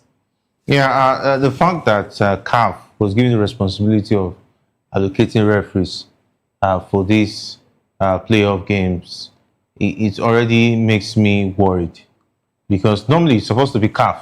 They're supposed to select the referees for the playoff, for the CAF playoff. CAF, no, let's just say CAF World Cup qualifiers. First of all, World Cup qualifiers ratified by FIFA. Okay, CAF ratified by FIFA. By FIFA. So now we've got into the playoffs. FIFA should now take responsibility fully, because this is not the nitty-gritty part of the whole competition. Then, if you are going to do that, yes, there are African teams playing each other. Now we are going into a very crucial stage. But Jerry, and interested parties, I keep on saying this. But wait, Jerry, how come interested parties Jerry, are still having a leeway? Just please hold on. It's good that the NFF has decided to wake up. Jerry, you don't remember Jerry, we complained about this during the initial World Cup qualifiers. Jerry, wait. You made you made a very interesting remark about FIFA. Should have actually stepped in to take over this particular stage since we've actually. But looking at this particular qualifying series, you should agree that I think CAF still has the right to appoint a referee at this stage because we are still looking for who is still a part of the numbers that will be making it through from Africa. So I think it still covers the area for CAF until we actually make it past. Ratified. It has to be ratified at the initial stage. But at this stage, this is... But it's still the same thing, Jerry. No, it's no longer the same thing. This is still African... No, it has now gotten to a stage where it's crucial. Yes. But all stage... Yes. You said the yes, stage wasn't... CAF has been given responsibility to do that. What stops them? There are a lot of referees on the continent of Africa. Why going back to pick referees from the countries of the same interested parties as far as Nigeria is concerned from the initial World Cup qualifiers? Yeah, I understand why Nigeria should complain because the NFF has been sleeping. Thank God they finally woke up. But Jerry, you also know that if we had no issues playing in the same group where almost... It's because the NFF was sleeping. We had issues. The NFF was sleeping. But they had to be pointed at those issues when it was already late. Okay. At the initial stage, if they had seen it the way we saw it, that wouldn't have happened. Okay. Having to play in the same group with 3 South African countries sharing the same neighborhood and going to be playing in the same stadium. Exactly. That was already giving South Africa a leeway to qualify for the World Cup. Thank God they succeeded in their plan. Yes, they should get away with that. But Patrice Motsepe should not bite more than he can chew. He has succeeded in his plan in making sure that South Africa qualify for the World Cup. What is now his business in having a South African officiate a very crucial game for Nigeria against Gabon? There are a lot of referees on the continent of Africa that can officiate that game. I'm on the side of the NFF. CAF and FIFA should go back, withdraw those referees with immediate effect, and give us another referee from another part of the world or the continent. But is this even possible to withdraw? It's very possible. It's very possible. When the NFF complains and writes to CAF and FIFA, stating their reasons why they are not comfortable with this official, before that game, they can be pulled out. They can be called off. So NFF should exercise that right. It's not about making press statements. They should write to FIFA and CAF. I was about to go in there because if they are serious, not that you do it because of the optics. Then at the end of the day, when the Super Eagles doesn't do well or doesn't get the results that is desired, you will now say, we complained before and they didn't do anything about it. The referee was biased and so on and so forth. We don't want to hear that. And it was before even the statement even came out, I expected that CAF, NFF would have written a letter and even put it on social media since they are good at posting talking about coaches application online. They should be able to. Those are the kind of stories press release we want to see online. Okay, it's good to know that Maiwa has joined us officially. Maiwa, how you doing? It's always amazing to be here. CAF messing up again. I'm not surprised. And I don't blame CAF. They did it the first time. NFF did not complain. It took us talking about it here before anybody even, understood what was going on. And now CAF is trying to do the same thing again.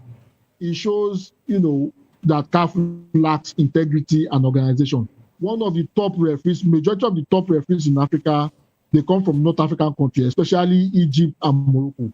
They have one of the top referees in Africa. Is CAF telling us that the referees from that region, are no longer officiating again? Why must CAF give us, the officiating referee, South Africa, the center referee, South Africa, the linesman, South Africa, those VAR, Benin Republic? Why? In a game that's very, very crucial, and these are people that we share the same group with. How that slip past CAF needs to be studied. To be honest with you, I don't understand what CAF is doing. It doesn't make any logical sense. I think CAF has a vested interest in ensuring that Nigeria does not qualify. And this is coming from a federation that McKinsey, or what was that his name again? Yes, McKinsey. Yeah, Getty McKinsey. Yeah, that he doesn't want to see Nigeria in the World Cup. And Motsepe, who is the CAF president, is also from South Africa. These are the things that he's supposed to address. As far as I'm concerned, if NFF allowed this to slide, then it shows how incompetent they are. They are supposed to be making a whole lot of noise, and we are not seeing the whole lot of noise. We are supposed to be seeing the statement that they are writing to FIFA right now, I've not seen any of those. They are just, they are just raging underneath. I don't know what they are doing behind this thing, but this should not allow to slide. I mean, this is the responsibility of CAF. FIFA will not interfere in this particular matter. Yes, FIFA will ratify the referee. The referee must, have a standing with FIFA before they can officiate in those CAF games. That is understood. However, in this case whereby we are looking at changing of referee or appointment of referee, FIFA will not be involved. It has to do with CAF. So I'm expecting the NFL to write to FIFA to compel CAF to do the right thing. It does not make any sense, and I don't understand an organization that has been running football in Africa for over 60 years making this kind of rookie mistake. This does not happen anywhere else except in Africa. It's so sad, and they didn't even stop there. After bringing South African referees, they now patched it up with Benin Republic referee. It's just like from every angle we are going to be looking over our shoulders in that game. That means every officiating, any call that has been made, we will have to look at it with VAR, which may not be available. That means we need to ask questions. Jerry, even the VAR guy is actually South African. The linesman, is South African. The referee is South African. The Benin guy is a referee reassessor. That's the so it's one that's going to assess what they are doing. Yeah, so it's definitely going to be very far from the picture. And I mean, considering that Nigeria actually really stopped Benin Republic from qualifying, I think he might also hold something against the Super Eagles. But that's another part. And South Africa even tweeted on X and said that the referee should remember that Nigeria scored with a hand against them. So any goal, this should be checked 1,000,000%. So that that means if we score any goal, if there's any inch of doubt, they will cancel the goal. So the case here is South Africa going to win the World Cup without Nigeria participating in it? The appearance of Nigeria stop them from winning the World Cup? Just the fact that Nigeria doesn't go to World Cup will give them so much joy. That is how the South Africans are. And they can be petty at times anyway. That when it comes to the rivalry. But we shouldn't allow that pettiness to take away the spirit of fair play. It's only Nigeria, as far as this continent is concerned, that still plays fair play. But did CAF not know that these referees are actually South Africans, or they intentionally? How will CAF not know when the president of CAF is a South African himself, who is Patrice Motsepe? Definitely, he will be involved one way or the other in the selection process of the referees. And if that's the case, and he allows this to go, it shows that those who are handling CAF are doing the bidding of the CAF president, taking it to a petty level instead of looking at professionalism. Professionalism has been thrown out of the door, which is really wrong for a continent that wants to be seen as they are growing, they are making progress. We can't be making progress when all of these things that are clear are not well taken care of. It's just like, for instance, Palestine wants to, or let me say Israel. Palestine is not a country, yes. Let me say Israel wants to play a game. You now bring a referee from maybe one of these Pakistani or Iraqi or Iran. You now put a Iran referee and imagine Iran referee will now officiate a game between Israel and another country. Every kick you make will be suspicious. Anything that happens, you don't know that you are in for it. So we shouldn't be making such kind of. Maiwa, what does this do to football development in Africa, particularly the economy part of football in Africa? Well, it's very simple. They will see us as people that are not very serious, and that's the reason why Jamie Carragher can make a very derogatory statement. I mean, CAF itself, they are not even helping the situation. Let's go back to the issue of the qualifier. Let's fault our own NFL for not doing their job. How did CAF not know that all the teams in the same group, they will be playing in South Africa? How did they not know? How did that conflict of interest slip by them? How did CAF, with all the committees that they have, how did they not know that the referees that are going to officiate this particular playoff, they are referees from country with vested interest? How did they not know? It shows we are not serious, and no serious investor will want to come and invest in African football. And that's just it. We complained of lack of organization under Issa Hayatou. We complained a whole lot. Issa Hayatou spent over 30 years in CAF, and we saw the rot in CAF. Now we have a Motsepe who is supposed to be the fresh kid on the block, who is supposed to know about running football, who is supposed to bring the experience of running football in South Africa we're supposed to bring it to CAF to be able to ensure that, CAF moves to the next level. And we are still experiencing this kind of rookie mistake. We are still experiencing this kind of mediocre performance from an organization that is supposed to be to ensure that, football integrity is protected in Africa. To be honest with you, every other person, every person outside Africa will see us as an unserious continent, and all thanks to CAF because of what they are doing at Mugi. Information I just have that the NFF has not written any official complaint yet because they've been told not to complain, that they should just accept it and focus on what the Super Eagles will bring to the table on that day. That it should not be an issue. They should shelve the idea of complaining about it. Yeah, the angle, the NFF the angle I got to this particular thing you said is that the NFF actually wanted to do it, but there are certain elements that is blocking them from actually doing it. Hopefully, with the rage, hopefully with the rage that Nigerians are actually mounting, with the comments that is coming on, certainly the NFF hand to be forced. I don't understand what Gusau is doing. I don't know. Gusau does not have any impetus when it comes to the continent. No, you don't even have. You see, doesn't have the charisma. You don't have anything. You don't need charisma to do this particular thing. This is just file an official complaint. That's all you need. Who is going to write the official complaint? The thing is that we have uneasy lies the head that wears the crown. The thing is that when the person who is leading the NFF does not take things seriously, does not have the impetus. For instance, when Amaju Pinnick was the NFF president, yes, he could actually put a call through to Motsepe as he's just getting information. Like they just sent it to him that these are the referees. So Amaju Pinnick can actually pick his phone and make a call to Motsepe and say, we will not accept this. Motsepe will say, what do you want? Why can't Gusau call Amaju and then Amaju call Motsepe?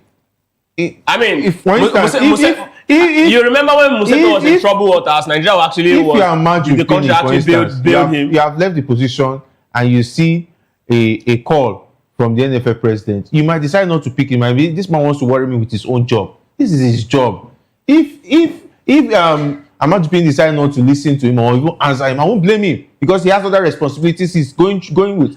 As the NFF president, you should be able to have at least direct contact with those that matters. Jerry, this is a national issue. This is something that concerns us all as Nigerians. This is not the time to cherry pick whether you want to actually act. You have the power. See, if I'm chilling with my woman and you are calling me at that time, asking me. Not at that time. I mean, Jerry. I was saying, okay, Jerry, we still where you were. Jerry, we still have about a week. NFF president, did you ask for my permission? Jerry, we still have about a week. You think Amaju doesn't have influence on Gusau's appointment? Gusau, definitely not. He had no say. Oh, you saying he had no say. You are saying they are in opposite block. If it was left to Amaju Pinnick, Akim Milshu would have been the NFL president. Yeah. He never had a say in that. Even prior to the election, he didn't even know who was going to be. Even the likes of the FCT, talking about chairman, was also showing interest. A lot of people were showing interest. Gusau was not among those who were campaigning. Truth be told, it was later we found out that a certain Gusau was going to contest out of the blue. When the Congress was done in Lagos, a lot of people still didn't know. The likes of the former goalkeeper, the South African Peter Said, he came to us. The likes of Shehu Diko was still campaigning. Barrister Shehu Akimi was campaigning. We were even thinking that Gambalawa was going to run. I think Muchi Adepoju was also in the running. Yes, was there. At the end of the day, my brother, out of 60 votes, your brother Gusau got almost 59. wait. But Jerry, so this is an indictment on the delegate that voted. Because no, Jerry, wait. Do you know how many millions of naira and dollars that were flying? Why would they take it? Center? I didn't know. I don't know whether they took it, but I know they voted who they wanted. That's what I'm saying. If they took okay, fine. Let's say there was no money involved. If they can actually see, there is no NFF election that money will not be involved. Okay, fine. So Jerry, if that's the case, what I'm saying is, in the case of Gusau, right, he wasn't in the running before, and he came overnight, and he became chairman. People voted for, president. People actually voted for him. Let me now tell you, as far as NFF elections is concerned, most of recent is the best politician that has more money and influence that wins, not the best candidate.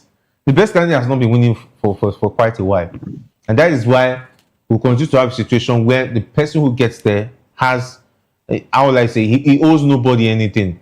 He only owes his godfather and those who were able to bring out the money and make sure that he became the NFL president. So at the end of the day, we'll continue to have recycled leaders of people who is not accountable to the people or those who voted him. Because those who voted him, he has settled them for the next 4 years. So he can do and undo. For now, anyway, that's just the political side of it. But the way it is right now, we're in a situation where NFF is not going to be able to do anything.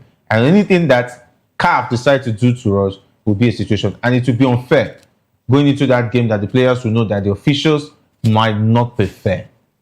Really sad. Really sad. So really sad. Let's move away from the NFF story and still talking Nigerian football. This time, the story of the Super Eagles of Nigeria. Nigeria's national team coach, Eric Chell, has set to announce the final squad of the World Cup playoff against Gabon within 48 hours. The list has already been submitted to the Nigerian Football Federation, but Chell requested to delay its public release pending fitness reports on 3 key players who sustained injuries, while recent updates indicate that Samuel Chukwueze, Raphael Onyedika, and Zaidu Sanusi have been declared fit to participate in the playoff, which starts on November 13. A team source rather confirmed that the fitness of these players was the reason for the initial hold-up in announcing the squad. Chell is expected to include some new faces in the lineup, but majority will consist of familiar faces. The final squad announced will definitely come up in a few weeks' time, and in a few days' time, and we'll be hoping that the Super Eagles will be coming up in that game with very strong lineup against the silly nationals of Gabon. But then, Jerry, we were here yesterday. We're talking about the list for the Super Eagles game against Gabon and why it's been taking so long for us to actually see this list.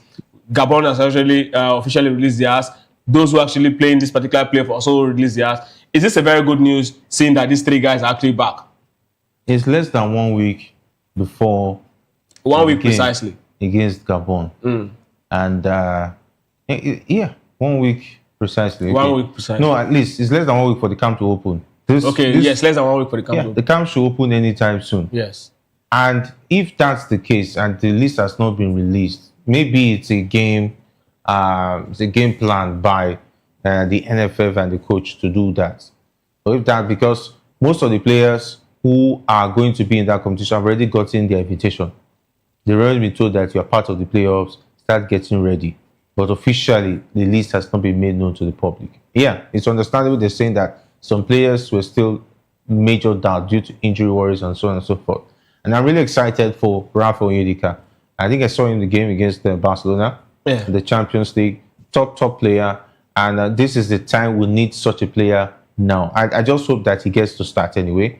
But if you take a look at the position he's playing, that means either the likes of Wilfred Ndidi might have to give in, or he will play with him. That means we're going to have more like what we have in Liverpool, a Gravenberch and don't use Liverpool as an example for I'm just saying we want to win. We want to win. No, yeah, that's the winning team that just beat Real Madrid. Yes, I'm giving. We are going to use a winning team's formula to want to assess if you want to prepare for a team against another team. Yeah, that's what I'm saying. So we don't want to go for 5 losses in the bounce. No, we've been there. We've forgotten how many draws and so on before. That's why we are playing the playoff side. Okay, let's not forget that. But now we have a team that is resurgent and doing well.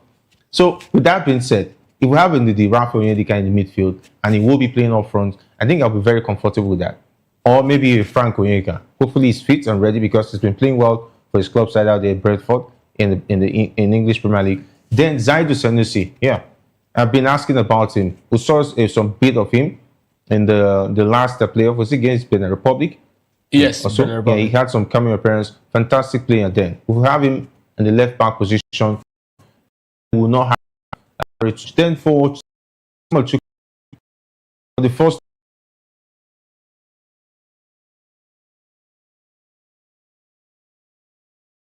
to the team if eventually you get to start the game against Gabon. So, but which of the return excites you the most?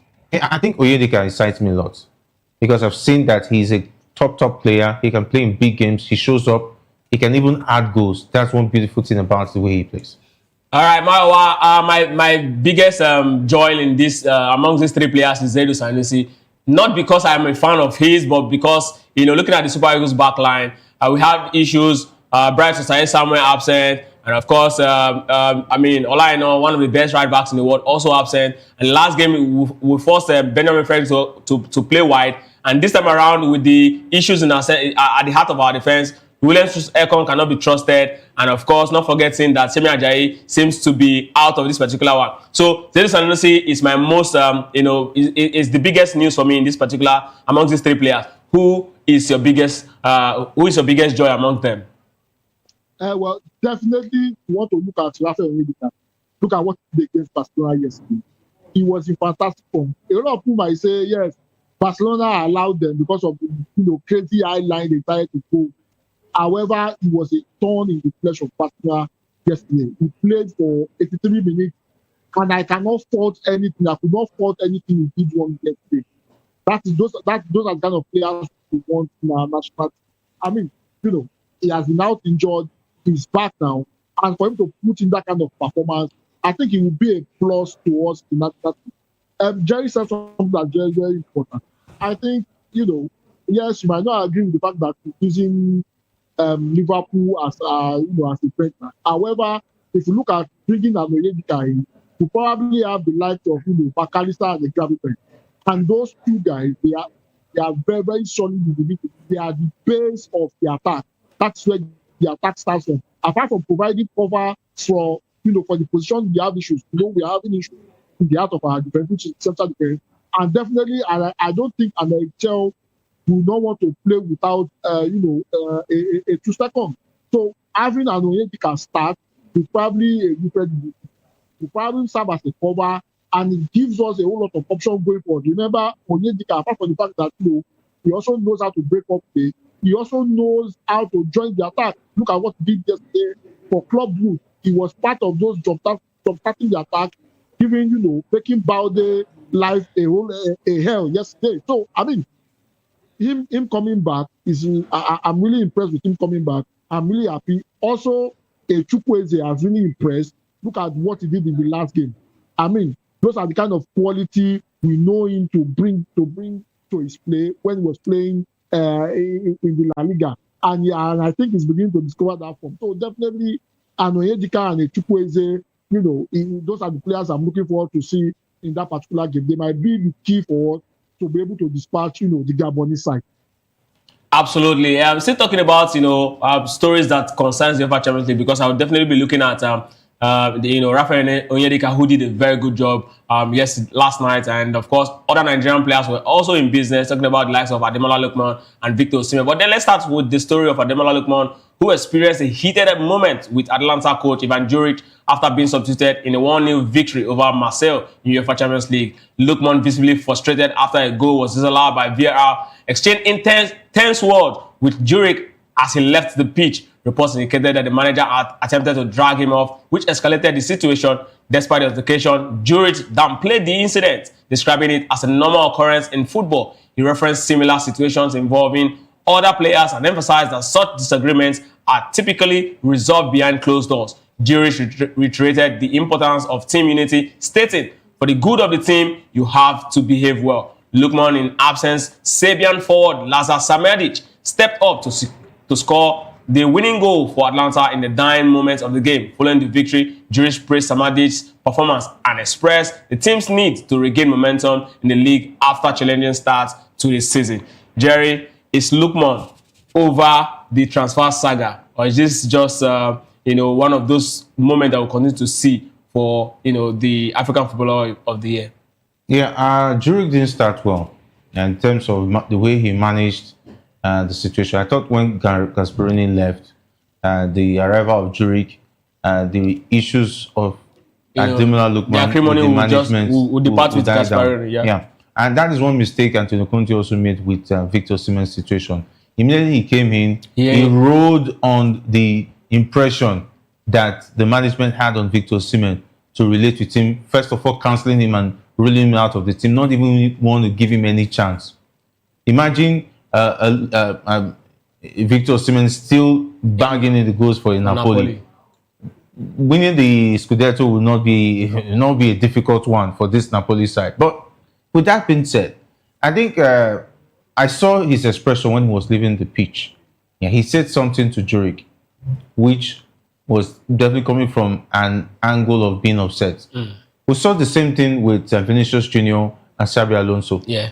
And I didn't see the manager running after the player or pushing him or wanting to go into fisticuff with the player. That's a top manager who understands that players will have emotions. And I believe Juric at some point in time would have been a part of the game before he became a coach. And he should understand the temperament of players. And he should have understand the history of Ademola Lookman with the club side being upset. Yeah, so if that is really addressed and the manager is supposedly a manager, because you manage not only talking about what happened on the pitch, you also manage the emotions of these players. And I think Juric took it too far. Wanting to fight your own player, I think that's pretty wrong. And I think Ademola Lookman should maybe see a shrink, I don't know, to really help him throughout this period so that by January he should start making moves to leave the club side. It's obvious that he's not comfortable, he's not in his happy place. And they're taking the joy out of the man who loves to play football. Have you seen Ademola Lookman on the pitch when he's happy? He brings his A game. Ademola Lookman is a player who does not know whether he's playing a Imba or anybody. You see, he brings everything to the pitch. And that is Ademola Lookman for him. When he's on the pitch, he's a different kind of a person. He plays football with all of his heart. And if he's playing football with all of his heart, and the management and those who are supposed to show him support are even against him, it's just like the enemy within going into the battlefront. It's not really good for a player and for the mentality of a player who is current African Footballer of the Year. It's pretty unfair. Mayowa, when Ivan Juric actually joined, Atlanta, one of the first few things he did was to bring in the Ghanaian winger. Talking about Kamaldeen Sulemani, I must say he's a very good lad. And this arrival of this young man has been cutting Ademola Lookman's minutes. He's not used to being replaced in a very crucial game, in very, very crucial games like this. Particularly because, all through the season he's been struggling. This is just like the time he's trying to get into form. Is this the time for Ademola Lookman to take the call from Galatasaray? Or can he still make his way back into the hearts of the Atlanta fans and of course the backroom staff? What is going on with Ademola Lookman and what should he do? Well, I think he should wait to January. Obviously, transfer window has closed now. He should wait to January, and in as much as I don't like him going to play for Galatasaray. I think Victor Osimhen has settled so well in Galatasaray, and with the performance he's putting in, a whole lot of big eyeballs are on him, and you might see him leave Galatasaray very soon. So Galatasaray will not be a bad place for Ademola Lookman to be in. For the reaction. There's a particular season, I think 2 seasons ago, in the Champions League, Guardiola was criticizing Kevin De Bruyne. And Kevin De Bruyne told him to shut up, that he should leave him alone and get out. Guardiola kept quiet and didn't say anything again. When Kevin De Bruyne came out, he didn't try to fight him. Sometimes, even the coaches, they have a whole lot of emotion. We have seen Gennaro Gattuso want to fight, some of his players. When he was with Celtic, he was almost going toe-to-toe with some of the players on the field. They have to step in and just sometimes these coaches cannot handle their emotion. In as much as it's disgraceful, emotions is part of football. So for me, I think Ademola Lookman should be. He's not happy, and that's the reason why he's acting out. The Ghanaian that was brought in, is to tell Ademola Lookman that he's supposed to recover. Remember when the issue was going on, Ivan Juric made the statement. He said Ademola Lookman is not bigger than the club and he can play without him. And that happened till, probably maybe Ademola Lookman went to go and settle the issue before he started playing. Even at that, he has not been playing regularly for Ivan Juric. Sometimes he comes in the 75th minute. Sometimes when he gets to that, the only time he gets to play regularly is because Atlanta is struggling in front of goal. That's the reason why Ademola Lookman will play 90 minutes under Ivan Juric. As far as I'm concerned, I don't think Ivan Juric really fancies Ademola Lookman. And I think for the sanity of Ademola Lookman, I think he should leave in January. Galatasaray will be a good place for him. He will be playing happy football, and we might probably see him do some the way Victor Osimhen is do something at Galatasaray. And I think for Juric, he has taken it too far, and I expect more from him as a manager. And for Lookman, I think he has tolerated a lot from the club side down to the manager even bringing it. Okay, what have they achieved since Lookman has been has not been part of the team. Yes, what have they achieved? They've been fumbling and wobbling. Look at last week, they could barely get a goal. They played a goal. But they started very well. I mean, their first few games without Lookman, when the season started, they were gone blazing. What has they taken? I think they had a bad run of games before Lookman came into the team and started scoring as well.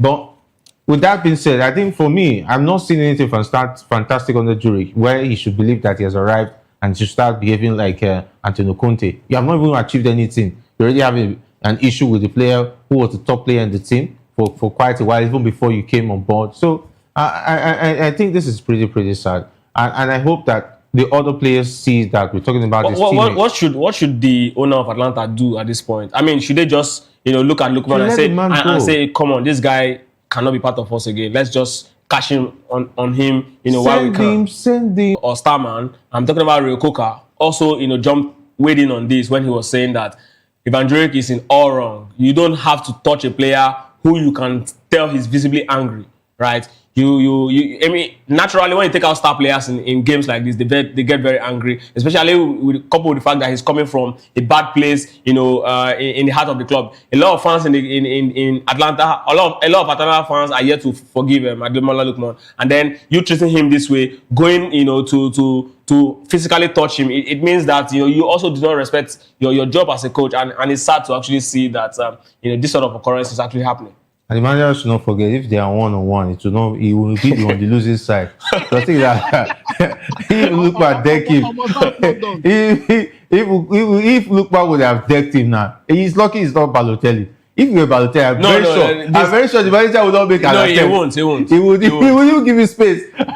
or even the prime Gattuso, he won't even make this. I'm very sure the manager will give you. I'm very sure that he goes. He won't do that. He definitely won't do that. But let's move away from the current African Footballer of the Year and move on to the former African Footballer of the Year. Talking about Victor Osimhen. Yesterday we were having a conversation about him and how Ajax coach John Heitinga was actually talking about how they can actually stop Victor Osimhen. Talking about how his team is actually preparing to ensure that they limit Victor Osimhen's chance. And the head coach, I think after the game yesterday, which ended 3-0, courtesy of Victor Osimhen, who has been rebranded Jagun Jagun, by some Nigerians. And he was actually talking about Victor Osimhen.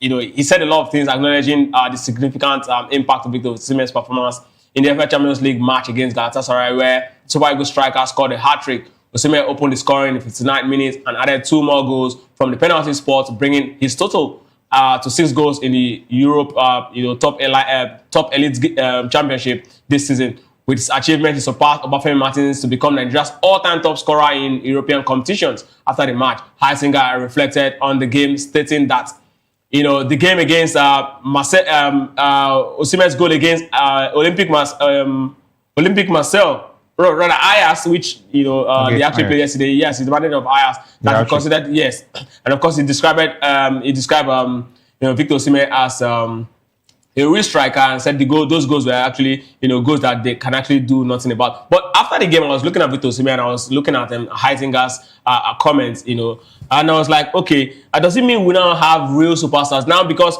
it's been a long time. I think the last time we saw an African topping the UEFA Champions League, goal scoring chart was Mo Salah. I think the 2019 season that Liverpool, no, not the 2019 season, the season that Liverpool lost to Real Madrid in the final. I think 2017 was that.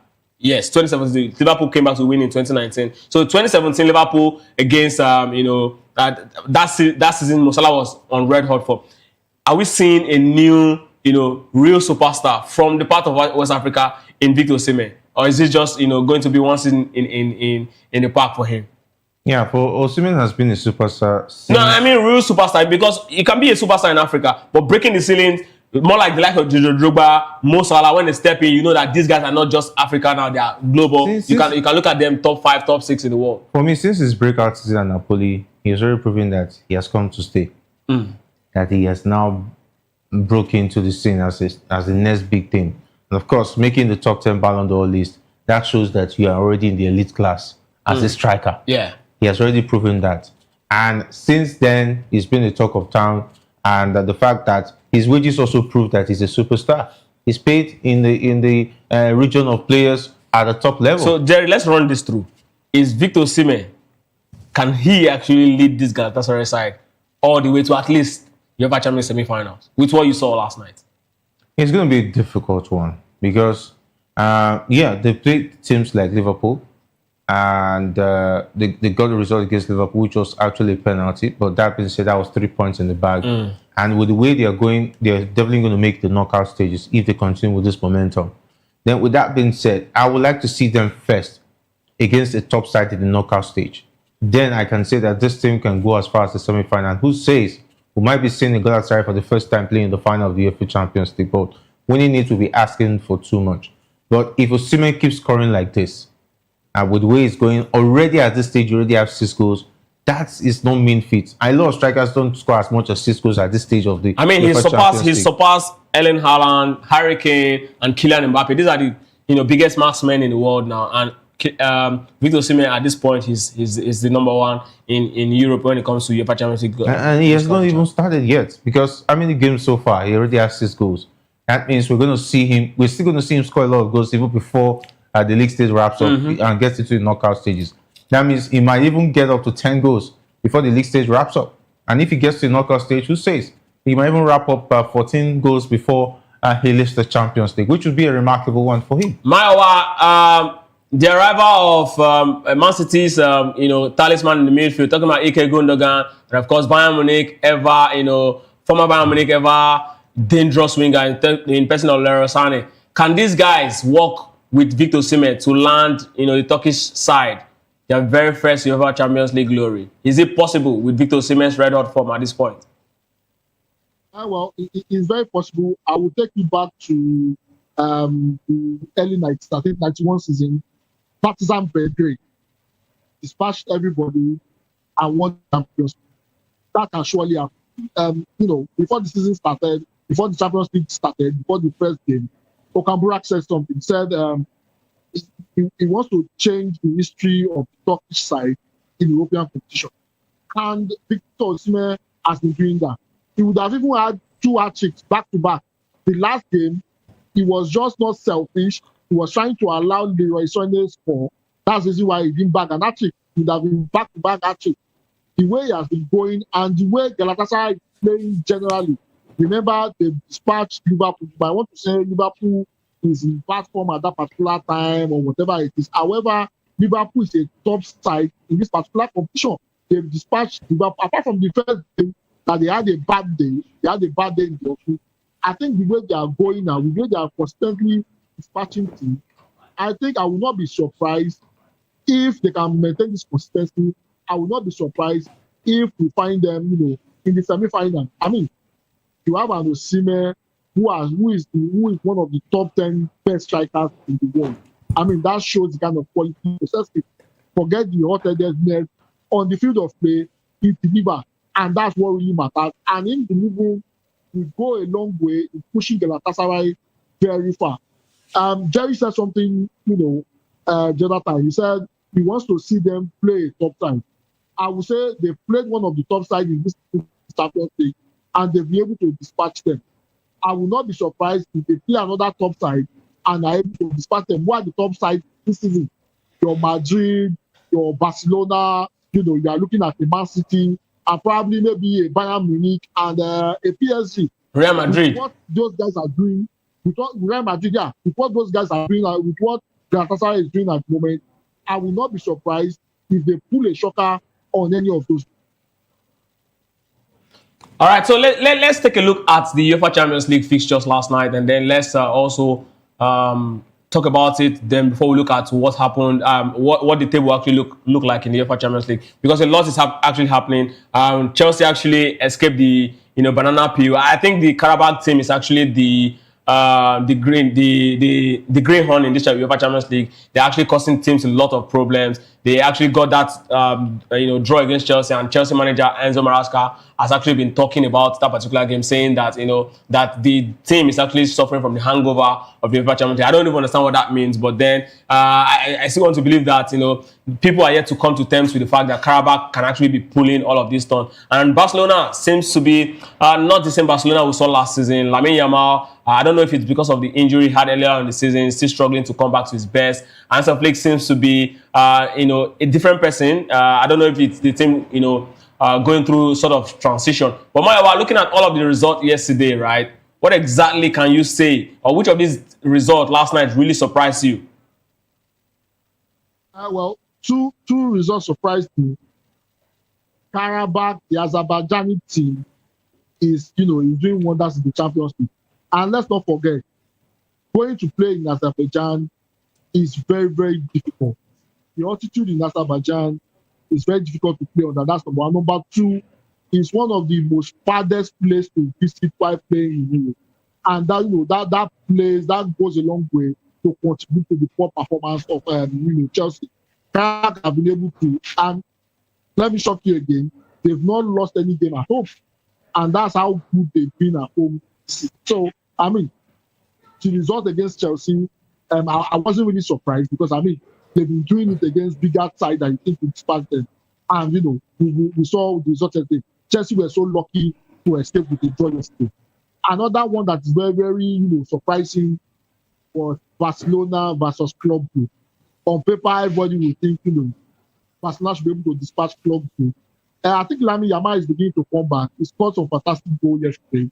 We are beginning to see the moves, and you know that he's coming back. Give him 2-3 more games. I think he will be back. However, Hansi Flick needs to change how he plays.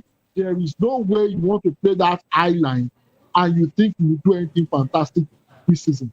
It's not going to work. He did it against Madrid. He was punished. He did it against, Club Brugge. He was almost losing that particular game. If not for the fact that Club Brugge could not. The referee assisted them. For me, Club Brugge were robbed. That game, Club Brugge should have won. Yeah, definitely. Yeah, they were robbed. I mean, what Chelsea did was not a foul. That should have been a goal. Yes. And the referee tried to support Barcelona. So I think Hansi Flick needs to go back to the drawing board. He can't sustain his team performance with playing that kind of high line. So definitely. So let's take a look at the table and let's look at the possible teams that will definitely be making it through the run-ins. I'm talking about the table of the UEFA Champions League now. Let's see what the standings looks like, and let's begin to talk about who are the most likely teams that will make it. Yes, this is exactly what the table looks like. And then Bayern Munich, Arsenal, Inter Milan, Man City, Paris Saint-Germain. I mean, look at the first 8. Look at the standings of the UEFA Champions League, and of course, look at these club sides, in the top 8, and look at how they're actually faring in their league, various leagues. Is this the true reflection of the best team in Europe at this point? Yeah. Yes. So take a look at Bayern, Arsenal. Arsenal is on top of the English Premier League. For Bayern Munich as well. For Inter Milan, definitely a big candidate for the Scudetto as well. And for Man City, they're not still far off. Second on the table. And Paris Saint-Germain on top of the French Ligue 1. For Newcastle, quite a decent side in the Prem. For Real Madrid, on top of the Spanish League. And of course, for Liverpool, occupying the third spot in the Premier League. So this is a reflection of the really top sides who are really having a dig as far as title races in all of Europe, European leagues is concerned. So with that being said, for Galatasaray too, quite a decent side in the Turkish league on the back of Osimhen's goals. And of course, the goal difference is pretty decent for them too. Goal difference, though they conceded a lot of goals against Eintracht Frankfurt, which didn't do them any good. Then for Tottenham, pretty decent side on the back of their loss to Chelsea over the weekend. They came back and got the deserved victory. And of course, for Barcelona, they will have to do more than that. And of course, Chelsea makes me laugh. And almost losing to Karabakh last night, it would have been a different kettle of fish. So with that being said, but unfortunately, seeing Ajax down the table at this point is really, really sad. Sad for the Ajax fans. Absolutely. This is unfortunately where we'll be drawing the curtain for this edition of the Locker Room this evening. Maiwa, it's good to have you join us. Well, it's always amazing to be here, and I'm looking forward to see how Jose Mourinho will jumpstart his career again. I think Jose Mourinho needs to retire from football. Thank you for having me, Casey. And of course, Jerry, it's so good to have you here too. Yeah, someone asking for retirement from his ex-manager. At least be fair, Maiwa. All right, so guys, if you love this particular show, keep a date with us tomorrow, same time, same station. Of course, do not go anywhere because David Edwin is about to take you through the world of politics, and the show is Political Lens. My name is Ikechukwu Aguagu. Have a nice day.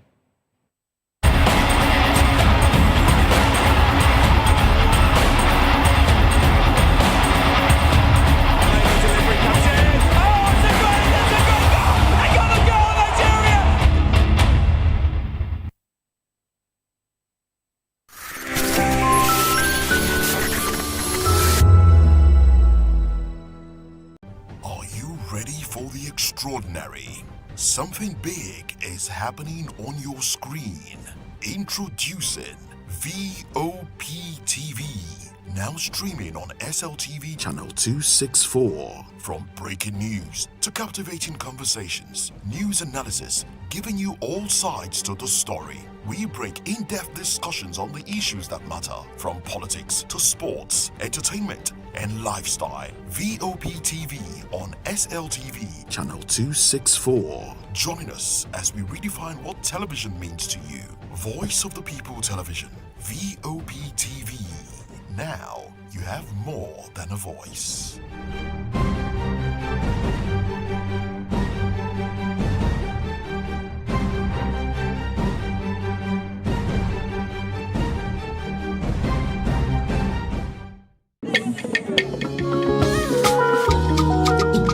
Voice of the People Television awuchiela o onye nụ ya ka ọrụ ibe ya. Ị chọrọ ịmata akụkọ ndị gbara n'akwụkwọ akụkọ dị iche iche n'ala anyị kwa ụbọchị? Ị chọrọ ịmata ka o si afịatụ na ndọrọndọrọ ọchịchị, agụmakwụkwọ, azụmahịa, ime njem, ọbụladị egwuregwu? Ngwa sonyere anyị n'oge ndị Igbo na Voice of the People Television. Anyị nwere ndị ọbịa bụ ọkachamara bụkwa ndị ga-enye aka tapịa isiokwu ndị anyị jiri bịa kwa ụbọchị. Anyị ga-eji ka o siri gbaa n'akwụkwọ akụkọ dị iche iche wee malite tupu anyị akọzie n'uju n'ubi onye anyị bịara na nke ya. Ịgbamụrụ nzem ọzọ kedụkosi ya gazere onye ukwu ma gazere onye nta. Mkparịta ụka tọrọ atọ ka anyị ga-ewetara gị bụkwa nke ga-eme ka ịmata ka ihe si aga n'ala anyị bụ Naịjirịa ọbụladị na mba ofesi.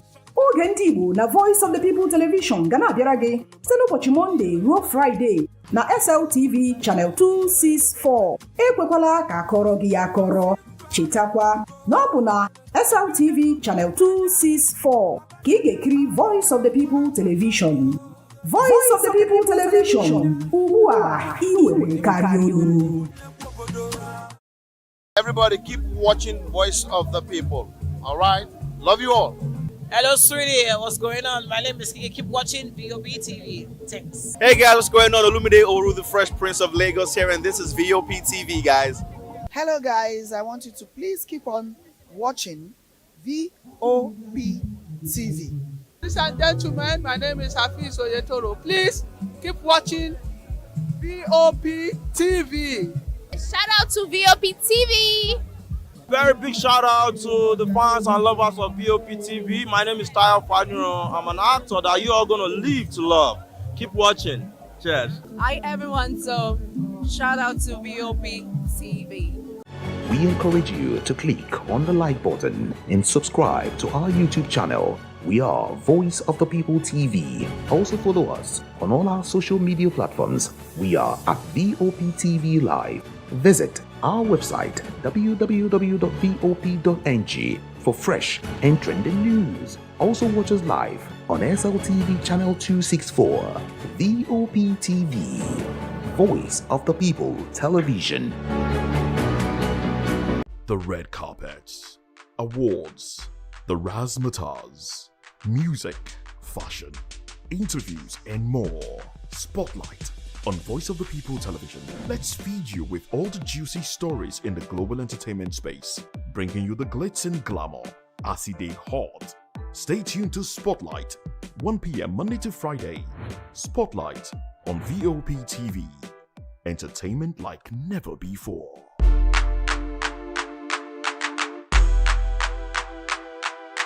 The 2564 is coming up on Burning 9 right now. The 2564 Atlantic Tower. What happens in the hush behind hangar doors? Who signs the papers that gamble with lives? Which truths were grounded before they even ever had wings? If you've ever buckled a seatbelt at 30,000 feet, if you've ever stared out of that tiny window and wondered who's really in control of the skies, it isn't just flight, it's power, it's politics, it's pressure sealed in steel. We're peeling back the clouds from runway risks to sky-high secrets. We're diving deep where most dare not to look. Aviation Scope, every Sunday at 7 p.m. only on Voice of the People TV. We don't just report, we reveal. We don't just ask, we uncover. Because when it comes to the skies, ignorance is turbulence. Aviation Scope, the sky isn't the limit, it's just the beginning. 3 years ago, we lit the spark. Today, we are blazing the trail for others to follow. VOP Media is free. 3 years of breaking boundaries. 3 years of being that bold voice that echoes the thoughts of the people. 3 years of telling stories that matter. We have experienced complete breakdown in democratic governance. We are not just a brand. We are a movement, giving voice to the voiceless. We go to bed empty hunger. To every viewer, every voice, and everyone that has made us who we are, we say thank you. VOP Media, 3 years and still counting.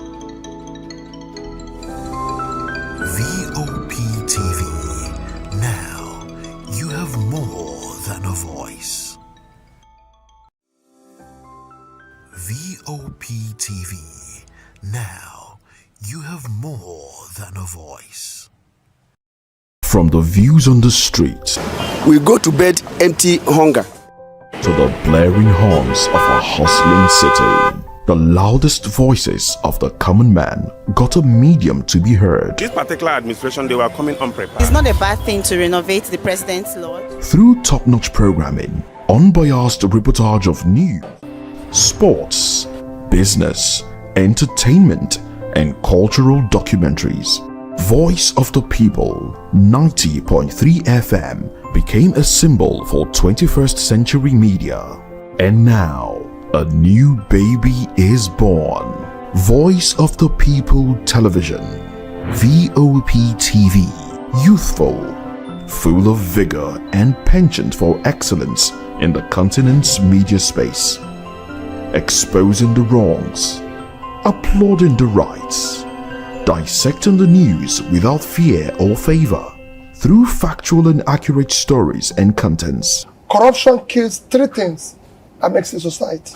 representing the interests of the people and giving them a voice. Voice of the People TV is here to stay towards building a fair society. VOP TV, Voice of the People Television, truly a voice for the people.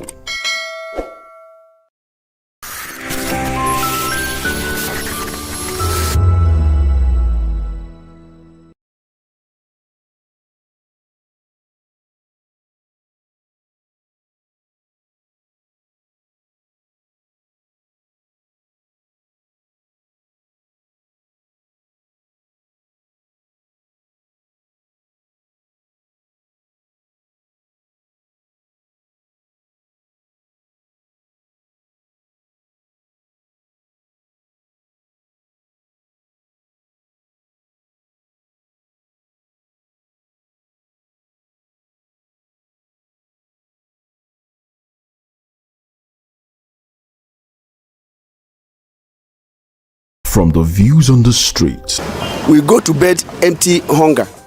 to the blaring horns of a hustling city, the loudest voices of the common man got a medium to be heard. This particular administration, they were coming unprepared. It's not a bad thing to renovate the president's lodge. Through top-notch programming, unbiased reportage of news, sports, business, entertainment, and cultural documentaries, Voice of the People 90.3 FM became a symbol for 21st century media. And now, a new baby.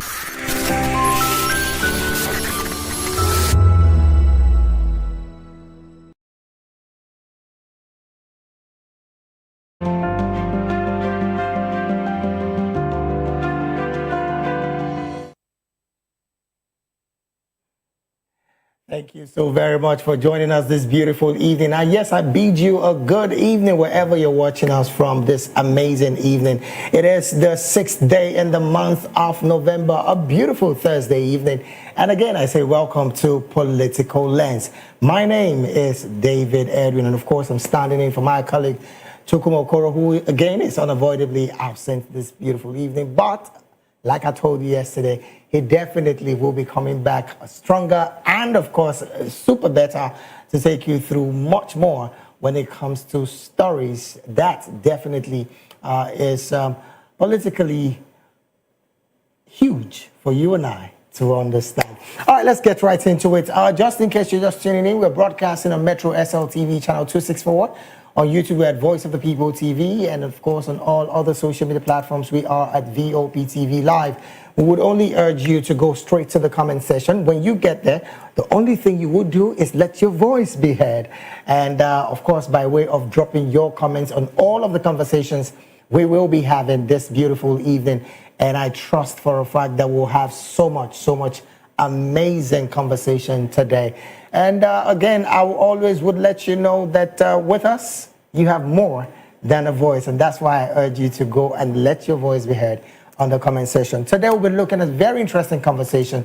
Former Vice President Yemi Osinbajo slams worthless GDP figures, tells President Bola Tinubu and African leaders to stop deceiving the people. This is one of our talking points this amazing evening. And of course, we're talking about the Trump threats. There is, of course, a visa ban shocker where Nigeria is in global crosshairs over Fulani herdsmen, and of course, the Christian persecution that has made the American government redesignate Nigeria as a country of particular concern. Also, today we'll be talking about the Anambra election in view, where the new INEC chair is saying that INEC drowns in court cases.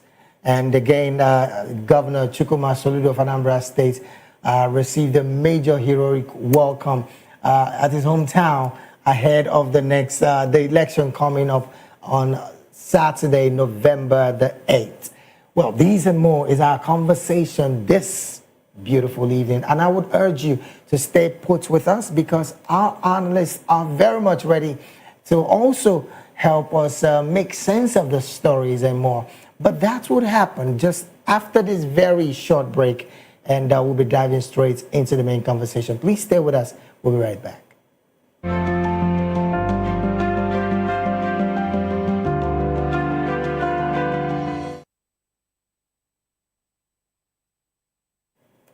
Well, all right, welcome back. It is still Political Lens right here on Voice of the People Television. Let's dive into the main conversation proper, shall we?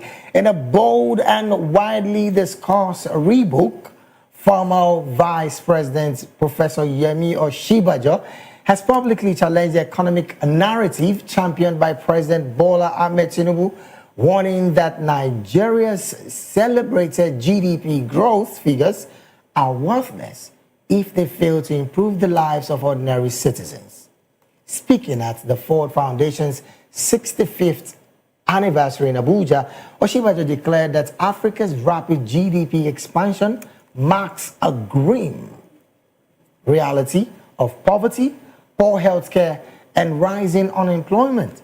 He emphasized that economic growth must be measured not by numbers, but by the quality of life it delivers, calling for a shift towards social justice-driven development. Also, Osinbajo's remarks have ignited debate across political and economic circles, as many Nigerians grapple with soaring inflation and stagnant wages despite official claims of economic progress. Drawing from his tenure as chair of the Nigerian Economic Management Team, he reviewed a troubling disconnect between government statistics and the lived experiences of citizens. GDP growth doesn't mean jobs, doesn't mean food, doesn't mean dignity, he said, urging leaders to stop celebrating figures figures that don't reflect the reality. Now, his comments are seen as a direct challenge to the Tinubu's administration, which he touted GDP gains as a proof of successful reforms. Well, let's dive right into it almost immediately. And we have joining us virtually one amazing individuals who love to speak Nigeria, and I'm talking about Comrade Eze Oko Splendor. Comrade Eze is the 2023 Labour Party governorship candidate of Ebonyi State. I understand Comrade already is with us. Comrade Oko, a very good evening to you, sir, and welcome to the conversation. Thank you so much. The pleasure is mine from here. Good evening, viewers. Thank you so very much for joining. And also joining us all the way from Benin City, Comrade Chris Ojekere. Comrade Chris is a public and political affairs analyst and commentator. Comrade Chris, a very good evening to you as well. Good evening, and thank you for having me. Thank you so very much for being here. Let me start off with you, Comrade. Comrade Chris, looking at what Professor Osinbajo did say today, he clearly spoke about the reality of what is on ground than the GDP figures that, of course, administrations after administration consistently bring up. What's your position with these kind of discussion, particularly on the part of one who was the former vice president of this great nation, Nigeria? Well, the former vice president has just given verbal expression to our constitution. Our constitution says the primary purpose of government is to provide welfare and security for its citizens. So what Osinbajo is saying is that substance must be promoted over shadows, and that lived reality must be promoted over contrived figures. After all, not every citizen has the metrics to be able to measure your GDP. Right. Now, citizens have the stomach metrics to measure when they are not hungry. So when we are talking about governance, governance must translate to the welfare of citizens. The responsibility of government is to take care of its citizens, to ensure that citizens have the basic amenities of life, basic, what do you call it, livelihoods, where they are able to have food on their table, they are able to send their children to schools, they are able to clothe themselves, and then they are able to enjoy human dignity, especially from government officials and from other people in the country. So Osinbajo is saying that governance should now be measured, described, evaluated by the way it is translating into reality in the lives of its citizens. That's what he's saying, and that's what our constitution says. Okay then. Well, again, concerns are being raised about the fact that the same Professor Osinbajo, of course, during his tenure, also as the vice president, they also did celebrate this GDP growth and figures. Why is he coming out to say something different or something outside the box right now? Is it because it's no more in power? He hasn't said anything outside the box. He's saying he has not said it is not right to celebrate GDP growth, but that celebration only becomes legitimate when you can interpret that celebration in concrete realities in the livelihood of the citizens of the country. So if you are celebrating GDP growth that are only understandable to your own aides and to your own paid economists, and then the man on the street cannot celebrate that GDP growth, Osinbajo says such celebration is null and void. So you celebrate GDP growth, but must be translate to the lives of the people. Okay then. Now let me take this conversation to Comrade Splendor. Comrade, again, this conversation about GDP figures being thrown here and there seem to be something that I know you are familiar with because, I mean, all of us are in this country and we know how this is being celebrated by political elites, one of which, of course, you are a part of. But now the concerns are being raised about the fact that previous governments, including this one, have consistently failed to convert GDP growth into jobs, food and security, and of course, healthcare. Why is that so? And then what's your general overview about the statement of the former vice president? Oh, I understand that, well, Comrade Splendor is that. All right, let me stay with Comrade Chris. You had my question, Comrade. What do you make of this, particularly when governments after government have not been able to translate these GDP growth figures into jobs, into security, and of course, health care for the people? Yeah, governments gone previously might not have translated the GDP growth to what you may refer to as the utopian state for the citizens. But citizens at that time in Nigeria lived, they subsisted. Now our subsistence is even taken from us. When they celebrated, for instance, during Osinbajo, what was the cost of fuel? Citizens could still commute from one point to another. But today it's almost impossible for you to commute in any kilometer that's up to 100, considering the fares that you have to pay. When Osinbajo celebrated during his regime, at least we had insecurity problem, but it was contained mostly within certain limits. I remember that when they came in, sections of the country was in the hand of bandits and kidnappers. And then the government of that day, under Buhari, said they were going to recover those lands back from kidnappers and achieved that. Today, kidnappers and terrorists are being celebrated. They attend state functions. You cannot come from one point to another. Your tariffs are increasing on a daily basis. Your taxes are hanging on our heads like the sword of Damocles. And then you are celebrating GDP growth, and we are wondering, what is GDP growth? All right, then. What does that translate to? All right, then. I understand Comrade Splendor has joined the conversation now. Once again, Comrade, thank you in the conversation. The question I asked earlier, I understand that you possibly were not able to hear me, but right now I strongly believe that we are together. Let's first establish connection first. Comrade, can you hear me clearly?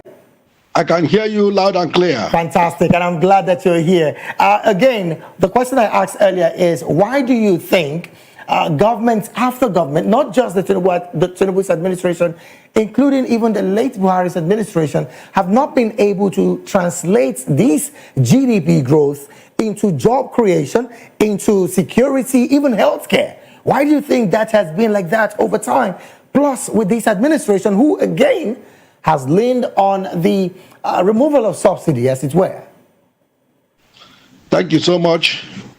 The question is simple. The reason why they have not transformed GDP growth into job creation is just leadership failure. You see, when APC came into power in 2015, they promised Nigerians change, that they were going to bring change. And the question I would throw back to Nigerians today is, has APC actually brought the change they promised Nigerians? And I will quickly answer the question. The answer is no. You see, when a government dwells in propaganda, it does little to the people, to the electorate. You see, when in 2014, we can recall that Mr. President Bola Ahmed Tinubu was among the delegation that went to US and requested for assistance, that Christians in Nigeria are being, persecuted, are being, massacred by, these headers. And from that 2014 till 2015, when the administration of the late President Buhari came on board, may he so rest in peace, they took over. We were thinking that since they protested, because President Buhari was also among the delegation that went to US, we were thinking that since they have taken over and they have ousted former President Goodluck, that we were actually going to bring an end to this pogrom, to this massacre, But little did we expect that we will move from fry pan to fire, because what we are seeing today is moving from fry pan to fire. What we experienced, the insecurity we experienced during Jonathan administration, that even necessitated his being removed from the office. What we are seeing today is worse than what we saw. So what I'm saying is that we should not be talking about GDP when the lives of Nigerians are not protected, when the lives of Nigerians are nothing to write home about. Right. People are being massacred in numbers, and we are talking about GDP growth. Okay, now I'm still going to stay with you, Comrade Splendor. I'm still going to stay with you. In 2014, 2010, 2015, just like you mentioned, under the Jonathan's administration, you would recall that Nigeria's GDP rebasing, particularly in 2014, made the headlines at the time globally, and of course positioned Nigeria as the Africa's largest economy at the time, right? And critics at the time as well, including the now President Bola Ahmed Tinubu, clearly said and argued that these figures are masked owing to poverty at the time, insecurity and unemployment. So ironically, as it were, these same people who have argued that period, that GDP growth, which at the time as well, and of course, bringing it back to economy in Africa, Nigeria is, I think, number 3rd or the 4th right now. So what exactly are we celebrating? That's my question. We are celebrating is insecurity. We are celebrating poverty in Nigeria. That's what we are celebrating. Because if you tell me that GDP growth in Nigeria is supposed to be is being celebrated by this administration, and it doesn't reflect in the lives of Nigerians. No job, the price of commodities in the market are skyrocketing every day. Nigerians cannot buy goods in the market. Nigerians are starving. Even the worst still is that Nigerians cannot sleep with their 2 eyes closed because of insecurity. And you only come about to tell me a theoretical GDP growth? What is GDP that does not reflect to our life? My dear brother, let us be realistic in this country. I want to say emphatically that APC was not prepared for governance. They were just struggling to take over power, to hijack power. Because if you take over power, the next thing is governance. How are we faring now? That's the question. How are we faring? Can we go to our farms? Huge question. Can we go to the farm and do work comfortably in our farm and plant our crops and harvest it? Huge question there. Well, let me take this conversation to Comrade Chris. Comrade Chris, I said earlier that in the 2014 era of former President Goodluck Jonathan, Nigeria was adjudged the best economy in Africa. Right now, we're the 3rd, struggling to be the 4th. In fact, economics say we might fall to the 5th because Morocco is coming up, and Morocco might just shift us from that position of 4th to the 5th economy in Africa.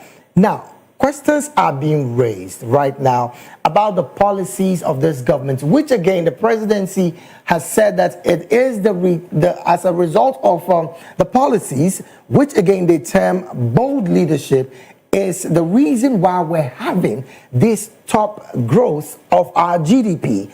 But can we say clearly here that with these whole reforms, the Nigerian people are getting the best of what they deserve, particularly from leadership of the APC? When you use the word reform, I do not know what reforms you are referring to. The subsidy removal is one. Well, except we are including unseasoned tax increases as reforms. And we are including tax increases that does not even take into account what jobs you do, thereby incentivizing criminals to go and get money from anywhere, according to what Taiwo, their so-called reform committee chairman said, thereby incentivizing armed robbers and even the terrorists to open an account so that in January, government can get 20% from the little money that they have in the account. If that is what you call reforms. The truth of the matter is that nothing is being reformed. When the government has nothing to say, they begin to hide under macroeconomics. Because in macroeconomics, you are dealing with books, figures, statistics.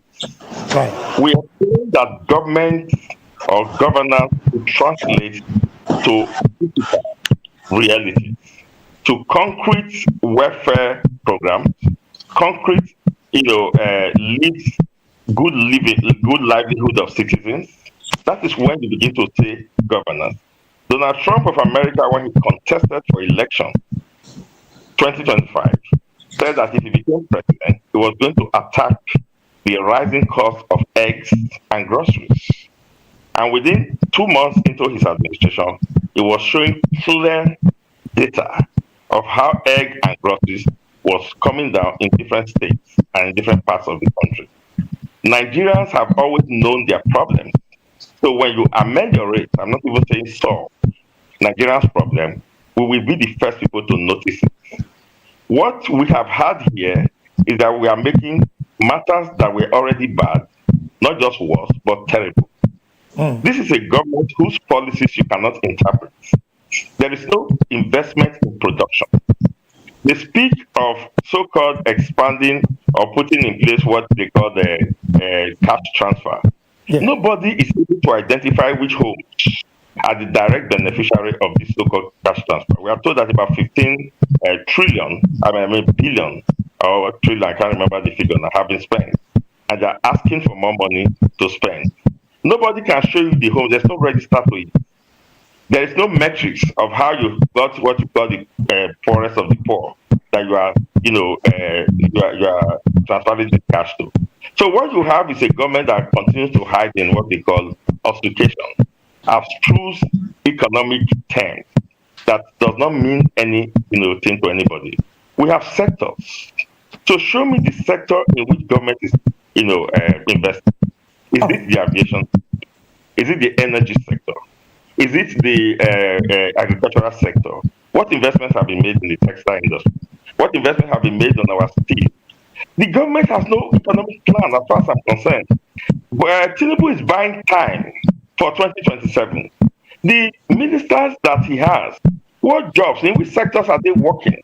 Is it in the Federal Capital Territory where the only thing you get as feedback from government there is the corruption of the man in power, how he's grabbing land? What investments have been made in Abuja? So they should stop talking about macroeconomics and figures that mean nothing. When you are investing in the sector, Nigerians will know. We will know that you are beginning to grow our agro-based industry, you are growing our agricultural sector. So there is no reform that is going on. It only exists in their mind because they have to translate to concrete reality. Our infrastructures in place, the roads are still in the same condition which this government met them. Workers are on the road, but no progress is made. So everything seems to be an erased government that is just there, relying on the ability to be able to, seize the propaganda machine and seize the media and begin to reel out figures that nobody is able to relate to. Well, and that's what we should be talking about. Until we begin to translate into reality. What's going on in our education sector? What's going on in our health sector? There is no investment in any of the sectors. There's no reform. How old is the government? 2023 to 2025, that's 2 years. So there is no reform going on anywhere. They begin to talk about this and talk about that. Nobody is seeing it anywhere. So there is no reform going as far as I'm concerned. Energy has gone up, tariffs are going up, taxes are going up, and you say you are reforming. What are you reforming? I talk about bold moves. You remove subsidy, you do not have anything to cushion citizens' sufferings, and you're talking about bold moves. What bold moves destroy all the citizens before we begin to ever see them? So there are no bold moves anywhere, there are no reforms anywhere. All right then, let's take this conversation to Comrade Splendor. Comrade, did you say earlier that the APC government clearly did not plan themselves well before coming into power? Well, I'm trying to paraphrase what you said, but then again, during the late president, I'm talking about Muhammadu Buhari's administration, there was the N-Power and Trader money that was clearly designed to bridge the gap between macroeconomic growth and, of course, the grassroots impact. wouldn't you say that that is a fair enough kind of policy on the part of that administration, which again, the former vice president is talking from, saying that GDP growth does not mean job, it doesn't mean food, it doesn't mean dignity. I mean, he was just urging leaders to stop celebrating these figures. As against the Bola Ahmed Tinubu's administration that clearly is enjoying and leaning on the subsidy removal, plus, of course, the exchange rate unification that, again, the government celebrates clearly. Do you think this, again, are not plans from the part of the APC government to help cushion the economic impact of the country? So much, my dear brother. Like I said before, I am a realistic person. I don't talk out of sentiment, and I don't whip sentiment around issues. Okay? When we talk about leadership, we must concentrate on the welfare of the people.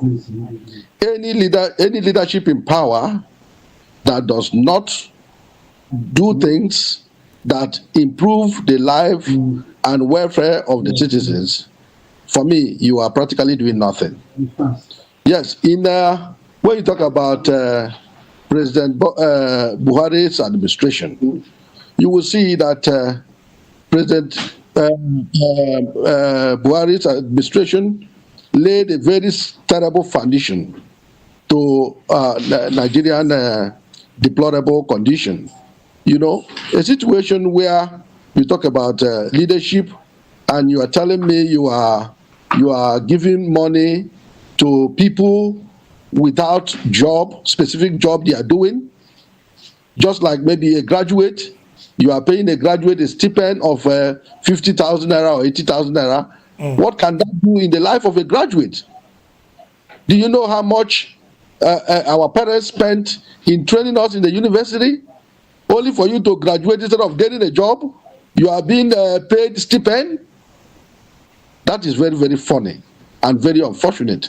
So for me, I am of the opinion that Buhari's administration, you know, if juxtaposed with the President Bola Ahmed Tinubu's administration, I would say that both of them have failed the system. When I started, I said I made it clear that APC government never planned for governance.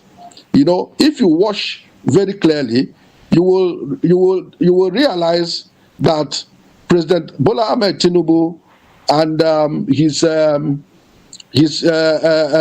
colleagues were at the forefront of protesting for bad governance, protesting for against the government in power then, President Goodluck Jonathan. Yes. You know that the president then was doing nothing. That the president needs to be kicked out of Aso Rock. But it is very surprising that the moment President Bola Ahmed Tinubu was sworn in, you know, protesters are not allowed to even be on the streets.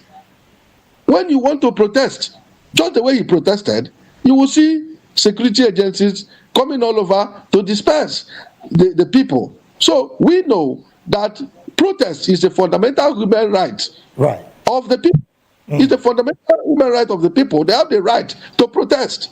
And that is the only way citizens can express, you know, their dissatisfaction to any particular government in power. So for me, I would rather give a credit to what Yemi Osinbajo, the former vice president, is saying now. But I want to also remind Professor Yemi Osinbajo that his administration cannot be praised ahead of this present administration. That is the APC for you. So for me, they have all failed.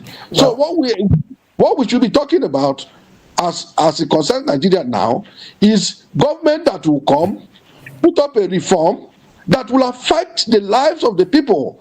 Government that will come and take responsibility. You know, let me tell you, my dear brother, that the primary responsibility of any government in power is the protection of life and property. Right. That is the primary responsibility. Right. Any government that fails to protect the lives and properties of the citizen, in fact, has failed Abideshu. All right, so then. what I'm saying in finality is that this government should stop the rhetorics of GDP growth. That you go back to fix the security of the country. All right, then. So that I like the fact that you've mentioned security, and that is going to lead us to our next conversation, where in a dramatic escalation of international scrutiny, the United States Congress has proposed sweeping sanctions, including visa ban and asset freezing, targeting members of the Fulani herdsmen groups, Miyetti Allah Cattle Breeders Association of Nigeria, and of course Miyetti Allah Kutal Hor, over alleged involvement in genocidal attacks against Christians in Nigeria. Now, the bill, introduced by Congressman Christopher Smith, follows President Donald Trump's redesignation of Nigeria as a country of particular concern for religious persecution. Now, this move has sparked global reactions, with Nigerian Minister Yusuf Tuga urgently briefing foreign diplomats to reaffirm the country's commitment to reforms and religious freedom. Also, President Bola Tinubu has also acknowledged the scale of the security and economic challenges confronting the nation, and pledged his administration's determination to deepen global engagement and intensify the fight against terrorism and criminality. Meanwhile, China has also weighed in as opposing what they call foreign interference and pledging support for Nigeria's fight against terrorism, of course, domestically. Pressure mounts as President Bola Tinubu and some, of course, Northern elder and political figure Dr. Hakeem Baba Ahmed publicly urges him to address Nigerians directly on Trump's military threat and the growing diplomatic storm. With tension, of course, rising and global powers taking sides, Nigeria finds itself in a very critical crossroads. Well, let me come to you, Comrade Chris. As it stands with this back and forth, and of course, this new sanction that the U.S. government is clearly going to be melting on Miyetti Allah, do you think Nigeria's refusal to persecute Fulani herdsmen is a deliberate political strategy to protect ethnic allies in power? Now, first of all, let me make an observation that the furor of activities that have followed in the wake of President Trump's pronouncement in Nigeria is a big shame and an indictment on the government of the day. And it has completely, underlined or underscored the fact that they have no business sitting in our seat of power. Now, the issues Donald Trump raised are the issues that are the primary purpose of government as spelled out in our Constitution. Right. Security of life and provision of wealth.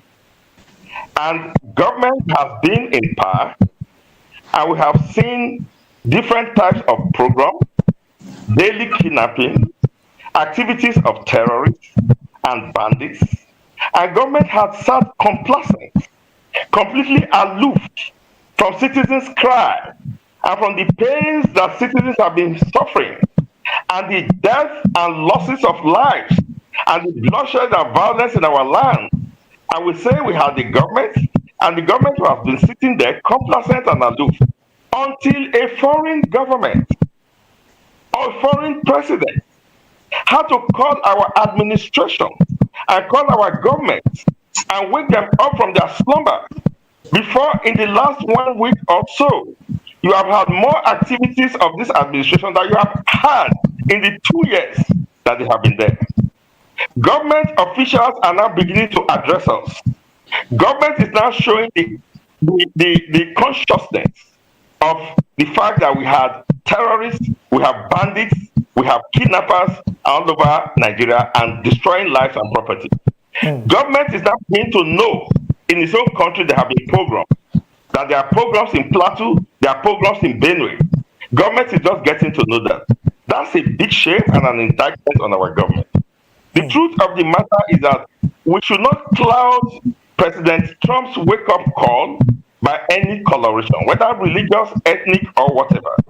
Nigeria is a country that loves to live together. Nigerians love Nigeria. What we have is an irresponsible government that did not think that governance responsibility was part of the mandate that they got by whatever means that they got it.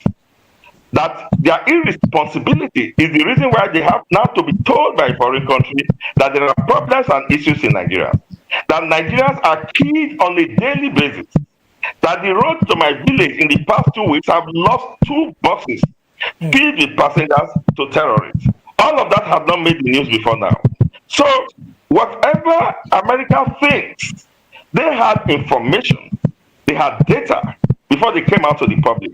They know where the sponsors of terrorists and kidnappers and bandits are. And they have the account. They will not be freezing an account they don't have in their country as part of the sanction. So they have the accounts, they know how the money travels through the account, the sources of the money. So whatever measures that must be taken to completely decimate and completely destroy all the source of foreign funding for these terrible, atrocious activities in our country must be supported by Nigeria. And we stand in full support of that. They, in fact, should go further. Go ahead. Land on your thoughts. Yeah, they in fact and name to us those who are of public office here, who are culpable, who are assisting from within. Several times in the past, people have come up with names and lists, and the government has done nothing about it. America should please go ahead and help us publish it, because they have become a credible source of our information. And if I may just comment on China, which you have referred to earlier, if we have gone to that. Yes. Now, we are very pleased to tell the Chinese to please keep their mouth shut. They have no business making the kind of comments they are making about Nigeria. Chinese investment in this country is over $20 billion. They are in every sector in this country. They are in manufacturing, they are in construction, they are in infrastructure, they are in energy, they are in oil and gas. They have never made a statement. The forest in which they work, we send our military men to guide them in the forest. Soldiers to guide people who are on site because of kidnappers and terrorists. If they have the might, which they are now, proposing to bring to withstand America, why didn't they bring that might to help Nigeria? They are making money from here in Africa. Huge question. Huge question there, really. Oh, quite unfortunate. Well, let me come to you, Comrade Splendor. We would be getting Comrade Chris in the conversation pretty soon. Comrade Splendor, my question to you would be, there are names that have been published and sent to these governments of terrorism financiers. And as we speak, nothing is being said about those names. There is also the conversation about why hasn't this government, amidst global consensus on Fulani herdsmen brutality, has not in any way classified the Fulani militias as terrorists or called their attacks as a terrorism attack. Why do you think they've been mum on that as well? Well, thank you so much. Like I said earlier on, that insecurity in Nigeria is something that nobody should be, happy about it. Nobody should go home, sleeping comfortably in his house while we have this level of insecurity in the country. Yes, when you talk about Metiala, there is this information that Metiala has been responsible in some of the, terror attack we have been experiencing, and nothing is done about it. And there are also, yes, names of some persons they have said that is funding this terrorism in the country, yet Nigerians are not even, aware of those names. It has not been published. And the big question anybody that loves this country should be asking is, why protecting terrorists in this country? Why giving them soft landing? Why is it that Nigerians who are citizens of this country in fear while the terrorists are moving everywhere or with arm being protected? Why are we even talking about, dialoguing with the terrorists? Why are we saying that? Does it mean that the government lacks the powers to deal decisively with the terrorists?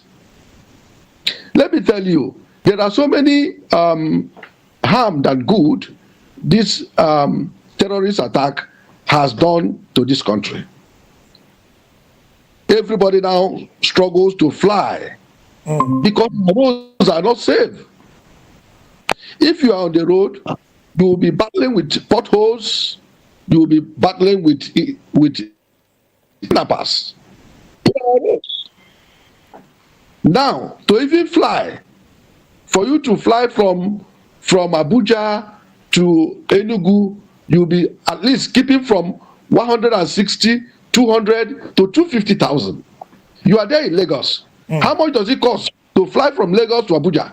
It's quite astronomical. So what we are saying is that even those who would have comfortably driven from Lagos to Abuja on land, they cannot do so anymore because of fear of being kidnapped. Kidnapping is now a very lucrative business in Nigeria. The question I ask, those kidnappers that use phone to call, does it mean that they cannot be traced? A kidnapper will keep the victim for 2 days, 3 days, 4 days, sometimes 1 week, getting to a month, and yet they are not tracked. This is a very unfortunate situation we have found ourselves into this. Comrade Splendor, interestingly, I like the part we are towing. Just last year, in March 2024, the Nigerian Financial Intelligence Unit did release 15 individual names of terrorism financiers. And as we speak, not one has been prosecuted thus far. Do you think that the government is still having to carry out further investigations before they prosecute any of these names?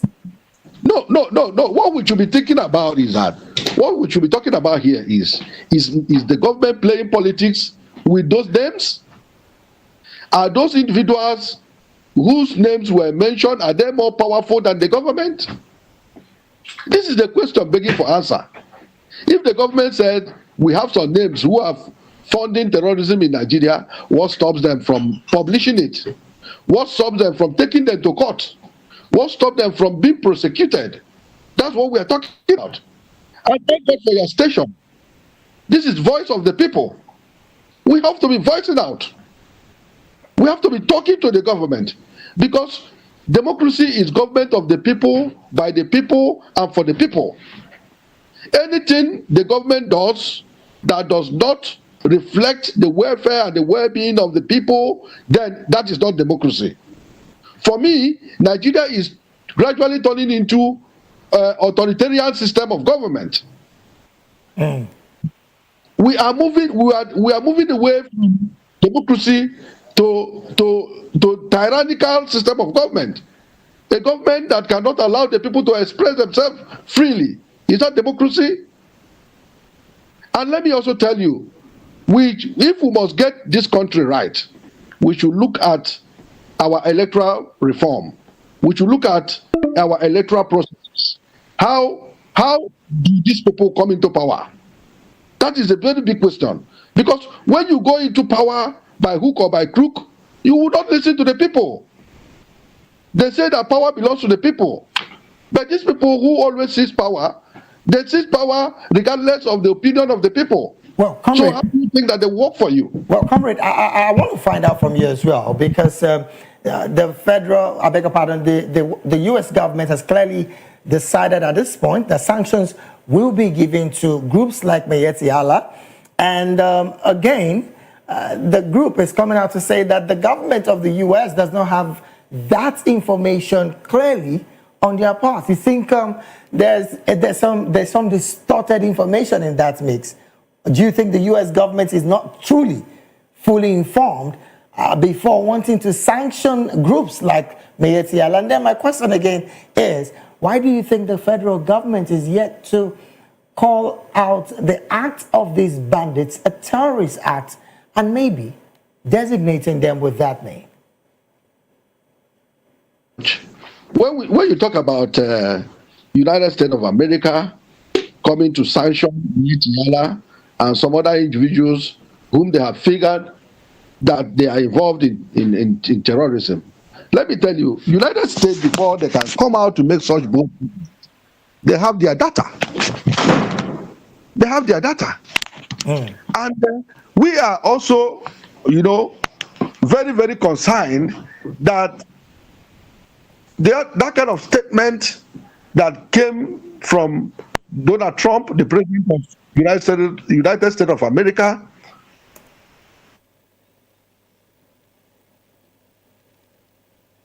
oh dear.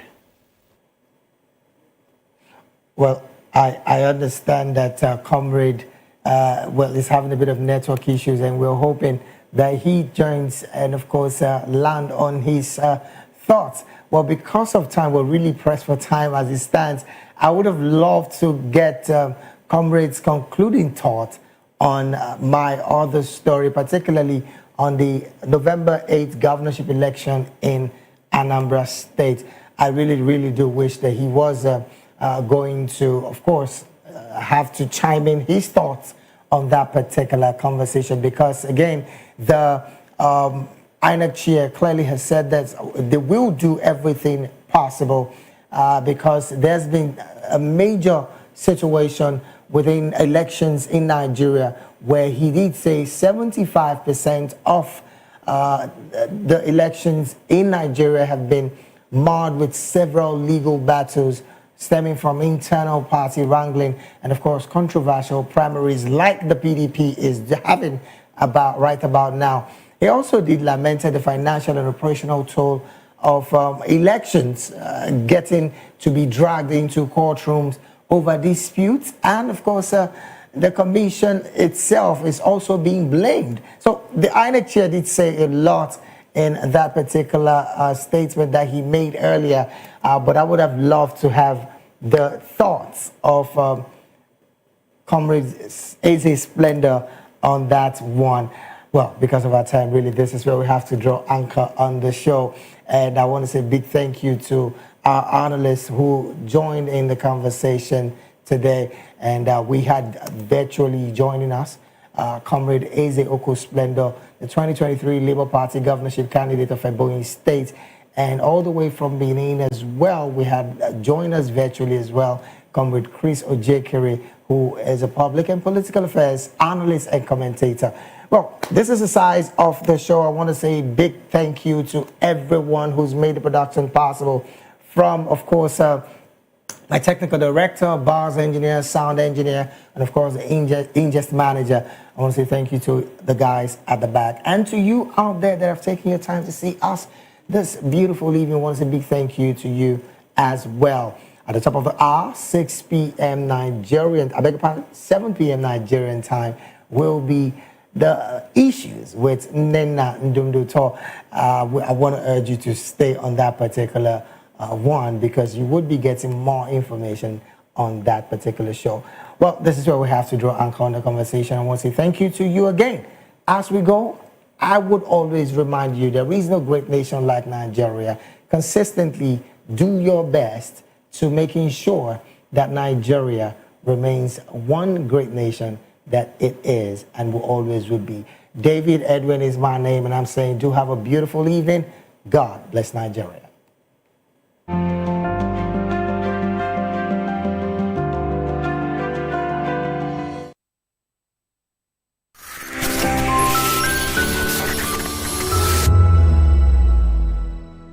Hey guys, what's up? How you all doing? They call me Ovisha Nelson One, your #1 celebrity host, and you are watching Voice of the People Television, VOP. Stay tuned. Uyi Osarate is my name. I am a friend of the microphone, Voice of the People TV.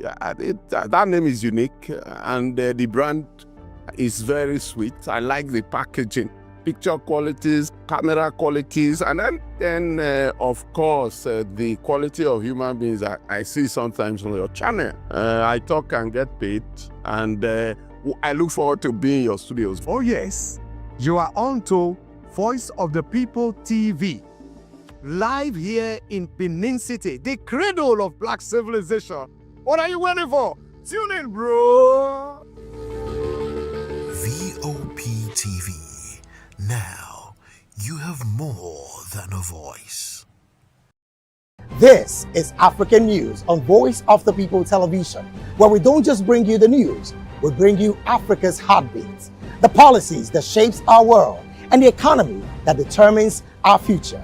African News on Voice of the People Television. Stay with us. Are you ready for the extraordinary? Something big is happening on your screen. Introducing VOP TV. Now streaming on SLTV channel 264. From breaking news to captivating conversations, news analysis, giving you all sides to the story. We break in-depth discussions on the issues that matter, from politics to sports, entertainment, and lifestyle. VOP TV on SLTV channel 264. Join us as we redefine what television means to you. Voice of the People Television, VOP TV. Now you have more than a voice.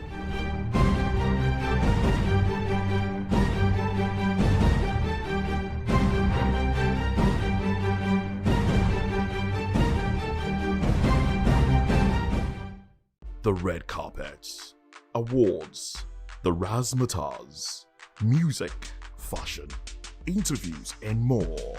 Spotlight on Voice of the People Television. Let's feed you with all the juicy stories in the global entertainment space, bringing you the glitz and glamour as it is hot. Stay tuned to Spotlight, 1 p.m. Monday to Friday. Spotlight on VOP TV. Entertainment like never before.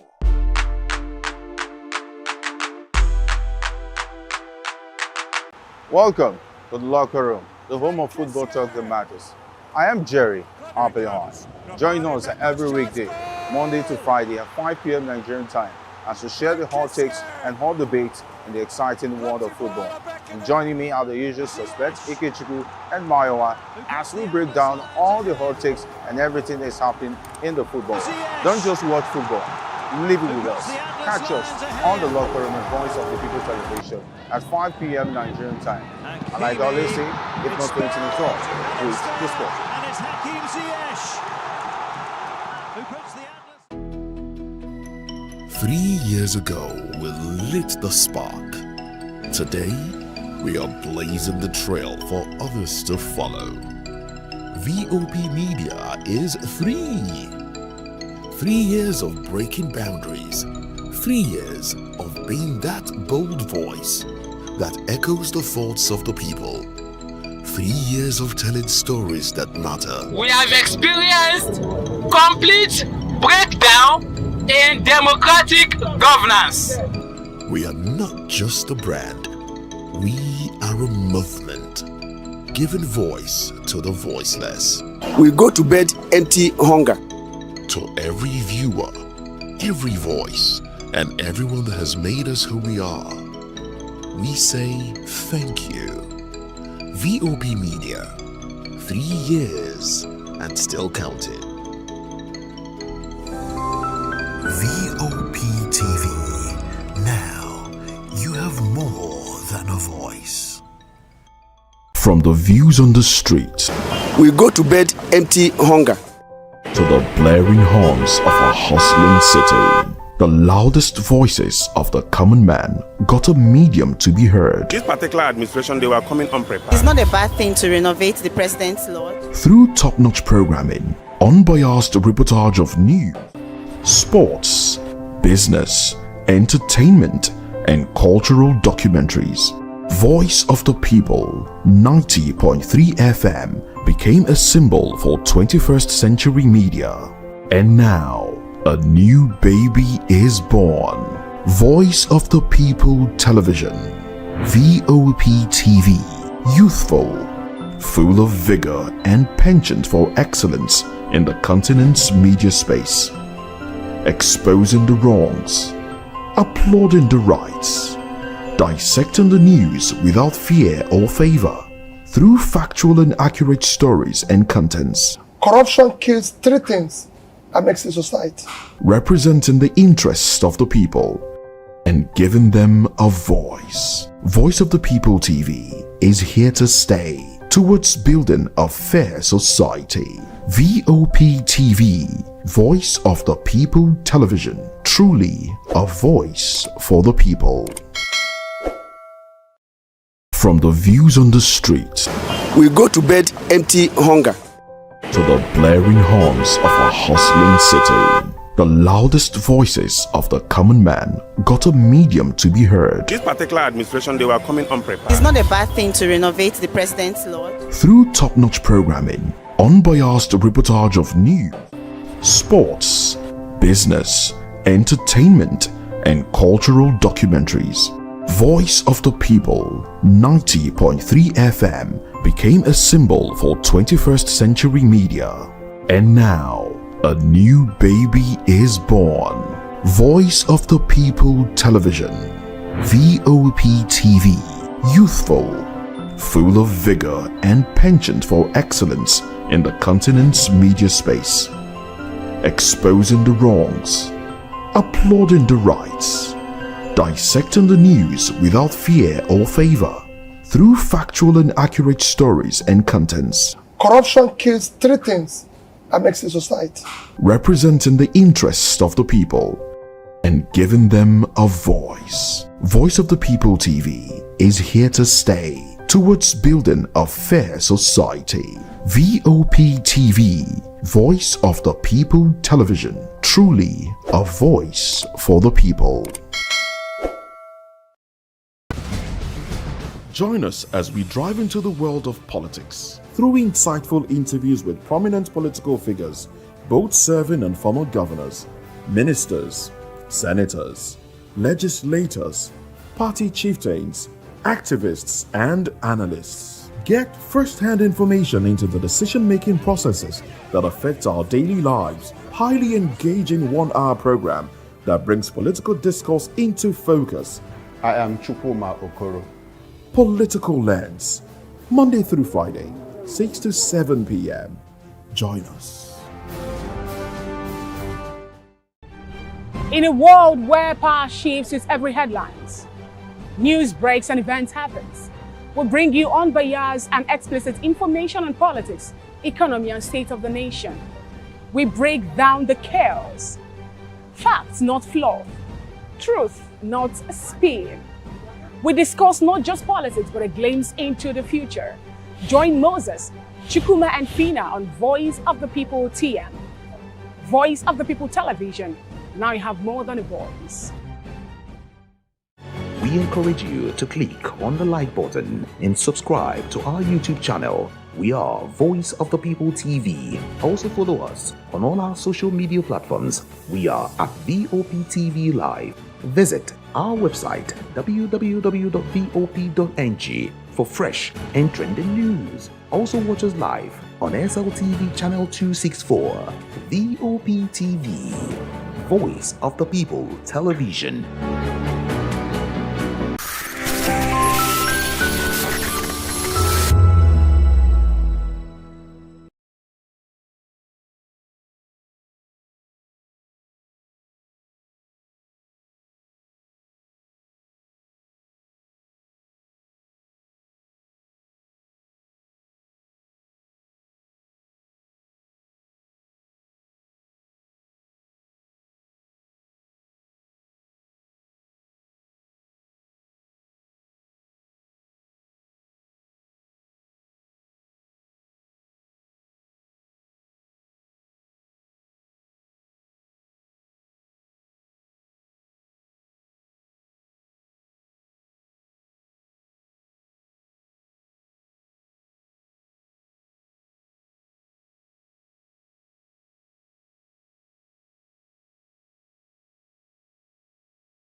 telivishọn awụchiela onye nụ ya ka ọrụ ibe ya. Ị chọrọ ịmata akụkọ ndị gbara n'akwụkwọ akụkọ dị iche iche n'ala anyị kwa ụbọchị? Ị chọrọ ịmata ka o si afịatụ na ndọrọndọrọ ọchịchị, agụmakwụkwọ, azụmahịa, ime njem, ọbụladị egwuregwu? Ngwa sonyere anyị n'oge ndị Igbo na Voice of the People Television. Anyị nwere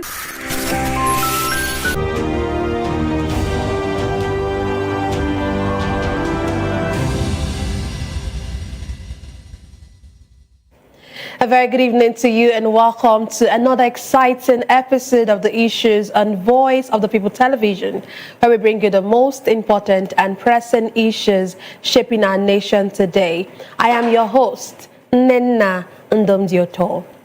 On today's episode of the Issues, we're examining the complexities of Nigeria's politics and governance, from U.S. proposing sanctions, military options as federal government vows to fight terrorism, to Soyinka's prediction of mass U.S. visa and green card revocations. Also, PDP crisis deepens as faction protest against ruling party's manipulation as weakest party insists no convention. Join us as we break down the facts and provide context to help you stay informed. We'll take a short break now, and when we return, we'll dig deeper into these topics. Don't go away.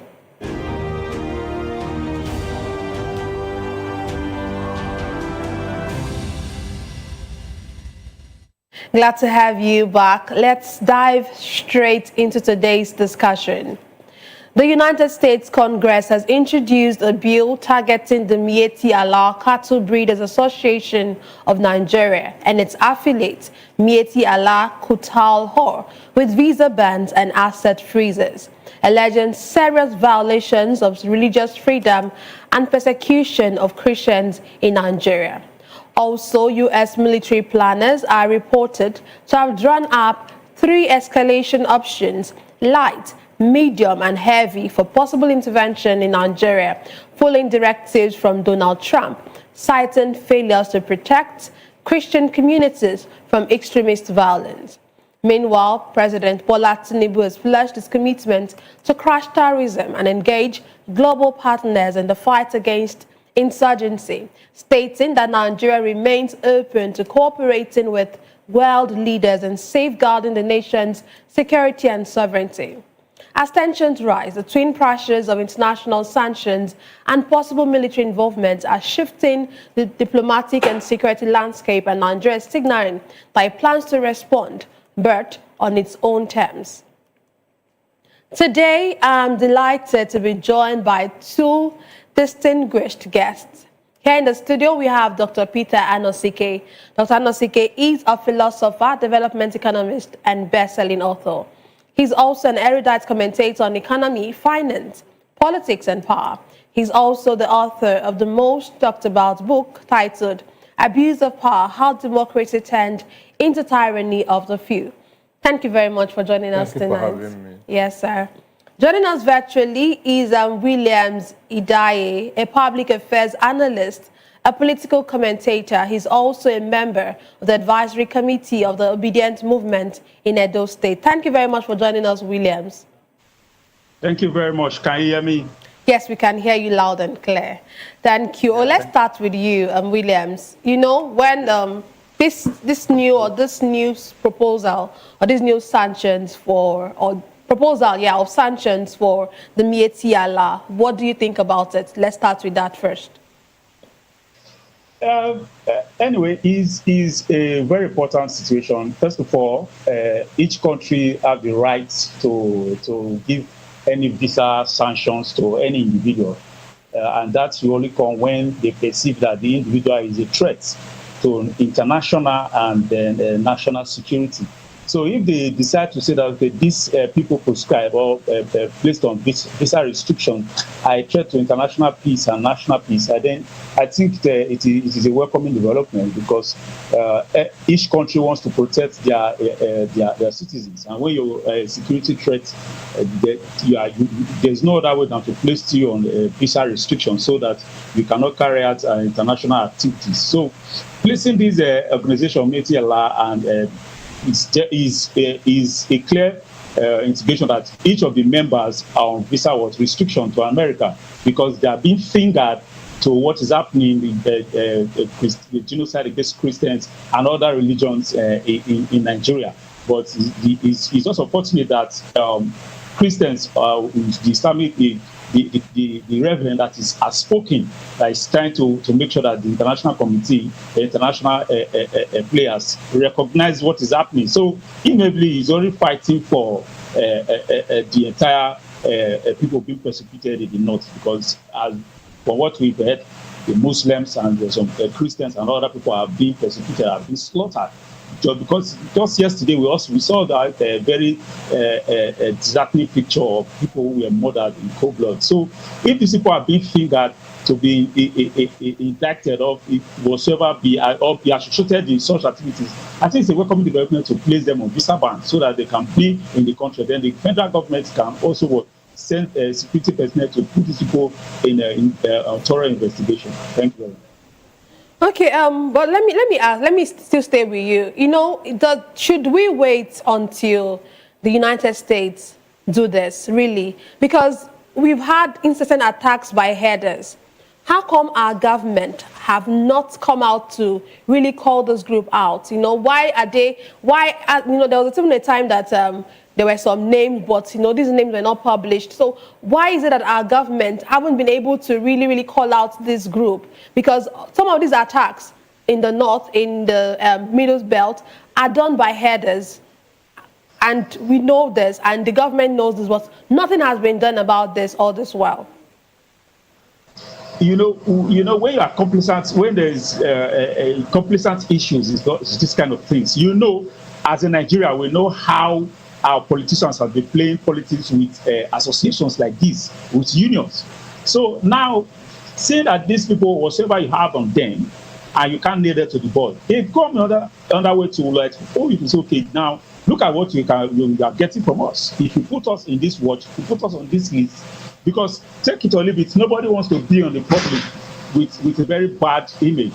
So when they say that, okay, putting us out there is just going to put our image in a very bad approach or bad scene, then they want to hold them responsible. Because what I'm trying to explain to you is that the complacent issue, if the federal government should stop prioritizing or stop patronizing unions and allow them to be, they will come up buoyantly to prescribe these people if they are found guilty, if they are found wanting, especially when it comes to national security.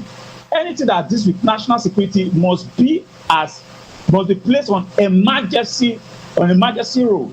So if you discover that these people are found wanting as against the national peace, and then you place them on a national watch so that the security personnel can go into investigation. We don't need to wait to how it is now, because this is now, if you take it, this is a form of disgrace.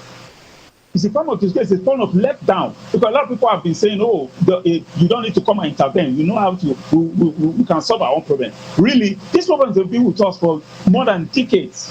Yes, and nothing has been done. So now you have somebody who is gathering intelligence on these people, then you should give them free hand to work. Then, if you don't want those to step in, gather intelligence from them, persecute the people, just like what Trump said. He said he's giving the Nigerian government ultimatum to go and intervene, wipe out these terrorists, wipe them out. He's not saying I'm coming to do it like in person. He's just telling you that you should wipe these people because he knows that you people can do it. And if you can't do it, we are going to intervene. Because I don't know if you can allow me to chip in more on this situation, because a lot of media, a lot of people will be misinterpreting it that as if they are coming in full force to come and take over government, to come and invade us. No, that's not what they do. What they mean. They just say we are going to do that for you. We are going to interfere like military. Like we've seen the way they interfere in different countries when it comes to this issue of terrorism. We saw the way they handle it. So when you talk of rebels, if you want to disrupt the government, they come in form of rebels. And there's no rebels in Nigeria. We only have terrorists, hard headers, and banditry, Boko Haram, and all that in all parts of the country. In the north, they are operating in like manners. In the south, this way, they are operating in form of headers. So they are trying to seize this one. So when an advanced country in technology say, okay, I'm coming to help people. And then again, remember, we are members of UN. And America is the world police. UN can only go to them for policing. So when they say that we are going to intervene, it's not as if they are coming to seize government or coming to scatter the country or coming to disrupt activities of the country. That is not what they do. They just say, okay, we will just do a precise target precision. We will target these locations. If you don't want to do it, you target these locations because in the first place, the world governing body that belongs to the UN and saw that but does not tolerate issue of terrorism. Is a national issue and is an international issue. It's something like being frowned about. We've seen the way Israel is trying to deal with the same issues, how they are being frustrated by a terrorist group from all over the world. Thank you very much. Okay, I need to ask you this. You know, you mentioned that it's not like they are coming to invade Nigeria and all of that. That you're just trying to target a particular location and, of course, you know, attack the what's it called? The bandit attack, you know, people who are causing these this mayhem. But don't you think that if any of such thing happens, there's no way we would not have casualties amongst the civilians? Don't you think that? Yes. Now, when they said precision strike, precision, the word has gone into advancement in technology that a particular location, just like this building that I am now, there's a way this building can be struck down by airstrike. It will not interfere to the next building. It's always directly affecting only this building as a target. And they don't go there to like just drop whatever they want to drop. There is proper calculation to making sure that it's only that geographical corridor, that confinement, only that particular location. So why would we be scared that, oh, if they do this thing, it can become like the Afghanistan or become like Ukraine, the way Russia is also invading Ukraine? No, that is not what they are talking about. That is a full-blown war. Whatever happens in Ukraine and Afghanistan, those are full-blown war. What they are trying to do, this is not a war affair. It is just intervention, airstrike intervention on a particular location.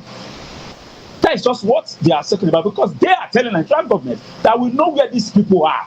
And the Nigerian government also know. You can't say that as a country we are developed and advanced to some extent. And the Nigerian government, they know this location of these people. Why is it taking you time to dislodge them? If you don't want to kill them, because once you're a terrorist, you are a threat and you are liable to be killed on the spot. If you don't want to kill them, then why don't you just go in and make sure that you bring all of them to book, arrest everybody, and then give them maybe probably a lifetime jail, or probably the ones I know are from this country. You take them back to the country and then over them to the government to be persecuted.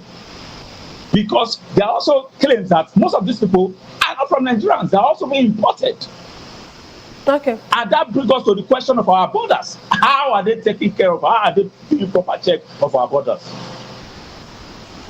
Okay, thank you for your submission there. We'll come back to you, but let me come back to the studio and ask Dr. Peter. The Mieti Allah, the proposed visa ban and all of that, do you think is a welcome development in your own opinion? Well, it's a pity that Muhammadu Buhari is dead. I have wished him to be alive because it is his government that that empowered and give this Mieti under all this boldness, all this fearlessness. Because under his regime, I don't know that their man body job or whatever. Understand? Under Buhari's regime, cows were more valued than human beings. Under Buhari's regime, cows were more valued than human beings. And that was so because Buhari is a cattle owner. Then, because of that now, they are now seeing for themselves as the same thing with the president. So they are now buying sophisticated weapons, doing a lot of things, and nobody was questioning them. Imagine what happened in Taraba, where a header came to that's to fight somebody in his farm. Understand? The farmer now killed the header, and they went to court. They sentenced the farmer who was fighting on self-defense to death. Understand? So you were in your farm, and a header come with the cow to destroy what is in your farm, and you fought back. You were sentenced to death. Under Buhari's administration, that Rotimi Amechi, when he was asked, why are you not buying speed trains for Nigeria? Rotimi Amechi said no, that cows are crossing the red lines. The rail is in line, that cows are crossing the rail line. So he said what his concern is cows, not human beings. But do you understand that? Because the president is dealing in cows. So cows now become a national business. Cows now become a national business. They were even forcing states to build ranches for cows, which is a private business. Then I was saying, if they should build ranches if states should build ranches for cows, they should also build shops for traders. Understand me? So the issue is this: I wish that he's enough, because it is his government that empowered these people to be reckless. Understand? Another thing is that ethnicity and religion has affected the way we think. We now see everything without religious and ethnicity periscope. People don't know how Donald Trump think. Just a few months ago, Donald Trump, there's no country in the world that Donald Trump hated as Iran. But when Israel and Iran that were fighting, Donald Trump said no, there must be no regime change. He said that they know where Ayatollah is and can take him out if they want, but that they don't want any regime change. And what they did is just go and strike at their nuclear site only. That was what America did. They used their B-2 and go and strike on that nuclear site. If Donald Trump wants a regime change, he would have started with Iran. So here he said, stop the killings in your country. If you cannot, we'll come and help you to do it. He never mentioned that he's coming to take over anybody's government.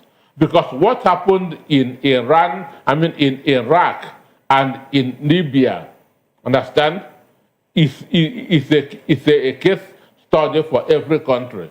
Since Saddam Hussein was killed, Iraq has never been won.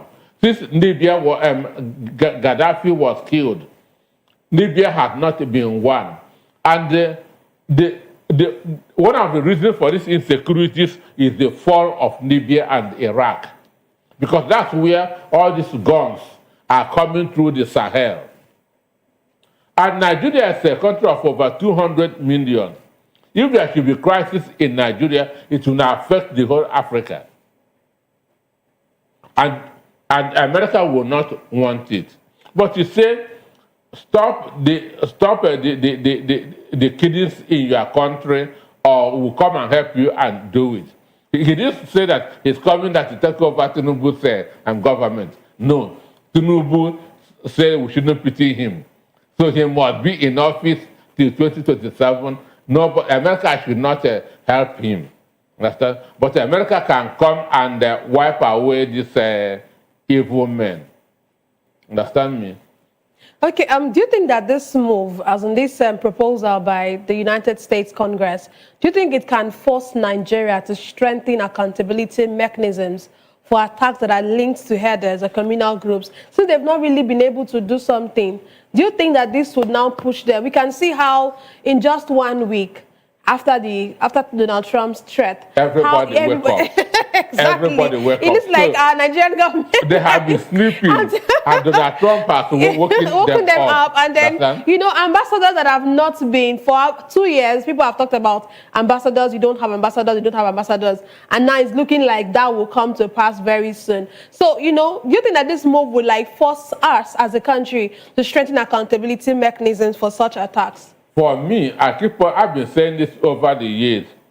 They should start by disarming these headers. That's the first step. They should start by disarming these headers.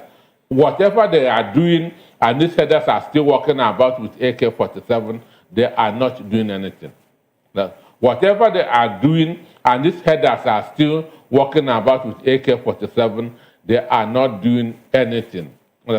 So the fight against insecurity, the fight against terrorism, especially in the north central, southwest, southeast, south, is to disarm these herdsmen. Because that's the main reason why farmers are not going to their farms. Understand? That's the reason why farmers are not going to their farms. So as long as these herdsmen continue to be walking about with assault rifle, they are not yet ready to fight the killings of Christians. Oh, okay. Thank you. Let's come to you, Williams.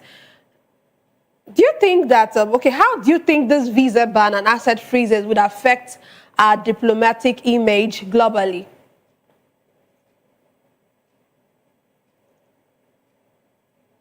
Are you still with us? Yeah, I'm here. I don't have the bit of person with call. I can hear you now. Okay, I said, how do you think this visa ban and asset freezing, how do you think it would affect our image diplomatically, our diplomatic image globally? Yes, it is definitely going to affect our diplomatic image globally because, like I said, the issue of terrorism globally, internationally, is not something that is welcome or taken lightly. Now, this particular group, has been fingered or indicted per se with this association of what is happening as relating to the terrorist activities in the country. Now, the only thing that can save us and make sure that our image is intact is that the federal government should quickly give direct instruction and marching order to the Nigerian military, the DSS, Nigerian police, to make sure that they shift into this, conduct a very thorough investigation into this organization or union as indicted. Because you can't say that there are no issues. They've been fingered that there are issues, that they've been competent, that they've been seen that they are involved, not particularly or indirectly or directly involved in what is happening. By the perceived, because I call it not like a white genocide, but a genocide to a particular group of people in the country. Because I don't wait, they are also trying to exaggerate it. It's not like a national genocide. It's just genocide to a specific body of the country. So as far as these people have been fingered to have this, then the government should also call these people to order. That will not prove to the international body that, okay, these people are not serious. So they will take us seriously and say, okay, now, these are the information available with us. Then use this information to persecute these people. If you don't want us to do it for you. And I would say, I would have even prepared as the federal government, the Nigerian government, as they've been waking up to some extent, that they should be the one to make sure that the next thing that Trump should tweet is, okay, now I'm recognizing the fact that, yes, the Nigerian government has risen up to the occasion. Not for that tweet that you have not done what you're supposed to do, and we are coming to do it. That is further exaggerating the issue and also further disrespecting us, because I will take it as a disrespect to our integrity as an independent state, as a territory that is free, a territory that is sovereign. So it will be a disrespect to us when they are coming back again to say that this issue that we're bringing up to you, they have not done anything about it, and this issue is still occurring. Then it will be not just a disrespect, international shame on us. And we don't want that to happen. Okay. Thank you. I will come back to you. Let's come to you, Dr. Peter. You know, one of the things that have come out from the report of the attack, you know, they're saying there are different levels of military engagement that is being mulled over, that is being thought of. You know, they categorize it into different heavy, medium, and light. So the heavy option would involve deploying an aircraft carrier strike group to the Gulf of, Guinea, accompanied by fighter jets or long-range bombers capable of striking militant targets deep in northern Nigeria. Then the medium option would deploy MQ-9 Reaper and MQ-1 Predator drones to carry out targeted strikes on insurgent camps, convoys, and vehicles. You know, said these operations will be coordinated with U.S. intelligence to ensure precise and timely attacks. And of course, the light option emphasizes intelligence sharing, logistical support, and joint operations and all of that. But what do you think will be the diplomatic, economic, and humanitarian fallout if such a strike ever happens? For me, Nigerian government can stop any of this from happening by waking up to their responsibilities. Because Donald Trump gave a condition. Go and stop this killing. If you don't, that's a condition. If you don't, understand? So, like my friend in Benin said, if they wake up now, because Tinubu gives marching orders every month, you are paying somebody for a job. He has been screened by the Senate and approved. You are still giving a marching order. Understand? So if they can swing into action now, tomorrow announce the disarming of the herdsmen. Understand me?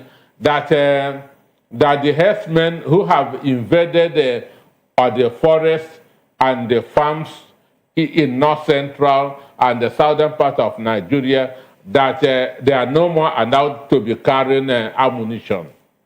Trump will say yes, that these people have started on a good note. They have started doing something. So if Trump should come, if America should come, the fault is not Americans, it is Nigerians. Because, and any innocent victim, Nigerian government should be held responsible. Because if they had done what they're supposed to do, America would not have come. So we should have this mindset. Donald Trump did not say, I'm coming. He said, do this. If you don't do it, I will come. So if America comes with any of the three options and any innocent person die, Nigerian government is responsible. Okay, well, we hope that they get to do the right thing so that we won't get to that point. So they can stop America from coming by taking up their responsibilities. On May 29, 2023, Tinubu swore to protect the property and life of Nigerians. So he should start doing it. Okay. You know, one of the things that came out today, one of the reports that came out today, there was a meeting with the president and, of course, some of the security personnel. And I think before the FEC meeting, actually, it's supposed to be a FEC meeting today.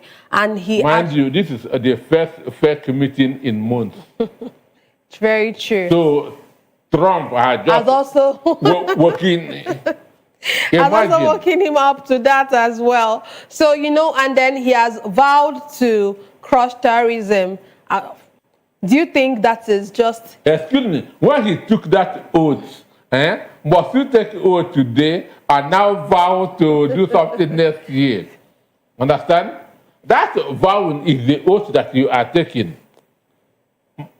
My number one priority as the Commander-in-Chief of the Armed Forces is to protect the life and properties of Nigerians. You don't need any other oath. You don't need any other oath. You've taken that oath. So all this marching order to me is just like pushes a car with a weak battery.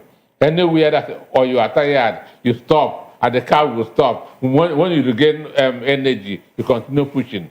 So that's what our service are doing. They should know that they have taken oath of office. They don't need any other marching order. Okay, let's move on away from the conversation we just had. In a striking declaration, Nobel laureate Wole Soyinka says he foresaw a widespread wave of visa and green card revocations by the United States government, stating that this development is now unfolding. He made his remarks amidst broader diplomatic tensions, suggesting that the move may signal deeper shift in U.S. immigration enforcement and international policy. Soyinka pointed out that the action reflects a growing pattern of restrictive measures targeting foreign nationals, hinting that he and many others may find themselves on the receiving end of these changes. The implications, as he sees them, extend beyond individual cases. They raise questions about global mobility, diplomatic reciprocity, and the future of U.S.-Nigeria relations. Let's start with you, Williams. You know, this is coming in the wake of his visa being revoked, and he's saying that he had seen this before now, and you know he called Trump so like that he's a petty dictator. What do you think about this? Do you really think that Wole Soyinka is right, or is he just saying this because of what had happened to him? Do you see Trump in that light as being a petty dictator? Do you think that he is actually trying to target, foreign nationals like Soyinka has alleged? First of all, as a president, your sole responsibility is to make sure that you stick to the constitutional requirements and constitutional validations of your activity, first of all. And then to making sure that your citizens are well catered for and well taken care of and are well protected. Now, if you as the president discover and say, okay, now I'm going to restrict my visa to some certain people, and if you must get the visa and get my green card, this is how you should get it. I think you should not blame the person, because it's his own country, it's their own country. And it is a privilege for you to hold a visa or a green card of any country, or let's say the green card of America per se. It is a privilege, not a right, that whenever they want to revoke or whenever they want to tell you that you should not enter the country, they will not take it as if it's like transcending on your right. No, it's a privilege to you, and they have the right to do it whenever they want to. Now let's come back to the country. If your country is good, will you want to run to go and settle in another man's country? No.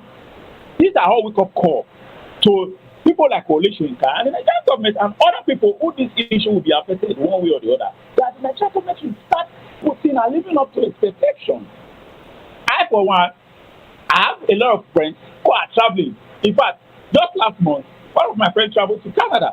And I also have the right to have to travel, but I took that decision that I'm going to be in this country and make sure that I be part of the people that will change this country, and also part of the people that will contribute to the economic activities of this country. Now, when this country is better, we will not have people trying to now be bringing issues like this. We're talking about visa of other country. Why? This is further letting us down as a country. And the government should look into this kind of things. Okay, what do we do to make sure that we don't have our citizens, our reverend citizens like Wole Soyinka to be in such issues, having some banter with countries or with the embassies of countries? Because the American embassy replied to him and said that, no, what you are holding is just a privilege. We have the right to revoke it whenever we so please. That's to tell you that they don't even care about you. Your country should care about you. You understand? So, obviously, he's trying to say Trump is somehow like hatred to black, or hatred to a particular country, or hatred to particular individuals. No, you can't blame him. Whatever he perceives him fit to make sure that it's good for his country and his citizens, he has the right to do it, and he's backed up by the Constitution to do it. Okay. The Nigerian Constitution empowers the president to make sure that he defends the Nigerian citizens at all times. So in the same way, the Constitution of America empowers Trump to defend his citizens at all times. And whatever he thinks is okay, this is what is a threat to my country, a threat to our economic, stretching our economic power. You know, when it comes to social security and all that, when they discover that it's being stretched, they have the right to cut down visa application and all that. Thank you very much. Okay, thank you. Doctor, let's come to you. I'll come back to you. Dr. Peter, you know that many of our leaders, many of our political leaders, many of our elite all have these green cards. Some of them have, you know, some of them are not just Nigerian national. They are holding cards, or they are, how would I put it, they are citizens of other countries, especially United States, and even their children. You know, what do you think might be the political or diplomatic cost of such measures if this happen? If this is not just about Wole Soyinka, and then, it begins to affect other people. It is about Wole Soyinka. It is about Wole Soyinka, and America should never revoke his visa. Understand me? Should never have revoked it. Must not revoke it. Do you know what this man did? He tore his green card. So what is that? Understand me? So by doing that, you have rejected America. Understand? You have rejected. So what he's talking, what he's crying, he brought it upon himself. He brought it upon himself. His calculations failed. He was thinking that Hillary Clinton will win Donald Trump in 2016. He was now saying if Donald Trump wins, he will tear his green card. Understand? Donald Trump won, and he made good his promise. Understand? So they will not disturb you if you are on the right side. Okay. Donald Trump cannot just start victimizing people innocently. So what Soyinka is crying about, he brought it upon himself. Even this man just yesterday was saying that it's not time for him to evaluate Tinubu's administration. Imagine that a hypocrite. So somebody has spent 50% of his time, 4 years term. Understand? That it's not yet time to evaluate him. But in Jonathan's time, you were protesting. That is the hypocrites. So for me, America must keep although he's 93 going to 94. So he doesn't even need America again. So the issue is, if they cancel your visa, you must have you must have committed the offense. You cannot be on the right side, you cannot be on the legal side, and they will just cancel your visa. Okay. So he tore his own green card. Understand? So you cannot tear it today and again and expect it to be given. No. So he did not see anything. He did not see anything. And what happened to him served him right. Wow. Okay, let's move on. Members of the People's Democratic Party, PDP, staged a peaceful protest outside the U.S. Embassy today in Abuja, demanding international support to protect Nigeria's democracy. Demonstrators demanded international support to protect our democracy, warning that the country is sliding toward a one-party state. They submitted petitions to various diplomatic and justice-oriented institutions calling for intervention. Meanwhile, the party's internal struggle remains unresolved as the Nyesom Wike bloc defiantly refuses to recognize the National Convention plan set by the party's Board of Trustees. The move intensifies the power tussle within the party, with both sides standing firm amid suspensions and counter-suspensions of key officers. Let me start with you, Williams. What's your take on this protest? You know, they're saying that the United States or the foreign, they're calling on international bodies to to be able to help us with our democracy. They feel like, so much is happening. They accuse the APC or the ruling party of trying to take us into one party's state. Do you think that their protest is something is it the right step in the right direction? Should it be coming at this time? First of all, I only respond to the part of the democracy you're talking about. I can't say I should learn to stay in America or to come at PDP. The only thing I will talk about here is on our democracy.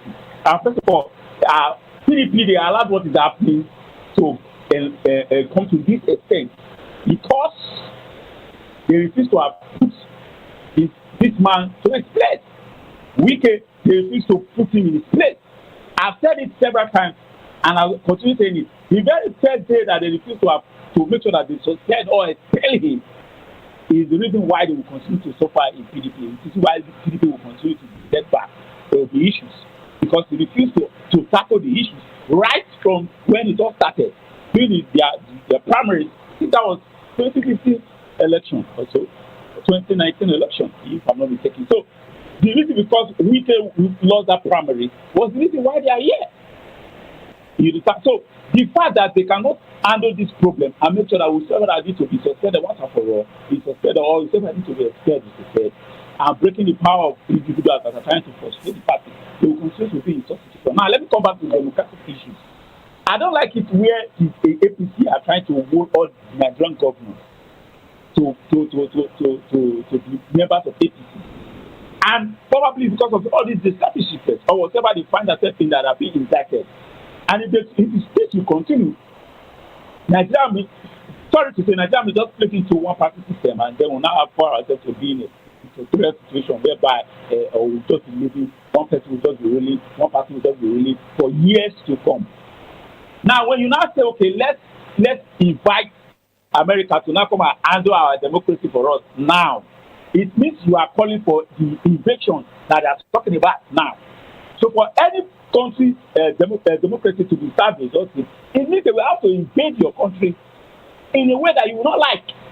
So calling them to come and save our democracy is directly telling them to invade us in manners that we will not like. Because for you to save the democracy, it means they have to topple the government. They have to make sure they destabilize the government of the day. And that is not what we should be calling for. And that is not because what they are trying to do now is what they are saying that Trump wants to invade the country. No. If they should come in this way that they are trying to instigate them, it means you want them to invade the country. And invading the country will leave us like Ukraine or probably Afghanistan or probably Libya. You understand? So we don't want it to get to that extent. What I'm saying is this is very simple. The Nigerian government, APC, they should stop pushing us or trying to push us to a one-party system, which is truncating our democracy. That is a threat. And this is not supposed to be. Each of these governors, whosoever the ones that are left behind in the Philippines, they must stand their ground. Stand your ground. If you know you are doing what is right, the people will vote for you. You don't need a federal power to come and put you in power or return you to power. No, you don't need them. If you do what is right, the people will vote for you and they will defend you vote. So try to move it. It means you don't even trust your ideology. You don't trust what you are doing for the state, your various things. It means you are not doing anything. You just need to hide under an umbrella. You think, oh, this set of people or this party with federal might, they can win me the second term in office, or probably bring me in office. Okay. That is totally wrong. Okay. Thank you. I'll come back to you. Dr. Peter, do you really think, in your own opinion, do you think that Nigeria, with all of these happenings, with all the defections and all, and there are fears that Nigeria is gradually drifting towards a one-party state? Do you think that is what is happening? And yeah, just start with that. For me, I'm strongly against all the protests in American embassy. Understand? Not at this time. Not because they are sending a different message from what Donald Trump is talking about. Donald Trump is talking about insecurity. You are now protesting for democracy. For democracy. Women should also go and protest in the American embassy that to reduce the cost of food. Understand? So, so for me, or the protest in American embassy, this is wrong. It's wrong timing. They are sending a very, very wrong message. And Nigeria can never be a one-party state. Understand? All this madness will end in 2027. All this madness that we are having now will end in 2027. If Tinubu wins in 2027, understand, there's going to be a reversal. Understand? Many of those who are in APC now will begin to look for other platforms. If Tinubu loses in 2027, there will still be a reversal. Understand? So Nigeria cannot have a one-party state. Even for 16 years, PDP was a dominant party. From 1999 to 2015, PDP was a dominant party. So from 2015, as a church goers say, power changed hands. Understand me? So power has changed. So for now, APC is the dominant power, is the dominant party, but no champion stays forever. No champion stays forever. So Nigeria can never be a one-party state. Okay, just in 1 minute, just give us your, or in just a statement, just give us your final thoughts before I move to Williams for his final thought. Tinubu has every power to stop Donald Trump and America from coming. It is in his hand.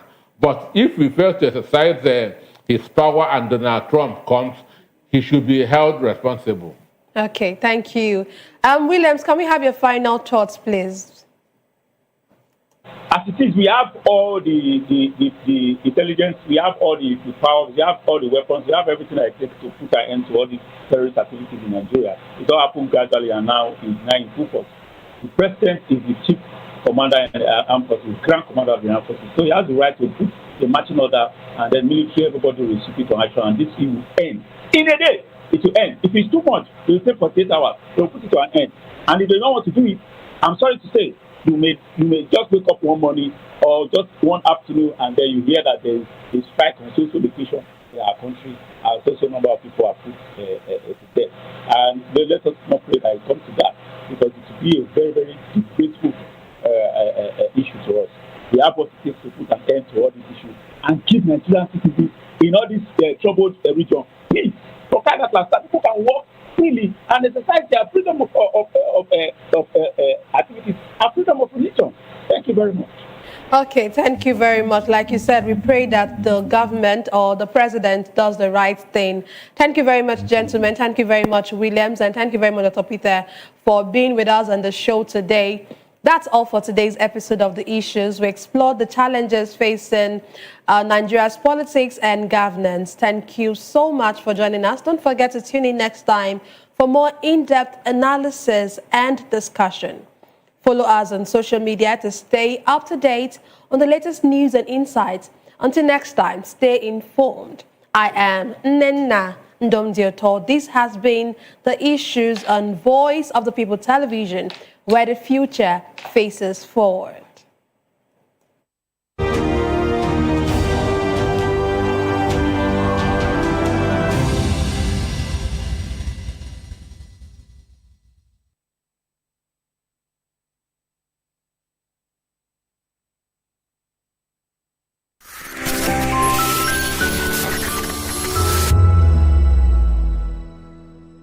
We encourage you to click on the like button and subscribe to our YouTube channel. We are Voice of the People TV. Also follow us on all our social media platforms. We are at VOPTV Live. Visit our website www.vop.ng for fresh and trending news. Also watch us live on SLTV channel 264. VOPTV, Voice of the People Television. 2564 is coming up on Bernie 9, right? The 2564 Atlantic Tower. What happens in the hush behind hangar doors? Who signs the papers that gamble with lives? Which truths were grounded before they even ever had wings? If you've ever buckled a seatbelt at 30,000 feet, if you've ever stared out of that tiny window and wondered who's really in control of the skies, it isn't just flight, it's power, it's politics, it's pressure sealed in steel. We're peeling back the clouds from runway risks to sky-high secrets. We're diving deep where most dare not to look. Aviation Scope, every Sunday at 7 p.m. only on Voice of the People TV. We don't just report, we reveal. We don't just ask, we uncover. Because when it comes to the skies, ignorance is turbulence. Aviation Scope, the sky isn't the limit, it's just the beginning. 3 years ago, we lit the spark. Today, we are blazing the trail for others to follow. VOP Media is 3 years of breaking boundaries. 3 years of being that bold voice that echoes the thoughts of the people. 3 years of telling stories that matter. We have experienced complete breakdown in democratic governance. We are not just a brand. We are a movement, giving voice to the voiceless.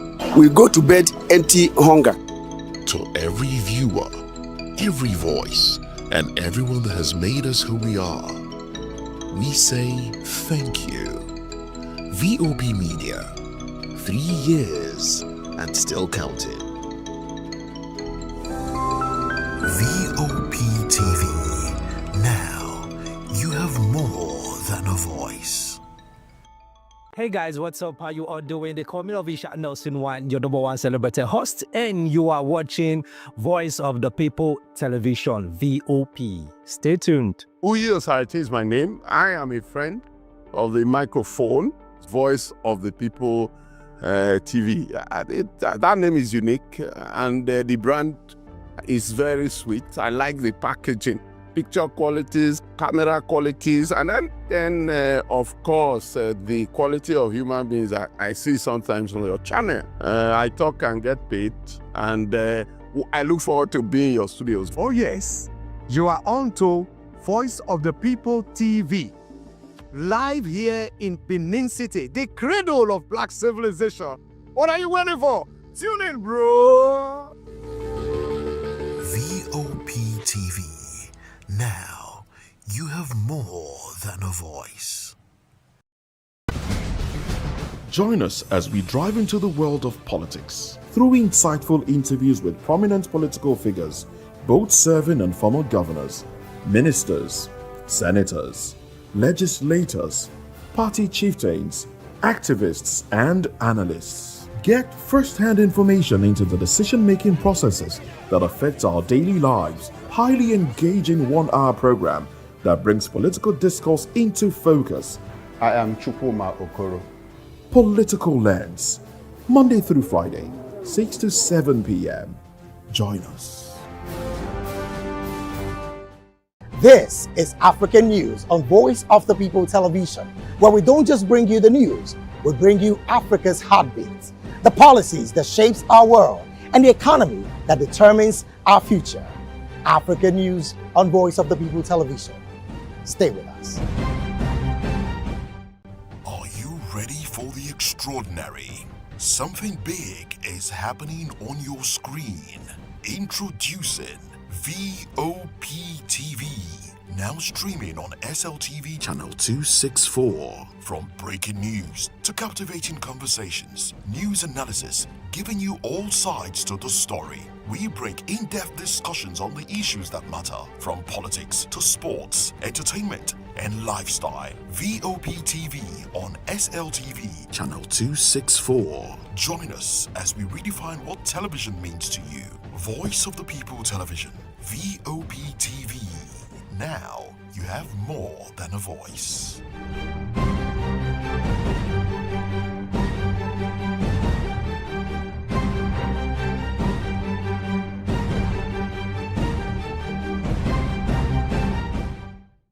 Welcome to the locker room, the home of football talk that matters. I am Jerry Arpillon. Join us every weekday, Monday to Friday at 5 p.m. Nigerian time, as we share the hot takes and hot debates in the exciting world of football. And joining me are the usual suspects, Ikechukwu and Mayowa, as we break down all the hot takes and everything that's happening in the football. Don't just watch football, live it with us. Catch us on the Locker Room and Voice of the People television at 5 p.m. Nigerian time. And like I always say, if not 20 minutes off, please discuss. From the views on the streets We go to bed empty hunger. to the blaring horns of a hustling city, the loudest voices of the common man got a medium to be heard. This particular administration, they were coming unprepared. It's not a bad thing to renovate the president's lodge. Through top-notch programming, unbiased reportage of news, sports, business, entertainment, and cultural documentaries, Voice of the People 90.3 FM became a symbol for 21st century media. And now, a new baby is born. Voice of the People Television, VOP TV, youthful, full of vigor and penchant for excellence in the continent's media space, exposing the wrongs, applauding the rights, dissecting the news without fear or favor, through factual and accurate stories and contents, Corruption kills three things and makes a society. representing the interests of the people and giving them a voice. Voice of the People TV is here to stay towards building a fair society. VOP TV, Voice of the People Television, truly a voice for the people. In a world where power shifts its every headlines, news breaks and events happens, we bring you unbiased and explicit information on politics, economy and state of the nation. We break down the chaos. Facts, not fluff. Truth, not spin. We discuss not just politics, but a glimpse into the future. Join Moses, Chukuma and Fina on Voice of the People TM. Voice of the People Television. Now you have more than a voice. The red carpets, awards, the razzmatazz, music, fashion, interviews,